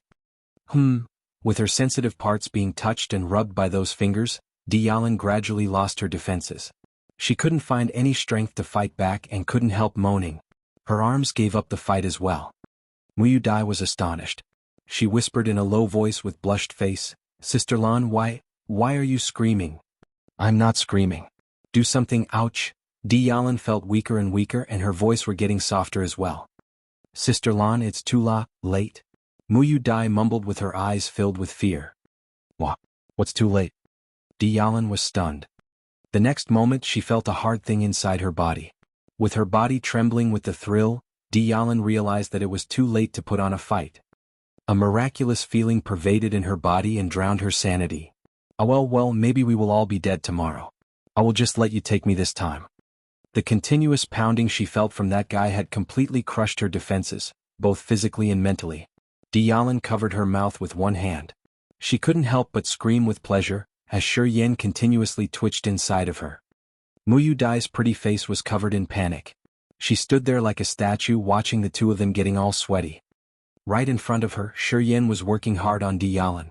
Apparently, under his mighty force, Dialin couldn't put on much fight. She gradually got lost in his passion as well, and even moved her hips to match Shiyan's rhythm. You too. Muyu Dai's pretty face was also bloodshot. She couldn't do anything but stare at the two of them lying within such a narrow space, doing it right in front of her eyes. The hot picture of them was mind-blowing for her. Muyu Dai was dumbstruck and didn't know what to do at all. Chapter 30 Inside the Tree. Chapter 30 Inside the Tree. Shi suddenly regained his sanity in the middle of his actions. His body was still working on the woman, with waves of physical pleasure coursing through him. Even with his eyes closed, he could instantly tell what he had been doing. He had one hand on Dialin's hips, pulling her alluring body tightly towards him, and the other hand lingering on her extraordinary bosoms, rubbing and squeezing. That hot body of Dialin's was completely under his control. She was all over his body like a snake. Her eyes were lost in the passion, with sweet sweat all over her body. She couldn't help but move along with his rhythm, only to bring him more excitement and pleasure. Many thoughts were speeding through Shiyan's mind, but his eyes remained shut. Neither did he move his hands roughly. He continued to work his lower body on that woman, and took every moment to enjoy this wonderful experience. Compared to the rough actions he had before after he regained his sanity, Shiyan slightly slowed down his movements with a softer touch, yet with way more masterful skills. His hands were blessed by magic. When he moved those hands on Dialan's body, he knew exactly which spots to work on, triggering an even bigger reaction in her body. Suddenly, Dialan's body was flipped around, with her impressive breasts pressed tightly against the tree while her hips were thrust towards Shi Yan. She lifted her plump hips up, shaking and swinging it back and forth, enjoying Shi Yan's whipping in a new position. Muyu Dai was totally embarrassed and blushing. She leaned her fragile body onto the other side of the tree. Her beautiful eyes were lingering and staring at the two of them doing it. With his eyes shut, Shi Yan was totally enjoying the moment. He had let his most primitive desires out of his body, which seemed to have sped up the purification process of the profound qi in his meridians. Dialan was already lost in his passion, doing nothing but coordinating with Shi Yan's movements. Before long, Shi Yan felt a strong wave of pleasure flooding towards his brain, completely out of his control. Together with that thrilling excitement, he could feel a most wonderful power start pouring out of his meridians and rushing into his body. When that strange power reached his abdomen, it split into two parts. One poured into his profound qi, while the other part blended with his essence and shot into Dialan's body with his coming climax. With the short gasps of the sweaty man and woman, Muyu Dai lost all her strength. She fell down onto the ground, breathing heavily as her whole mind went completely blank. Shi Yan slowly moved away from Dialan. He pulled up his pants, sat down in silence and started to operate the profound qi inside his body. Dialan had lost all her strength as well, lying weakly on the ground, her whole body shining with a sexy red color. She only came to her senses after a while. She put on her leather skirt with a red face and slowly sat down. The three of them returned to their original positions, sitting together in the tree with crossed legs. Muyu Dai was the first to regain her calm. Although her face was still a little red, she moved her beautiful eyes between Shi Yan and Dialan, as if expecting something from them. Shi Yan looked calm on the outside. He kept his eyes closed and focused his attention on the strange power he felt in his profound qi during his orgasm. He was guiding this power within his profound qi slowly through his body. He wouldn't want to miss any opportunity to enhance his power. Dialan hadn't opened her eyes yet, but she knew that Muyu Dai was staring at her the whole time. Out of shame, she didn't dare to open her eyes and look up. She was so ashamed that she just wanted to bury herself in the ground. Shi Yan had forced himself on her inside this tree, right in front of Muyu Dai. However, she didn't put up much of a fight. Even worse, she was actually enjoying it during the process. She felt so ashamed of herself. Despite being a casual and bold girl, she knew this craziness was totally out of line for her. She was too ashamed to face Muyu Dai. Right about that time, a strange excitement slowly rose and spread from the sensitive parts of her lower body. Dialan couldn't help but tremble and almost moaned again. She anxiously twisted her body, secretly calling herself a slut, and quickly concentrated her attention on the change that was going on in her body. After some observation, Dialan felt that the strange power inside of her had turned into two streams. One stream was flowing slowly towards her abdomen, while the other part had settled around her chest and her flesh and muscles, which seemed to have altered the parts around her chest in secret. She could clearly feel her bones and flesh, muscles and vessels around her chest going through some incredible changes which she couldn't explain. That strange energy, mixed with her profound qi, had been pouring into her abdomen, driving out a strong wave of power from within. Her profound qi had suddenly been enhanced enormously. Dialan couldn't help but exclaim. She quickly concentrated on dealing with her refreshed profound qi, operating it through a specific path through her body. The bright moonlight was shining into the tree, and lit up the tiny space inside. Shi Yan slowly woke up, breathing slowing in and out with a calm rhythm. He had reached the second sky of the nascent realm. With the help of that strange power, Shi Yan had enhanced himself to the next level, and successfully reached the second sky of the nascent realm. After he woke up, Shi Yan found the wound on his shoulder didn't hurt that much. With the help of the immortal martial spirit, the broken bones and muscles were slowly regenerating and recovering themselves on their own. With this speed, it would only take a few days before he had fully recovered. When he slowly opened his eyes, Shi Yan noticed a bright pair of eyes staring straight at him. But when he looked back, those beautiful eyes quickly looked away. "Miss Mu, how come you are still awake?"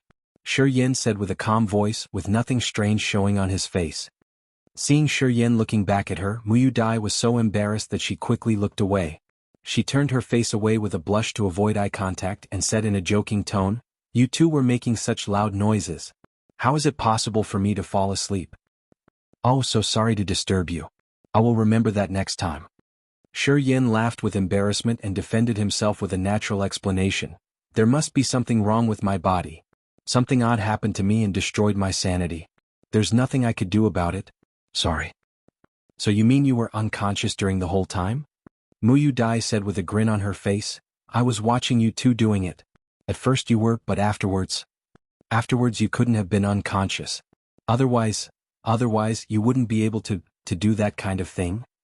Muyu Dai was too shy to continue her sentence.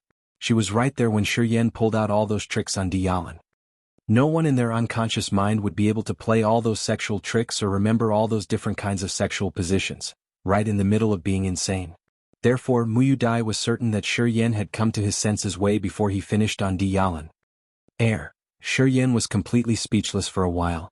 He sat frozen there for some time and put on an embarrassing smile. So Miss Mu, have you been watching us doing it the whole time? Then please spare my rude actions. I know that I am a real bastard. Yo, how can you be so shameless? Muyu Dai got so angry that she hit Shi Yin hard on his thigh, making Shi Yin scream and beg for mercy. Seeing Shi Yin suffering and screaming, Muyu Dai felt a little better. She turned around and saw Dialin was also sitting there in silence with her eyes closed. However, her face was also carrying a shiny blush. Muyu Dai also felt angry towards Dialin. She jumped over to her side and suddenly patted on her thigh. Dialin was already very embarrassed. She couldn't help the trembling of her body, but still kept her eyes shut. She thought this was another trick of Shi Yin, and called him a fucking bastard in secret. After all this, how dare he still tease her like this? Sister Lan, how long are you planning to fool us by sleeping? Your face is already as red as an apple.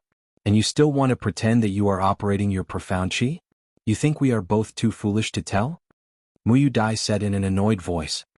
Dialin let out a soft sigh and opened her eyes reluctantly. She replied with embarrassment. I just woke up. What are you two talking about? I have no idea. Muyu Dai went silent all of a sudden. However, the beautiful but sharp eyes of hers were continuously moving between Dialin and Shi Yin. Her underlying sentence was obvious. How can you just pretend that nothing had happened between the two of you? Under the judgmental stare from Muyu Dai, Shi Yin still remained calm and peaceful. You've got to say there aren't many people as shameless as him in this world. He actually could pretend that nothing had happened between him and the woman. Because he guessed that Dialin actually wouldn't mind this thing very much. She would even like or miss this kind of feeling. Knowing that he wouldn't receive any trouble from Dialin, he didn't bother to worry at all. However, under Muyu Dai's questioning look, Dialin wasn't able to remain that calm. She thought about it and decided that she should express some anger toward Shi Yin. Otherwise, she would really appear to be shameless in the eyes of Muyu Dai. Despite everything, Shi Yin had helped her experience overwhelming pleasure and excitement, which her man could hardly offer even back when he was still alive. You fucking bastard. Dialin suddenly jumped up, screaming with a sharp voice and pointing right at Shi Yin. How dare you do that to me back then? How dare you? Shh. Keep it quiet. You're gonna draw all those demon beasts here. Furthermore, the people from the dark world are still chasing us. Shi Yin reminded her. Dialin nodded. She had lost her power again and said in a low voice, You asshole, so how are you gonna make it up to me? Seeing Dialin acting like this, he was even more assured about his prior judgment. He knew that she didn't mind this little episode very much. She only jumped out to accuse him because of the pressure from Muyu Dai. Shi Yin was actually amused by her reaction. He pretended to be thinking very hard there. He bowed his head down, put on a sad face, pretending to be sincere in his apology and said in an honest voice, It's all my fault.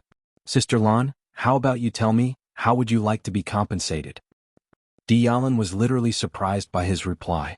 She froze for a while and thought very hard about his question. She only came to curse him because she didn't want to appear shameless in front of Muyu Dai. She actually hadn't really thought about how to punish Shi Yin. Caught by surprise by Shi Yin, she literally didn't know how to respond.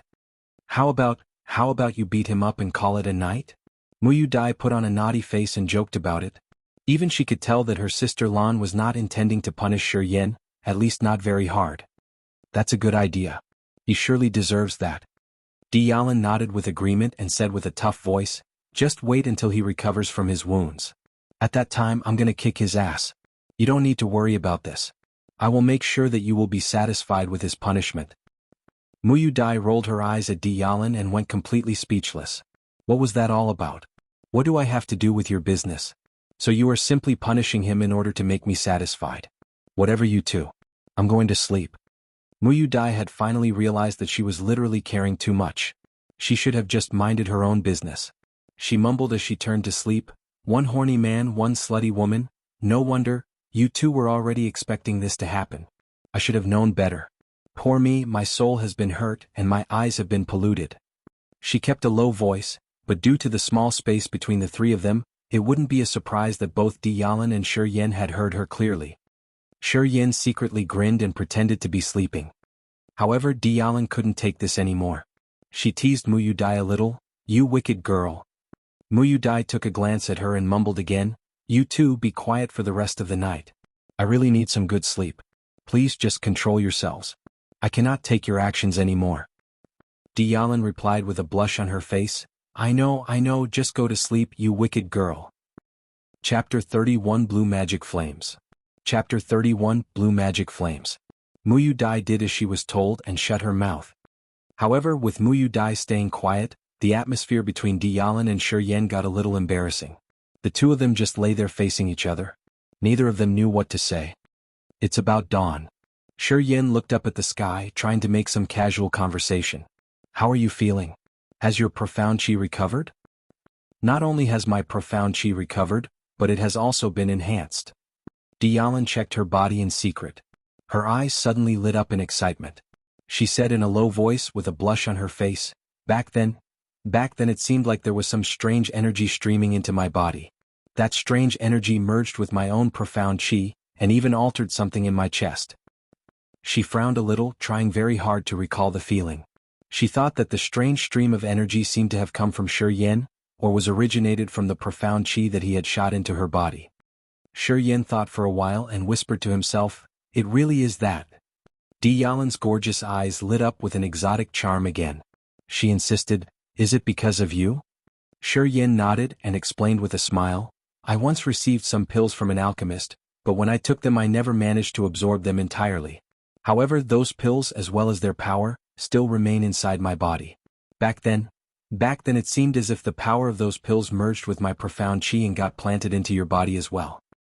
The thing about absorbing profound chi from dead people was too creepy and scary to talk about, and Shi Yen didn't want anybody else to know about his secret. Therefore he was using Master Karu as an excuse, and claiming all his strange power due to those pills. Those pills must have been extraordinarily precious. Di Yalan nodded. She seemed to have bought Shi Yan's story. Along their travels, Shi Yen had resorted to using poisonous medicine powders several times. Therefore, she had already suspected that Shi Yen had some kind of relation with an alchemist. Yeah, I guess.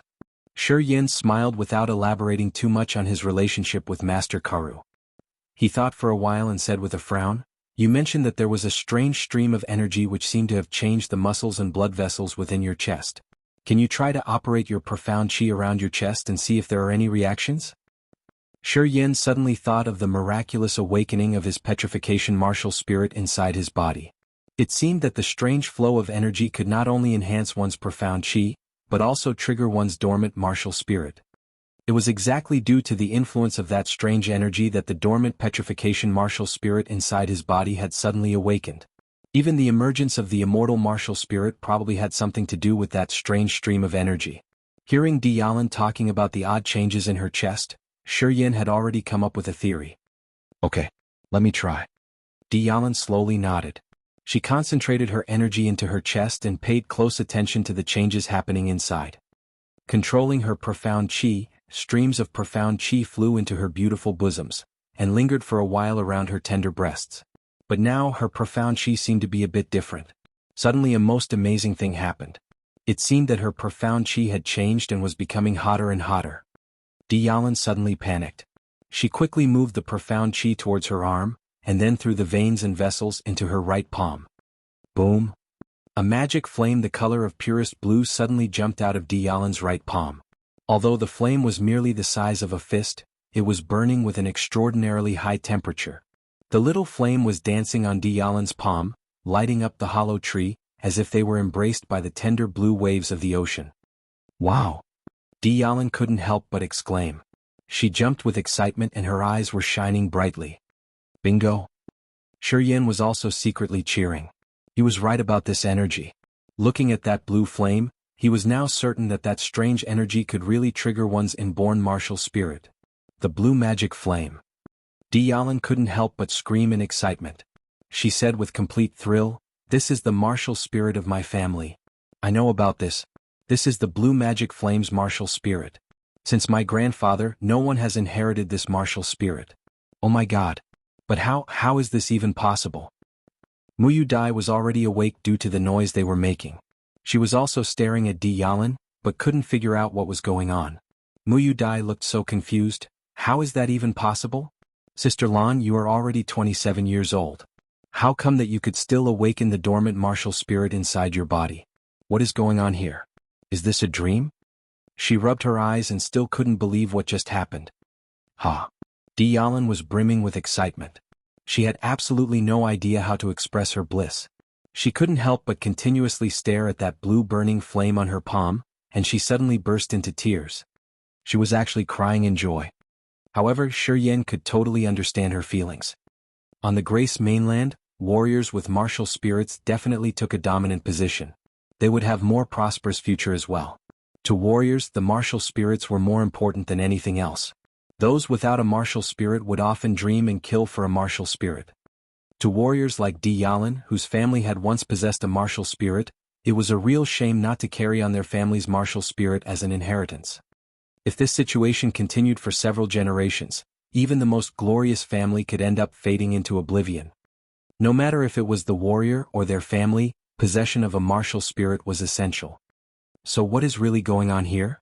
Muyu Dai was still confused after staring at Dialin for a while, who was totally flying high in excitement, so she had to turn the question to Shi Yan. Shi Yan put on an embarrassed smile. Well, this is hard to explain. It has something to do with the pills and their exotic power. I don't exactly know what kind of pills they were. Anyway, those pills are indeed a little extraordinary. Quit staring at me like that. I already said I really have no idea. You bastard. Come here. Thank you. Thank you. Dialin put out the blue flame on her palm, and suddenly hugged Shi Yan tightly, as if she were trying to squeeze his whole body into her bosom. Her sexy body couldn't help but tremble with the excitement. Those delicious bosoms of hers were squeezed against Shi Yan's chest, which gave Shi Yan the opportunity to experience their glorious softness again. Before long he had that kind of reaction from below his belt again. But this time, Dialin found out about his little thrill down there almost immediately. She quickly released Shi Yan from her arms with a blush on her face. Her eyes were especially charming, shining with light and dancing colors. She couldn't help but laugh and said with a smile, "You ass always so horny." Hey, Shi Yan also laughed in embarrassment. He didn't give a reply though. Muyu Dai stared at the two people and she was obviously not so happy. Hey, you two knock it off. I'm still here. Don't put on a sex show in front of me every time you get a chance. You wicked girl. I'm just too excited. Dialin replied with a laugh. What is going on after all? The question was killing Muyu Dai. I don't know either. Dialin shook her head, her eyes still lit up with those flying colors. She laughed. I guess it's all because of him. You mean, you had sex with this guy and then all of a sudden, your martial spirit that had been dormant inside of your body for 27 years, which probably would never be awakened in your life, was suddenly brought to life? Muyu Dai said with a curious look on her pretty face. Incredible as it sounds, that is the truth. Dialin admitted with a red face. So the essence of his, what is it? Some magic medicine with a strange power? Muyu Dai also started to blush. She shook her head as she couldn't believe this at all. No. I don't believe this. This doesn't make sense at all. Shi Yan looked up at the sky from the hollow tree and said, the sun is out. We should get going. Yeah, we should probably keep moving. Dialin agreed. Apparently, she didn't want to spend too much time discussing this issue about herself, in case Muyu Dai would say something again to embarrass her. After saying that, Dialin quickly flew up to the top of the hollow tree. She threw a rope down to the two of them and asked Muyu Dai to come out quickly. No, I am still not buying it. Muyu Dai was obviously still obsessed with the issue, and only grabbed that rope after some sighing and groaning. With Dialin's help, Muyu Dai slowly rose up with help from the rope, and slowly rose to the top of the hollow tree. Ah, you asshole. What are you doing? Muyu Dai suddenly started screaming. The two delicate legs of hers were kicking desperately, and her mesmerizing body was swinging in the air. Let me help you with this. Shi Yan put both his hands on Muyu Dai's soft bottom and tried to lift her up. He said with a horny smile, "There you go. This will save you some effort." "No. Stop it. I don't want your help." Muyu Dai shouted with her body twisting intensely. Her hands suddenly lost their grip and she fell from mid-air. Thump. The two of them fell onto the ground inside the hollow tree. Shi Yan was lying there with a satisfactory look on his face. Muyu Dai was sitting right across his waist with her legs kicking and shouting, "Stop! Stop!" The soft and smooth bottom of hers was right where Shi Yan liked it most, pressing tightly against his sensitive parts. Shi Yan's dick was still hard due to the previous entanglement with Tianyun. Now, with the pressing and twisting of Muyu Dai's hips, and her delicious parts continuously touching and rubbing his sensitive parts, Shi Yan was turned on again, and he almost couldn't help but moan in great pleasure. "Ah, asshole. You horny dog." It didn't take Muyu Dai much time to discover Shi Yan's intentions.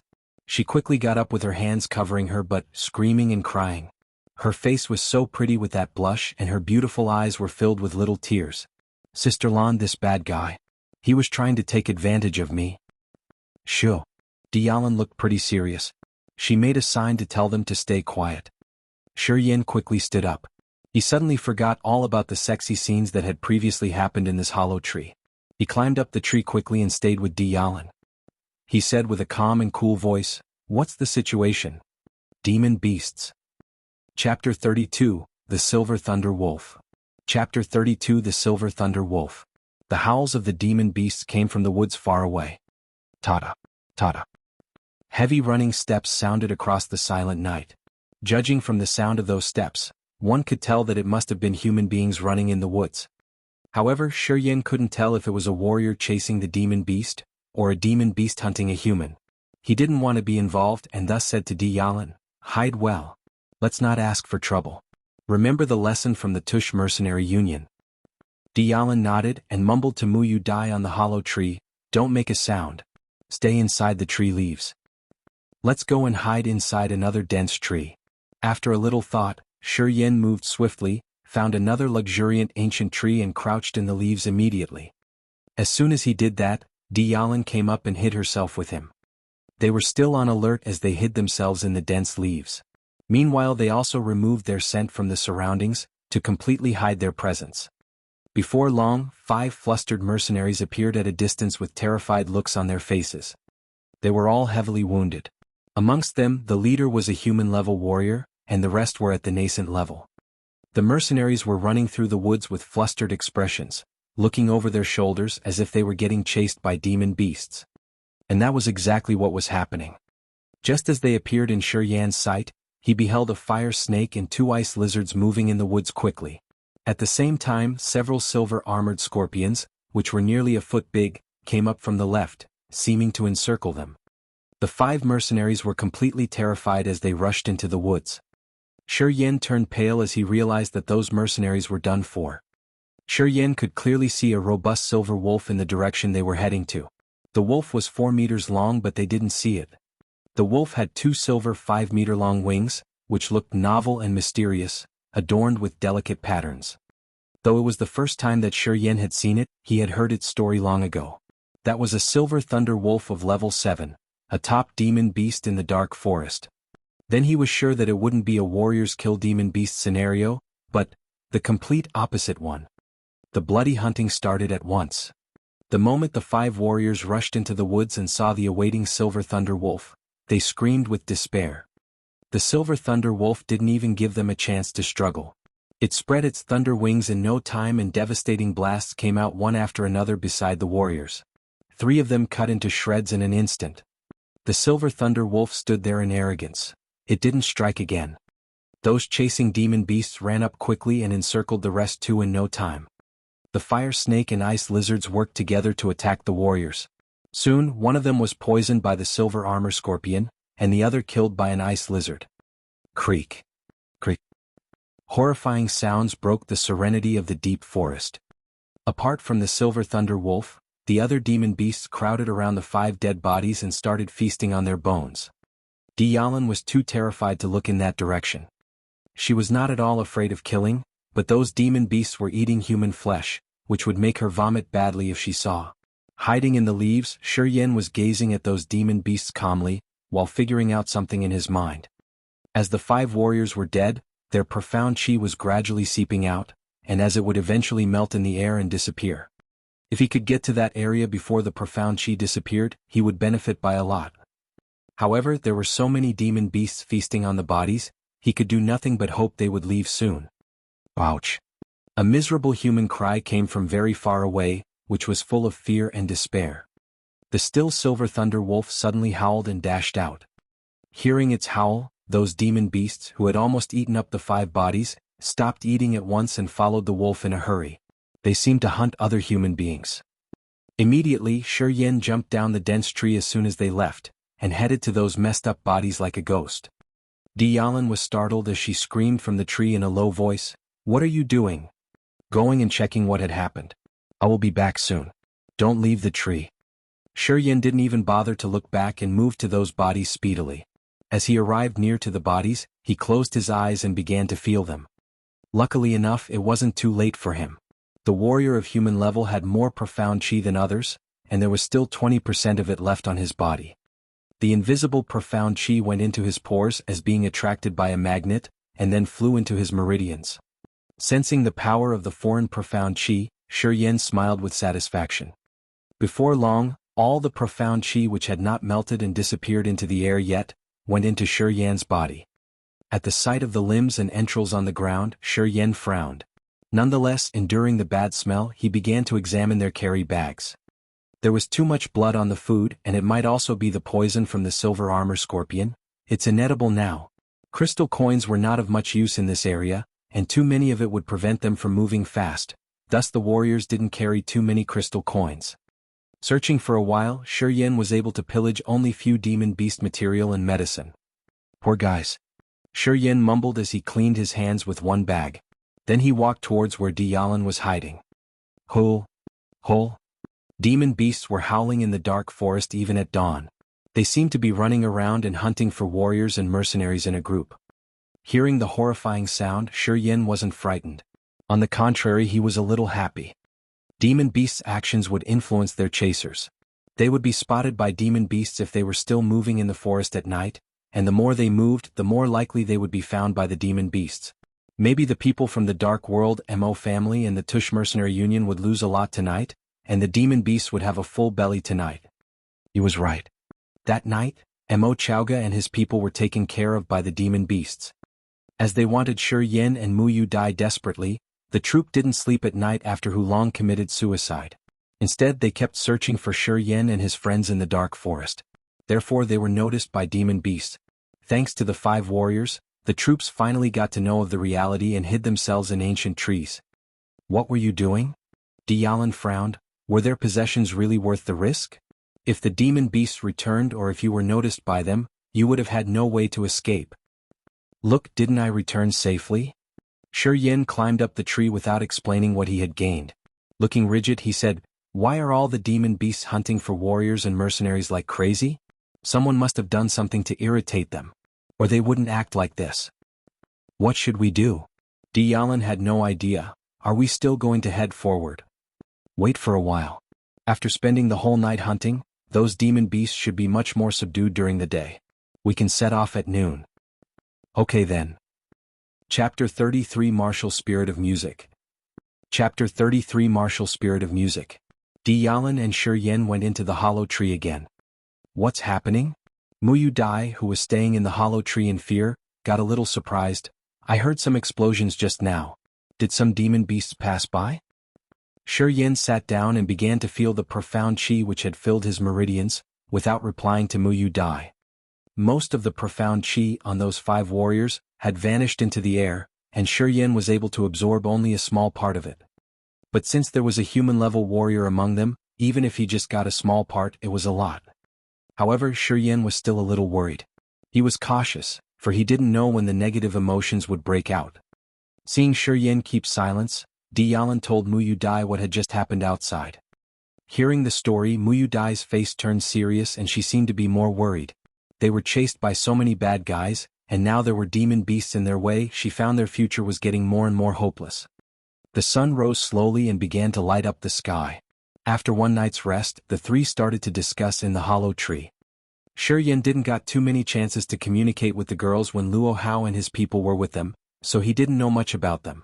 But now those males, including Luo Hao, had been killed, so he guessed he should know more about them or he would land himself in a passive position. "Why is the dark world chasing you?" Shi Yan asked in a steady voice while frowning. "You are from the Fire Empire?"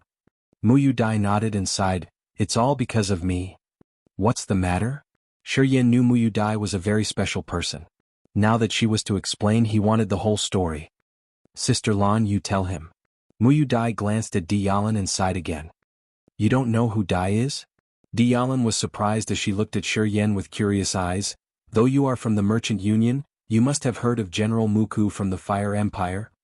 "Muku? The general of the Eagle Army of the Fire Empire? The Iron Eagle King?" Shi Yan was so astonished that he nodded after a long thought. "So she is the granddaughter of the Iron Eagle King? I got it." Shi Yan went through the fragmental memories about the Iron Eagle King, King Muku, and got the complete story after recalling it. In the memories of the other Shi Yan, Muku was the general of the Eagle Army of the Fire Empire, who was a Nirvana-level warrior and held the real power of the Fire Empire.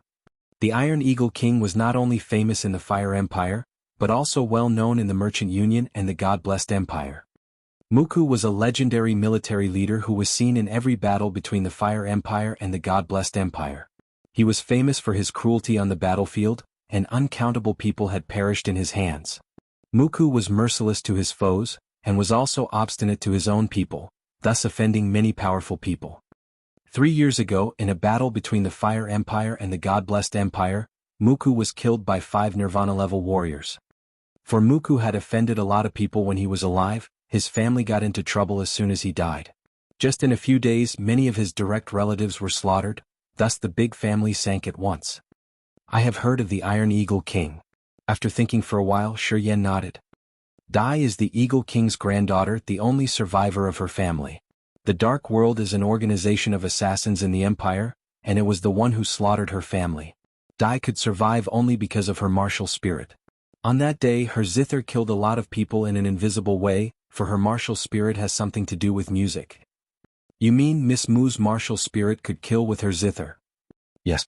Dai's zither can not only prevent one from becoming mad, but also can shatter one's organs. The Dark World wants Dai because their lord trains in a vicious martial skill and loses his mind now and then. He wants to calm himself with the help of Dai's music." "I got it." Shi Yan nodded. As the Dark World was involved in the slaughter of her family, Dai would rather die than help them. How could she help their lord train his vicious martial skill? But the Dark World was too powerful in the Fire Empire, so she had to seek for shelter in foreign countries. Knowing Mu Dai's identity and story, Shi Yan asked again, "Then why can't Miss Mu operate her martial spirit now?" "Her martial spirit is quite special. Every time she operates her martial spirit and kills people, several of her veins break like the zither strings. Before the veins reconnect, the profound chi can't move fluently. She would get injured heavily if she operated the profound chi, and it would take more time for the martial spirit to recover." Diyalan looked gloomy. 2 months ago, just as we were about to enter the dark forest at the border of the Fire Empire, the Dark World found us and we lost several people. Since Uncle Luo couldn't prevent them anymore, Dai operated her profound chi. Though she killed a lot, her own veins broke too. And they have not recovered yet. "So you need your veins to help operate the profound chi?" Shi Yan was quite confused. "Are you playing your zither or playing your veins?" "I can't explain either." Mu Dai replied lazily. She looked dim. "Damage to the martial spirit?" Shi Yan deliberated over it for a moment, then he uttered, "Maybe I could help." Mu Dai and Diyalan's eyes lit at once. They stared at Shi Yan together. "Well," Shi Yan just popped up with that thought and he got embarrassed. "Well, Sister Lan, your martial spirit had come to life? The medicine in my body may be helpful for her too. I think. Don't you ever think about that?" Mu Dai replied with anger and she stared at him. "Stop your dirty idea about me." She knew too well how Diyalan regained her martial spirit. How would she sell her virginity for it? "I was joking. Don't take it seriously." Shi Yan looked indifferent, and he looked up at the entrance of the hollow tree. It's about noon and I don't fear demon beasts, let's resume our journey. Okay. Tianyun giggled. They got out from the tree hole and advanced in the forest, while Tianyun still carried Muyu Dai on her back. After a whole night's hunting, the demon beasts all seemed to be resting. They didn't see a single high-level demon beast on the way. Yet, those human remains reminded them how nasty the demon beasts were last night. At dusk, the profound chi in Shi Yan's body was purified, and thus the negative power filled Shi Yan's mind again. He got a strong urge to kill. He knew Muyu Dai's zither could comfort him and diminish the negative emotions, but it would attract those demon beasts and their chasers in the serenity of the forest. Since he had the experience with Tianyun, Shi Yan hesitated for a second, wandered his lustful eyes on Tianyun's delicious body for a while as he developed a plan. Night came. In a secret valley, Muyu Dai cuddled in the branches of a dense ancient tree. She was gazing at the bushes 10 meters away with a blushed face, while grinding her teeth. The bushes were shaking continuously, combined with waves of suppressed moans. Horse. Biting her lips, Muyu Dai cursed. After a long yell, that bush calmed down. Minutes later, Shi Yan and Tianyun stood up from it and walked back with messy clothes. Shi Yan walked in steady steps and looked calm as if nothing had happened, while Tianyun looked fresh in her skin and smiled with satisfied eyes, though she had some grass in her long hair. Miss Mu, why didn't you go to sleep? As he got close, Shi Yan saw Muyu Dai was watching him in despise, so he asked casually with a careless smile. Humph. Muyu Dai was angry as she cursed, shameless. Oh. Shi Yan returned her a smile and said casually, maybe we can't even see the sun tomorrow, who would care about this? Do whatever you want. Yeah, we could be 3 dead bodies at this time of tomorrow. I don't care. Tianyun walked up and showed just a slight of shame. Hearing their excuse, Muyu Dai was stunned. As she realized their situation, she didn't know what to say at all. Sister Lan trained by heart. Maybe you can improve a lot. Shi Yan smiled meaningfully. Okay, I understand. Tianyun got his undertone and laughed. You are really something, aren't you?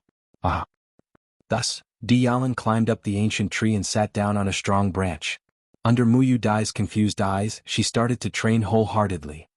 Shi Yan didn't climb up the tree. Instead, he sat down beside the tree cross-legged. Due to the intercourse with Tianyun, those negative emotions in his meridians were cleansed, and the miraculous power from the meridians gushed into his body and nourished his martial spirit. Only a small part of it went into Tianyun's body, but this benefited Tianyun too.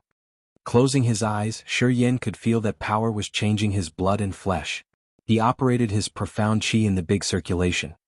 1 hour later, Shi Yan found that miraculous power had all gone into his body, thus he began to practice his Petrifaction martial spirit. As he thought about it, his bare arms hardened, and gradually they turned into dark brown. Dark brown?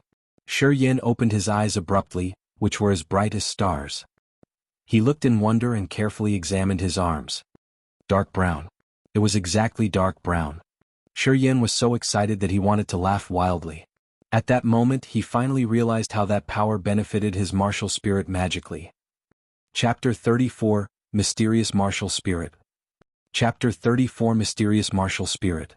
He realized in surprise that the power could not only operate the profound chi, but also increase it by levels. The martial spirit only increases with the advancement in martial levels. It will be enhanced only with the progression to higher level. This was to say, one would have a breakthrough in his martial spirit only when he enhanced from elementary level to nascent level, or from nascent level to human level, and so on. The small progress from the first sky of nascent level to the second sky wouldn't change the martial spirit a bit. Only the progress across levels could develop the martial spirit. However, there were exceptions. The martial spirit didn't increase with every advancement of a level. Sometimes it only increased when the warrior progressed by 2 or 3 levels. For example, the progress of Shi Yan's Petrifaction martial spirit consisted of 4 stages.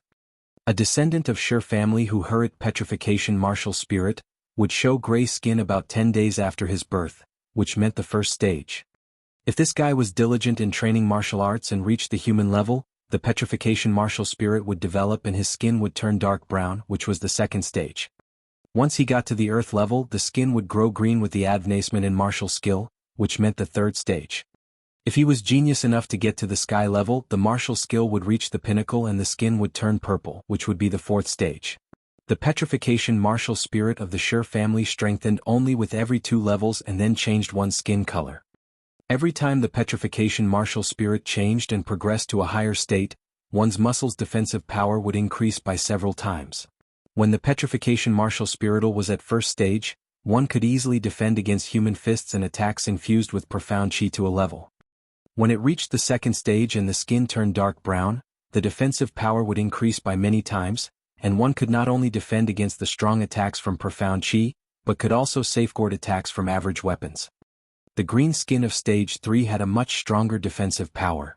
Weapons could hardly penetrate one's body, and at the same time, one's body would still unbelievably be agile and flexible.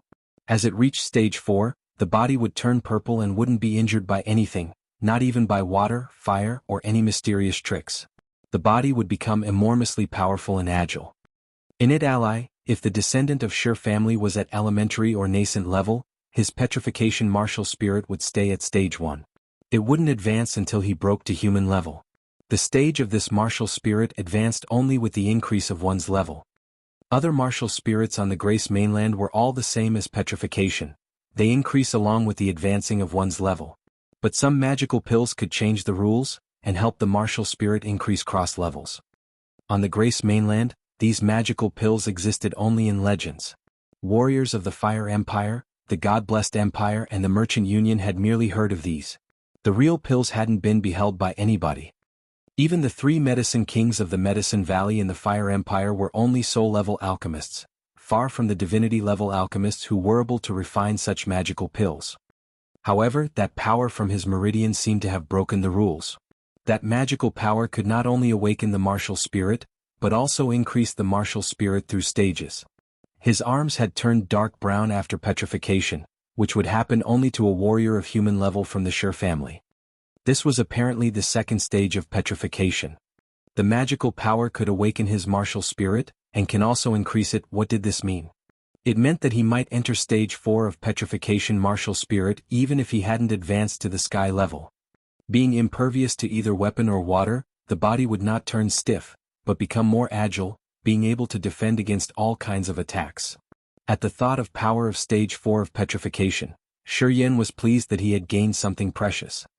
This ability was obviously a martial spirit too, which not only helped him purify the profound chi in his meridians, but also mysteriously imposed negative emotions on his foes during fights.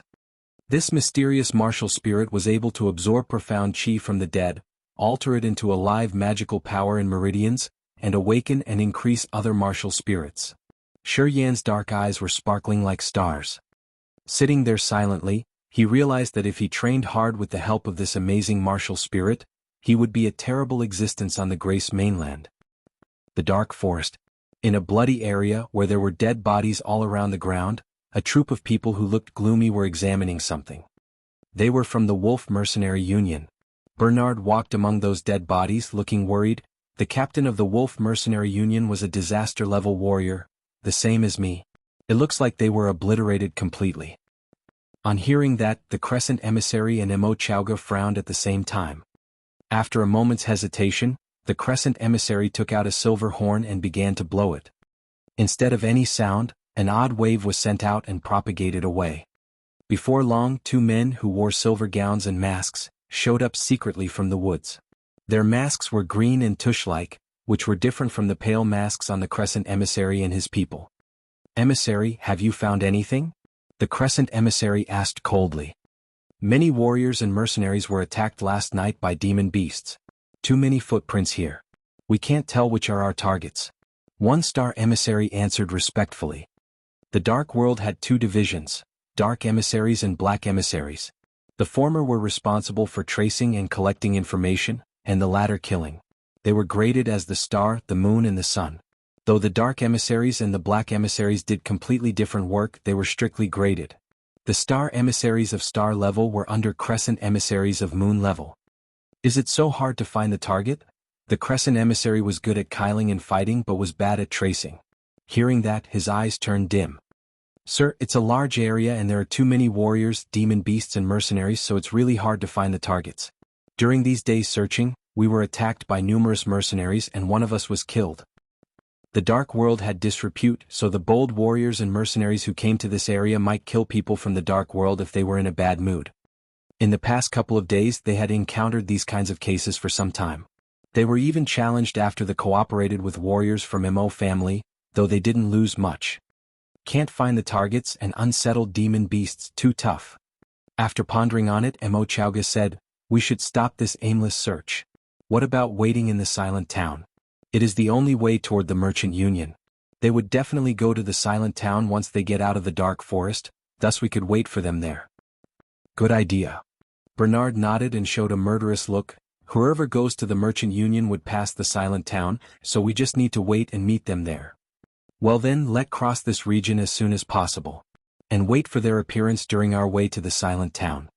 The Crescent emissary kept mute for a long time, and compromised to this suggestion, for he couldn't come up with a better one.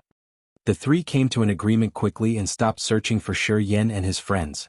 The Y began to prepare to cross the dark forest and ambush on its border and the way to the silent town. For 5 days they were moving in the dark forest carefully, hiding from demon beasts and warriors. At night they would stop moving and rest in covert region. In this way they avoided many high-level demon beasts, mercenaries and warriors with great luck. And every night Shi Yen would train ceaselessly to adapt the second stage of petrification and let the shift go to every cell of his body. Dialin had kept away from men for years. And since she had those amazing experiences with Shi Yen, she would always ask him for it. They let off their passions under trees, in bushes and beside brooks.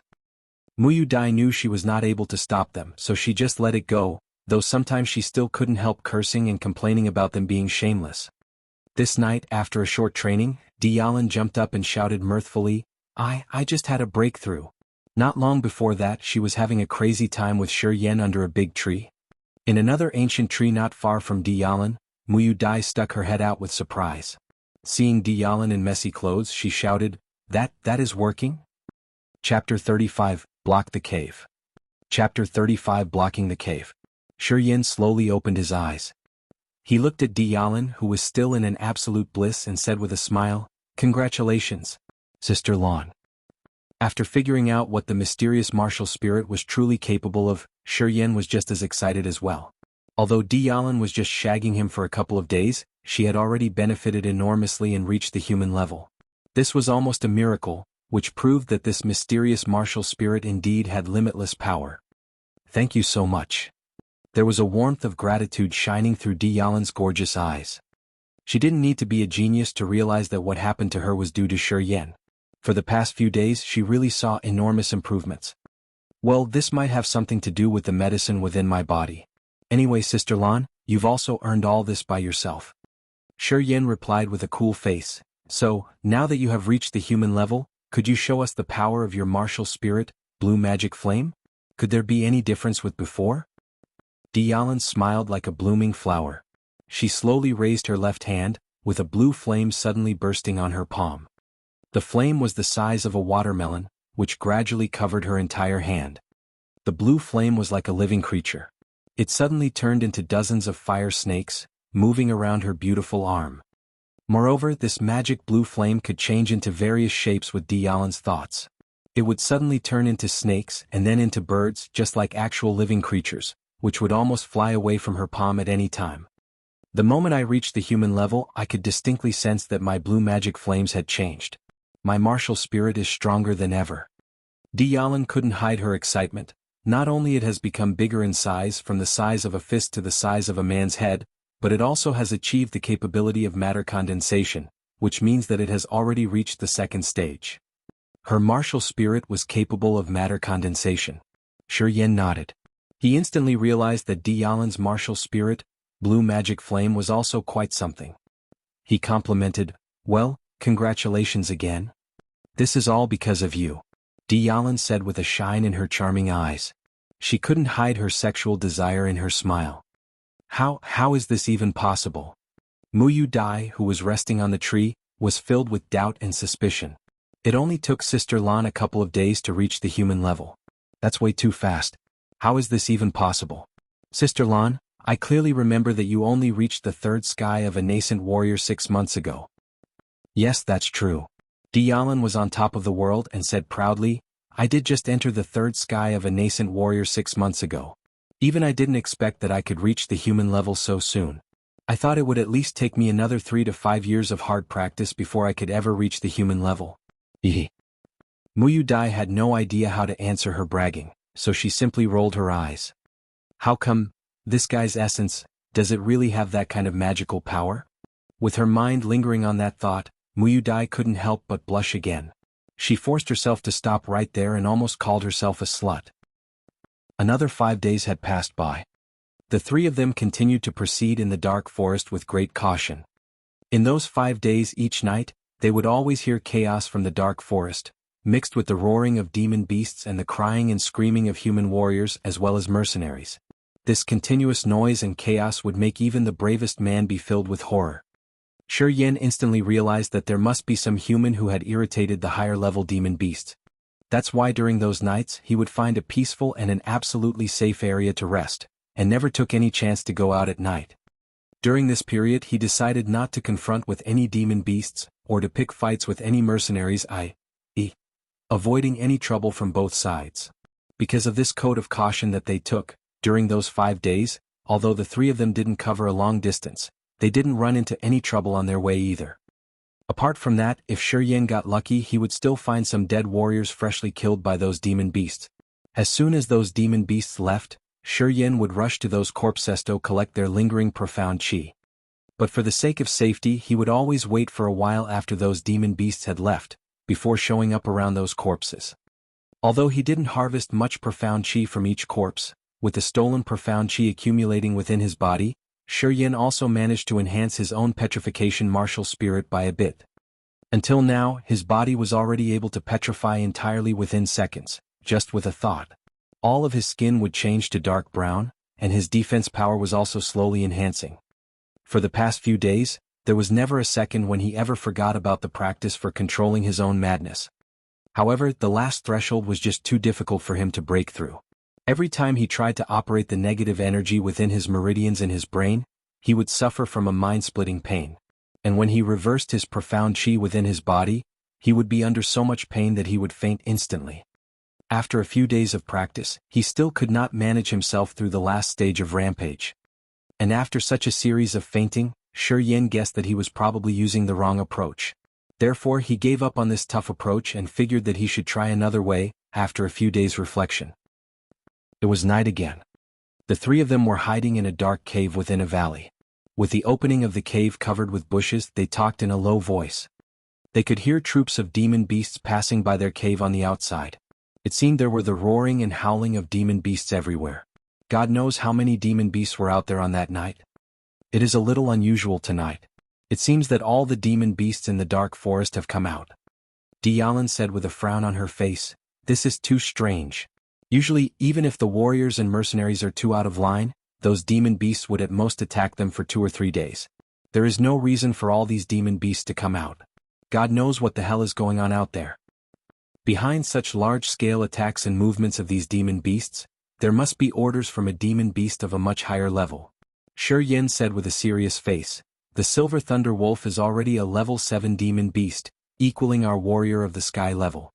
It not only has demon crystals within its body, but also possesses the intelligence of the same level as humans. As even the Silver Thunder Wolf has showed up to lead, there must be a huge fight behind. Thank God we proceeded with great caution these days, not aiming to cover more distance, but making safety our first priority. Otherwise we would have been in loads of trouble." Tianyun nodded. Tada. Tada. There were some messy footsteps from the outside of the cave. They assumed that this was the movement of human warriors out there.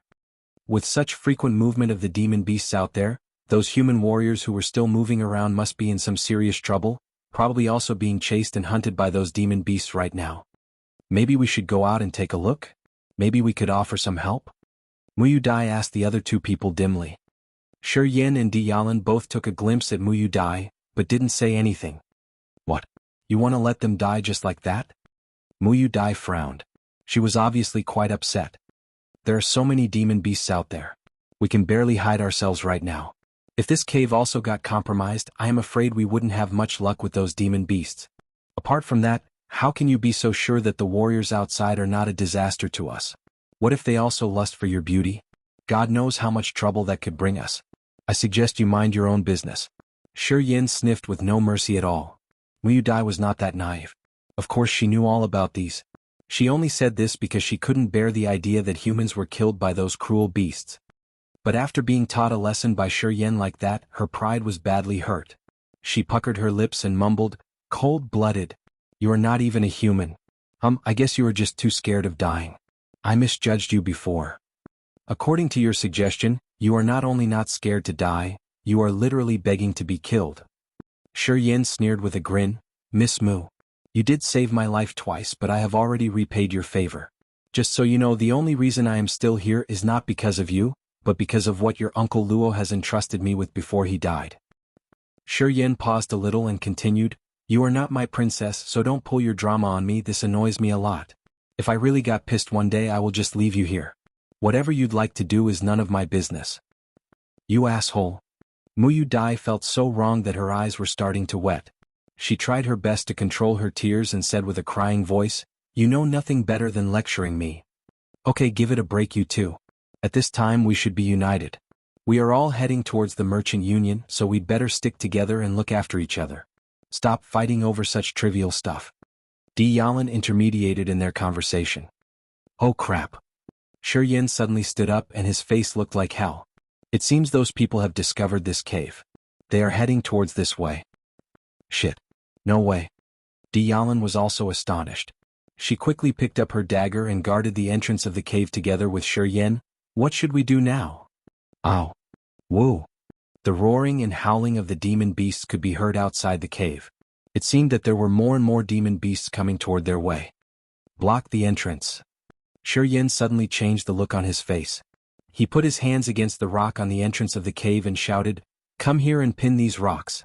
We cannot let anyone into this cave. As soon as other humans get into this cave, those demon beasts would figure out quickly that we're here. If those demon beasts stick around, then sooner or later they would discover us and that would be a complete disaster. I am not going down with those guys out there." After Shi Yin entered this cave, he not only had covered the entrance with bushes and leaves, but had also moved some big rocks to block the opening, just in case for this type of situation to happen. He didn't expect that these rocks would actually be put to use. "Okay." Yalan was a little shocked, but she also quickly joined Shi Yin in pinning the big rocks, thus blocking the entrance of the cave. Chapter 36, Bang. Chapter 36, Bang. Bang. Bang. The sound of heavy strikes on the rocks came one after another. Violent strikes were forced onto Shi Yin, who was blocking the cave. He and Yalan were both shocked and felt numb in their arms. "Hey friends inside the cave, take your hands off, or I won't be this polite anymore." At the entrance of the cave, a cold voice yelled, "My martial spirit can perceive life signs within 200 meters. I know there are 3 of you. We just want to get in and hide for a while. Please do us a favor. It's our cave. Please go and find one of your own. Don't get us into trouble." Shi Yin looked very serious as he pressed all his profound chi into his arms. In no time, his arms began to contract and turn dry, while white fog flew around them. "Move. Demon beasts will come in a few minutes and there must be several high-level ones. If you don't want to lose your lives, let us in." A forthright voice cried fretfully. "Get lost. Our cave is too small for you people." Shi Yin was rather cold, showing not the slightest amount of friendliness. Their cave was not big enough, so it could only hold 6 people, and counting the rock at the entrance, it could only hold 5 people at most. According to their breaths, Shi Yin could tell there were 6 of them, which was too much for the small cave. "Steve, come with me, let's break it." One of them shouted coldly with impatience. "Sure." Bang, bang. 2 streams of explosive power struck the rock at the same time, and an enormous force blasted out from within the hard rock at once. With the dull booms, the hard rock, which was being supported by Shi Yin and Yalan, was comminuted into dozens of pieces. Kaka. Kaka. The rock segments fell on the ground one by one, and suddenly the light shined into the dim entrance. 3 people got the chance and slipped into the cave at once. The leader of the group, who was around 30 years old and wore a silver warrior uniform, looked cold and arrogant. He glanced at Shi Yin and the 2 girls, then jeered, "A mere human-level warrior dares to block us. You are going beyond your depth, young man. Big brother, kill them." Another rude young man urged, "This cave is only capable of holding 6 people. Our people can't come in if they still stay here. You three get out of the cave right now, or I will kill you in no time. The man in silver uniform demanded. You are definitely no match for us. We have 2 human-level and 4 nascent-level warriors. You'd better not waste our time. The 3 warriors who were standing at the opening of the cave looked at Shi Yan and Diyalan coldly, seemingly prepared to take action at any time, as a dim light was gradually sent out from their bodies. Big brother, look at the girls, whoa. Another skinny short young man found Diyalan and Muyu Dai extraordinarily beautiful after he adapted to the dimness in the cave and couldn't help but shout out. Chuck, do you want the girls or our brothers outside the cave? The leader grunted. That skinny young man smiled with embarrassment. Don't be pissed, my brother, I'm just kidding. Of course I want my brothers. Women are everywhere, right? Now that we got so much treasure from the Silver Thunder Wolf's cave, we can get women whenever we want. Why are you still there? The warrior taking the lead looked hideous suddenly as he was about to fight. Fight! Diyalan shouted as she lifted her short sword. There are all demon beasts out of the cave. We would still die even if we get out. Hee, please run away as far as you can and take the demon beasts with you, then we will be safe. That rude young man burst into laughter. Or, do you think you can even be alive here? Sister Lan, let's go out. After a deep breath, Shi Yan calmed down, then he dragged her. Quick. We may escape if we run quickly. It's impossible. Diyalan was dragged away by Shi Yan before she could finish her sentence. Muyu Dai had lifted herself up long ago, thus she walked up after them. As her slim figure passed by that skinny short man, that guy stretched out his hand toward her. But, gorgeous, forgive me. We can be closer if we meet again. Muyu Dai got frightened and rushed out of the cave as fast as she can. But unfortunately that guy still touched her slim waist, which made her furious. Outside the cave, the 3 men of nascent level had been impatient for a long time. Seeing the 3 getting out of the cave, the 3 warriors outside wandered their eyes on Diyalan and Muyu Dai lustfully. Then they walked into the cave reluctantly and complimented, Brother, there should be 2 beauties. Your martial spirit is so great that you could even sense the cave here from so far away. We wouldn't have managed in collecting so much treasure in the Silver Thunder Wolf's cave if it hadn't been your magical martial spirit. We really harvested a lot this time. A martial skill of spirit level. We can get what we 6 want with this book when we go back to the God-blessed empire. Then we can own whichever women we are fond of. The rude guy in the cave chuckled. Thanks to our big brother's martial spirit. It can identify the stream of life in the surroundings. That's too damn good. The 6 of them occupied Shi Yan and his friend's cave, and started to discuss softly in it. You 3 go as far as you can. It's still early enough for you to leave now. Once the demon beasts came, you can in no way escape from them. The leader demanded confidently, if you are still going to stay at the entrance, please excuse my rudeness. Under the bright moonlight, Shi Yan was wearing an icy and terrifying expression. Terrible demon beasts' howls were coming from all directions. They were just gathering toward this way, for apparently they knew there were humans in this area. Judging from the situation now, this area would be encircled by demon beasts soon. If they left now, they would become those demon beasts' target. Even if they guided the demon beasts to other areas, they would be killed by them eventually.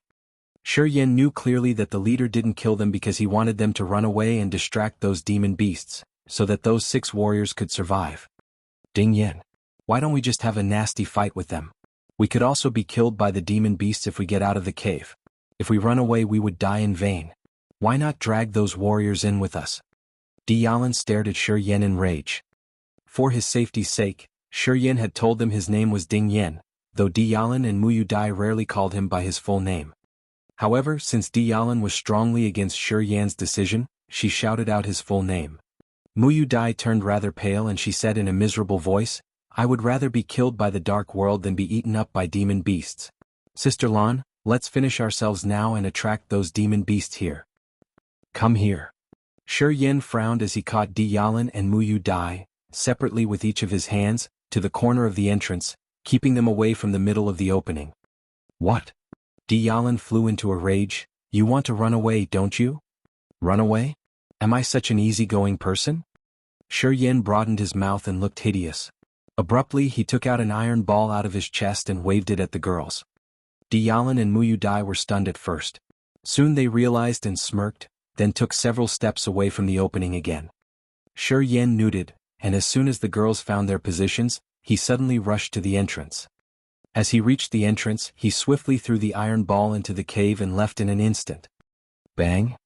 There was a devastating explosion in the cave as sharp splinters flew in all directions inside, some of which flew out of the cave and cut the bushes outside into pieces. Terrible cries came from the entrance of the cave. Old Steve. Mickey. Brother Teddy. Brother Teddy. Brother Bob. I am hurt. Painful cries, combined with a strong bloody smell, came out of the cave. Shi Yin signaled Di Yalan and went into the cave again. Shi Yin was looking at the chaos in the cave at the entrance. Ash sneered, "Hey everybody? Was it fun?" The three men on the ground had turned into honeycombs with wounds all over their bodies. That rude guy was among them with his head cut through. The leader, that skinny short man, and another fat guy were still alive. The other three had protected them. Though they too were wounded, those splinters didn't hurt their vital places.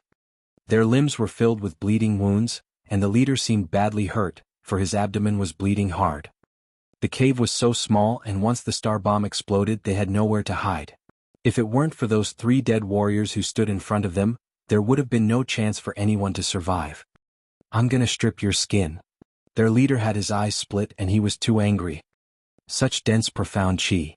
Shi Yin took a deep breath and enjoyed a lot. As he was talking, his muscles contracted slowly and his body got more and more dry. A freezing, insane murderous smell flew out of Shi Yin's body slowly, forming into a white thin fog, which spread all over him. Chapter 37, The Killing. Chapter 37, The Killing. Inside the cave there were 3 dead bodies, 3 wounded warriors, and Shi Yin. Shi Yin jumped into the cave. However, he did nothing but simply just stood there, feeling the blowing waves of profound chi coming from those 3 fresh bodies right towards him. The profound chi flew into the 720 meridians of his body. The waves were so strong that his meridians even felt a little pain. Naturally, Shi Yin's body went mad again. All his muscles had shrunken so badly that he suddenly looked even thinner. There was a wave of evil energy quickly spreading from the white smoke covering his whole body. With the coldest and cruelest spirits, this energy quickly fulfilled the entire cave. Those evil spirits seemed to have some bewitching magic power. Once those 3 wounded warriors breathed in some of this white smoke, their mind was instantly fulfilled with a crazy urge of slaughtering as well. "You fucking son of a bitch. I'm gonna skin you alive." The leader of them shouted loudly, with a creepy green poppy flower suddenly appearing on his palm. That poppy flower was made purely by his profound chi and looked just as alive, growing and expanding with astonishing speed on his palm. Only within seconds, that green poppy flower had become the size of a cattail leaf, with a freezing light shining in the middle of the bud and a green light diffusing around it. At his sway of hand, that giant poppy flower instantly flew right towards Shi Yin. That poppy flower was like an open bloody mouth. It was trying to bite Shi Yin right on his head, seemingly trying to swallow his entire head into its bud. A roaring sound came out of Shi Yin. He had quickly concentrated the streams of negative energy that he absorbed from those dead warriors, and let that energy out from all the meridians covering his whole body, which soon formed into 3 ghost shadows in front of his body. Those ghost shadows were floating in front of his body in the scariest way, with their eyes filled with utmost endless resentment to this world.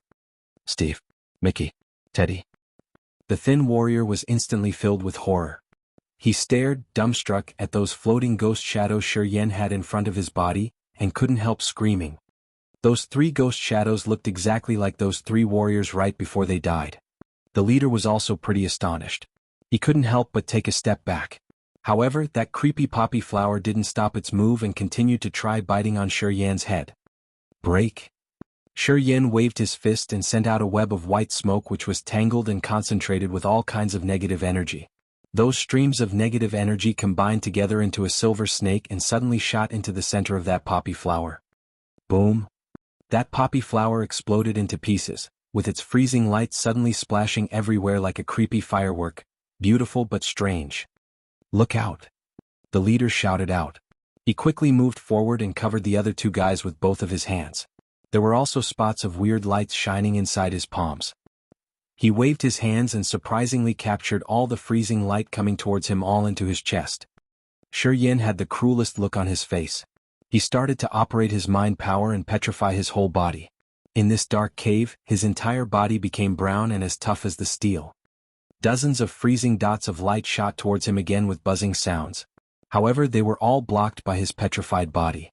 Only a small proportion of the freezing energy filtered into his body through all his petrified muscles. The freezing energy was rushing and bumping inside his body. However, its power was mostly blocked by his petrified muscles. Only after a few seconds, Shi Yan's body had already returned to normal, and wasn't influenced by the freezing energy anymore. Shi Yan.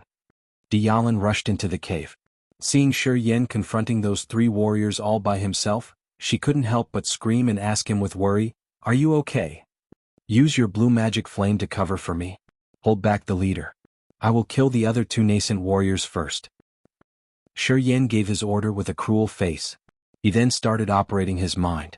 Those 3 ghost shadows floating in front of him suddenly started rushing towards those 3 warriors like starving wolves towards its prey. The tiny stone cave could barely hold all these people.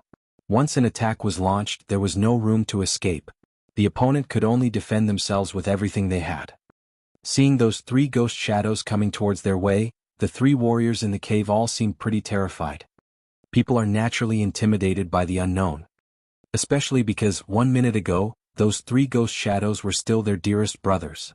The 3 of them tried to escape, but only to find their way already blocked by the stones. There was nowhere for them to go. "Don't be scared," the leader shouted. The freezing light he just withdrew into his chest was transformed and turned into an icy silver light shield, sheltering the 3 of them. Shi Yan sniffed secretly on the inside and continued to operate his mind power. The 3 ghost shadows stopped in front of the 3 warriors. With the silver light shield in between, those ghost shadows waved their fists and started to make terrifying postures such as biting and gobbling, showing all their utmost resentment in their eyes towards those warriors. All kinds of negative energy had gathered into the eyes of those ghost shadows, and through eye contact, flew right into the mind of those 3 warriors. Almost instantly, as they were impacted by the negative energy, the 3 warriors felt like they were thrown into the lowest level of the hell. Countless terrifying and screaming ghosts were coming towards their way, dragging them towards the endless hell. There was no way for them to get out. The faces of the 3 warriors became stiff, and their eyes became lifeless, all with the most terrified look on their face. "Sister Lan, break their ice light shield," Shi Yan shouted. Tianyun trembled a little. She didn't give much thought, but quickly threw out her blue magic flame which she already gotten ready on her palm. The flame turned into an agile phoenix and shot itself into that silver light shield. Chi. The silver light shield was instantly melted under the heat of the blue magic flame. The shield formed by the leader's profound chi was obviously too weak in front of the attack of Tianyun's blue magic flame martial spirit, and suddenly cracked a fist-sized hole. The 3 ghost shadows took advantage of this crack and quickly sneaked in like a light smoke. The ghosts separated and sneaked into the body of the 3 warriors respectively. Shi Yan suddenly rushed forward towards them. He had all his profound chi flowing into his arms like crazy. When he was moving his arms, there was even a deep bursting sound in the air, like a mountain was falling apart. The white mist entangling his iron fist had already concentrated and turned into a layer of pale liquid matter covering his arms, making his bony arm look even more terrifying, like the sharp claw of an evil ghost. Pooh! Shi Yan's arm was like a sharp sword, and pierced right through the chest of that thin guy who once mouthed about Muyu Dai. He used his fist to punch that guy so hard that he fell onto the wall of that cave with a deep sound.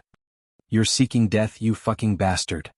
The human-level leader warrior suddenly woke up in the middle of his nightmare.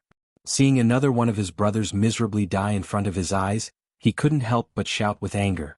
He generated a huge silver light ball on his palm and pushed it hard towards Shi Yan's chest. There was an overwhelming gravity falling towards Shi Yan, which, combining with the freezing cold ice power, exploded, all of a sudden, on Shi Yan's chest. Dang, dang, dang. Shi Yan had to step back some distance before he could stabilize his body.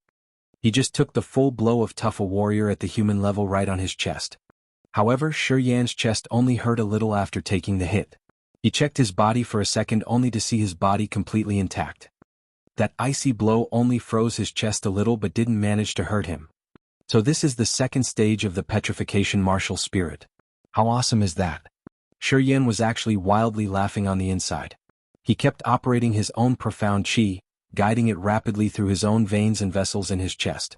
His profound chi was like a warm stream of energy, quickly recovering his chest from the freezing light attack by blowing within his veins and vessels. Tianyun, with a dagger in hand, rushed to the front, fighting with the leader.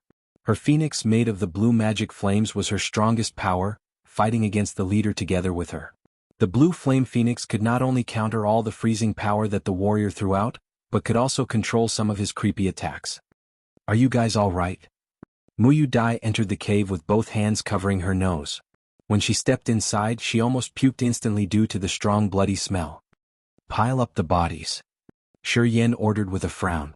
He didn't wait for Muyu Dai to respond before he quickly rushed towards the other nascent warrior who was still drowning in his nightmares, just like a haunting ghost. "No, little Joe." The leader suddenly changed the look on his face. He instantly screamed out anxiously. Even in his wildest dreams, he could not imagine that this guy in front of him, who was merely a nascent warrior, could take on his full blow and not only survive, but also fight back again. But he himself was a warrior of the human level who had already reached the second sky. Brother Trump. Hearing his name being called, that unconscious warrior suddenly woke up and couldn't help but scream. But this was also the last sound that he would ever make in this world. The next moment he stopped screaming as his back bumped hard onto the stone wall and blood came out through all his meridians. Shi Yan's body was as forceful as a mountain because of the scary explosion power that he got from going mad. He simply just bumped this guy to death onto the stone wall, and all of his bones broke into pieces. "No, little Joe." The leader couldn't help but howl. Seeing all his brothers die in such a horrible way one after another right in front of his eyes, he started to regret entering this cave for the first time. He regretted that he ever provoked Shi Yan, this mad slaughterer, regretted even setting foot into the dark forest. "Miss Mu, quick, pile up these bodies." Shi Yan took a harsh look on Muyu Dai, who had already completely lost her mind, and said with a cold voice, "If you don't want to die, then move quickly." Muyu Dai couldn't help but tremble. Under those cold-blooded eyes of Shi Yan, she had to kneel down to deal with all these nasty bloody bodies and move these ugly broken body parts to a corner of the stone cave, piling them up one by one. "Shi Yan, come help me." Tianyun screamed, "This guy's profound chi is too strong. I cannot handle him for much longer." The demon beasts started to gather outside the stone cave, with waves of roaring and howling coming towards them. It seemed that before long this valley would be covered with demon beasts. Of course Tianyun understood the value of time. They must finish this fight and kill the leader as soon as possible. "I'll be right there." Shi Yan rushed forward and stood right in front of Tianyun facing the leader. Boom! The silver freezing light appeared again on the palm of the leadery, with another strike shooting right at Shi Yan's chest. "Hey hey."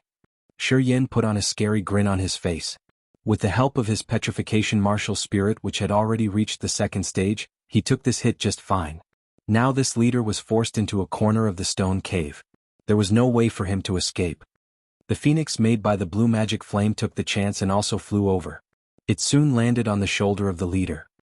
The flames surrounded and spread rapidly on the guy's shoulders just like a tendril of vines. Soon there was the smell of burning flesh on his shoulders. The flames became stronger and stronger, and then spread from his shoulders to his abdomen, then to his waist, until burning his little brother under the belt. Ah! The lead guy started to scream with great pain. He started to hit Shi Yan like crazy, desperate to break Shi Yan's defense and get out of this cave. "You tried so hard to get in, but now you want to leave? Hey, too late for that." Shi Yan put on his dark light shield and used his petrification martial spirit to block all his crazy attacks with a mocking grin on his face. Despite his terribly thin body, Shi Yan was standing there like a steady stone. No matter how hard the attacks were, he just stood there without moving an inch. Tianyun found an opportunity to get in. With her dagger in hand, she pierced one leg of the leader almost within a second. "Please don't kill me. I've got the treasures we stole from the cave of the Silver Thunder Wolf. Please just let me go. I will give them all to you. Please." The leader screamed and begged with his twisted face. "I will take the treasures and your life as well." Shi Yan put on a scary grin. Countless streams of white smoke suddenly wrapped tightly around this guy's body. And with this man's most terrified screams, Shi Yan pierced his throat with one finger. The leader soon lost the light in his eyes. His body also started to become soft and fell onto the ground slowly. Shi Yan didn't take another look on that man's body. He quickly turned around and looked at Muyu Dai with a scary face. He cursed in a cold voice, "So useless. Still haven't finished with these bodies?" Muyu Dai was already pretty upset. She was trying very hard at dealing with these bodies. For a girl who hated nasty stuff like this, it was not an easy task to pile up all these bodies. Don't even expect her to be extra efficient, which was almost impossible. Shi Yin didn't waste a lot words on her. He simply sniffed and piled up all the bodies himself with a frown on his face and blood all over his hands. He said with a cold voice, "The demon beasts are coming towards this valley together. Whether we can survive this still depends on God's will." Chapter 38 Spirit Level Martial Skills. Chapter 38 Spirit Level Martial Skills. Inside the cave, the bodies were piled up with all of their profound chi wiped clean. Under the influence of Shi Yan's mysterious martial spirit, the bodies were not only drained of all their profound chi, but even the blood inside the corpses had solidified within a very short time. With all their blood solidified, the bloody smell that once filled the entire cave was not as strong as before. However, Shi Yin was still not satisfied with this. After thinking it over, he quickly took out a packet of medicinal powder from his backpack and sprayed it all around the cave without hesitation. This medicinal powder was called cleansing powder, which had an extraordinary absorbing power, capable of capturing all the little impurities floating in the air, including toxins, smell and poisonous smoke. After using one packet of cleansing powder, the remaining bloody smell in the cave was instantly wiped clean like magic. After capturing the bloody smell floating in the air, the cleansing powder had become dozens of little red particles which looked just like drops of blood, micronized into little atoms falling onto the ground. I need to find something to hide the cave entrance. Although that bloody smell in the cave was now under control, Shi Yin was still a little bit worried. He started to cover the cave entrance with the nearby bushes and twigs. Although the battle between the two groups was for the cave, both knew of the importance of the nearby foliage. As such, none of the nearby vegetation was moved or destroyed when approaching the cave. However, with the eruption of the star bomb, the bushes at the cave entrance were damaged and cut into pieces. Fortunately, the bushes near the cave entrance were still intact. Now what Shi Yin needed to do was to move the bushes on each side to the middle of the cave entrance to perfectly cover the entire opening. Shi Yin was breathing smoothly and paying great attention to his movements. He was acting with great caution and moving the bushes and leaves towards the entrance of the cave slowly, inch by inch, for fear that the demon beasts outside would discover something strange in this place. With the roaring of the demon beasts getting more and more frequent, they sensed that God knows how many demon beasts had gathered in the valley outside the cave. Shi Yin had a serious look on his face and was acting extremely nervous. Sweat was secretly coming out of his forehead. Even his back started to become wet with sweat. When he finally dragged the last large bush into the cave entrance, even his arms were slightly trembling, as if he had made huge efforts to finish this job. "Are you okay?" Tianyun asked with care. "It's nothing, I'm just a little tired." Shi Yin shook his head. His face had turned extraordinarily pale. He stopped to think for a moment and then said, "You two be careful later. If we are ever found by those demon beasts, you must make every effort to guard the cave entrance." Tianyun nodded and added with care, "Yeah, I get it. But what on earth has happened to you? I just saw you kicking the ass of that warrior of the human level with my own eyes, but how come you've become so weak right now?" "It's exactly because I made such great efforts to fight with him, that I've become so weak right now." Shi Yin sat down with his legs crossed and refused to give any more explanation. At this critical time, surprisingly, he closed his eyes to rest. This was actually the side effect of Rampage kicking off inside his body. Every time he performed Rampage, his body would suffer great pressure. The Rampage martial skill required the excitation of all kinds of negative energy within one's meridians. The power of Rampage served as a double-edged sword, giving you power far beyond your own level for a very short amount of time, but on the other hand, also making you more exhausted afterwards. After all, those negative energies were way too evil and creepy. When these negative energies spilt over from his meridians, they were hurting his body as well. Every time when he finished Rampage, he would be wrapped in waves of exhaustion, weakening his body very quickly. Sitting right there in the cave, Shi Yin felt that both his arms and legs were weak and powerless. The meridians all over his body were also hurting like hell. The profound chi he absorbed from those 6 fresh corpses had also rushed into his meridians, filling his body with wave after wave of strong power. While his meridians were processing and purifying this profound chi with high speed, the negative energies would take advantage of this to sneak out and slowly rot his mind and sanity. At this moment he couldn't do anything that required effort. His meridians were still busy processing and purifying all this new profound qi. If he couldn't relax his body, he wouldn't be able to achieve a quality recovery at all. Therefore he made a sensible decision to leave everything else alone. He just sat still, keeping a peaceful mind for the recovery. Seeing him sitting and resting with both eyes closed, the other two women, Dialan and Muyu Dai, also looked pretty serious. They concentrated on observing the movements outside the cave. The demon beasts were still moving inside the valley. There were even some demon beasts around their cave and they seemed to be searching for something. Both Muyu Dai and Dialan were guarding the entrance of the cave very nervously. They didn't dare to take any chance to relax. Dialan was holding her dagger firmly in her hand, looking outside warily through the gaps between the bushes covering the cave entrance, fearing that some demon beast would suddenly jump in. They were both aware that demon beasts had an extremely sensitive sense of smell. They were worried that those beasts might find them through the bloody smell in the air. They knew that once their cave was discovered by any of those demon beasts, they had to guard this cave no matter what the price was. Dang! Dang!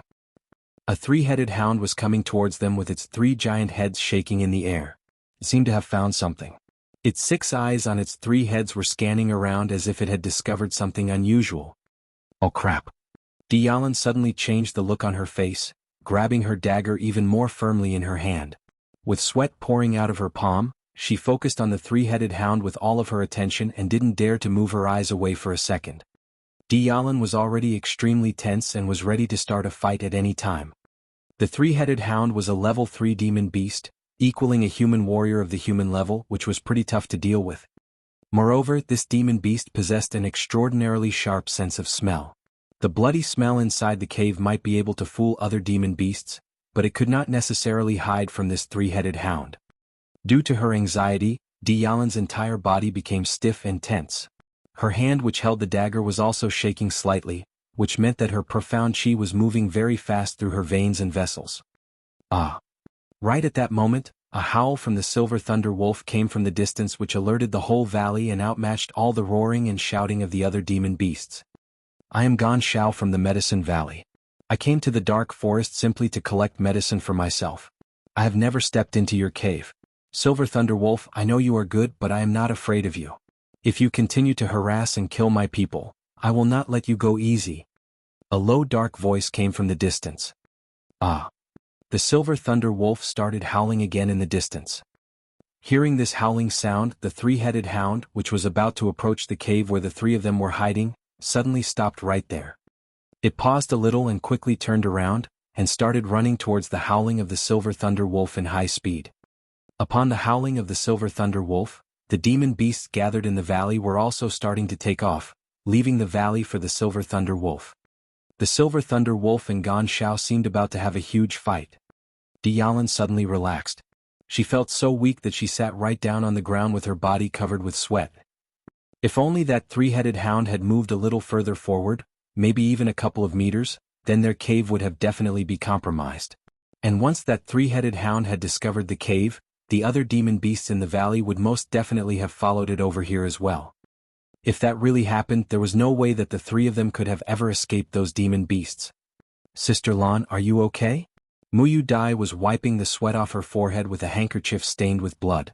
She also sat down on the ground with the stone wall behind her. It's okay. Dialan smiled softly but still sighed. We were very lucky back then. If the Silver Thunder Wolf didn't have its eyes on Gan Shao from the Medicine Valley and didn't suddenly call for all the demon beasts to gather around it, I am afraid that we wouldn't have been able to make it through this. Yeah, I was also pretty scared just now. Muyu Dai's pretty face also looked quite pale. She added in a low voice, I was even prepared to commit suicide back then. Don't ever have that thought unless we have no other options. Shi Yen sniffed. He suddenly opened his eyes and ordered with a frown, if you have no better things to do, how about searching through the bags and pockets of those 6 warriors? Just to see what kind of treasure they had stolen from the cave of that Silver Thunder Wolf. Hearing him saying this, Dialan's eyes suddenly lit up. She agreed with excitement, that's right. The Silver Thunder Wolf is a level 7 demon beast, a top-level creature within the dark forest. It is said that the Silver Thunder Wolf is a highly intelligent creature, and that it has killed dozens of high-level warriors in the dark forest. It must have collected many treasures from those dead warriors and stored them inside its cave. The treasures those warriors have stolen must be extraordinary. I heard that there is a practice method for a spirit-level martial skill, Shi Yan said with a cool voice. He. Dialin replied with her face filled with joy and her beautiful eyes lit up with excitement. Spirit-level martial skills are very rare. Even for the royal families from our Fire Empire, there are only 5 kinds of spirit-level martial skills. Any practice method for a spirit-level martial skill would be worth millions, and countless big families would even be willing to kill for it. Then you should really search through them very carefully. Shi Yan nodded and closed his eyes again, seemingly having something on his mind. Of course he knew how precious so-called spirit-level martial skills were.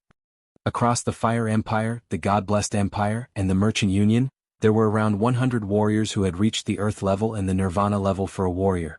However, among all these 100 warriors, those with spirit-level martial skills only counted for a quarter of those warriors. And among that quarter, some were even studying and practicing the same kind of spirit-level martial skills. According to the rumor, across the entire the Fire Empire, the God-blessed Empire, and the Merchant Union, there were only 18 kinds of spirit-level martial skills that were already known to the humankind. And each and every kind of those spirit-level martial skills were all possessed by various powerful families or warriors that ruled their own little kingdoms. Such as the Shi family. The Shi family had possessed various kinds of martial skills, such as for the mortal level and the sacred level. However, it only had one kind of martial skill of the spirit level, which the master of the family Shi Jian believed to be the most precious family treasure.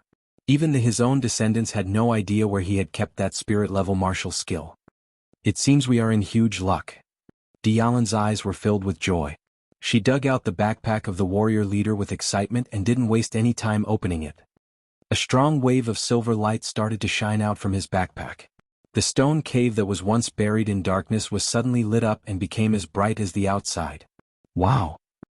Chapter 39, 3 Types of Flames. Chapter 39, 3 Types of Flames.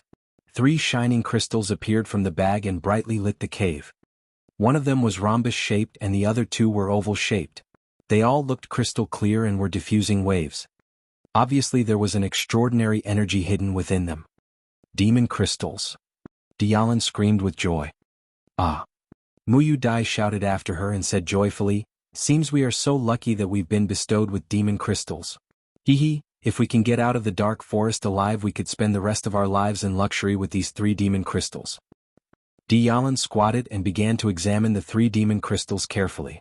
After a long time she observed, "They must be from level 6 demon beasts, but I can hardly tell what demon beasts they are from.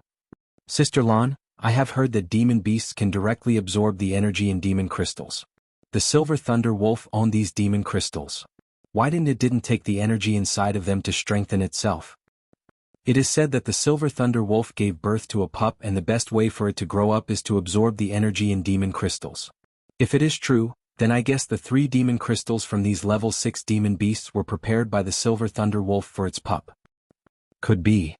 The energy in demon crystals is the best material for alchemists and blacksmiths.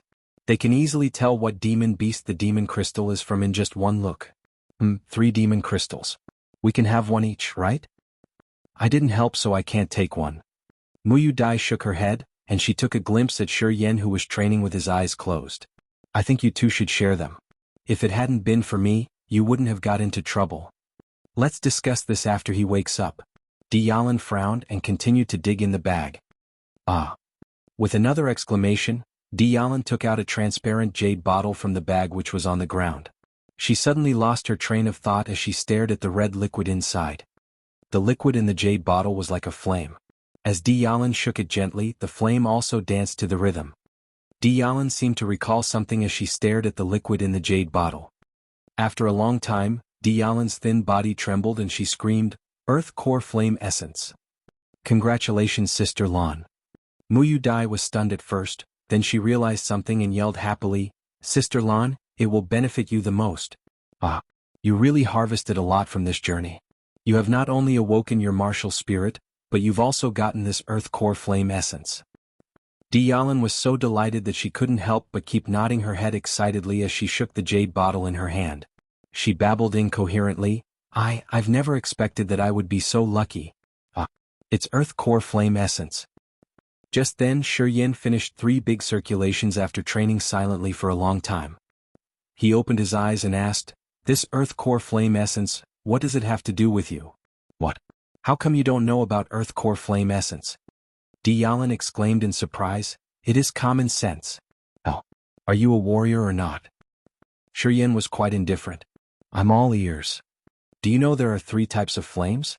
As in sky, earth and human? Not really. What? You don't even know about that? Nope.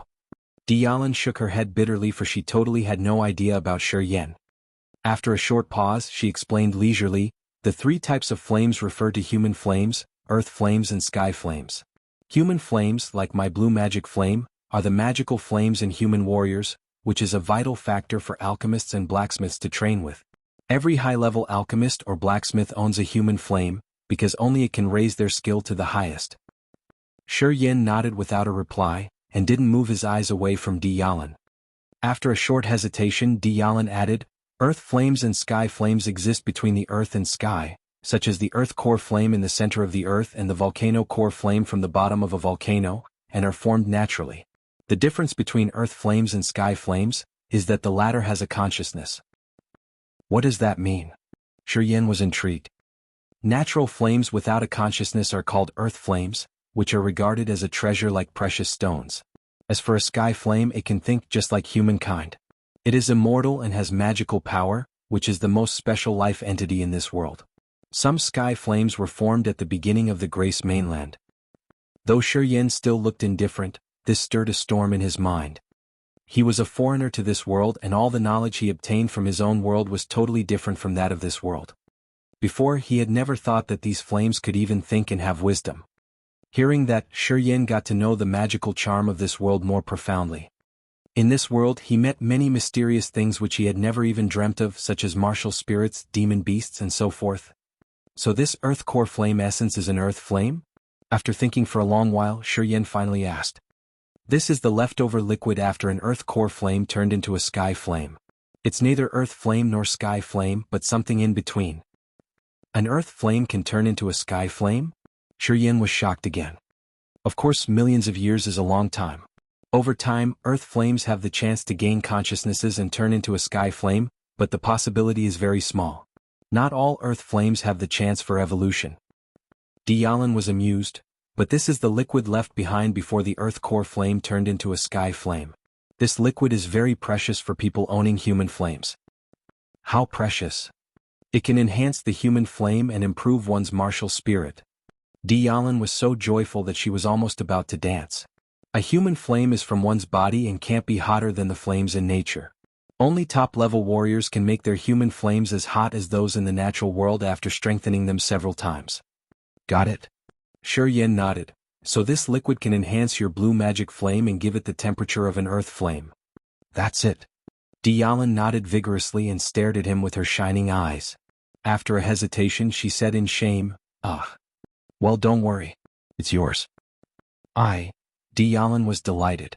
She felt that she gained some extra advantage and wanted to say something. Shi replied peacefully, Earth core flame essence is of no use for me, and I don't even possess a martial spirit. What do I need it for? Just take it with you. But you can trade for any valuable medicine you want from the 3 medicine kings in Medicine Valley with this liquid. Well, you keep it then. Shi frowned and said casually, there was a book on the martial skills of spirit level? Hearing Shi's reminder, Dialin began to search in the bag again hurriedly. This is it. Dialin took out a dark yellow ancient book. She glanced at it and said, I can't read these ancient characters. We need to find some specialist to translate it for us. Let me have a look. Shi asked for the book naturally as he stretched out his hand. The previous owner of Shi's body was a big fan of ancient things. Though he knew nothing about martial arts, he was much better than most so-called scholars in this world when it came to ancient languages and historic sites. Shi took a glimpse at the ancient letters on the book cover as soon as he got the reddish ancient book and mumbled the word naturally, gravitational field. Chapter 40 Sharing the Treasure. Chapter 40 Sharing the Treasure. You know these ancient letters? Dialin couldn't help but shout in surprise. Yeah, just a little. Shi nodded, but he didn't take a closer look at the contents of the book. He just held the book in his arms casually and said with a cool voice, You take the bottle of Earth Core Flame Essence, and I will take this practice book for spirit-level martial skills. Dialin nodded to show her agreement. The bottle of Earth Core Flame Essence was indeed extremely precious for her. She was already on top of the world with that little bottle of liquid in her hand. But what about these 3 demon crystals? After a while Dialin asked again. And this time while she was talking she gave a quick glimpse to Mu Yu Dai on her side, with a pretty complicated message in her eyes. Shi Yin had already got his book of spirit-level martial skill, which was obviously worth millions. However, until now only Mu Yu Dai hadn't got anything. Those 3 demon crystals were apparently not as valuable as the Earth Core Flame Essence or the skill book. Therefore Dialin intended to give those demon crystals to Mu Yu Dai. However, she was worried that Shi Yin might be against this decision. That's why she said this to gauge Shi Yan's reaction. Then give them to Miss Mu. I'm okay with that. Of course Shi Yin knew what Dialin was up to. He said calmly, we cannot leave Miss Mu with nothing. We have both got what we want. How about giving those 3 demon crystals to Miss Mu? Sure, I'm also fine with this. Dialin smiled with satisfaction. She was quite glad to see Shi Yin being so understanding and considerate. Mu Yu Dai looked a little surprised at Shi Yan's words. She stared at Shi Yin for a moment, and then shook her head and replied with an awkward smile, I didn't do anything helpful and have been depending on your protection all this time. I cannot take these 3 demon crystals. Dai. Dialin wanted to say something but hesitated. No, I cannot take them. Mu Yu Dai looked pretty determined. She shook her head firmly and started to tease herself. I have become a burden for you. You almost lost your lives protecting me. How can I take these 3 demon crystals? Sister Lan Dingyan, I know you are being very kind to me, but I would feel ashamed to take these demon crystals. Then just take one of them. Shi Yin said after some hesitation. Anyway, you must take one of these demon crystals. We cannot take such advantage of you. Yes, at least take one of them. Dialin also insisted. Seeing the 2 of them both insisting on this, Mu Yu Dai found it very hard to deny their kindness anymore. She nodded after some hesitation and said, well, thanks a lot for your generosity. Shi Yin stopped talking and closed his eyes again, going back to operate the profound qi inside his body for recovery. When he cleared his mind and concentrated on the inside, he could clearly feel the changes going on in his body. He didn't know why, but somehow just by sitting there he could feel the pain and soreness in his muscles were quickly disappearing. Shi Yin cleared his mind and focused himself completely on the changes his body was going through.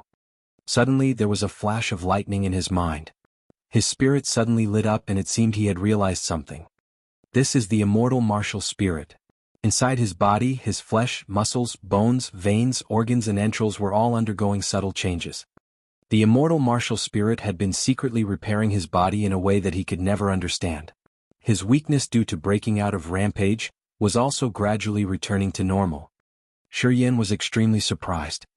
He realized that the immortal martial spirit could not only recover his wounds, but also offset most of the side effects that he had been suffering from rampage. Without the help of the immortal martial spirit, he was almost certain that he would be unable to confront any opponents for the next 3 days after using rampage. However, thanks to the immortal martial spirit, this was no longer the case. With the help of the immortal martial spirit, the soreness and fatigue in his body was slowly disappearing. Judging from the condition of his body right now, it would at most take 1 more day for him to recover half of his power. There would be no problem for him to engage in another fight with the enemy then. However, just at that moment when he was gloating in secret, a sudden strong wave of evil and crazy killing intent flared up from the bottom of his heart. This explosion of his negative energy was as fierce as a tsunami and was more destructive than ever.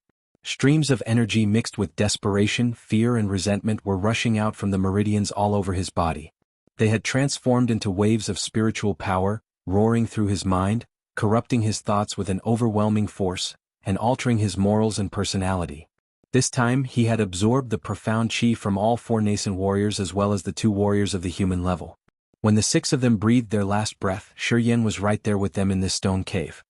Therefore he had captured all the profound qi coming from the 6 warriors without missing a drop, which was way thicker and stronger than all the profound qi that he had absorbed before. Therefore the backlash this time was also fiercer than ever.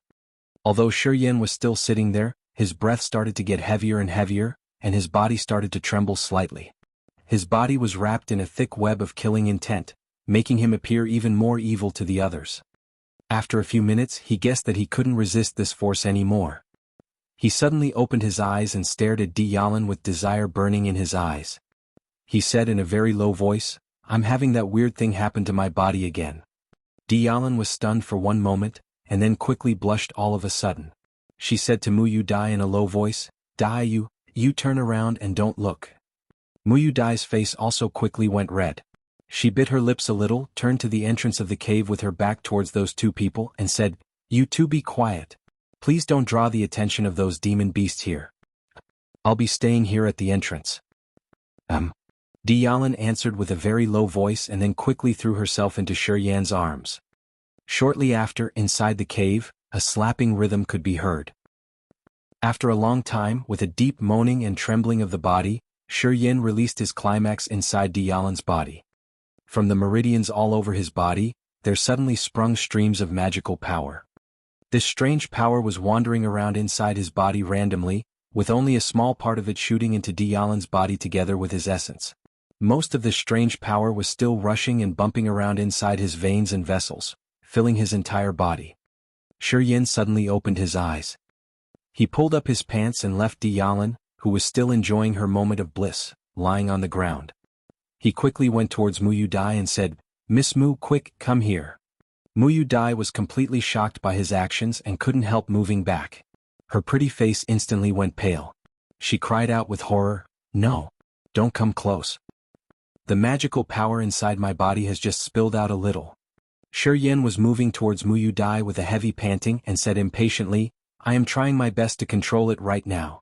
Let me try and see if I can share some of it with you in order to help you recover your broken veins and muscles inside your body. No way. Mu Dai started screaming, No, no, no, I'm not ready yet. I don't want to do that with you. Don't come close. I didn't mean that. Shi Yan roared with a low voice. He could feel the magical power split into dozens of streams, roaming around inside his body across his muscles, veins, flesh and blood, nurturing his martial spirits and profound chi in his abdomen respectively. With this speed, before long, this magical power would be dispersed all over his body and absorbed entirely.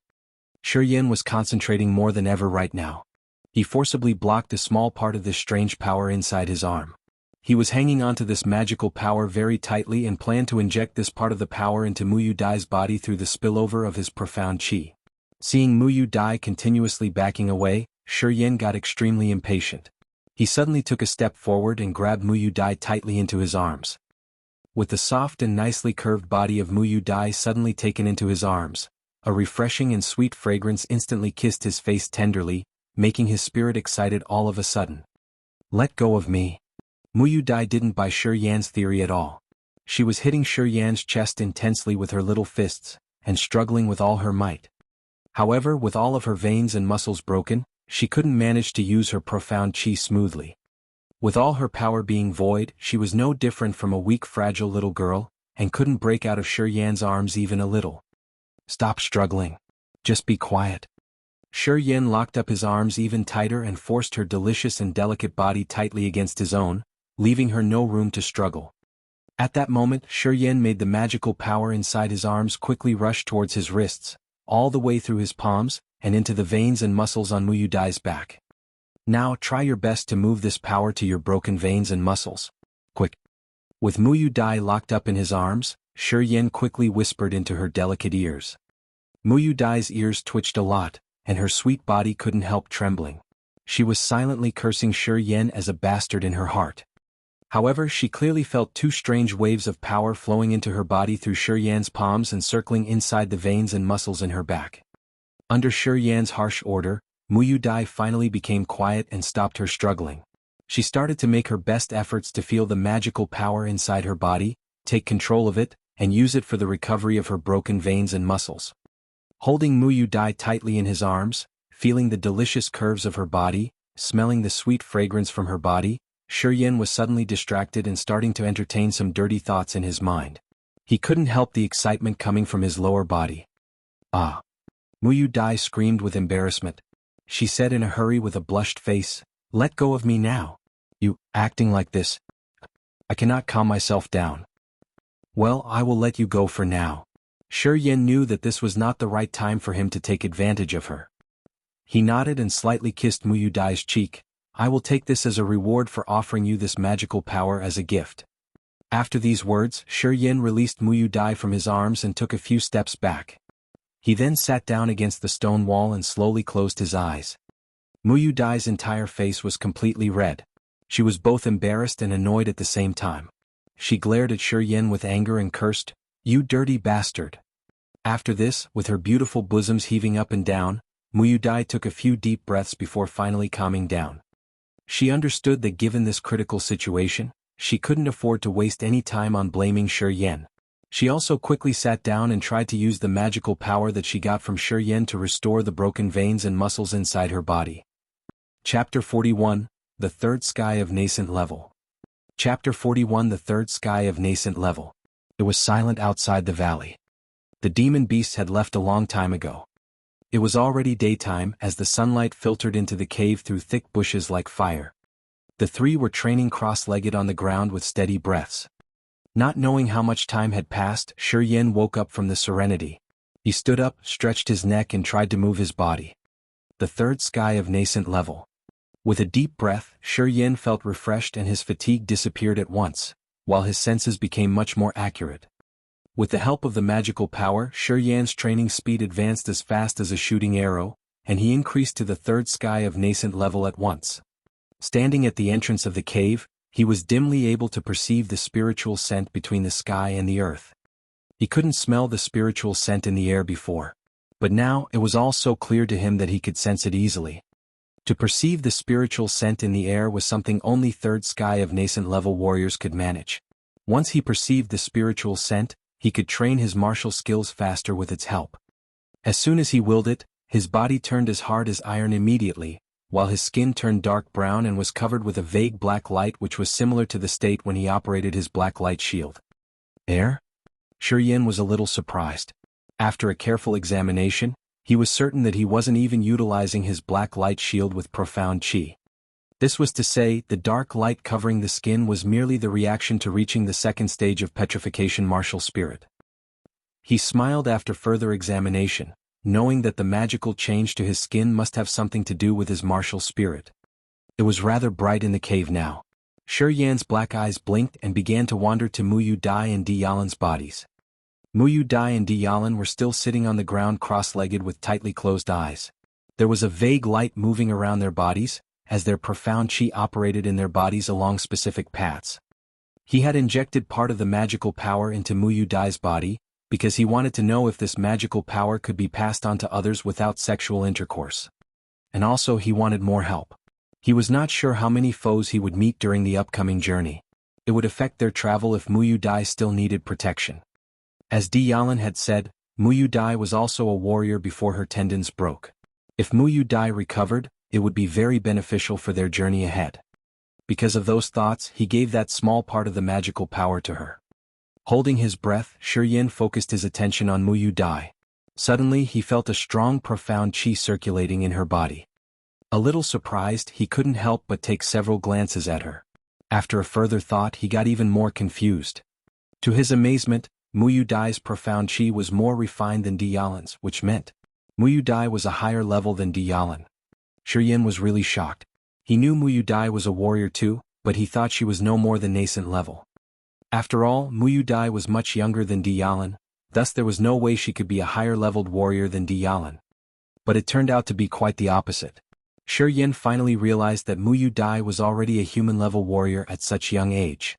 It was an entire level higher than Diyalan. As he was standing there stunned, he acutely felt that Muyu Dai's profound chi was calming down gradually. He knew that Muyu Dai was about to wake up.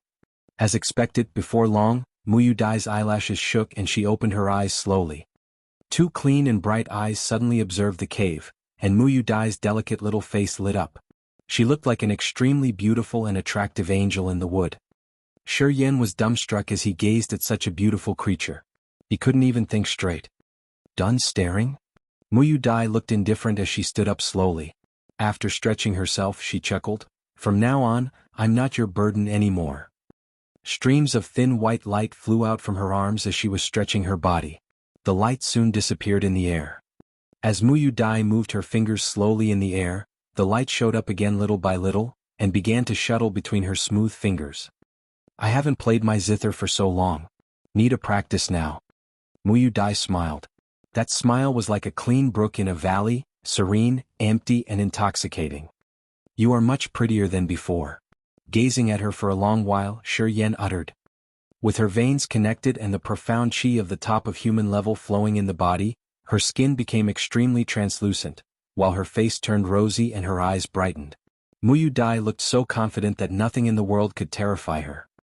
With her strength regained, Muyu Dai seemed to have turned into another person that she was much more attractive than before.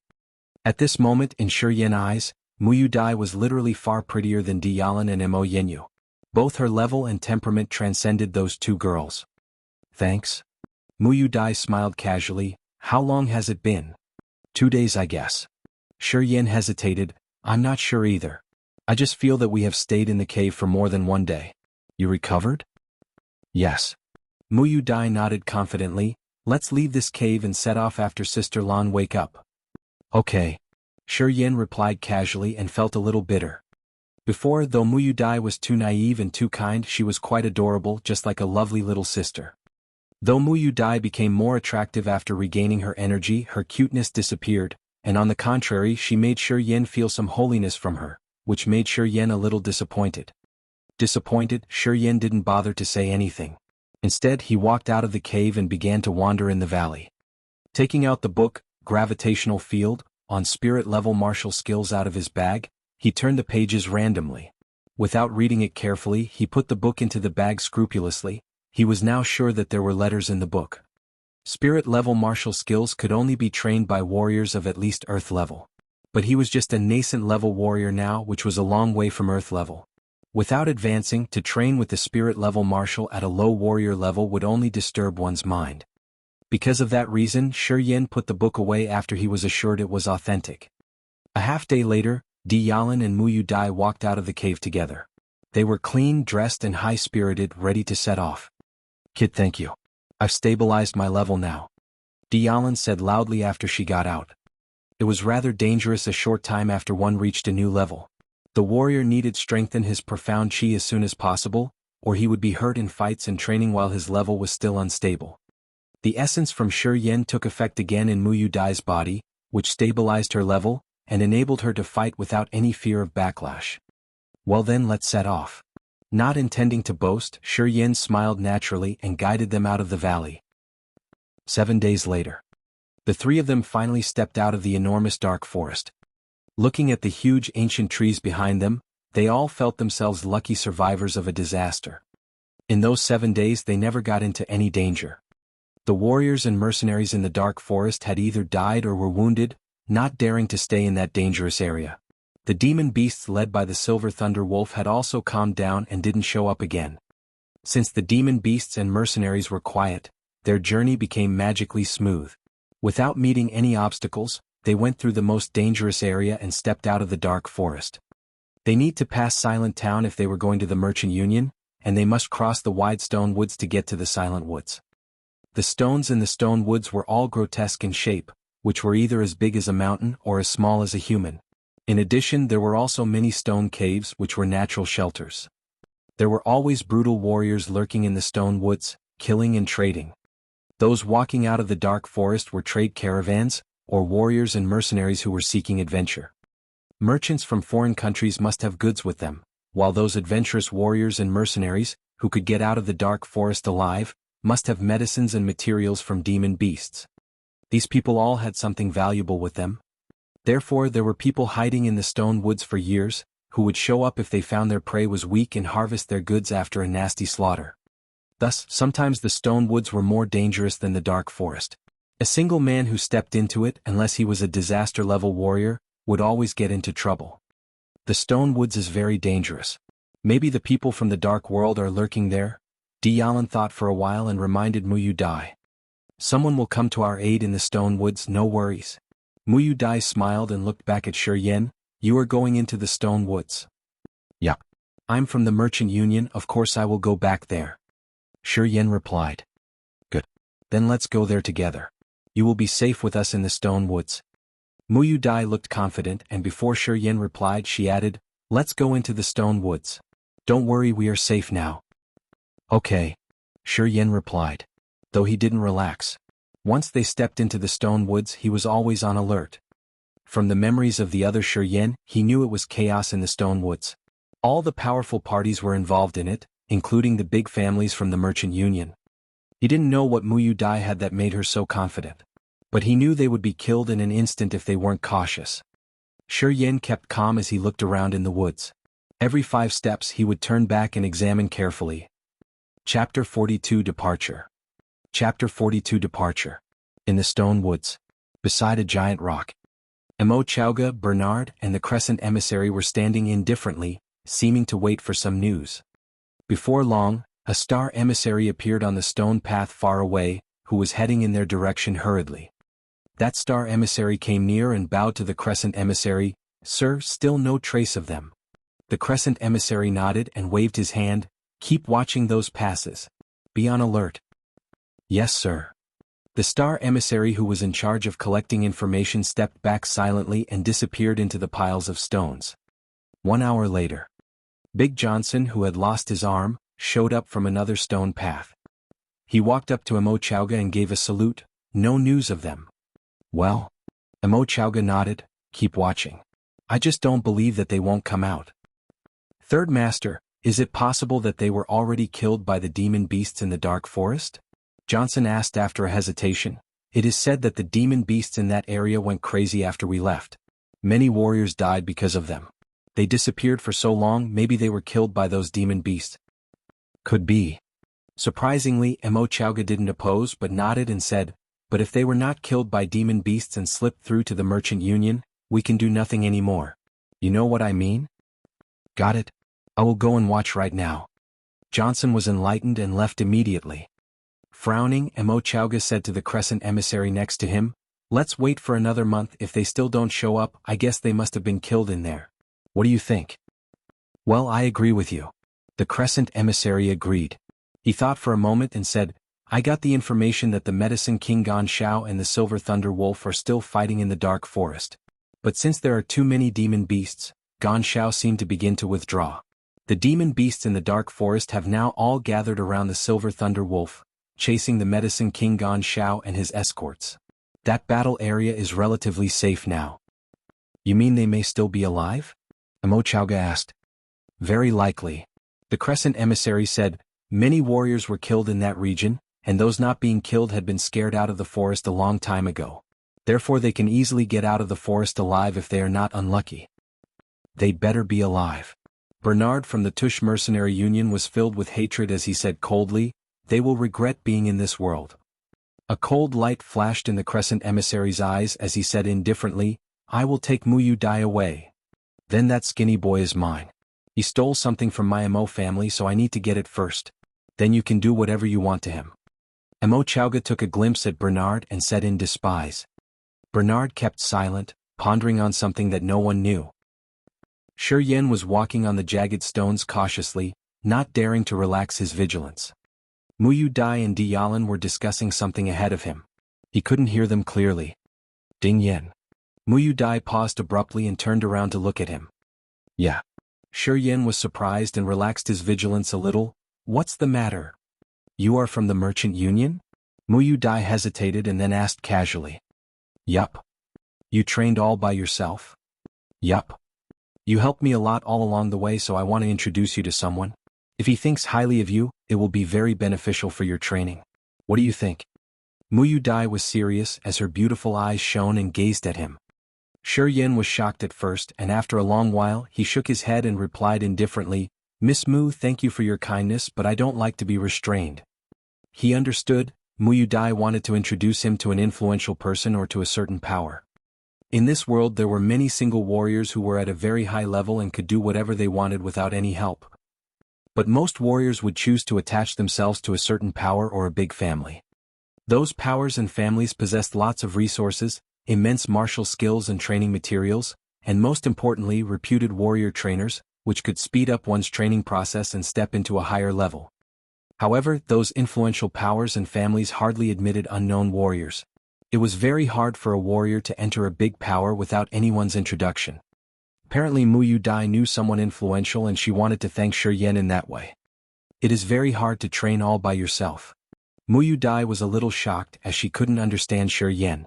One could gain rapid advancement only when he joins a strong power, and could get help at difficult times. A single warrior tends to be attacked in foreign areas. You understand that? Yes, to train alone has many disadvantages. Dai is very considerate. You still have the chance to reject after meeting that person. Dialin persuaded too. Nope. I'll mind my own business and I don't want to be anyone's domestic servant. Shi Yan shook his head firmly. Then whatever. Muyu Dai frowned and felt that Shi Yan was being ungrateful, though she didn't insist. Dialin sighed with a little bit of bitterness. She would go with Muyu Dai, and since Shi Yan rejected Muyu Dai's invitation, they would depart forever, for there was little chance they would meet again. In the past few days Shi Yan had already walked into her heart. She was filled with sorrow at the thought of their departure. Dingyan, I must go with Dai. You. After a long thought, Dialin couldn't help but plead as she looked at Shi Yan with regret. You can go with me.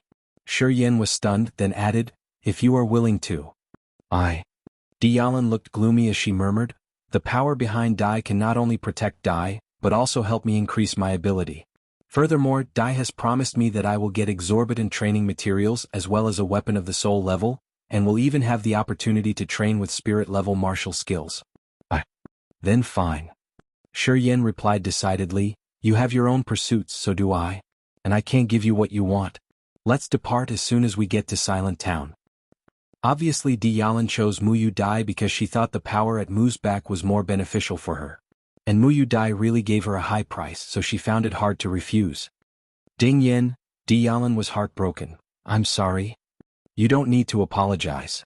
Shi Yan shook his head and replied indifferently, we did everything at our own will. We don't owe each other. You. Dialin was a little angry as she stared at Shi Yan with discontent. Her chest trembled, but then she uttered with a bitter sigh, however you think about it, I have my own plans. You are too young to understand that. Shi Yan curled his lips and looked at them coldly, not saying a word. You just don't appreciate it. Muyu Dai grunted. If there isn't a common ground, a single word is a waste of breath. Shi Yan shook his head and walked onto another crossroad without taking a look at the two girls. His back to them he said coldly, goodbye forever. Dingyan. Dialin shouted, didn't you say we wouldn't depart till we get to Silent Town? Miss Mu is at the third sky of human level, and there will be skillful warriors supporting you in the woods. You don't need to worry anymore. I won't take advantage of that. Shi Yan's sound faded away gradually and so did his figure. This arrogant guy will get into trouble someday. Muyu Dai shook her head, one has to learn to yield sometimes in this world. Or it will be hard to survive, especially for us warriors. Dialin was so disappointed, I'm so worried about him. Why not just go with us? Why did he refuse? Never mind. Stop worrying. We all will be in the merchant union and will get the chance to meet again. Muyu Dai comforted her. Sister Lan, though we are women, we have a mission to make our family prosper and avenge Uncle Luo and our friends. We have to depend on a big power and complete our mission. After a short pause, some mixed emotions crossed her eyes. Muyu Dai recalled the days when they were traveling with Shi Yan and that mind-blowing kiss with him in that cave. But eventually she shook her head firmly, seeming to get rid of Shi Yan's shadow in her mind. And him, just let him be a beautiful memory in our lives. She seemed to say that to herself. He is not that bad, almost human level, and he is so young, Dialin mumbled. It will take at least 10 years for him to advance to disaster or earth level, and even longer to get to nirvana and sky. We don't have that much time. Furthermore, he is on his own without any strong support. Well, fine. I hope we made the right choice. I've never made a mistake. Chapter 43 Beiming Family. Chapter 43 Beiming Family. In the Stone Woods. Mo Yinyu was leaning her plump behind against an oval rock under the hot sun. Frowning slightly, she seemed to be deep in thought. Mo family escort with a plain and pimply face was standing next to her and was also deep in thought while narrowing his eyes. The sound of inconsistent heavy steps gradually came from afar. Mo Yinyu opened her eyes and fluttered her eyelashes. She glanced at Johnson, who was rapidly running towards her, and coldly reproached, "Why are you in such a hurry?" "We've spotted them." Johnson answered with a twisted face, "2 girls. According to the star emissary, that's who we want." Mo Yenyu's adorable eyes suddenly lit up while her expression calmed down. Is the boy with them too? Seems not. After a short pause, Johnson said calmly, we will know where the boy is once we catch the girls. Had third uncle got this message? One of our star emissaries had been sent for him. In which direction? Mo Yenyu stood her beautiful body upright and stretched her limbs slowly. Are they further away from us or third uncle? Further away from us. If everything goes well, the third master and his people should arrive here soon. Johnson replied. Well then, let's not worry about it right now. Mo Yenyu frowned as she talked to the pimply Mo family escort next to her. Uncle Lee, do we need to go up there and meet them? No hurry, our target hasn't shown up yet. Li Han smiled and shook his head. Third master and the people from the dark world are all there, so it will be fine. This pass is very crucial as well. We'd better stay on high alert. Our goal is that boy. All our previous efforts will go to waste if that boy slips away. That makes sense. Mo Yenyu nodded without saying anything else. Whoa, whoa. While stopping beside a snake-shaped rock, Muyu Dai took out a silver horn and began to blow it. The sound of the horn rippled away like waves to faraway places. Figures hiding in every corner of the stone woods came out one after another after they heard the horn, quickly rushing in the direction of Muyu Dai. Sister Lan, don't worry, some people will come to our rescue. Muyu Dai smiled lightly, we are really safe here. No need to worry about the dark world. Hopefully, Diyalan barely smiled. She couldn't settle down as she was worried about Shi Yen. She sighed, I hope he is fine. Shortly after, shadows appeared one after the other from far away. The man in the lead turned out to be the Crescent emissary from the dark world, and beside him were Mo Chowga and Bernard, as well as several other Mo family warriors and star emissaries. Miss Mu, nice to meet you again. The Crescent emissary's vicious eyes were wandering over Muyu Dai's body like a cunning snake. His voice was like ice. You nearly managed a perfect escape. But too bad. Unfortunately for you, you didn't quite make it to the Merchant Union. You will instead be taken away by me. Really? Muyu Dai smiled calmly, showing no fear. The Crescent emissary frowned and was confused. Muyu Dai was too calm at this time. This was too abnormal.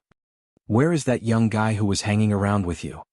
Mo Chowga came over, glanced at the girls and said coldly, tell me where the boy is, or I will kill her first. Mo Chowga pointed at Diyalan. She is mine.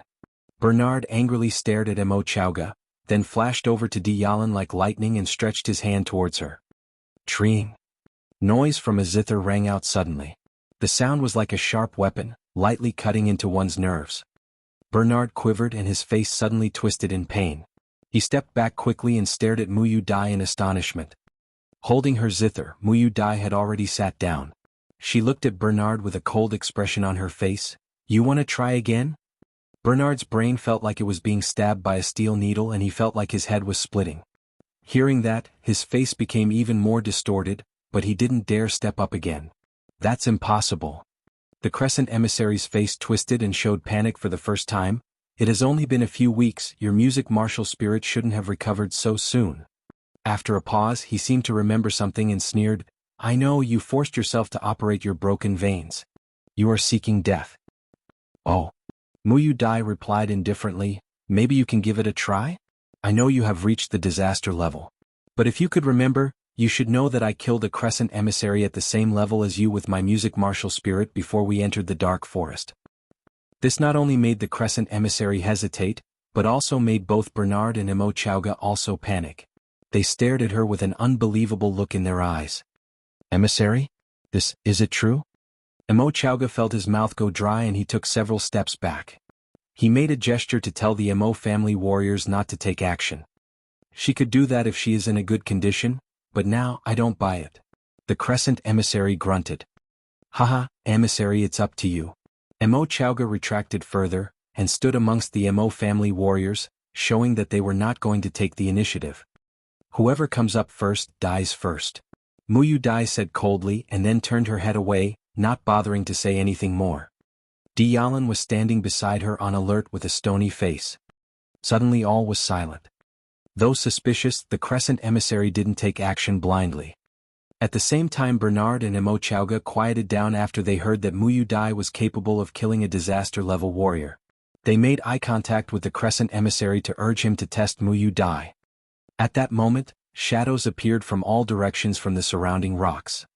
A tall man suddenly stood beside Mu Dai and said softly, "Miss Mu, how are you?" Everyone in the area, including the Crescent Emissary, Mo Chauga and Bernard, who were all disaster-level warriors, couldn't figure out how he appeared. That man just appeared next to Mu Dai like a ghost. Martial spirit of teleportation. Beiming family. Mo Chauga screamed in shock. "Look who we have here, the Mo family." The handsome young man beside Mu Dai looked around in arrogance and said coldly, "Huh? You want to fight with my Beiming family?" "We dare not." Mo Chauga took a deep breath and calmed down. He said to the young man politely, "It's the third young master, no wonder Miss Mu was so confident." "Third young master, I didn't know that Miss Mu was protected by the Beiming family. If I knew that earlier, I wouldn't have bothered coming here. Please forgive me, third young master." Beiming Su waved his hand and said impatiently, "If it's none of the Mo family's business, just leave with your people. Don't get involved. I'm gonna clean up the dark world." As he was talking, warriors wearing Beiming uniforms arrived one by one. Two old men, one thin and the other fat, stood next to him silently and fixed their cold eyes on Mo Chauga and the Crescent Emissary separately. "Well then, I will take my leave." Mo Chauga smiled respectfully and left at once. The Mo family warriors turned quiet after they saw Beiming Su, and left immediately with Mo Chauga. As for Bernard, he stepped back and was about to run away into the stone woods. Mu Dai touched her zither softly and said, "Third young master, please kill that guy." Treeing. The sound of the zither rang out. Bernard's body quivered heavily and he almost fell down. He jumped behind a rock immediately and ran as fast as hell. "Oldine, please." Beiming Su ordered softly. The thin old man behind him suddenly rushed out like a ghost and after a moment, disappeared. 3 seconds later, Bernard's miserable horrifying scream came from within the stone woods. 5 minutes later the thin old man, Oldine, flew back like a ghost and stood still beside Beiming Su, all without saying a word. Note from the TL, "Hey guys, thank you for reading this excellent novel. And yeah, I know though it's perfect, there's something funny, such as the author sometime has bad memory that he forgets to make Diyalan and Mu Dai call Shi Yen Ding Yen, and the pinyin Dai is like the English word die. Ha, anyway it is an intriguing novel, isn't it?" Chapter 44, Silent Town. Chapter 44 Silent Town. "Thank you, third young master." Mu Dai stood up and put her zither away slowly. Seeing confusion in the Crescent Emissary's eyes, she said, "You never thought you would encounter misfortune after such a long chase, did you?" Beiming Su. "This is a matter between the Dark World and the Mu family. Your Beiming family better not get involved." The Crescent Emissary didn't look at Mu Dai, but instead stared at Beiming Su. "As long as you allow me to take Miss Mu away, the Lord of the Dark World will reward your Beiming family with anything you want." "No need." Beiming Su shook his head and said calmly, "Since you're already here, there is no reason for you to return." The two old men behind him quickly flew out again. These two old men flew towards the emissaries like hideous devils. After a few seconds, all the emissaries from the Dark World, including the Crescent Emissary, had their chests sliced open and died instantly. Once all the emissaries were killed, the two frightening old men silently flew back to Beiming Su's side like two ghostly shadows. Standing beside Mu Dai, Diyalan was astonished when she saw the miserable deaths of the emissaries. She knew that the Beiming family was very influential within the Merchant Union, but she never thought they were this powerful. The Beiming family didn't care about retaliation from the Dark World. Therefore they ruthlessly killed the emissaries. "Sister Lan, do you still think we made the wrong decision?" Mu Dai smiled. Diyalan had a complicated expression on her face. She lightly sighed, "No, it's just that. Stop worrying. For our future's sake, it's best to forget about him as soon as possible." Mu Dai persuaded her softly. "Okay." Diyalan nodded helplessly. "Shall we go now?" Beiming Su's black eyes wandered over Diyalan and Mu Dai for a while as he asked politely. "Sure." In another region of the stone woods. As Shi Yen stepped around a corner, he suddenly drew back while on alert. Shoo! A sharp arrow landed in front of him. At the same time, a blue smoke bomb of the Mo family shot up into the sky. It's you again. Reckless." Shi Yen grunted with a stony face. Mo Yinyu appeared from within a stone cave with arrows in her hand. She looked at Shi Yen and said coldly, "You've finally shown up." Johnson, with his broken arm, and Li Han also appeared from behind her and blocked Shi Yan from both sides, while watching him cautiously. "You are seeking death." Shi Yan shouted and suddenly shot towards Mo Yenyu like a sharp sword. While shooting forward, his body was covered with white smoke and the smell of death. He looked like a terrifying devil. "Miss, watch out." Li Han cried out in fear and flew towards Mo Yenyu like lightning. Li Han was at the second sky of human level, thus he could see Shi Yan's amazing explosiveness. How could Mo Yenyu bear such violent force? Chi. Shi Yan slammed his foot down and cut a long gouge in the ground. Suddenly his body changed direction and rushed towards Johnson, moving faster than before. Bang! Before Johnson could even think, he saw a white shadow rushing towards him and an overwhelming power slammed into his body. Kakaka. All of Johnson's bones broke instantly and blood poured from his mouth and eyes. He fell to the ground and moaned miserably. "You are Johnson, right? You certainly enjoyed it when you whipped me hard a few days ago." Standing beside Johnson, Shi Yan kicked on Johnson's chest again and again. He smirked. "Are you enjoying this now?" Shi Yan continued to kick Johnson until a broken bone in his chest was forced into his heart and he finally ceased to breathe. Brutal. Li Han was shocked. Though he wanted to go and kill Shi Yan, he worried about Mo Yenyu, so he could only hesitate and shout, unable to stop him. Mo Yenyu was horrified. She was dumbstruck after she saw how brutally Johnson was killed. Johnson's profound chi was then quickly absorbed into Shi Yan's meridians in a few seconds. Shi Yan turned around and fixed his bright eyes on Mo Yenyu, then he smiled coldly. "Pretty, we will meet again. And believe me, you will regret what you have done to me." As he finished his sentence, he slipped around a nearby stone and disappeared into the stone woods. "Oldly, why didn't you kill him?" Mo Yenyu said angrily after Shi Yan disappeared. "That guy is at least at the second sky of Nascent-Level. Also, he used such brutal martial arts that could kill in a single move. He moved so fast that I could hardly follow him. If I had moved, he would have come and attacked you, so I was afraid," Li Han said apologetically. Second sky of Nascent-Level. Mo Yenyu held her breath as fear could be seen in her eyes. She mumbled, "It's impossible. There was only a little profound chi in his body 2 months ago. He was merely at the first sky of elementary level." "What?" Li Han's whole body shook as he looked at her unbelievably. After a long time he continued, "If that's true, miss, in my humble opinion, you have caused a huge problem for the Mo family." Shi Yan moved quickly through the stone woods, not spending one more second than necessary in any area. He knew that Li Han was a human-level warrior, and since the blue smoke bomb of the Mo family was already in the sky, more people would gather there shortly. He had to escape as soon as possible to avoid any further trouble. Because of his cautiousness, he managed to escape from that dangerous region before Mo Chowga and his people arrived. There didn't seem to be many warriors hiding in the stone woods. He didn't see anyone while he was fleeing, which confused him a little. He guessed this abnormality had something to do with those influential people Mu Dai mentioned. At nightfall, Shi Yan finally got out of the stone woods and was walking towards Silent Town, which was only a very short distance away. He slowed down a little and began to sort through the memories of the previous owner of his body to recall everything he could about the Shi family. He needed the identity of the former master of this body. As one of the 5 biggest families in the Merchant Union, the Shi family was rich in all types of resources such as martial skills, a gravity field training room, rare Chinese medicines and skillful warrior trainers. He needed to use these advantages to strengthen himself. He had decided when he was at the blood pool that he would go to the Shi family, and that's why he refused Mu Dai's offer. The identity of his body was too special that it would cause a lot of trouble if he attached himself to another power. In addition, a new power wouldn't give him access to the best resources. But it would be totally different if he went to the Shi family. The previous master of his body was the young master of the Shi family. As long as he showed talent, the Shi family would cultivate him at any cost. It would be a total waste if he didn't take advantage of their special resources. Once he reached Silent Town, he walked directly into a shop which was collecting all sort of stones without a second thought and shouted naturally, "Anyone here?" An attendant came up with a wide smile and flattered, "Young Master Yen, you've finally returned. The master sent Minister Han to pick you up long ago since you disappeared in the dark forest. Young Master Yen, Minister Han is in the backyard, for he has waited for you for many days. But now, it is a little inconvenient for him to meet. Could you wait for a moment?"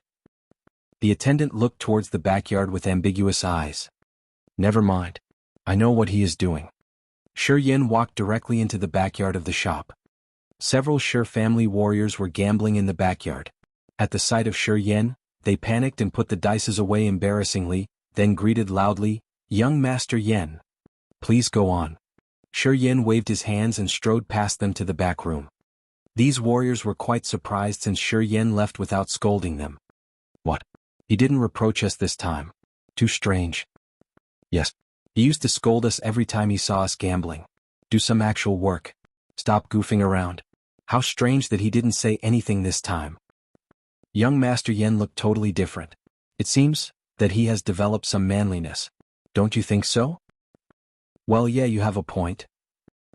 Shi Yin opened the door as he reached the back room and walked in directly. Uncle Han, when did you arrive here? Han Zhong was quite shocked.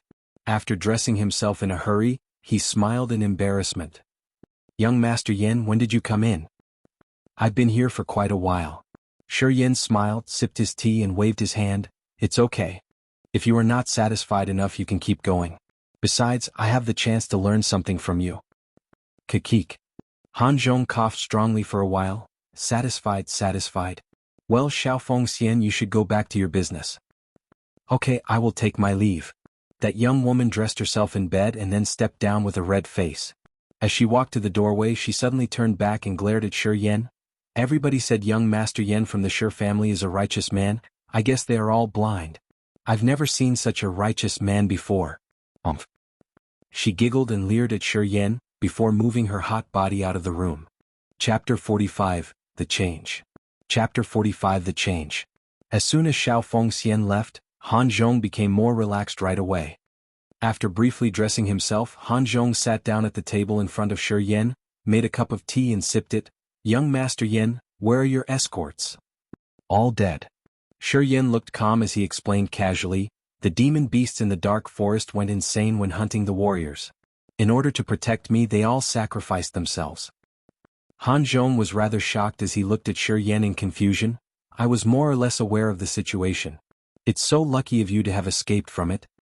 He had heard the news long ago that the Silver Thunder Wolf had gone on a rampage, so he planned to go back to Shi family in half a month since he assumed that he wouldn't be able to find Shi Yin alive. He couldn't believe that Shi Yin walked out of the dark forest unscathed. It was so intense in the dark forest that even experienced warriors had been killed. But Shi Yin, who was a nerd, had somehow managed to survive. This completely surprised Han Zhong. Han Zhong didn't really like the former master of Shi Yan's body. That guy didn't train in martial arts and was very old-fashioned. He loved to look into things that no one else in the Shi family liked. Han Zhong couldn't understand that. Now, if it weren't for Shi Jian's order and the fact that he happened to be in Silent Town, he wouldn't have been here waiting for Shi Yin. Yes, you certainly did have good luck. Shi Yin nodded as he smiled naturally, then he asked indifferently, Uncle Han, when are we returning home? It's up to you, young Master Yin. Actually, I'm desperate to leave for I have something to report to the family head. I would have returned days ago if it weren't for you. Han Zhong paused and answered boldly. While he was talking, Han Zhong couldn't help but begin to examine Shi Yin. He didn't notice it at first, but after a careful examination, he realized something was different about him. Shi Yin was much skinnier than before, and his round face had become angular and more masculine. Sitting there naturally, Shi Yan's kept his back upright and his body was like a sharp sword which made him seem quite hard-edged. That wasn't the only change in his appearance. The former Shi Yin only lit up when he was researching historic relics. He was often listless on an average day. But now, the guy before Han Zhong had deep bright eyes and seemed to be deep in thought all the time, sending out the impression that he knew everything. Uncle Han, may I ask you something? Under Han Zhong's gaze, Shi Yin continued easily, It is surprisingly quiet in the stone woods these days. Do you know what's happening? Well, the Beiming family sent people there. It is said that they were meeting someone in the stone woods, therefore the warriors who were wandering in the stone woods all left upon hearing that. The Beiming family. Who was in the lead? Shi Yin realized something. Beiming Su. Han Zhong began to curse after he answered Shi Yin. That guy is said to have reached disaster level half a year ago. Damn. He is only 27 years old. And he has twin martial spirits. Madness. I'm already 45 and still at the second sky of disaster level. It's unfair. 25 years old, first sky of disaster level, twin martial spirits. Shi Yin stiffened as he suddenly realized that Beiming Su was the person Mu Yu Dai had planned to introduce him to. That man has a rare talent and reached that level at such a young age. In addition, he came from the #1 family in the Merchant Union, the Beiming family. No wonder Mu Yu Dai and Dialan chose him. Silently, Shi Yin smirked to himself and an icy glint could be seen in his eyes. 25 years old, disaster level, twin martial spirits, that's very unbelievable? Not exactly.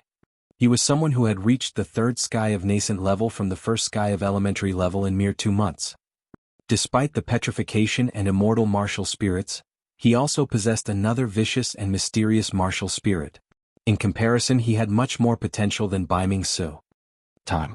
I only need some time to surpass Beiming Su. Shi Yin thought to himself. Young Master Yen Yu, you've got profound qi in your body? Han Zhong's eyes lit up and he gazed at Shi Yin seriously. I can feel that there is profound qi flowing in your body, and it is incredibly dense. Young Master Yin, what on earth happened to you? Shi Yin took a deep breath, trying to suppress his indignation. Yes, I've got profound qi, so I'm a warrior now. Which level? Han Zhong couldn't wait. Nascent level. What? The Merchant Union. Tianyun City. The Shi Family. The training field. The training field of Shi Family extended tens of miles and was covered with ancient trees and odd rocks. There were also water pools, sand fields, earth fields and wooden rooms within the training field. With complicated refuges and barriers everywhere, the members of Shi Family were able to conduct live combat exercises. And they could also learn to adjust and fight in all sorts of topographies. At the time being, in the center of the training field, stood a huge diamond-shaped testing Jade. The 3rd generation of Shi Family were in a queue, walking towards the Jade. They put their hand on the testing Jade and sent out profound qi to test their level. Shi Tianluo 21, the 2nd sky of nascent level. Shi Tianshao 25, the 1st sky of nascent level. Shi Tianling 27, the 3rd sky of elementary level. Shi Chenka 20, the 2nd sky of nascent level. Shi Tianyun 19, the 3rd sky of nascent level. Han Feng, who was standing beside the testing Jade with his eyes narrowed, yelled out after every young member finished his test. Every time Han Feng announced the result, the members of the 1st and 2nd generations changed their expression accordingly, either happy or disappointed. Second brother, your Tianyun is really something. He managed to advance to a higher stage. Shi Kuo was a little angry as he grunted, Chenka has been too lazy recently. I have to do something. Third brother, Chenka trains really hard. I saw him training in the gravitational room at midnight. Don't pressure him too much or it could go the opposite way. Shi Gang comforted him. Tianyun, work harder. Advance to human level as soon as possible. Shi Tai's sound was like a great bell as he said proudly. Shi Tai was Shi Jian's brother, and Shi Gang and Shi Kuo were his sons. Shi Tianyun was Shi Gang's son and thus Shi Tai's grandson. Shi Tai was delighted as he saw that Shi Tianyun had advanced. The position of family head was decided by one's martial level. Many years ago Shi Tai lost to his brother, so he was rather unhappy and hoped that his grandson Shi Tianyun could transcend Shi Jian's grandson Shi Tianshao. The petrification martial spirit was very special and only went to the first 2 children of a couple. The 3rd child would rarely have the chance to inherit it. That's why every small family of Shi would generally only have 2 children. Even the head of the Shi family, Shi Jian, only had 2 children, Shi Yang and Shi Qing. Shi Yang had a daughter, Shi Tianling, and a son, Shi Tianshao. Shi Qing and Yang Hai only had 1 son and that was Shi Yan. Thus, Shi Tianling, Shi Tianshao and Shi Yan were Shi Jian's grandchildren, while Shi Tianyun, Shi Tianluo and Shi Chenka were Shi Tai's grandchildren. The members of Shi family all got along well with each other. They stuck together and worked hard to increase the influence of their family. But no matter how close they were, they still competed with each other. Such as Shi Tai, he always wanted to surpass Shi Jian through his grandson. As his sons, Shi Gang and Shi Kuo, were not comparable to Shi Jian's son, Shi Yang, he had given up passing his dream onto them. Luckily, his grandsons, Shi Tianyun and Shi Chenka, were more talented than Shi Tianshao. He was rather proud every time they did the test, although it was without any bad intentions. Yang Hai was standing next to Shi Yang, as he was explaining the state of their quarry to the latter. Hearing Shi Tai's yell, Shi Yang got serious. Well, second uncle is about to show off again. After a pause, he glanced at Shi Tianshao who was standing beside him and scolded, You little bastard! You only caused me to lose face. I'm not that bad. Shi Tianxiao drew his head back and looked miserable. Yang Hai's face became bitter as he sighed. You should be satisfied. Think about my Shi Yan. At least Tianxiao is a warrior. But that bastard fools around all day and hasn't come back yet. Who knows how much trouble he will bring back this time. Ha, that's true. Shi Yang laughed. The descendants of Shi family were all gathered together on the training field and were discussing lively. Just then an eagle appeared in the sky and settled down on Shi Jian's shoulder. Shi Jian picked up a little gray bag from the eagle's claw and took out a letter. Opening the letter casually, he began to read and he frowned. They were all his relatives, so he didn't intend to hide anything. Ha! After merely one glance, Shi Jian couldn't help but cry out with an amazed look on his face. The people on the field were surprised and became quiet. They looked at Shi Jian and wondered why he was acting so weird. Big brother, what's up? Shi Tai frowned and asked loudly, is the Mo family making a fuss again? Damn. They won't quiet down if we don't give them a good kick. Nope. Shi Jian put down the letter excitedly as he said in surprise, Han Zhong found Shi Yan. How is that bastard? Upon hearing that, Yang Hai finally settled down. He asked with an annoyed face, seemingly planning on giving Shi Yan a lesson when he returned. That kid is a warrior now. Shi Jian looked shocked as his mouth trembled. He was trying to hide his excitement. What? Shi Tai couldn't help but cry out. He is 17. Why did he begin to train at such an old age? After thinking, he sighed lightly as he really felt sorry for Shi Yan. It's too late, starting at 17. I guess he won't achieve anything in his life. What was that little bastard doing before now? If he had been training since he was born, he could have reached the second or third sky of Nascent-Level, even if he doesn't possess the martial spirit of Shi family. That kid is now at the third sky of Nascent-Level. Shi Jian answered firmly with sharp eyes. Chapter 46, A Glance. Chapter 46, A Glance. Half a month later in Tianyun City. Shi Yan and Han Zhong, as well as a troop of warriors from the Shi family, were entering the city at a leisurely pace. A ground dragon was carrying the goods they had purchased from Silent Town. Shi Yan and Han Zhong were at the head of the troop and had talked all the way. Old Han, it's getting late. Let's continue for home tomorrow. We should rest somewhere in the city today, okay?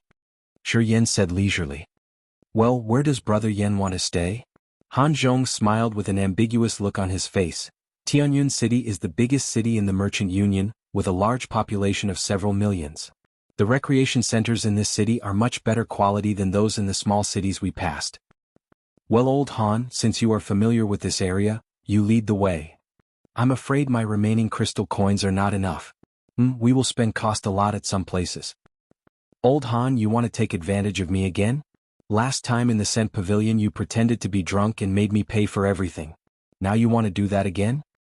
Hee, I was truly drunk that time. You are treating me unjustly. I don't care. You have to pay this time. Or I will tell Uncle Han Feng everything you did on the way. No. Brother Yan, it's my treat. My treat, okay? Han Zhong faked a miserable face and sighed. You know my brother's temper too well. If he knows what I did, he will kick me to death. Oh my. I'm so miserable. I work so hard for the family and earn so little money that I can barely even afford my recreation time. Deal. It's your treat tonight. Shi Yan looked back and shouted to the warriors behind him, Fellows, you all heard that right? Yes, we heard it. All 7 warriors of Shi family yelled excitedly at the same time. Let's go. Shi Yan mingled well with Han Zhong and those warriors in that half a month. Shi Yan was not pretentious at all as he ate and interacted happily with the warriors. And he was very open when it came to women, for he never chickened out in brothels, sometimes being even more audacious and horny than Han Zhong once he met a lovely girl. The two of them went to a lot of brothels together along the way. They paid in turns and never let the warriors use any money. In a very short time, Shi Yan won the trust of Han Zhong and his escorts. Han Zhong thought they shared the same interests and complimented Shi Yan on the fact that he had grown up. As his level increased, Shi Yan had become a totally different person. Shi Yan concealed most of what had happened to him in the dark forest. He told Han Zhong that he found a certain type of red fruit in the ancient cave he was studying. After eating 3 such fruits, he got profound qi and awoke the petrifaction martial spirit of Shi family. He didn't mention a word about the blood pool, the immortal martial spirit or the mysterious martial spirit, nor the story between him and Mo Yinyu and Mu Yu Dai.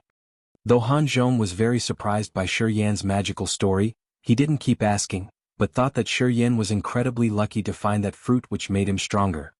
And during these days Shi Yan learned all he could about the Shi family through Han Zhong. The former master of his body had left him many memories, though it was mostly about the historic relics and ancient language that he had studied. But Shi Yan couldn't recall many memories about the Shi family. Luckily Han Zhong was not on guard against him. During their together time in brothels, Han Zhong had already told him all he wanted to know. After hanging out together several times, Han Zhong began to like this young master, so he told Shi Yan not only about the business and power distribution of Shi family, but also common sense about martial training, which Shi Yan wasn't aware of before. For example, when a warrior reached nirvana level, the conception sea would form in their mind, which could connect and combine the martial spirit magically with their profound chi to activate a secret skill and release an amazing power. Also he told Shi Yan a lot about the features and weakness of all sorts of martial spirits, about the most powerful martial spirit in the Merchant Union, the Fire Empire and the God-Blessed Empire, and share weaknesses and disadvantages. Although Han Zhong was very lustful, he was quite diligent in training martial arts. Han Zhong possessed a lot of information about warriors, therefore through him Shi Yan gained a thorough and comprehensive understanding about warriors, as well as the differences among the levels below disaster level. Han Zhong was a disaster level warrior, so he couldn't tell Shi Yan much about the levels above it, but he told Shi Yan everything he knew about the lower levels. This information was exactly what Shi Yan needed most right now. The Dream Pavilion. Shi Yan and Han Zhong, along with 4 Shi family warriors, were drinking and having fun in a large room on the 3rd floor. In the center of the simple and unsophisticated room, on some soft carpet, stood a 1-meter-high square table, which was loaded with delicate food and drinks. Shi Yan and Han Zhong were sitting on the carpet with hot young girls in their arms, yelling and playing dice happily. "Old Han, drink!" Shi Yan yelled. Han Zhong was downcast as he had lost numerous times. He drank up the wine in his cup at once and rubbed the girls in his arms' breasts. Then he raised the dice and grunted, "This hand's got some luck. This time I will definitely win." "Ah, if that is luck, both of my hands have it." Shi Yan's grin widened and he put both of his hands underneath the girl's coat. "Qiu Xiang, you really got big things here. Say, I will always be bigger than him." Qiu Xiang had delicate white skin and plump breasts. Her watery eyes were filled with shyness. "Young Master Yan, you are so bad. Why do you tease me all the time?" "You can tease me too." Shi Yan smiled, drank his strong drink and urged, "Old Han, what are you waiting for? Cast the dice." Yin Kuei and Jiao Shan are nearby. Too much yin chi is coming forth. I can feel it clearly. Han Zhong frowned, released the girl in his arms and quietly walked to the window. He opened the window and looked out of it with the help of the light of a big red lantern. Sure enough, there is Beiming Su. Yin Kuei and Jiao Shan never leave his side. Wherever Yin Kuei and Jiao Shan are, you will find Beiming Su. As Han Zhong mentioned Beiming Su, Shi Yan suddenly remembered Mu Yu Dai and Di Yalan. After a little hesitation, he too walked to the window and opened it a little wider, coldly gazing at the troop on the street. This troop consisted of around 30 people. Beiming Su was riding on his snow-white Ling Xiao horse at the head of the troop. Smiling lightly, he was talking to someone in the sedan on a ground dragon beside him. As the curtain on the sedan fluttered in the wind, Mu Yu Dai's fairy-like face could be seen. Di Yalan was riding a war horse with black armor on it, her hot body moving up and down with the pace of the war horse. She looked in low spirits and a slight, sorrowful frown could be seen between her eyebrows. She barely smiled when Beiming Su talked to her, not showing too much interest. The 2 old men who were sending out heavy yin chi were both riding black-armored war horses behind Beiming Su silently. Shi Yan opened the window a little more. When he looked at the troop who were still dozens of meters away, the 2 old men seemed to notice as they looked in his direction immediately. Shi Yan felt 2 streams of cold yin chi gush out of their eyes from so far away, making him shudder with fear. The 2 old men seemed to know Han Zhong, as when they came near the window and saw him, their cold air decreased. Under the 2 men's gaze, Han Zhong became a totally different person. Instead of behaving in a noisy, flamboyant and boisterous manner, he looked rigid as he gave a salute to them, holding his fists in front of his chest. The 2 old men nodded and didn't look at Han Zhong anymore. They turned back and narrowed their eyes, focusing again towards Beiming Su's back. The troop from the Beiming family didn't stop, but continued their leisurely steps along the street. There were several warriors who were out seeking fun on the narrow street. They stepped to the side of the road in respect when they saw the Beiming troop. A small path was thus suddenly formed in the middle of the crowded street for the Beiming troops to move by smoothly. Chapter 47 Tianyun City. Chapter 47 Tianyun City. In that simple room Shi Yen looked lost. He stood stunned at the window for quite a while before closing the window. Going back to his seat, he was in rather low spirits. He merely focused on drinking and didn't put his hands on the girls anymore. Young Master Yen, was that the Beiming family troop? Carl, a Shi family warrior, asked him casually. Yes. Shi Yen answered bluntly and kept drinking. Standing by the window, Shi Zhong looked at Shi Yen, frowning with an odd look in his eyes. After some hesitation he asked, Brother Yen, the woman on the war horse, do you know her? Shi Yen nodded and finished the wine in his cup. Yes, we walked out of the dark forest together. As you heard, the demon beasts were everywhere. It was better to be accompanied than be alone. Han Zhong was an experienced man. Seeing Shi Yan's apathetic response, he blinked his eyes and assumed that something must have happened between Shi Yan and Di Yalan. Moving near Shi Yan, Han Zhong waved his hand to the girl next to him. Leave us alone. We need to talk. The foxy girl stood up smiling and quickly left the room. When there were only the warriors left in the room, Han Zhong said, Brother Yin, I don't know who that woman is. But it seems that Beiming Su is quite into her. If she accepts Beiming Su as well, you should forget her. Han Zhong is right. There are so many women in the world. It's unwise to offend Beiming Su for a woman. The Beiming family is the #1 family in the Merchant Union, and they are too influential. Beiming Su is Beiming Shang's beloved son. It's unwise to offend him. Carl reminded Shi Yan earnestly. Carl, who was at the second sky of Nascent-Level, was the leader of the warriors. He tried to comfort Shi Yan as the latter had left a very good impression. Old Han, who were those two old men? Shi Yan didn't reply to Carl's statement, but looked to Han Zhong. Yin Kuei and Jioshan have the same teacher, and they are at the first sky of Nirvana level now, but no one knows where they came from. They used to serve the family head of Beiming family, Beiming Shang. After Beiming Su was born, and considering how he possesses twin martial spirits and agile movements, Beiming Shang assigned them to protect Beiming Su. The first sky of Nirvana level. Shi Yan was astounded. Shi Jian, the family head of the Shi family, was only at the third sky of Nirvana level. There were millions of residents in the Merchant Union, among which were numerous warriors who trained martial arts.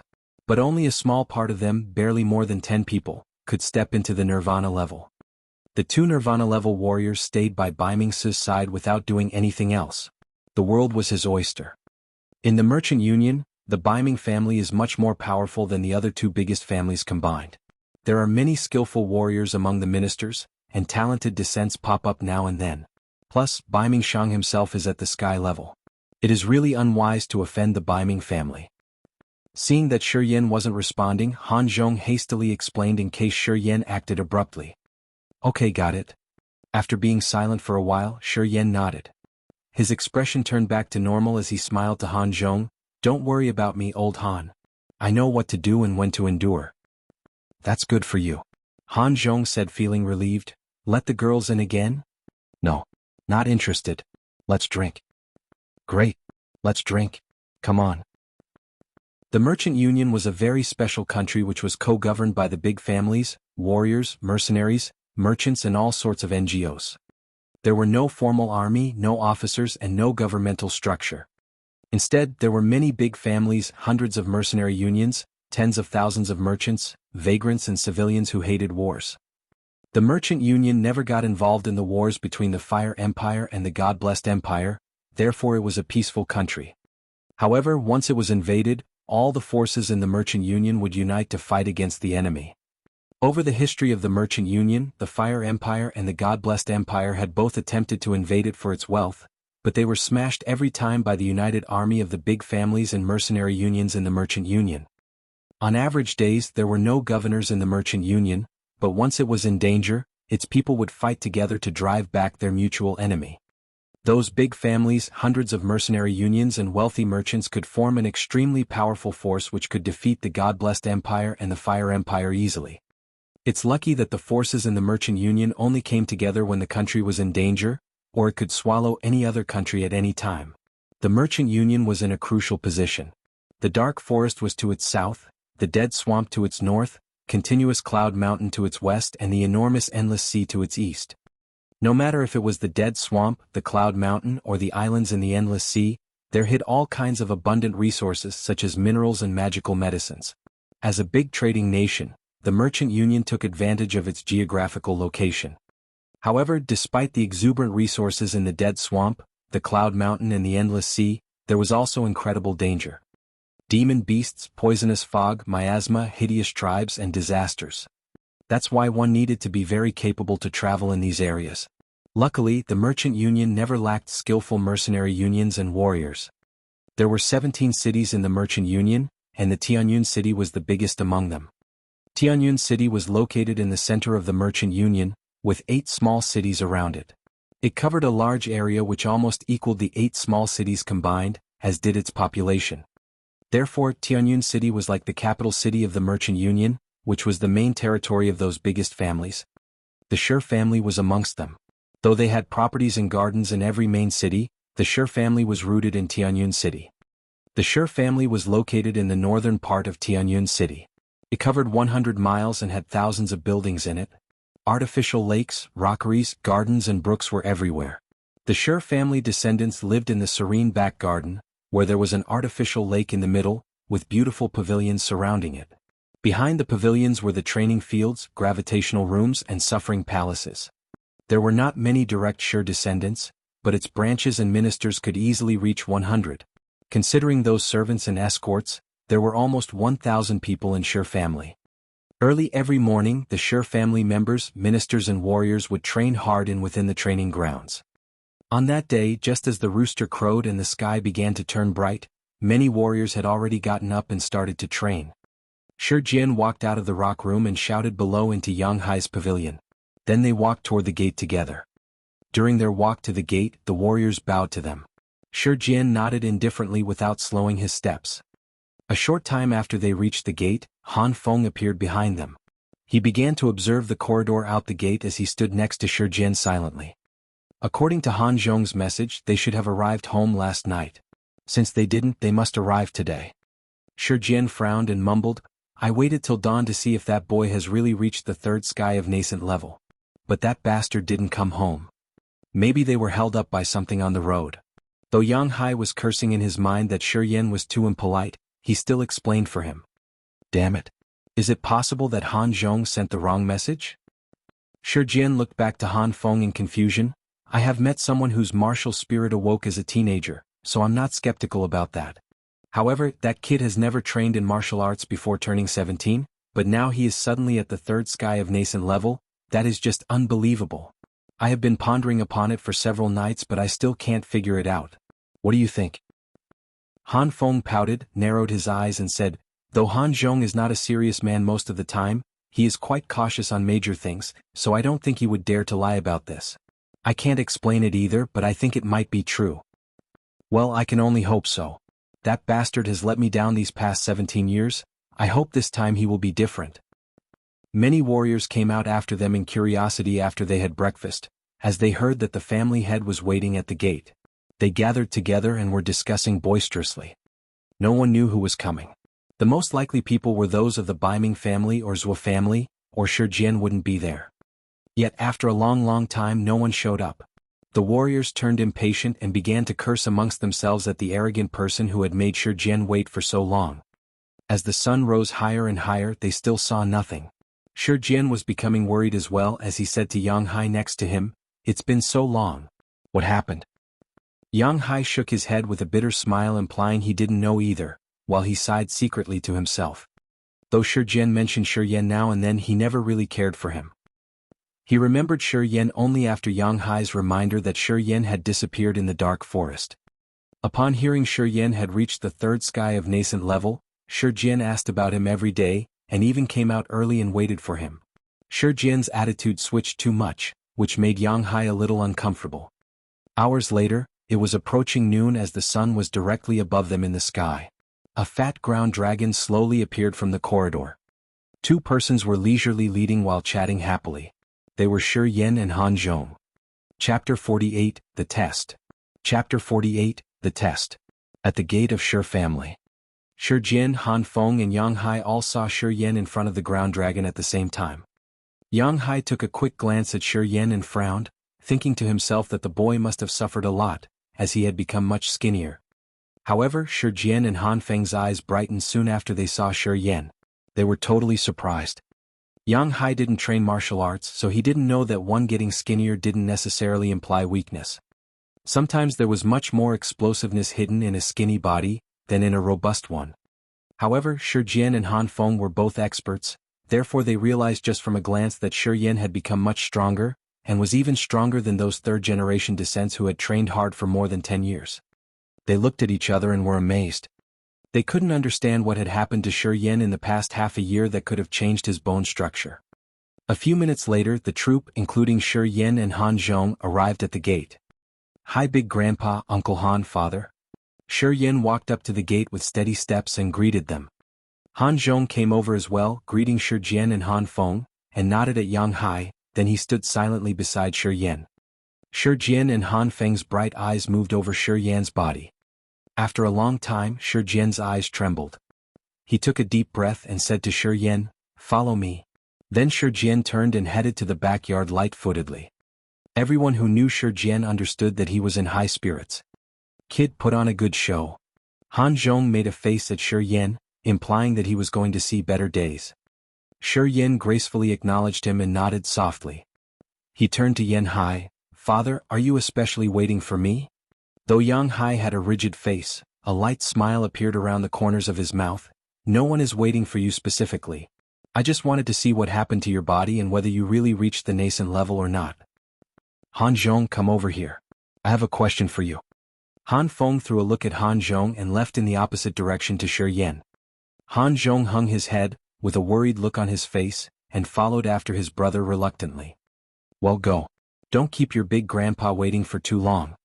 Yang Hai mumbled as he pulled Shi Yan's jacket and asked in a low voice, "What the hell happened to you?"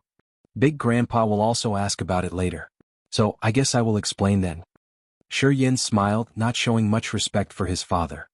Yang Hai was a little surprised. He gazed at Shi Yan and asked in confusion, "Kid, you are different now. You never beat around the bush and always answered my questions straightforwardly. But now, you do not seem to be afraid of me. Kid, seems like you've grown up and don't take my concerns into account anymore." "You are my father, why would I be afraid of you?" Shi Yan was astounded as he asked, "What is there to be afraid of? This isn't like you. You never talk to me like this." Yang Hai frowned. After a careful examination, he shook his head and said to himself, "Little bastard. You became really audacious after becoming a warrior. I'm gonna go. I can't keep Big Grandpa waiting for too long." Shi Yan smiled. Those Shi family warriors who had crowded the gate all got confused and started another boisterous discussion. Was the family head waiting for young Master Yan? Is it true? I don't know. I'm confused too. The family head has never appeared with young Master Yan before, nor was he interested in his matters. What happened now? Who knows? Has young Master Yan created trouble again? Not likely, because Master Yang Hai was the one who always cleaned up his mess. Although young Master Yan makes trouble in the Merchant Union now and then, it was not to the extent that the family head had to solve it. Maybe young Master Yan got into huge trouble this time. Who knows? Stop your idle talk. You'd better be respectful to young Master Yan from now on. He is not the book nerd you knew anymore. Don't blame me once you offend him and kick up a breeze. Carl was making arrangements for the ground dragon and couldn't help but yell when he saw that people were still gossiping. "Carl, what's up? You came back with young Master Yan, do you know the details?" asked a warrior who was familiar with Carl. "You will know it in no time." Carl smiled proudly. "Young Master Yan will definitely surprise you guys." "What is it? What on earth happened?" Their curiosity was even stronger as they circled Carl and couldn't stop asking. "Not now. But I guess that you will know soon enough." Without giving them an exact answer, Carl squeezed his way out of the crowd and left with the troop of warriors. In the backyard of Shi Family. At the center of the huge training field, the diamond-shaped test Jade was glinting in the sunshine as if it was a small sun. Shi Jian was standing beside the testing Jade. As Shi Yan and Yang Hai came over, he patted the Jade and suddenly, a ball of light flew into the Jade from his hand. The dazzling testing Jade dimmed at once and returned to its original color. Inject your profound chi into the testing jade. Shi Jian announced with firm eyes. Shi Yin confidently walked up to the testing jade, stretched out his hand and pressed on the jade. He operated his profound chi and injected it into the testing jade. Complex patterns showed up on the silver testing jade and a vague orange light shone from it. Gradually the light got brighter and the color deeper. Okay now. Shi Jian's mouth trembled as he focused his eyes on Shi Yin. I heard that the martial spirit of Shi family also awakened in your body, did it? Yes. Show me. Okay. Shi Yin stretched out the other hand and rolled up his sleeve. As he operated the martial spirit according to his will, his arm gradually petrified and became dark brown. Dark brown? Shi Jian and Yang Hai cried out at the same time with great amazement on their faces, while gazing at Shi Yan's brown arm in astonishment. Is it because of the light? Yang Hai blinked his eyes and rubbed them, then looked directly into the sun and mumbled, Am I dazzled? Upon hearing that, Shi Jian also got confused. He grabbed Shi Yan's arm and demanded, Come up here. Go into the shadow of that rock so the color can be seen clearly. Shi Yan didn't attempt to refuse and peacefully walked after him to the backside of the rock. It is dark brown. Shi Jian shouted loudly and his breathing got heavier. His bright eyes stared at Shi Yan as he asked in a dignified tone, Little bastard, what the hell has happened to you? What? Why is your martial spirit dark brown? Is it at the second stage of petrification? Absolutely. It is at the second stage. Though I'm a mere nascent-level warrior, my martial spirit reached the second stage. Give us a reasonable explanation. We Shi family, from the far ancestors to my generation, had never come across this situation. Our martial spirit never reaches the second stage before we reach human level. You are the first one. What happened? What on earth happened to you? Shi Jian was almost mad. Well, the thing is, Shi Yan repeated what he had told Han Zhong for a second time. After he finished his story, Shi Jian kept his position and stared at him with a weird expression. Big Grandpa, what do you mean by that look? I explained it. You mean 3 magical red fruits awoke your martial spirit? And made your martial spirit so odd? And gave you profound chi and helped to advance to the third sky of nascent level? Shi Jian's face got more and more twisted as he yelled, just because of 3 fruits. Yes, that's it. Where is this fruit?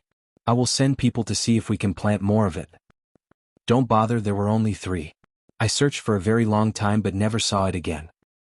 Little bastard. You are not fooling me, are you? Shi Jian showed obvious suspicion. Of course I'm fooling you. Shi Yan thought to himself but looked serious as he reassured, I really have no idea. Anyway, I ate the fruits and that's it. Nothing else. Even I don't know the reason why my martial spirit is different from others. He insisted without any reluctance. Shi Jian kept asking a few more times and tried to test him, but the only response he got was, I don't know either. Finally Shi Jian gave up. After another thought he said, Since your martial spirit turned dark brown, well, has the feature of the martial spirit changed? I mean, did it merely change its color but still kept the intensity of the first stage? If my sense is accurate, it is the second stage. I will try. Shi Jian hurried to press his hand on Shi Yan's chest. Kid, cover your body with petrification. Don't worry, I will increase my power little by little so it won't hurt you. Okay. Gradually, a ball of dark light appeared in Shi Jian's palm and the energy in it grew stronger and stronger, striking on his chest. Suddenly Shi Jian withdrew all the dark light like a sponge by the other hand. Shi Jian was so excited that he couldn't help but nod and say joyfully, Amazing! It really is the second stage. Bastard, I don't know how you manage this, but from this day on you can't be lazy. Whether you like it or not, I will push you to be a warrior. Chapter 49, The Sky Gate and the God Area. Chapter 49, The Sky Gate and the God Area. In the gravity room. Beside a huge mace at the center of the room, Shi Yan was striking it heavily as his body operated petrification and sweated all over. That mace was 7 meters tall and 3 meters wide, which was deep-rooted at the center of the stone ground in the gravity room. The sharp tips on it were like short rods shining with a dark light. Shi Yan's body had already turned dark brown and he was breathing heavily. Moving around the mace, he kept slamming into it with his shoulders, arms, waist and thighs in turns. Endless blunt thunderous sounds came out from the gravity room. To trigger the potential of the petrification martial spirit of the Shi family, one must train themselves in a ruthless way. Only by slamming against hard objects, could the power of petrification be used to the fullest. And only by ruthlessly tormenting one's body, could his petrification martial spirit adapt to any kind of attacks from his opponents. There were 7 dark gravity pillars erected in the gravity room, which increased the gravity in the room to 7 times normal gravity. Bang, bang, bang. With his upper body naked, Shi Yen wore a serious face, while he was training his body to the limit in order to activate the potential of his petrification martial spirit. Every time he slammed into the mace with his body, it would send out a thin layer of brown light. The light flashed for a short moment. It would explode the moment Shi Yan's body touched the mace, and would disappear soon after the touch. After about 5,000 repetitions with different parts of his body, Shi Yan collapsed, unable to use his energy anymore. With his limbs spread out, he laid down in the center of the room, letting his sweat flow like a stream over his skin which wet the green stone ground. It had been half a month. In the past half a month, Shi Yan ate and slept in the gravity room. He never left the room even to go to the restroom. That was Shi Jian's plan. As soon as Shi Jian found out that Shi Yan's martial spirit had reached the 2nd stage, he made Shi Yan stop his other training and focus on refining his body. Shi Jian meant to trigger the entire potential of Shi Yan's 2nd stage petrification martial spirit at the fastest speed, and to strengthen his body structure to the extent that it could bear the attacks from a human-level warrior. During the past half-month, Shi Jian, Han Feng, Yang Hai, and other elders came to watch him now and then. Shi Jian, for example, would come to see him every 3 days. He would examine the changes on Shi Yan's body carefully and give him some advice on the training intensity for the next stage. Lying on the ground with fatigue, Shi Yan began to adjust his breathing slowly. After feeling more strength in his arms and legs, he managed to sit up and began to operate his profound qi.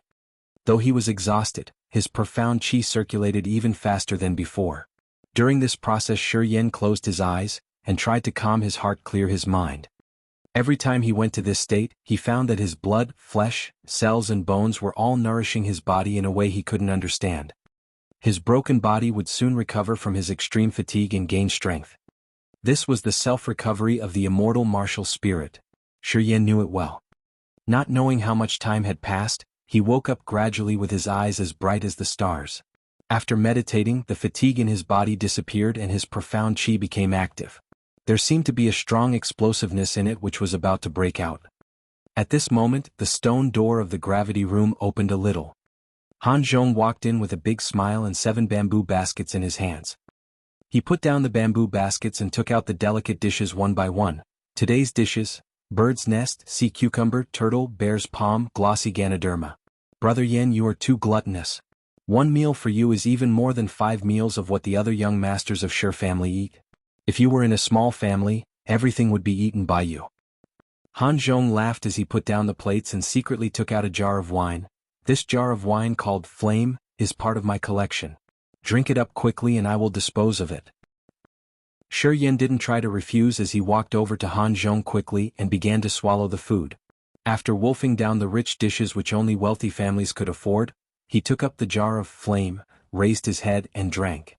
Wiping his mouth and putting the empty jar down, he chuckled, "Old Han, you should bring me 2 jars of it next time.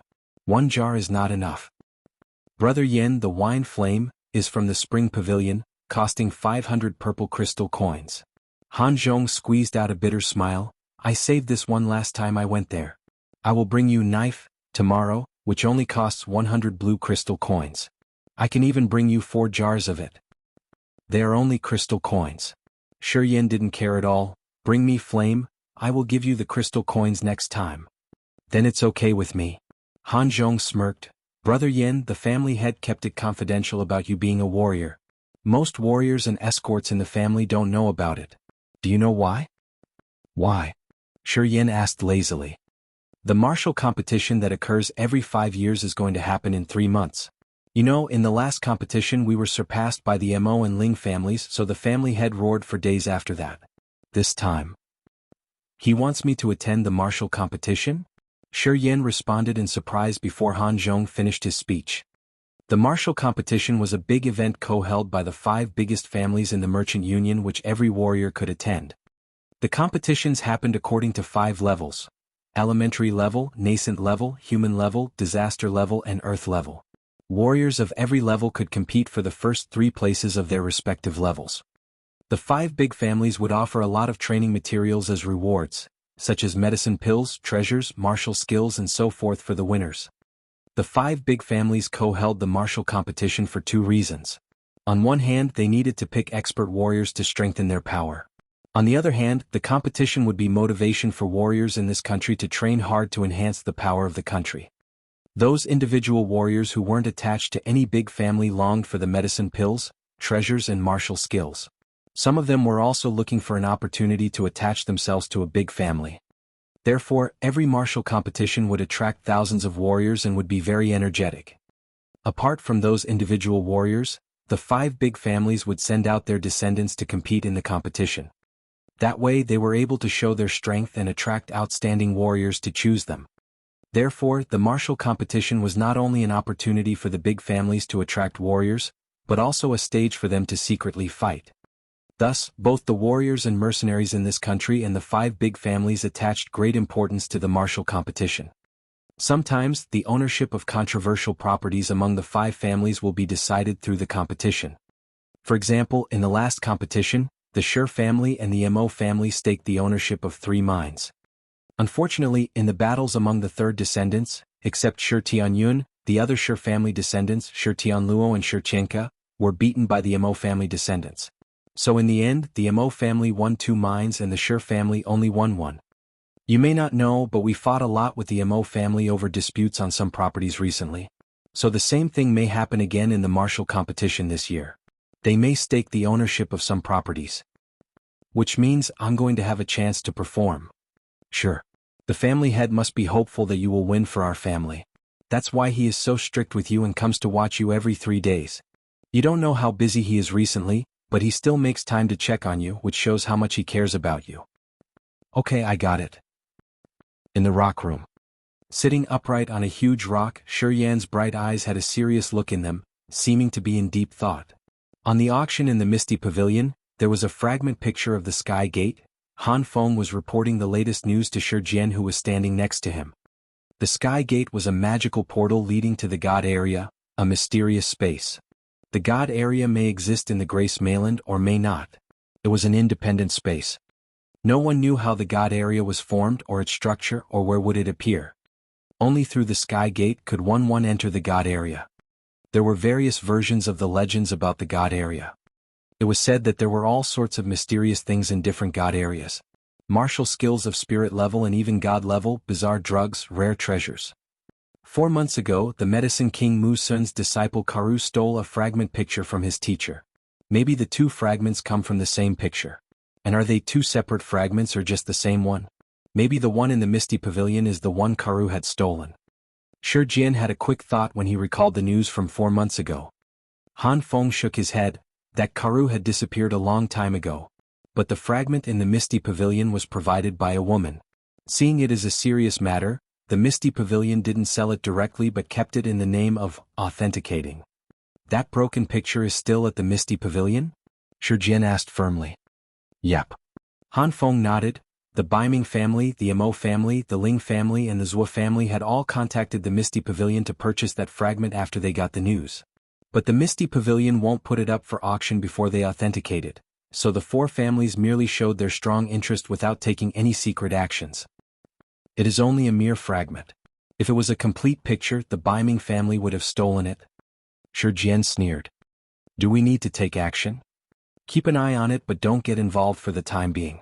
Remember to exchange information with the Zhou family. We can't act bluntly before the second fragment appears. Okay. Chapter 50 A Cut. Chapter 50 A Cut. In the gravity room. Shi Yan was leaning against a gravity pillar while feeling pain all over his body. His naked body was so strong that the lines of his muscles could be clearly seen. They looked like they were molded from metal and looked full of explosiveness. While being provided with abundant food, Shi Yan spent another month intensely training his body. During this time he had not only gotten stronger, but he had also become taller. Abruptly the door was pushed open. Shi Jian, Han Feng and Yang Hai showed up at the door. Shi Jian's torch-like eyes glanced at Shi Yan from afar before nodding. It seems you haven't been idle. Of course. Shi Yan answered whilst exhausted and didn't change his position. I guess I have refined my body enough. I need to choose a martial skill to train with. Well, you are not the one to decide that. Shi Jian swaggered up to him and said with a rigid face, "Give me one of your hands." Shi Yin stretched out his left hand in response and focused. Immediately, his left arm petrified into a dark brown color. Under scrutiny, wisps of shining dark light could be seen on the surface of his arm, forming what looked like a thin transparent layer covering his arms. "Wow!" Shi Jian exclaimed with excitement and observed happily, "Ha! You really are something. There turns out to be dark light. You train really hard. So great. Great." Yang Hai was delighted as he walked up as well. "Stepfather, is this state equivalent to the human level? Years ago when Qing reached the third sky of human level, her skin also sent out dark light after petrification. Is this the same thing?" "Yes." Shi Jian nodded calmly with a little muscular spasm in the corner of his mouth. "The kid is really promising. He improved so much in a mere half a month. This is amazing." Although Shi Jian didn't want to make Shi Yin overly prideful, he couldn't help but praise him with a surprised face. "Kid, how on earth did you manage that?" "I trained how you told me to. I kept at it and this is the result." Shi Yin shrugged indifferently. "How long do you train for each day?" Even Han Feng, who was rarely talkative, couldn't help but ask. "About 15 hours. 15 hours? Han Feng and Shi Jian cried out at the same time. They looked at each other and found astonishment in each other's eyes. "It's impossible. You bastard. You must be fooling us." Shi Jian yelled and said firmly, "Your body needs at least 18 hours to be fully recovered before the next intensive slam training. And you need time for meals. It's more than enough for you to train for 5 hours a day. Where did 15 hours come from?"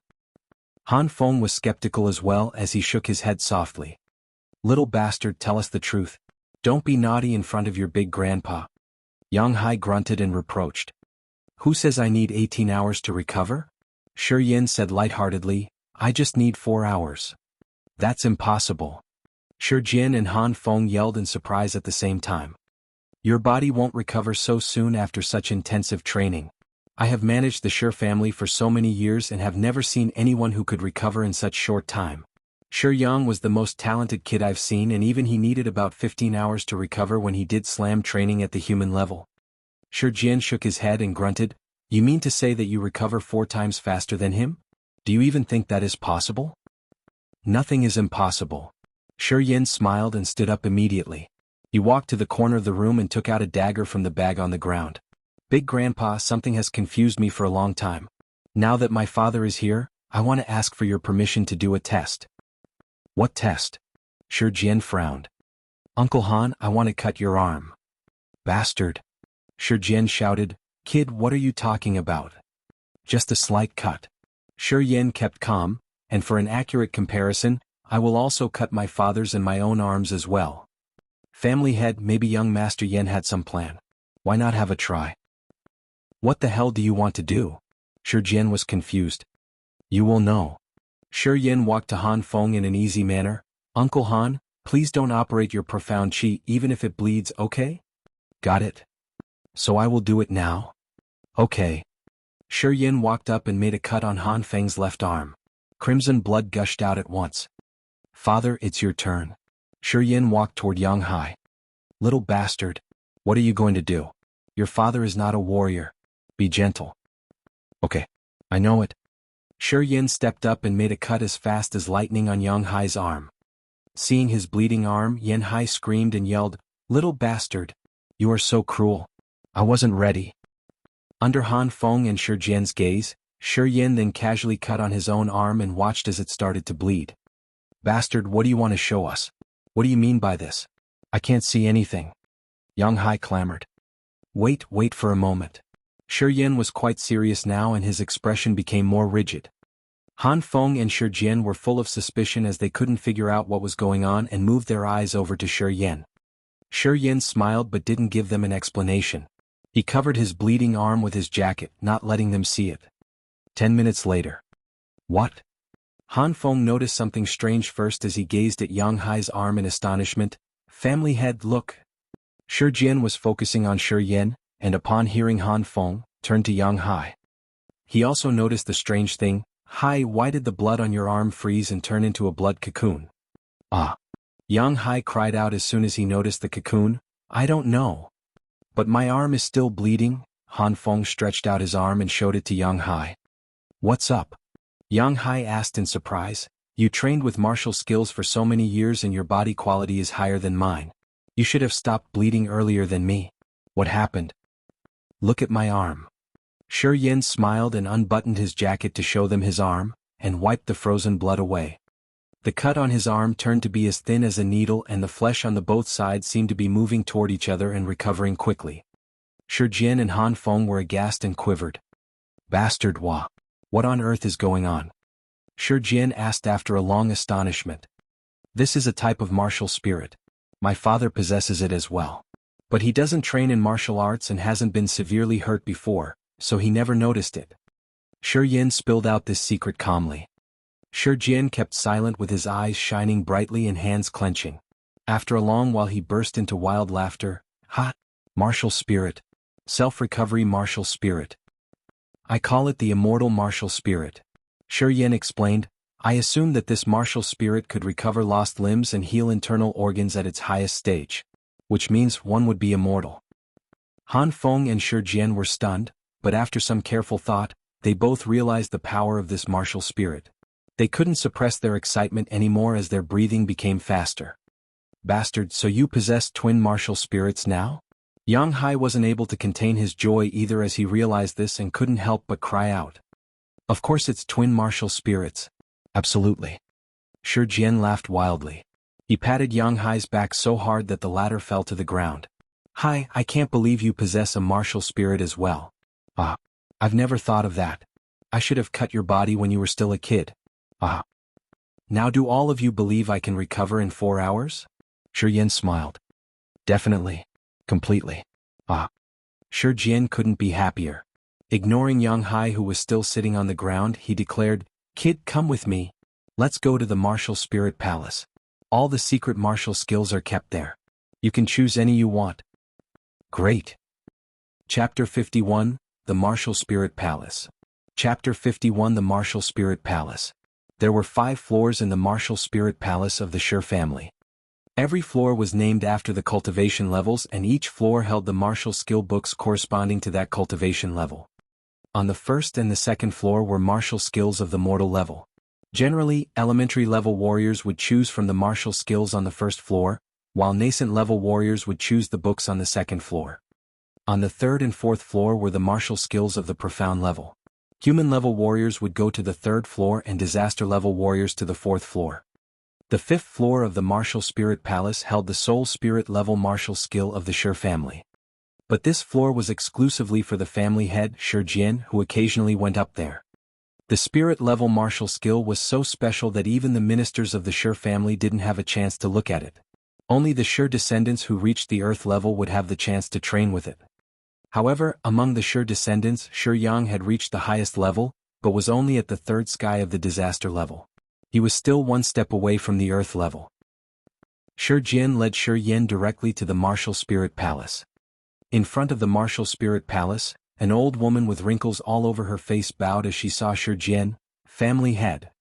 This old woman was named Yun Luo, an old minister of the Shi family. Like Han Feng, she was also a Nirvana-level warrior of the first sky. It was said that she was even older than Shi Jin. She was already a minister when Shi Jin was a little boy. She had stayed in the Shi family for decades and was trusted by Shi Jin, so she was assigned to guard the Martial Spirit Palace. "I will help Shi Yin choose his martial skills." Shi Jin strode to the door, turned and ordered Han Feng and Yang Hai, "You two wait here for a moment." Han Feng and Yang Hai nodded together. Yun Luo stepped away for Shi Jin and Shi Yin to enter the palace. And as soon as they entered it, she stood at the door and nodded at Han Feng with a weird expression. During the past few days, Shi Yin was closely protected by Shi Jin and stayed in the gravity room day and night. Not to mention Yun Luo, even the relatives of Shi family didn't know much about Shi Yan's latest achievements.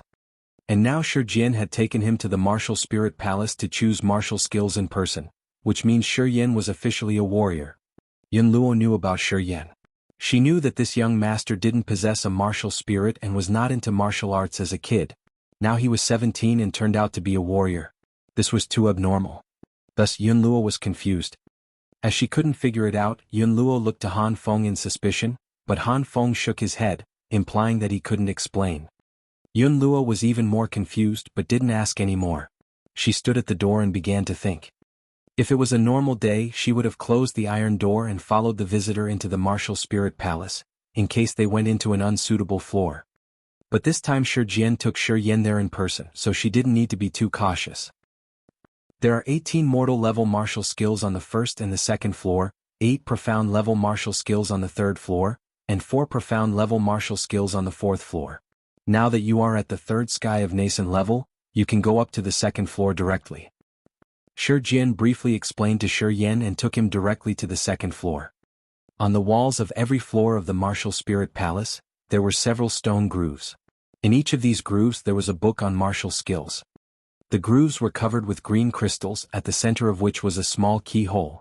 A piece of paper beside the keyhole briefly introduced the martial skill located in each groove.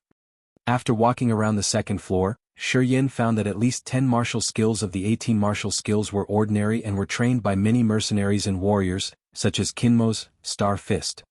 The other 8 martial skills were rarely seen outside, but their power and training process seemed quite simple to Shi. Deep down, Shi was someone who loved a challenge, who loved the process in solving a problem. Therefore, after walking around on the second floor, Shi shook his head. Big Grandpa, the martial skills on this floor are too boring. Let's go upstairs. If it was 1 year ago, Shi couldn't have talked to Shi like this. But Shi had demonstrated his immortal martial spirit, which gave him the right to do what he wanted. To him, only the mysterious martial spirit was important to him, so he wouldn't say a word about it to anyone. But the immortal martial spirit was far from a secret, and only by showing it to others could he gain more privileges in Shi Family and receive more training from Shi. As he possessed twin martial spirits, Shi would tolerate anything. As expected, Shi didn't show any disagreement. He was a little hesitant as he grunted, "You are a mere nascent-level warrior. It's not a good thing to train in profound-level martial skills." "Am I an average person? You see, though I've just reached nascent-level, my petrification has already reached the second stage. Besides, I possess the ability to quickly recover which others don't have. The average person may be not suitable to train in profound-level martial skills as my level, but maybe I am." Hearing upon this, Shi was surprised and he nodded, "Well, you have a point. Let's go upstairs." One after another, mysterious martial skill were laid in the grooves. If Shi showed any interest in a martial skill, Shi would patiently explain its features and training process to him. "Great, the martial skills on the third floor are much more interesting." Shi kept nodding his head, and he quickly noted all the profound-level martial skills on the third floor in his heart. After a while, he said, "Let's go to the fourth floor now." "Okay, I will give you a detailed explanation of the 4 martial skills on the fourth floor.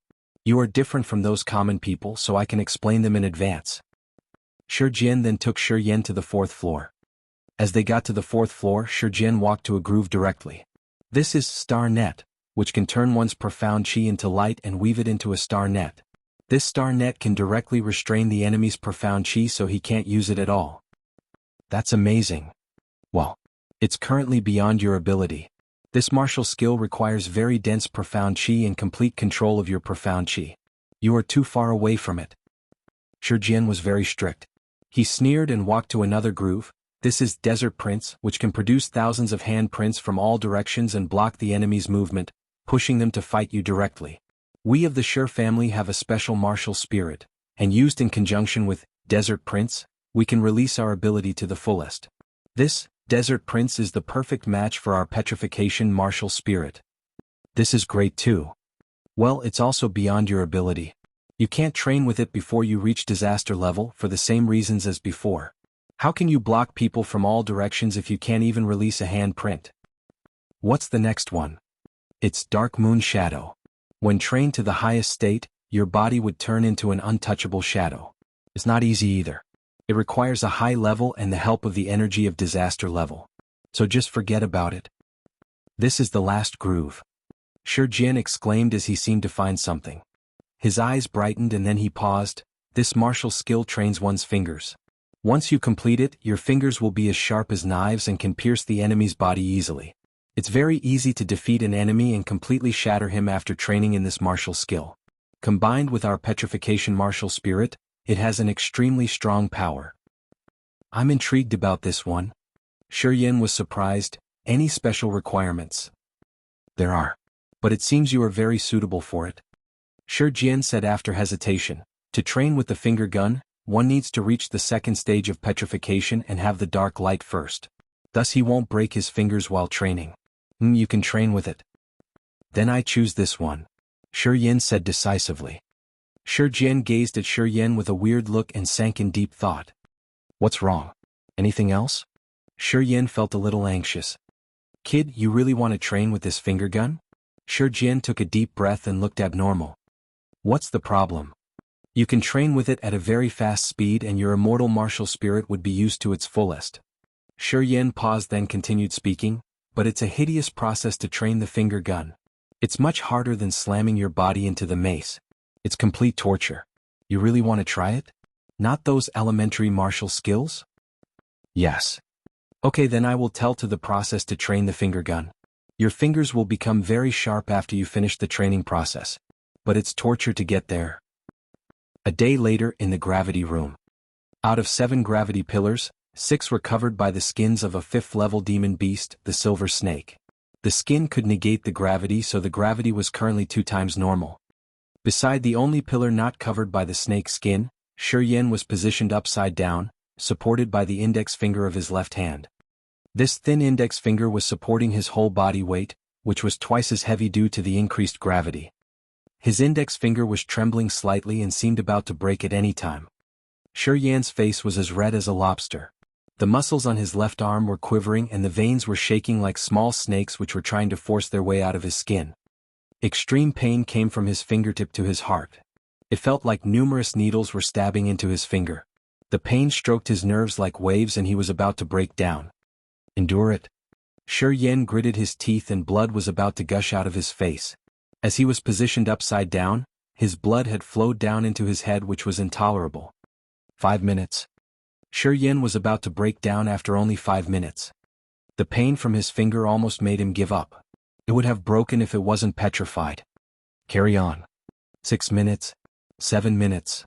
When it came to the 8th minute, Shi Yan was at the edge of breaking down, and his consciousness began to dim. Just then, all sorts of negative emotions exploded in the meridians of his head all at once. All the negative emotions gushed into his mind crazily. Rampage had been triggered. Chapter 52, The Mysterious Area. Chapter 52, The Mysterious Area. Bang! Shi Yan couldn't hold himself up anymore and he fell to the ground while breathing heavily. Wisps of invisible but odd negative energy secretly poured out of his meridians and into his mind like silk. The negative energy intertwined in his mind and seemed to have combined with his nerves. A piercing pain suddenly invaded his mind. The pain was like an electric current which struck out from his mind and flew across his whole body, activating all of his meridians. It lasted for only 3 seconds. A dense negative energy dispersed from all of his meridians. The negative energy expelled from his meridians didn't stop, but kept moving through his veins, flesh, blood, bones, cells, and entrails. There seemed to be electric currents flowing through his body. While his head was still hurting severely, his limbs began to contract. Thin white smoke poured out from every single one of his pores. A layer of pale smoke rapidly wrapped around him. Combined with the smoke was a murderous, bloody smell which encouraged people to kill. As all the negative energy escaped from his meridians, his body contracted by 1/3. Standing there with his skinny body, Shi Yan was surrounded with the desire for blood, which also filled his body. Suddenly the pain in his mind disappeared all at once. Opening his eyes, Shi Yan found his nerves had become more acute and he could even think and calculate faster. His mind could maintain a very calm state. The wisps of negative energy in his head seemed to combine with his nerves and had made his body extremely sensitive. Standing there, he could even feel the changes the negative energy had made in his flesh and blood and how much power it had brought him. Now he had become an unfeeling machine without any human emotions. The only thing left in his mind were methods to kill. How to kill quickly and efficiently. He was a most hideous creature right now. All other thoughts other than murder were disposed of. The only thing he could think of was how to kill his enemies. No kindness. No concerns. Nothing but killing. Hoo-hoo. Shi Yan was breathing heavily like a murderous monster in the bloody gravity room. There wasn't any mercy left in his eyes and it seemed that he could kill at any time. Stop. A sound echoed in his mind. With the strength of will, Shi Yin withdrew the white smoke into his meridians. Sitting down cross-legged, he closed his eyes and composed himself. He cleansed the thought of murder from his mind and let the odd negative energy slowly gush back into the meridians in his head. After a very long time, Shi Yin began to breathe evenly, although he was still extremely fatigued. Then he slowly opened his eyes. The clarity in his eyes had returned and there was no trace of any coldness or bloody desire. The first sky of rampage. At that moment Shi Yin realized the real state of the first sky of rampage. Apart from the change to his body, the change to his mind was more horrifying. He believed that in that mindset he would be the coldest killing machine and would be able to trigger all of his potential. In that state he had no emotions, only the need to kill. All he could think about was how to kill faster and more efficiently. Too cold-blooded. Horrifying.